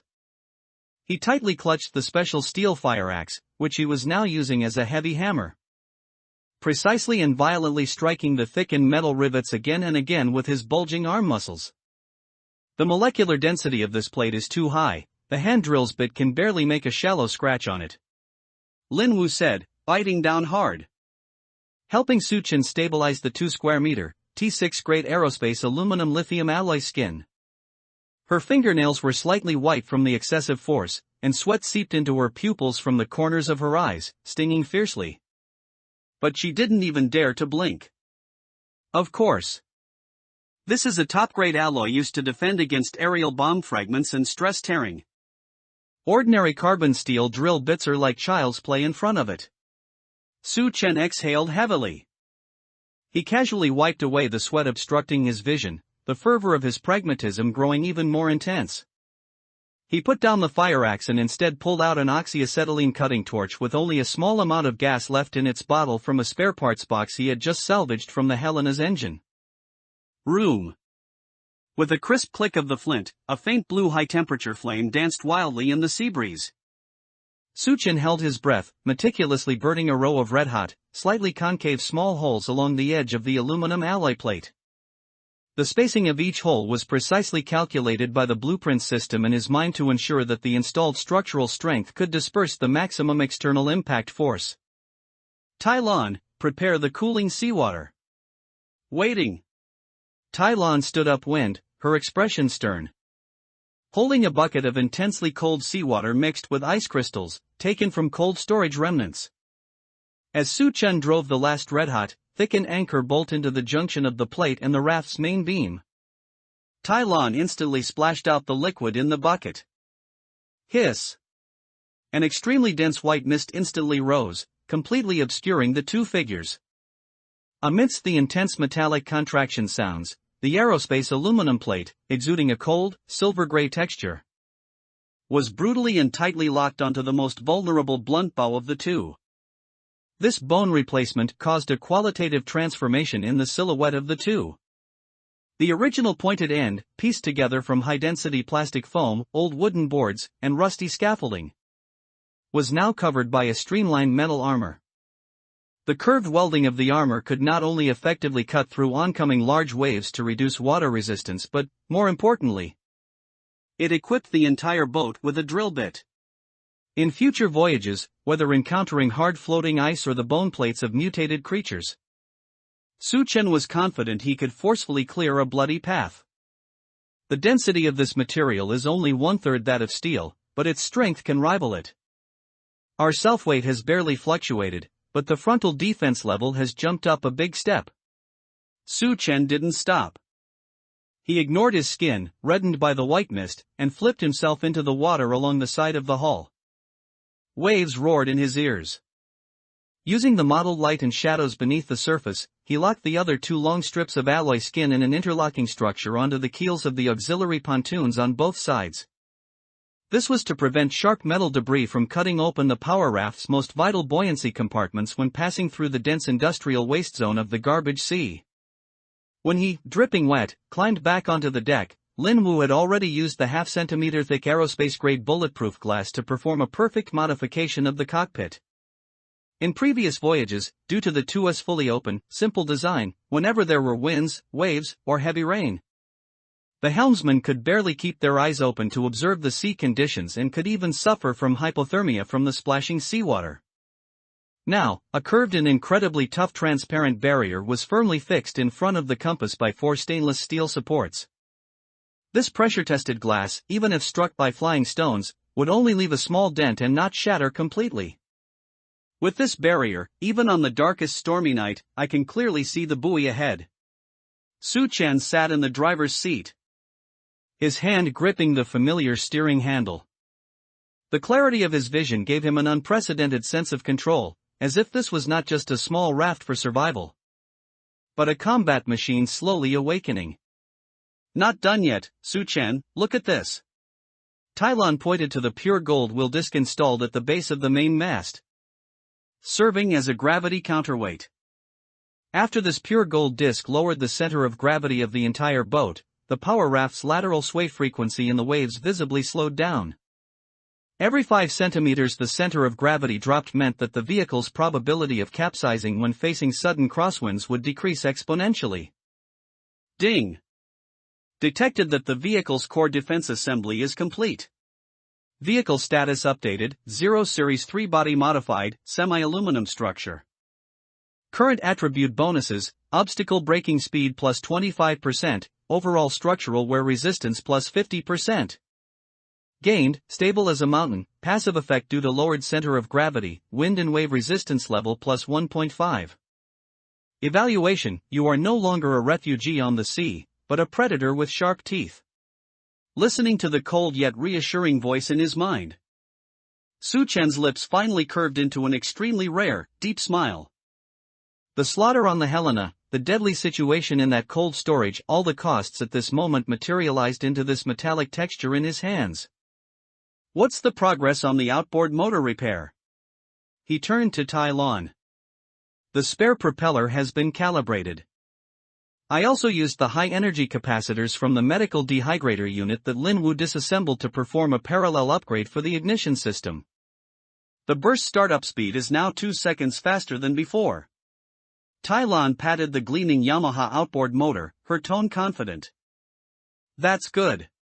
Su Chen straightened up again, his gaze passing through the cold bulletproof observation port. Once more directed towards the evil region ahead, wrapped layer upon layer in yellowish-brown garbage. There, the laws of the old world had collapsed, and the only currency was the fire and steel in the hands of the strong. Since we now have this steel frame, let's go see what's hidden in that garbage sea. He slammed the throttle to full speed. The Yamaha outboard motor let out a wolf-like roar, its propeller furiously churning the murky seawater. Because the bow was equipped with a streamlined aluminum alloy baffle, this time the two did not bump and jostle on the water due to resistance as it usually did. Instead, it tore through the dense fog ahead like a silver military bayonet, precise and efficient. Towards the garbage sea, filled with omens of death and infinite ruins, No. 0 officially began its hunt. The ocean currents here converged very slowly, and the sea surface was covered with a thick layer of colorful, broken plastic. Under the scorching sun, this trash decomposed rapidly, releasing pungent chemical gases and forming a natural trash maze sufficient to obscure short-range perception. Su Chen steered the recently reinforced No. 0 3-body power raft, carefully avoiding the massive container wrecks. The viscosity of this water isn't right. Lin Wu stood at the side rail, holding a sampling test tube in her hand. The seawater inside was a deathly gray, with a layer of viscous grease even clinging to the surface. The leakage of a large amount of chemical waste has made the dissolved oxygen level here extremely low. In this environment, normal fish simply cannot survive. That means everything that has survived here is a top-tier mutated monster. Su Chen's words had barely faded when the entire raft suddenly emitted a dull, loud thud. As if it had been slammed against the side rail by a heavy hammer. Clang! Thanks to the newly installed T6 aviation aluminum armor, this impact did not cause the raft to shake destructively.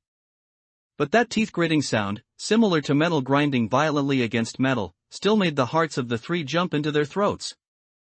There's something underwater. Tai Lan grabbed her compound bow immediately, her gaze locked tightly onto the turbulent, murky waves at the stern. A black shadow, fully 3 meters long, was darting rapidly like a ghost through the floating trash heap beneath the raft. Because this water area is too murky and chaotic, our system readings are fluctuating. Su Chen glanced at the red exclamation marks constantly pulsing in his mind, but that dorsal fin is at least over 40 centimeters high. It's a mutated great white shark. Following Su Chen's warning, a second and third violent collision came in succession from the bottom of the raft. With increasing frequency. Under the long-term chemical erosion, the skin of these mutated sharks had become like hard rock. With even a layer of dark red horny tissue covering the surface. They were furiously biting and ramming this three-body power raft, which felt like a foreign object in their eyes. Thud.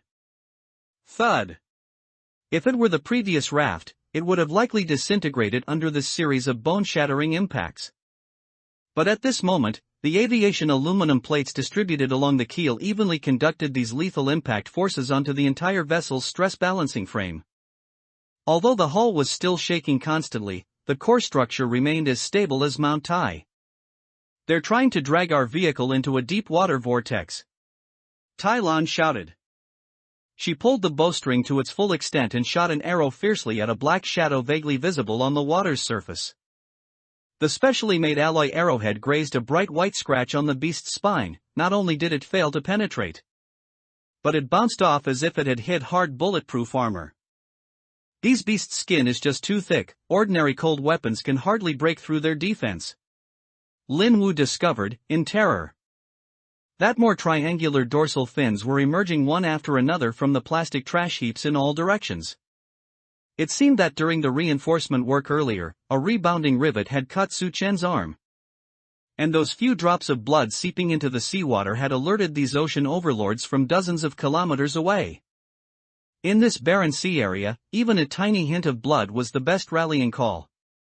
A lead shark, fully over 4 meters long, suddenly leaped from the water's surface. Its massive mouth was densely lined with 3 rows of serrated teeth, each the size of a dagger, emitting a suffocating, putrid stench.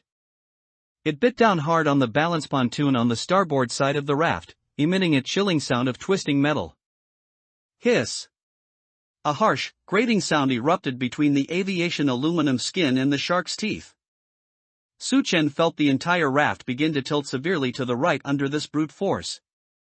Because this was a precise 3-body structure, if one pontoon were completely crushed or bitten through, the power system would instantly be ruined due to the shift in the center of gravity. Tai Lan, use the shotgun. Su Chen roared the command. Tai Lan pulled the old-style short-barreled shotgun seized on the Helena from her backpack and pulled the trigger hard against the head of the shark hanging onto the pontoon. Bang! The smoke from the burning gunpowder instantly dispersed. The immense impact force knocked the shark sideways, but facing that thick mutated armor, and because this was homemade gunpowder with limited power, it only left a shallow crater and a cluster of char. These monsters had experienced countless rounds of natural selection in the garbage sea. Their vitality had already become strong enough to transcend the basic logic of Earth's organisms. The lead shark was thoroughly enraged, its massive eyes, which had degenerated into a grayish-white due to radiation, flashed with bloodthirsty violence. It released its massive jaws and began to accelerate and circle in the water, gathering strength to prepare for the next, more violent collision. This time, its point of attack was aimed directly at the center of the raft, which was also the hiding place of the three. Su Chen! It's charging! Lin Wu screamed and fell onto the jolting deck. Since conventional weapons can't teach you a lesson. Su Chen sneered, his hand already reaching for the tactical position on his waist. There sat a titanium alloy signal gun, orange-red throughout, exuding a sense of high-end industrial quality. Since traditional firearms could no longer threaten these deep-sea monsters, then let them taste what streaming fire, specially used for rescue and barrier breaking in the old era, was really like. The lead shark, over 4 meters long, arched its spine, as sturdy as a steel frame, out of the floating garbage pile once more. Its skin, in the twilight glow, took on an eerie texture with dark red metallic stripes. It whipped its tail fin nearly as thick as a person's embrace, shattering several heavy plastic pallets floating on the water, and aimed once again for the most vulnerable flank of the three-body power raft. This beast is too fast, the manual crossbow is hard to lock on, Tylon shouted. Her hands, covered in cold sweat from extreme tension, were pressed tightly against the bowstring of her compound bow, her eyes looking flustered on the violently shaking deck. Leave this distance to me. Su Chen's voice was exceptionally cold and steady. He pushed open the heavy cabin door and stepped firmly out of the driver's seat, his left hand gripping the stainless steel handrail, which was shaking violently due to the turbulence, while his right hand held the orange-red titanium alloy signal gun with extreme steadiness. Thanks to the aviation-grade bulletproof glass installed earlier, the area in front of the driver's seat now resembled a miniature fortress, providing Su Chen with an excellent shooting pivot and cover for his chest and abdomen. Ding! Target locked, extra-large mutant man-eating shark, throat weakness, ... System prompt: this organism's surface is covered with a high-density cuticle layer, it is recommended to use a high-temperature implosion strike. Su Chen narrowed his left eye slightly, his breathing seemed to stop completely for that split second. Just as the lead shark leaped out of the water again, opening its blood-red maw wide enough to swallow the entire Yamaha engine in one bite, Su Chen squeezed the cold titanium alloy trigger. Thump! Although the titanium alloy material was extremely light, the recoil it unleashed still delivered a powerful jolt to Su Chen's wrist. A flash of orange-red fire, bright enough to blind anyone instantly, roared out of the long barrel with a piercing shriek. This was not a standard pyrotechnic signal, but a high-energy thermite flare, specifically used in the old era for ocean rescue in extreme weather and for clearing obstacles. Hiss! That streak of fire was as precise as a scalpel, shooting directly into the depths of the lead shark's throat, which was filled with hideous sharp teeth. Because the signal flare would immediately trigger an intense internal thermite chemical reaction the moment it hit the creature's moist soft tissue, a high temperature of up to 3,000 degrees Celsius exploded instantly inside the sea monster. The originally aggressive mutant shark emitted a strange, pained shriek in midair. The sound didn't resemble a creature's roar, but rather the cracking sound of red-hot iron quenching rapidly in seawater. A dazzling incandescent fireball exploded inside its thick, horny skin. Subsequently, the dark red spine, previously thought to be impenetrable, collapsed inch by inch from the inside out under the pressure of rapidly expanding gases and high heat, like a piece of burnt charcoal. Large swaths of dark purple blood with a corrosive, foul odor instantly stained the surrounding seawater red. Bang! The lead shark, having completely lost all signs of life, slammed back into the garbage current. The resulting spray, meters high, even carried a heavy smell of burnt meat due to some chemical reaction. The dozen or so other small mutant sharks that had been circling and greedily ramming the raft were plunged into total panic, both by the sudden, gruesome death of their leader and by the incandescent glare that was strong enough to burn their sensitive electroreceptive retinas. Although they were apex predators on the edge of this garbage sea, they were essentially still bloodthirsty beasts acting on instinct. This pure thermal energy, the most violent and ruthless legacy of the old industrial civilization, instantly shattered their primitive predatory confidence. They've been scared off, Tylon exclaimed, still maintaining her bow drawn, ready to fire stance. Rows of hideous dorsal fins could be seen on the water's surface, turning in panic and scattering in all directions amidst the vast swaths of pale water vapor generated by the signal flare's residual heat. In less than half a minute, the killing field, once boiling like purgatory, was left with nothing but some smoking, floating bits of flesh and the massive carcass that was slowly twitching as it sank. That shot's energy was too concentrated, the handle is a bit hot. Su-chen felt the warm feedback from his palm and glanced at the titanium alloy rail, which had turned slightly blue from the high heat. He deeply appreciated the sense of power inherent in technology at this moment. As long as one mastered the right means of dimensional reduction strikes, even the overlord of this insane sea could not escape the art of killing left behind by industrial civilization. Tai Lon, don't stop, use the grappling rope to pull that leader's carcass over. Su-chen commanded loudly. Why? Su-chen, that's highly toxic chemically radiated meat, not only can it not be eaten, but the blood flowing out might attract something even more terrifying. Lin Wu called out, bewildered, not bothering to wipe the cold sweat from her forehead. The meat can't be eaten, but I need its skin, and that pair of pectoral fin bones that have completely mutated.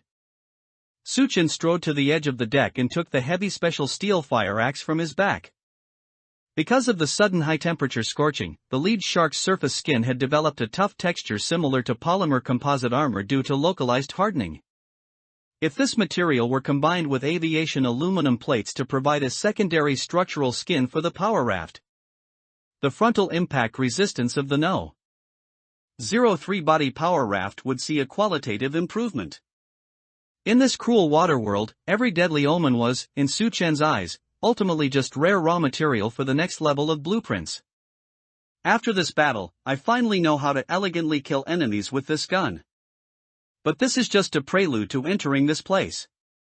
Su-chen put away the fire axe and looked up toward the foggy distance. The moonlight had been completely obscured by the thick, wall-like sulphurous fog peculiar to the garbage sea. And in the depths of those murky waters, one could faintly see a few weak, rhythmically flickering flames dancing on the sea surface. That was clearly not phosphorus fire caused by some chemical spontaneous combustion, but a real, artificial light source. Clean up the battlefield and get everyone ready for combat. In the garbage sea, guys who know how to scheme are often much more troublesome than these fish that only know how to bite. The No. 03 body power raft, carrying that massive and hideous trophy, like a silver chariot that had just crawled out of a battlefield blood pool, officially cut into the final defensive line of the garbage sea. The mutant alpha shark, over 4 meters long, had been killed by a thermite flare detonated deep within its throat. Its massive carcass floated belly up, locked firmly against the starboard side of the Zero by the barb of the One. Waves continuously washed over its charred wounds, and dark red blood spread through the murky purple seawater like a long ribbon. Su-chen, the movement beneath the sea isn't right. Tai Lon stood on the second level of the mast. Although the storm had passed, her voice still carried a blade-like chill. She pointed 100 meters behind the Zero, where several dorsal fins, slicing through the water like sharp blades, were circling in and out of sight. It was the shark pack that hadn't dispersed yet. Although their leader was dead, the flesh and blood of their kin acted not as a deterrent to these frenzied predators lurking on the edge of the garbage sea, but rather as the best aphrodisiac. They're waiting for us to let go. Su-chen stood on the deck, fire axe already in hand. Lin Wu, activate the Zero's low-frequency sonar jamming. We cannot be besieged at a time like this. Lin Wu quickly operated the console. Sonar jamming is active. Power levels are continuously dropping under the high load, we have at most 20 minutes. 20 minutes is enough. Su-chen's eyes hardened as he looked at the heavy carcass. Tai Lon, come down and help. We need this beast's skin and its fin bones. This was a crazy decision. Skinning it manually in waters surrounded by a shark pack was no different from dancing on a powder keg. But Su-chen knew clearly that their current makeshift mainsail, patched together from tattered canvas and plastic sheets, had suffered multiple tears in the recent storm. If they wanted to survive in the coming garbage sea, they needed a power source that was tougher, lighter, and capable of resisting erosion from the acidic salt spray. The skin of this mutant shark was the top-tier sail substrate marked by the system. Splash! Su-chen and Tai Lon used the mechanical force of the winch to pull the heavy monster onto the deck bit by bit. As the 1,000-pound body slammed onto the floor made of a wood and aluminum alloy mix, the entire Zero tilted sharply to the right. The air was filled with the pungent smell of sulfur, the stench of fish, and the odor of burnt grease. Tylon, you take the left side. Make the cut behind the gill slits, and avoid its bone plates. Su Chen growled, flipping his fire axe and precisely cutting into the shark's skin, which was as hard as steel. The skinning process was extremely arduous. The monster's skin was covered in a layer of tiny barbs formed by mutated cuticles, and every inch of skin peeled away made a teeth-gritting tearing sound. Su Chen's hands were soon covered in red marks from the dense barbs, but his breathing remained steady. And the fire axe in his hands acted like a giant scalpel, precisely stripping away the fat layer. Lin Wu, prepare the tanning solution. Use that bucket of formaldehyde and shark oil mixture you refined earlier, Su Chen ordered, panting heavily. Mixing it now. I'll make sure not to let the fish blood seep into the cracks of the main deck. That smell is very hard to get rid of, Lin Wu replied loudly while busy at work. As the temperature dropped rapidly, the shark's carcass began to harden. Tylon skinned it very quickly. Her custom-made dagger seemed to feel no resistance, carving deadly arcs of light between the blue-purple scales. 10 minutes later. A complete piece of sharkskin over 4 meters long, with a natural metallic luster, was laid flat on the deck. Remove the fin bones too, they make natural supports. Su Chen casually split open the shark's thick pectoral fin and removed the bone inside, which was as tough and resilient as ivory. Ding! High-value material detected, mutant shark leather, basic, . Item description, the skin of a mutated deep-sea predator, possessing extreme wear resistance and wind resistance coefficients. Suggestion, soften with aviation-grade lubricant to craft, predator's wing, sail. Su Chen didn't have time to read the systems. Detailed description. He turned sharply and looked at the stern, which was soaked in blood. Tylon, kick this carcass off. Now. The moment the mangled shark carcass was kicked into the sea, the surface seemed to boil as a dozen black shadows crazily lunged toward the meat grinder. Waves several meters high were churned up, and severed limbs flashed across the surface. Taking advantage of the gap while the shark pack was feeding on the carcass, the Zero accelerated and escaped that bloody sea area. Half an hour later, the Zero resumed its voyage. On the deck, Lin Wu wore rubber gloves and carefully soaked the sharkskin in the high-concentration tanning solution. A pungent chemical smell emanated, but as the liquid soaked in, the skin, which had been as hard as iron, began to become soft and elastic. Su Chen and Tylon were studying the vehicle's mast. This sharkskin weighs 30% less than canvas but is more than 3 times as strong. Su Chen touched its cold texture. We need to use a folding gull wing structure. That way, in strong winds, relying on the sharkskin's natural tension, it can generate lift like an airplane wing, reducing friction at the bottom of the boat. This was an advanced design plan Su Chen had found in the blueprint library. After another 3 hours of continuous work, before the twilight of the 30th day completely closed in, the Zero finally completed its transformation. The original tattered gray sail was gone. In its place were 2 semicircular sails arranged in an arc, emitting an eerie blue-purple glow. As the wind blew, the sailcloth emitted a steady, pulsing sound without any unnecessary fluttering. Hoist the sails. As Tylon pulled the ropes, these 2 shark sails instantly caught the full force of the wind. At that moment, the hull felt a powerful thrust, and the Zero surged forward. The sound of the water changed from a gentle splash to a rapid ripping sound. The red line on the speedometer jumped upward even with the engine completely turned off. The speed had actually matched the full speed state from when the engine was running earlier. After the vehicle gained this high-efficiency propulsion, its overall stability also became more secure due to the downward pressure of the airflow. Su Chen, look ahead. Tylon's voice interrupted Su Chen's contemplation. She was holding binoculars, gazing at the murky yellowish-brown horizon in the distance.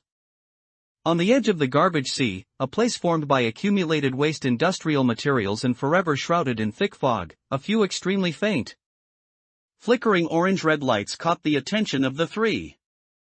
Those weren't natural auroras, but genuine artificial light sources. Firelight?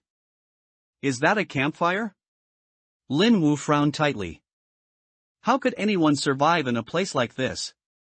It's not one or two fire spots. Su Chen took the binoculars, his pupils constricting slightly. It's a row of fire spots. They are moving. In the field of view of the binoculars, one could vaguely see over a dozen old era vehicles, buses, truck cabs, and even several semi-sunken yachts, forcibly tied together with iron chains and steel cables.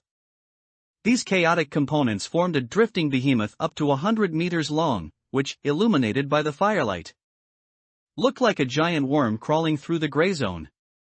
A mobile maritime convoy composed of human survivors. It seems the garbage sea isn't some forbidden zone of death. Su Chen lowered the binoculars, a trace of vigilance flashing in his eyes. The color of our new sails is too conspicuous, they must have already discovered us. Tai Lan, prepare for combat. Lin Wu, hide the weapons a bit deeper, but ensure they can be retrieved at any moment. Su Chen ordered in a low voice. He didn't want to initiate trouble, but in this sea area where the weak are prey to the strong, caution is the first rule of survival.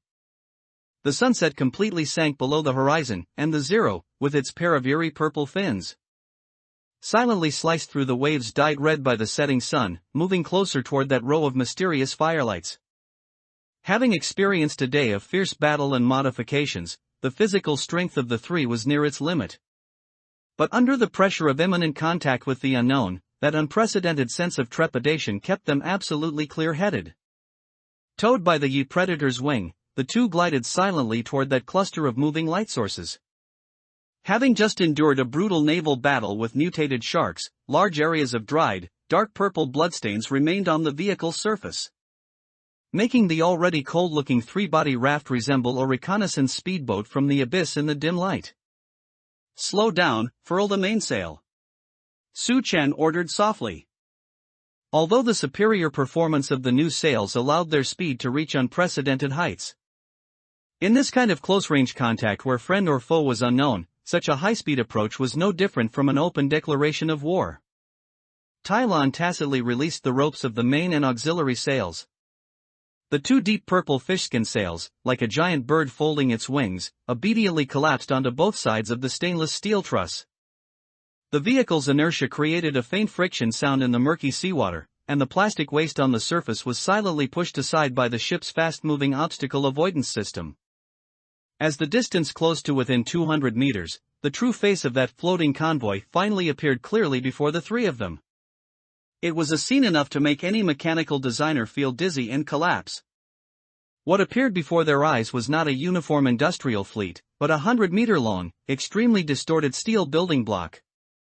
It was composed of over a dozen long-distance buses of various models, armored cash transport vans, and even the buckets of several heavy-duty excavators, forcibly bound together with astonishingly thick, rusty iron chains and steel cables. To provide buoyancy, thousands of colorful empty plastic barrels and hundreds of sealed, reinforced old tires were densely tied to the base of every bus. Most of the windows of these vehicles were welded with heavy iron bars, and the roofs were covered with dark green moss and hard, dry barnacles. The originally bright paint had long since become mottled and peeling under the erosion of the highly acidic seawater, revealing a thick layer of reddish-brown rust underneath. This was essentially a floating nomadic settlement built from industrial waste. Su Chen, look at the tops of those buses. Tai Lan lowered her voice, her finger lightly resting on the grip of her composite bow. On the roof platforms of the buses, simple sentry posts made of scrap iron barrels stood every dozen meters. Blazing fires of waste grease burned inside them, the crimson firelight reflecting the thin and extremely vigilant figures of several guards. These guards did not hold high-tech weapons, but rather harpoons sharpened from steel bars, rusty machetes, and a few homemade shotguns that looked like they could explode at any moment. They've spotted us. Su Chen keenly noticed that on the roof of the frontmost double-decker bus, a survivor holding a searchlight had dropped his water bottle in shock. In the next second, a pale and flickering beam of light suddenly projected onto the deck of the two, the intense glare making it almost impossible to look directly at. Hey! You monsters over there! Stop! Any closer and we'll fire. A shrill and hoarse shout pierced the silence of the sea. The voice carried a sense of weakness from long-term malnutrition, but under an extreme state of alertness. It sounded exceptionally harsh and powerful. Suchen signaled Tai Lan to lower her bow, while Lin Wu obediently retreated to a blind spot in the cockpit. He stood alone in the center of the deck where the searchlight's glare converged. Raising his hands flat with palms open to show he carried no high-powered long-range weapons. We have no hostile intent. We are scavengers from the southern Lighthouse district, looking to trade for some necessary engine oil and parts. Su Chen responded loudly. With the enhancement of his system achievements, his voice sounded full of vigor. The opposing convoy fell into a dead silence. A few seconds later, the blinding searchlight did not go out. Instead, it began to sweep repeatedly over the power raft's two strange purple sails. That color. Are you the person who killed that mutated great white shark a few nautical miles away just now? That hoarse voice sounded again, but this time. Besides vigilance, there was a hint of unconcealed fear and greed in the tone.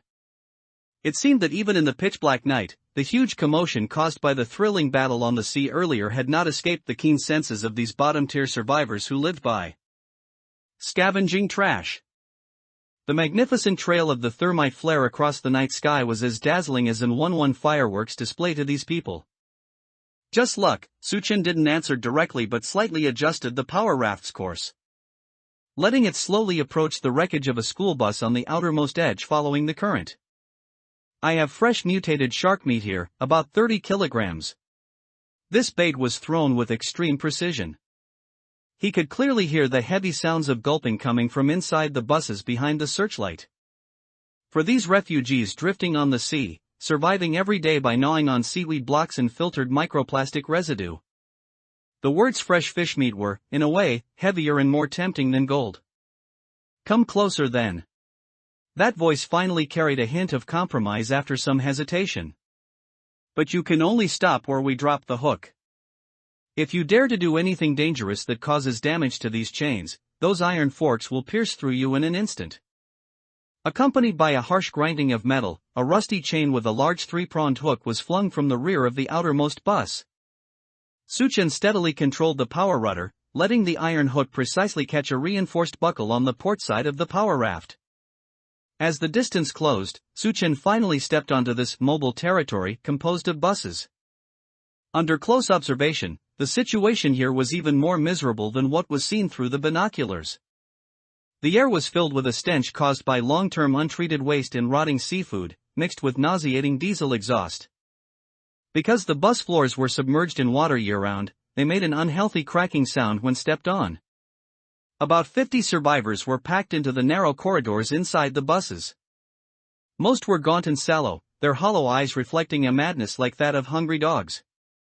I am the leader of this convoy, they all call me Old Bazwa. A silver-haired old man wearing a tattered blue jumpsuit walked out from the crowd.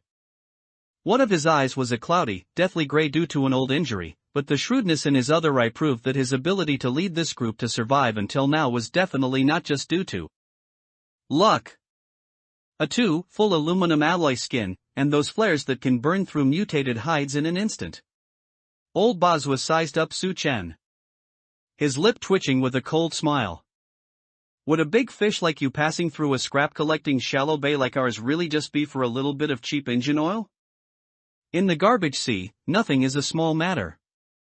Suchen's expression remained unchanged as he untied a bag of shark meat wrapped tightly in plastic wrap, still seeping blood, and tossed it casually at Old Bazwa's feet. I need the high-grade grease you have, a set of size 14 sockets, and the latest nautical chart coordinates for District 3. As an exchange, this is just the deposit. Old Bazwa looked at the bright red hunk of meat at his feet, which was still twitching slightly from neural reflexes, and his pupils suddenly constricted. The breathing of the guards behind him instantly became as heavy as the panting of a bellows. Deposit? Old Bazwa licked his dry, peeling lips. Then, what main course do you want to take from here? Suchen looked deep into the convoy. At a specialized armored cash transport van that was reinforced layer by layer and even had a faint, dim yellow light shining inside. He could clearly perceive a rhythmic metallic clanging sound coming from there. That was a sound only a top-tier craftsman could make, a questioning and repairing of the metal's soul. I hear the sound of welding. Su Chen turned his head to look at old Bazhua. The most precious thing in these waters has never been shark meat, but the talent who can reinforce this lifeline when a storm is coming. These words caused the atmosphere in the bus to instantly stiffen to the extreme. A dangerous cold glint flashed in old Bazhua's single eye. He realized that the young man before him was not just a scavenger here to trade supplies, but more like an ambitious man scouring for sparks in these post-apocalyptic ruins, preparing to swallow everything whole. Don't waste your effort. Old Bazhua snorted coldly. That's old hand. He would never get on your boat, not even for 100 pounds of fish. His wife and those disabled brothers of his are all here, this is his home. That's for him to decide. Su Chen was not annoyed by the other's blunt refusal, instead, his lips curled up slightly because he sensed a turning point. Within the system's appraisal vision, an extremely rare golden glow was emanating from inside that armored van. Target, expert shipwright, hand, dot. Level, epic craftsman, rarity, high, dot. Core traits, turning waste into wonder, welding sparks. Current need, family member in critical condition, urgently requires broad-spectrum antibiotics and fresh vitamins. Su Chen glanced at the 6 on his wrist that was still timing. This game of talent and survival had only just begun. Old Bazhua held the bag of fresh mutated shark meat. Although it was wrapped in thick plastic, not much blood seeped out, but the faint, salty scent of life, unique to living muscle, created an almost intoxicating allure in the stagnant, foul air of the bus. The quality of this meat is indeed excellent. I'm willing to offer a fair price. Old Bazhua placed the meat on a desk made from a discarded engine hood. His fingers, dry as old tree bark, lightly traced the plastic bag. His cloudy eye stared intently at Su Chen, as if trying to discern a hint of nervousness or a flaw in the young man's eyes. 3 boxes of rusted bolts of varying specifications, some of which are already seized up from being stored for too long. Old Bazhua extended 3 fingers, his tone mechanical and cold. Additionally, there's half a barrel of 20W50 diesel engine oil, slightly murky but still usable. We salvaged this from a sunken repair shop with great difficulty. This is the utmost sincerity I can offer. Su Chen stood across the table, listening expressionlessly. In his visual system, the 3 boxes of so-called bolts appeared largely grayish-brown under the system's scan. Item appraisal, inferior scrap metal pile. Effective utilization rate, 38%. Remarks, aside from some basic M12 and M14 specifications, most have lost their original structural load-bearing capacity due to excessive oxidation. The data for the barrel of oil made him even more dissatisfied. Item appraisal, contaminated mixed mineral oil. Impurity content, 12%. Recommendation, forcibly injecting into a Yamaha outboard motor carries the risk of piston carbon buildup and fuel injector clogging. Old Bazhua, having lived in this garbage sea for so long, do you think this kind of sincerity can move me? Su Chen's voice was calm, but every word that fell in the cramped compartment carried an oppressive weight accumulated from long-term wandering on the edge of life and death. 2 boxes of selected M14 specification bolts, they must be complete sets with anti-corrosion washers. Su Chen extended 1 finger. His tone resolute. As for that barrel of oil, I want the unopened barrel of synthetic engine oil from your warehouse. Don't tell me you don't have it. I smelled the unique aroma of synthetic ester when I passed your escort vehicle, which serves as an ammunition depot. Old Bazhua's expression instantly became incredibly complex, as if a deeply hidden secret had been exposed. The 2 burly guards behind him instinctively tightened their grip on their homemade firearms, the muzzles emitting a series of clack sounds from rubbing parts in the dim light of the bus compartment. That's everyone's life-saving supplies. One of the guards even stepped forward in anger, a putrid smell, caused by a vitamin deficiency, emanating from his mouth. The things that save lives are never that inedible oil, but the bargaining chips that can acquire these few bottles. Su Chen did not retreat a step due to the other party's show of force. Instead, he calmly took out 2 blue capsules, tightly wrapped in aluminum foil, from his Huai Li. At that moment, not only old Bazhua, but even the survivors in the back row, whose eyes were previously vacant from numbness, were instantly drawn to this refreshing blue hue. Amoxicillin. Reserve medicine from the early days of the Great Flood, with perfectly preserved efficacy. Su Chen's voice carried an extreme allure. Your caravan has long lived in dark and damp environments. The number of people who have died from lung infections this month should be no less than 5, right? Old Bazhua's hand trembled violently. He remembered Han's wife in the side bus, who had been moaning all night from a festering wound and was already starting to become disoriented. The only condition Han had accepted to weld day and night for the caravan, even with his disability, was the hope of finding real antibiotics. You actually carry something like this with you? Old Bazhua's voice was completely hoarse. In this vast sea, if fresh water was the baseline for survival, then antibiotics were the entry ticket across the line of life and death. Trade, or not? Su Chen asked calmly. Trade. I'll personally take you to retrieve the goods. Old Bazhua didn't hesitate, he pushed away the guard blocking his path. Over the next hour, the transaction was completed with extreme efficiency and a delicate balance. Su Chen received a box of anti-corrosion bolts, deemed by the system to be perfect condition, and a barrel of extremely pure synthetic grease, though only 5 liters. In exchange, he paid 30 kilograms of shark meat and 4 antibiotic pills. For Su Chen, who possessed a system store, antibiotics were precious, but collecting such complete sets of high-precision hardware on the edge of this garbage sea was far more cost-effective than using system points.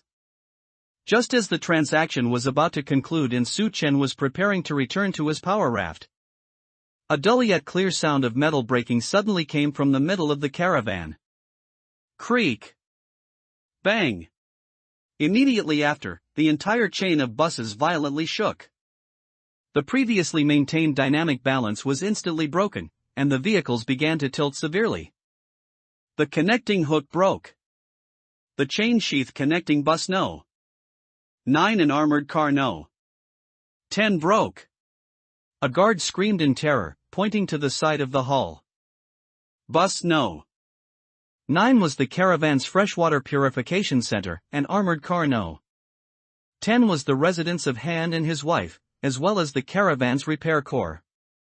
If these two detached in the strong current, it would be a devastating blow to the entire caravan. Hand is still in that armored car. Old Bazhua rushed to the window like a madman, only to see the broken iron chain, snapped from fatigue, whipping wildly in the seawater beneath the churning surface, like a venomous snake. The 2 buses, weighing tens of tons, were rapidly drifting apart under the ocean current's pull. And the sole floating gangplank between them was emitting a series of screams before breaking. Su Chen! You're 4. Please, help us pull the vehicles back. Old Bazhua suddenly turned around, tears of near pleading streaming from his cloudy single eye. Su Chen stood still, coldly observing the situation. His gaze wasn't on the panicked crowd, but on the solitary figure in the gradually receding armored car, who, despite his leg disability, was desperately trying to stabilize the last remaining frame. This kind of task, just pushing isn't enough.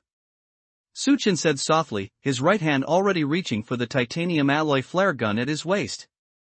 Tai Lon, prepare to assist. Lin Wu, activate the propulsion system. The one we need to save isn't this scrap metal, but the soul inside that can bring this scrap metal to life.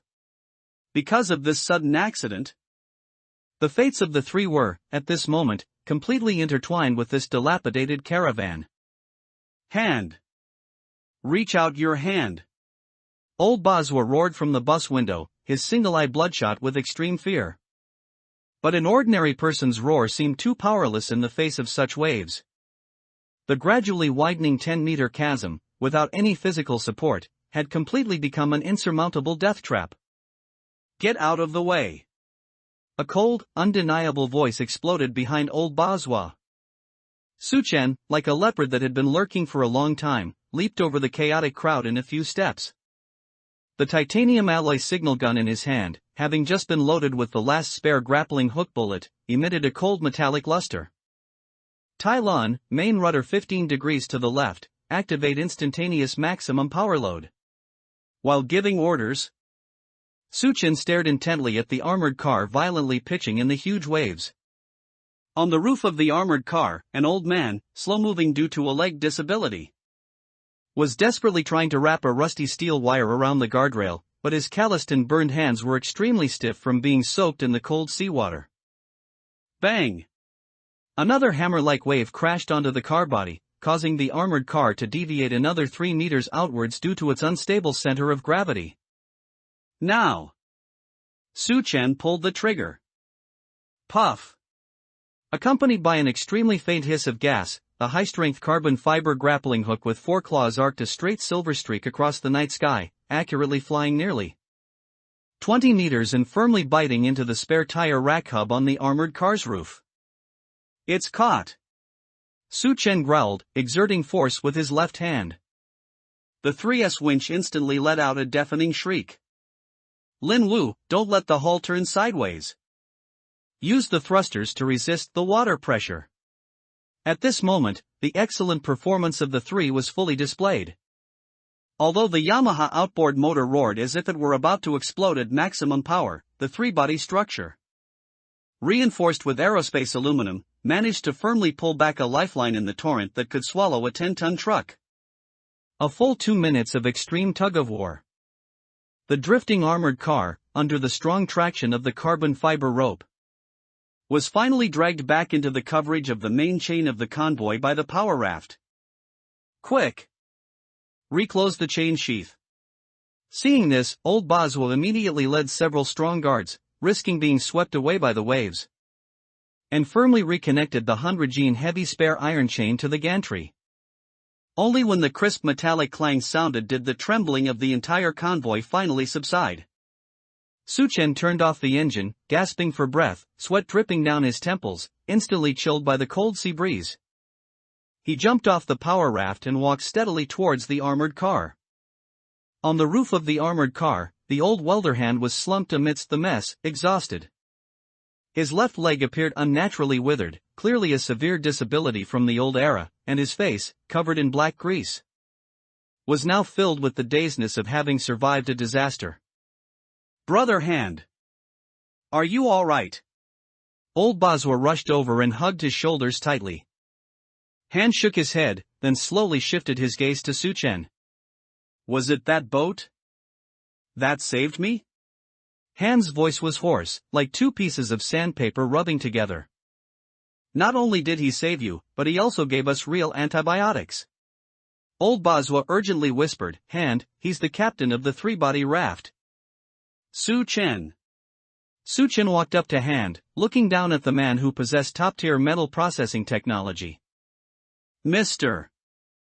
Hand, I don't need false gratitude. I just saw your reinforcement technique. It's a talent that can turn junk into a fortress. Suchen spoke directly, without a hint of euphemism. My ship needs a craftsman who can handle high-level metal processing. If you follow me, I can provide antibiotics, fresh meat, and even a cabin where you can sleep soundly in big waves. The warm atmosphere, originally enveloped by the gratitude of being saved, instantly became extremely awkward due to this cold and direct recruitment. Han looked up at Suchen, a flicker of wavering emotion in his smoke-stained eyes. He looked at his wife, who was waving at him from the distant bus window, and then at the disabled brothers around him, who, though gaunt, had relied on each other for over 30 days. Captain Liu, your conditions, even before the Great Flood, would be enough to drive any fitter mad. Hand propped himself up, his old hands trembling violently. But old Boswa and the others. These people can't survive the next storm in the depths of the garbage sea. If I leave, no one will repair the iron chains that could break at any moment. Tomorrow night, this convoy will turn into meaningless driftwood. He was silent for a long time, finally shaking his head with a bitter smile. It's not just because you saved my life. I can't abandon my wife, nor can I abandon these old fellows. In the garbage sea, losing a single bolt sometimes means killing a person. Su Chen did not show any anger at the refusal. On the contrary, a trace of genuine admiration even flashed in his eyes. In an extremely selfish apocalypse, this almost foolish sense of responsibility is often the core essence of a top engineer. I respect your choice, Su Chen said faintly. Hand was stunned. He seemed not to have expected this seemingly cold and ruthless young man to be so agreeable. He hesitated, then slowly pulled out a thick notebook, bound with old waterproof canvas, from his greasy tool bag. This was the Maritime Metal Welding and Structural Stress Analysis Guide, which he had personally recorded over countless late nights. Relying on memories from the old era and 30-plus days of practice. Captain Liu, this records all my experience in handling aluminum alloy and stainless steel trusses, including how to use electrolysis principles for simple anti-corrosion treatment. I know your ship has advanced blueprints, but this handbook can save you a lot of detours. Hand handed the heavy handbook to Su Chen, his eyes conveying a sense of entrustment. This is my repayment for you saving me? Ding. Obtained epic technical document, Hand's handwritten welding guide. Item effect, unlocks, advanced metal smelting, node. Welding strength of all vehicle metal components permanently plus 20%, stress analysis speed increased. Su Chen took the guide, his fingers feeling its heavy weight. Although recruiting Hand had failed, the value of this reward was, to some extent, no less than recruiting a living craftsman. Mr. Hand, take care. Su Chen put the guide into his embrace and turned to walk back to the power raft. Captain Liu. Wait. Old Boswell, panting, caught up to him and whispered in Su Chen's ear, since you saved Hand, I'll give you a piece of information. 10 nautical miles north, don't try to cut through that so-called main channel. There's a bunch of man-eating guys setting up sinking nets there recently. Go around to the east, although the waves are a bit bigger, there are remnants of floating fuel barrels there. Thank you. Su Chen nodded. 2 hours later, the three unhooked from the convoy. As the pair of dark purple fins unfurled again on the dark sea, the vehicle, carrying the newly acquired top-tier guide and new intelligence, plunged back into the turbid core area of the garbage sea. Behind them, a string of flickering lights grew smaller and smaller in the endless darkness.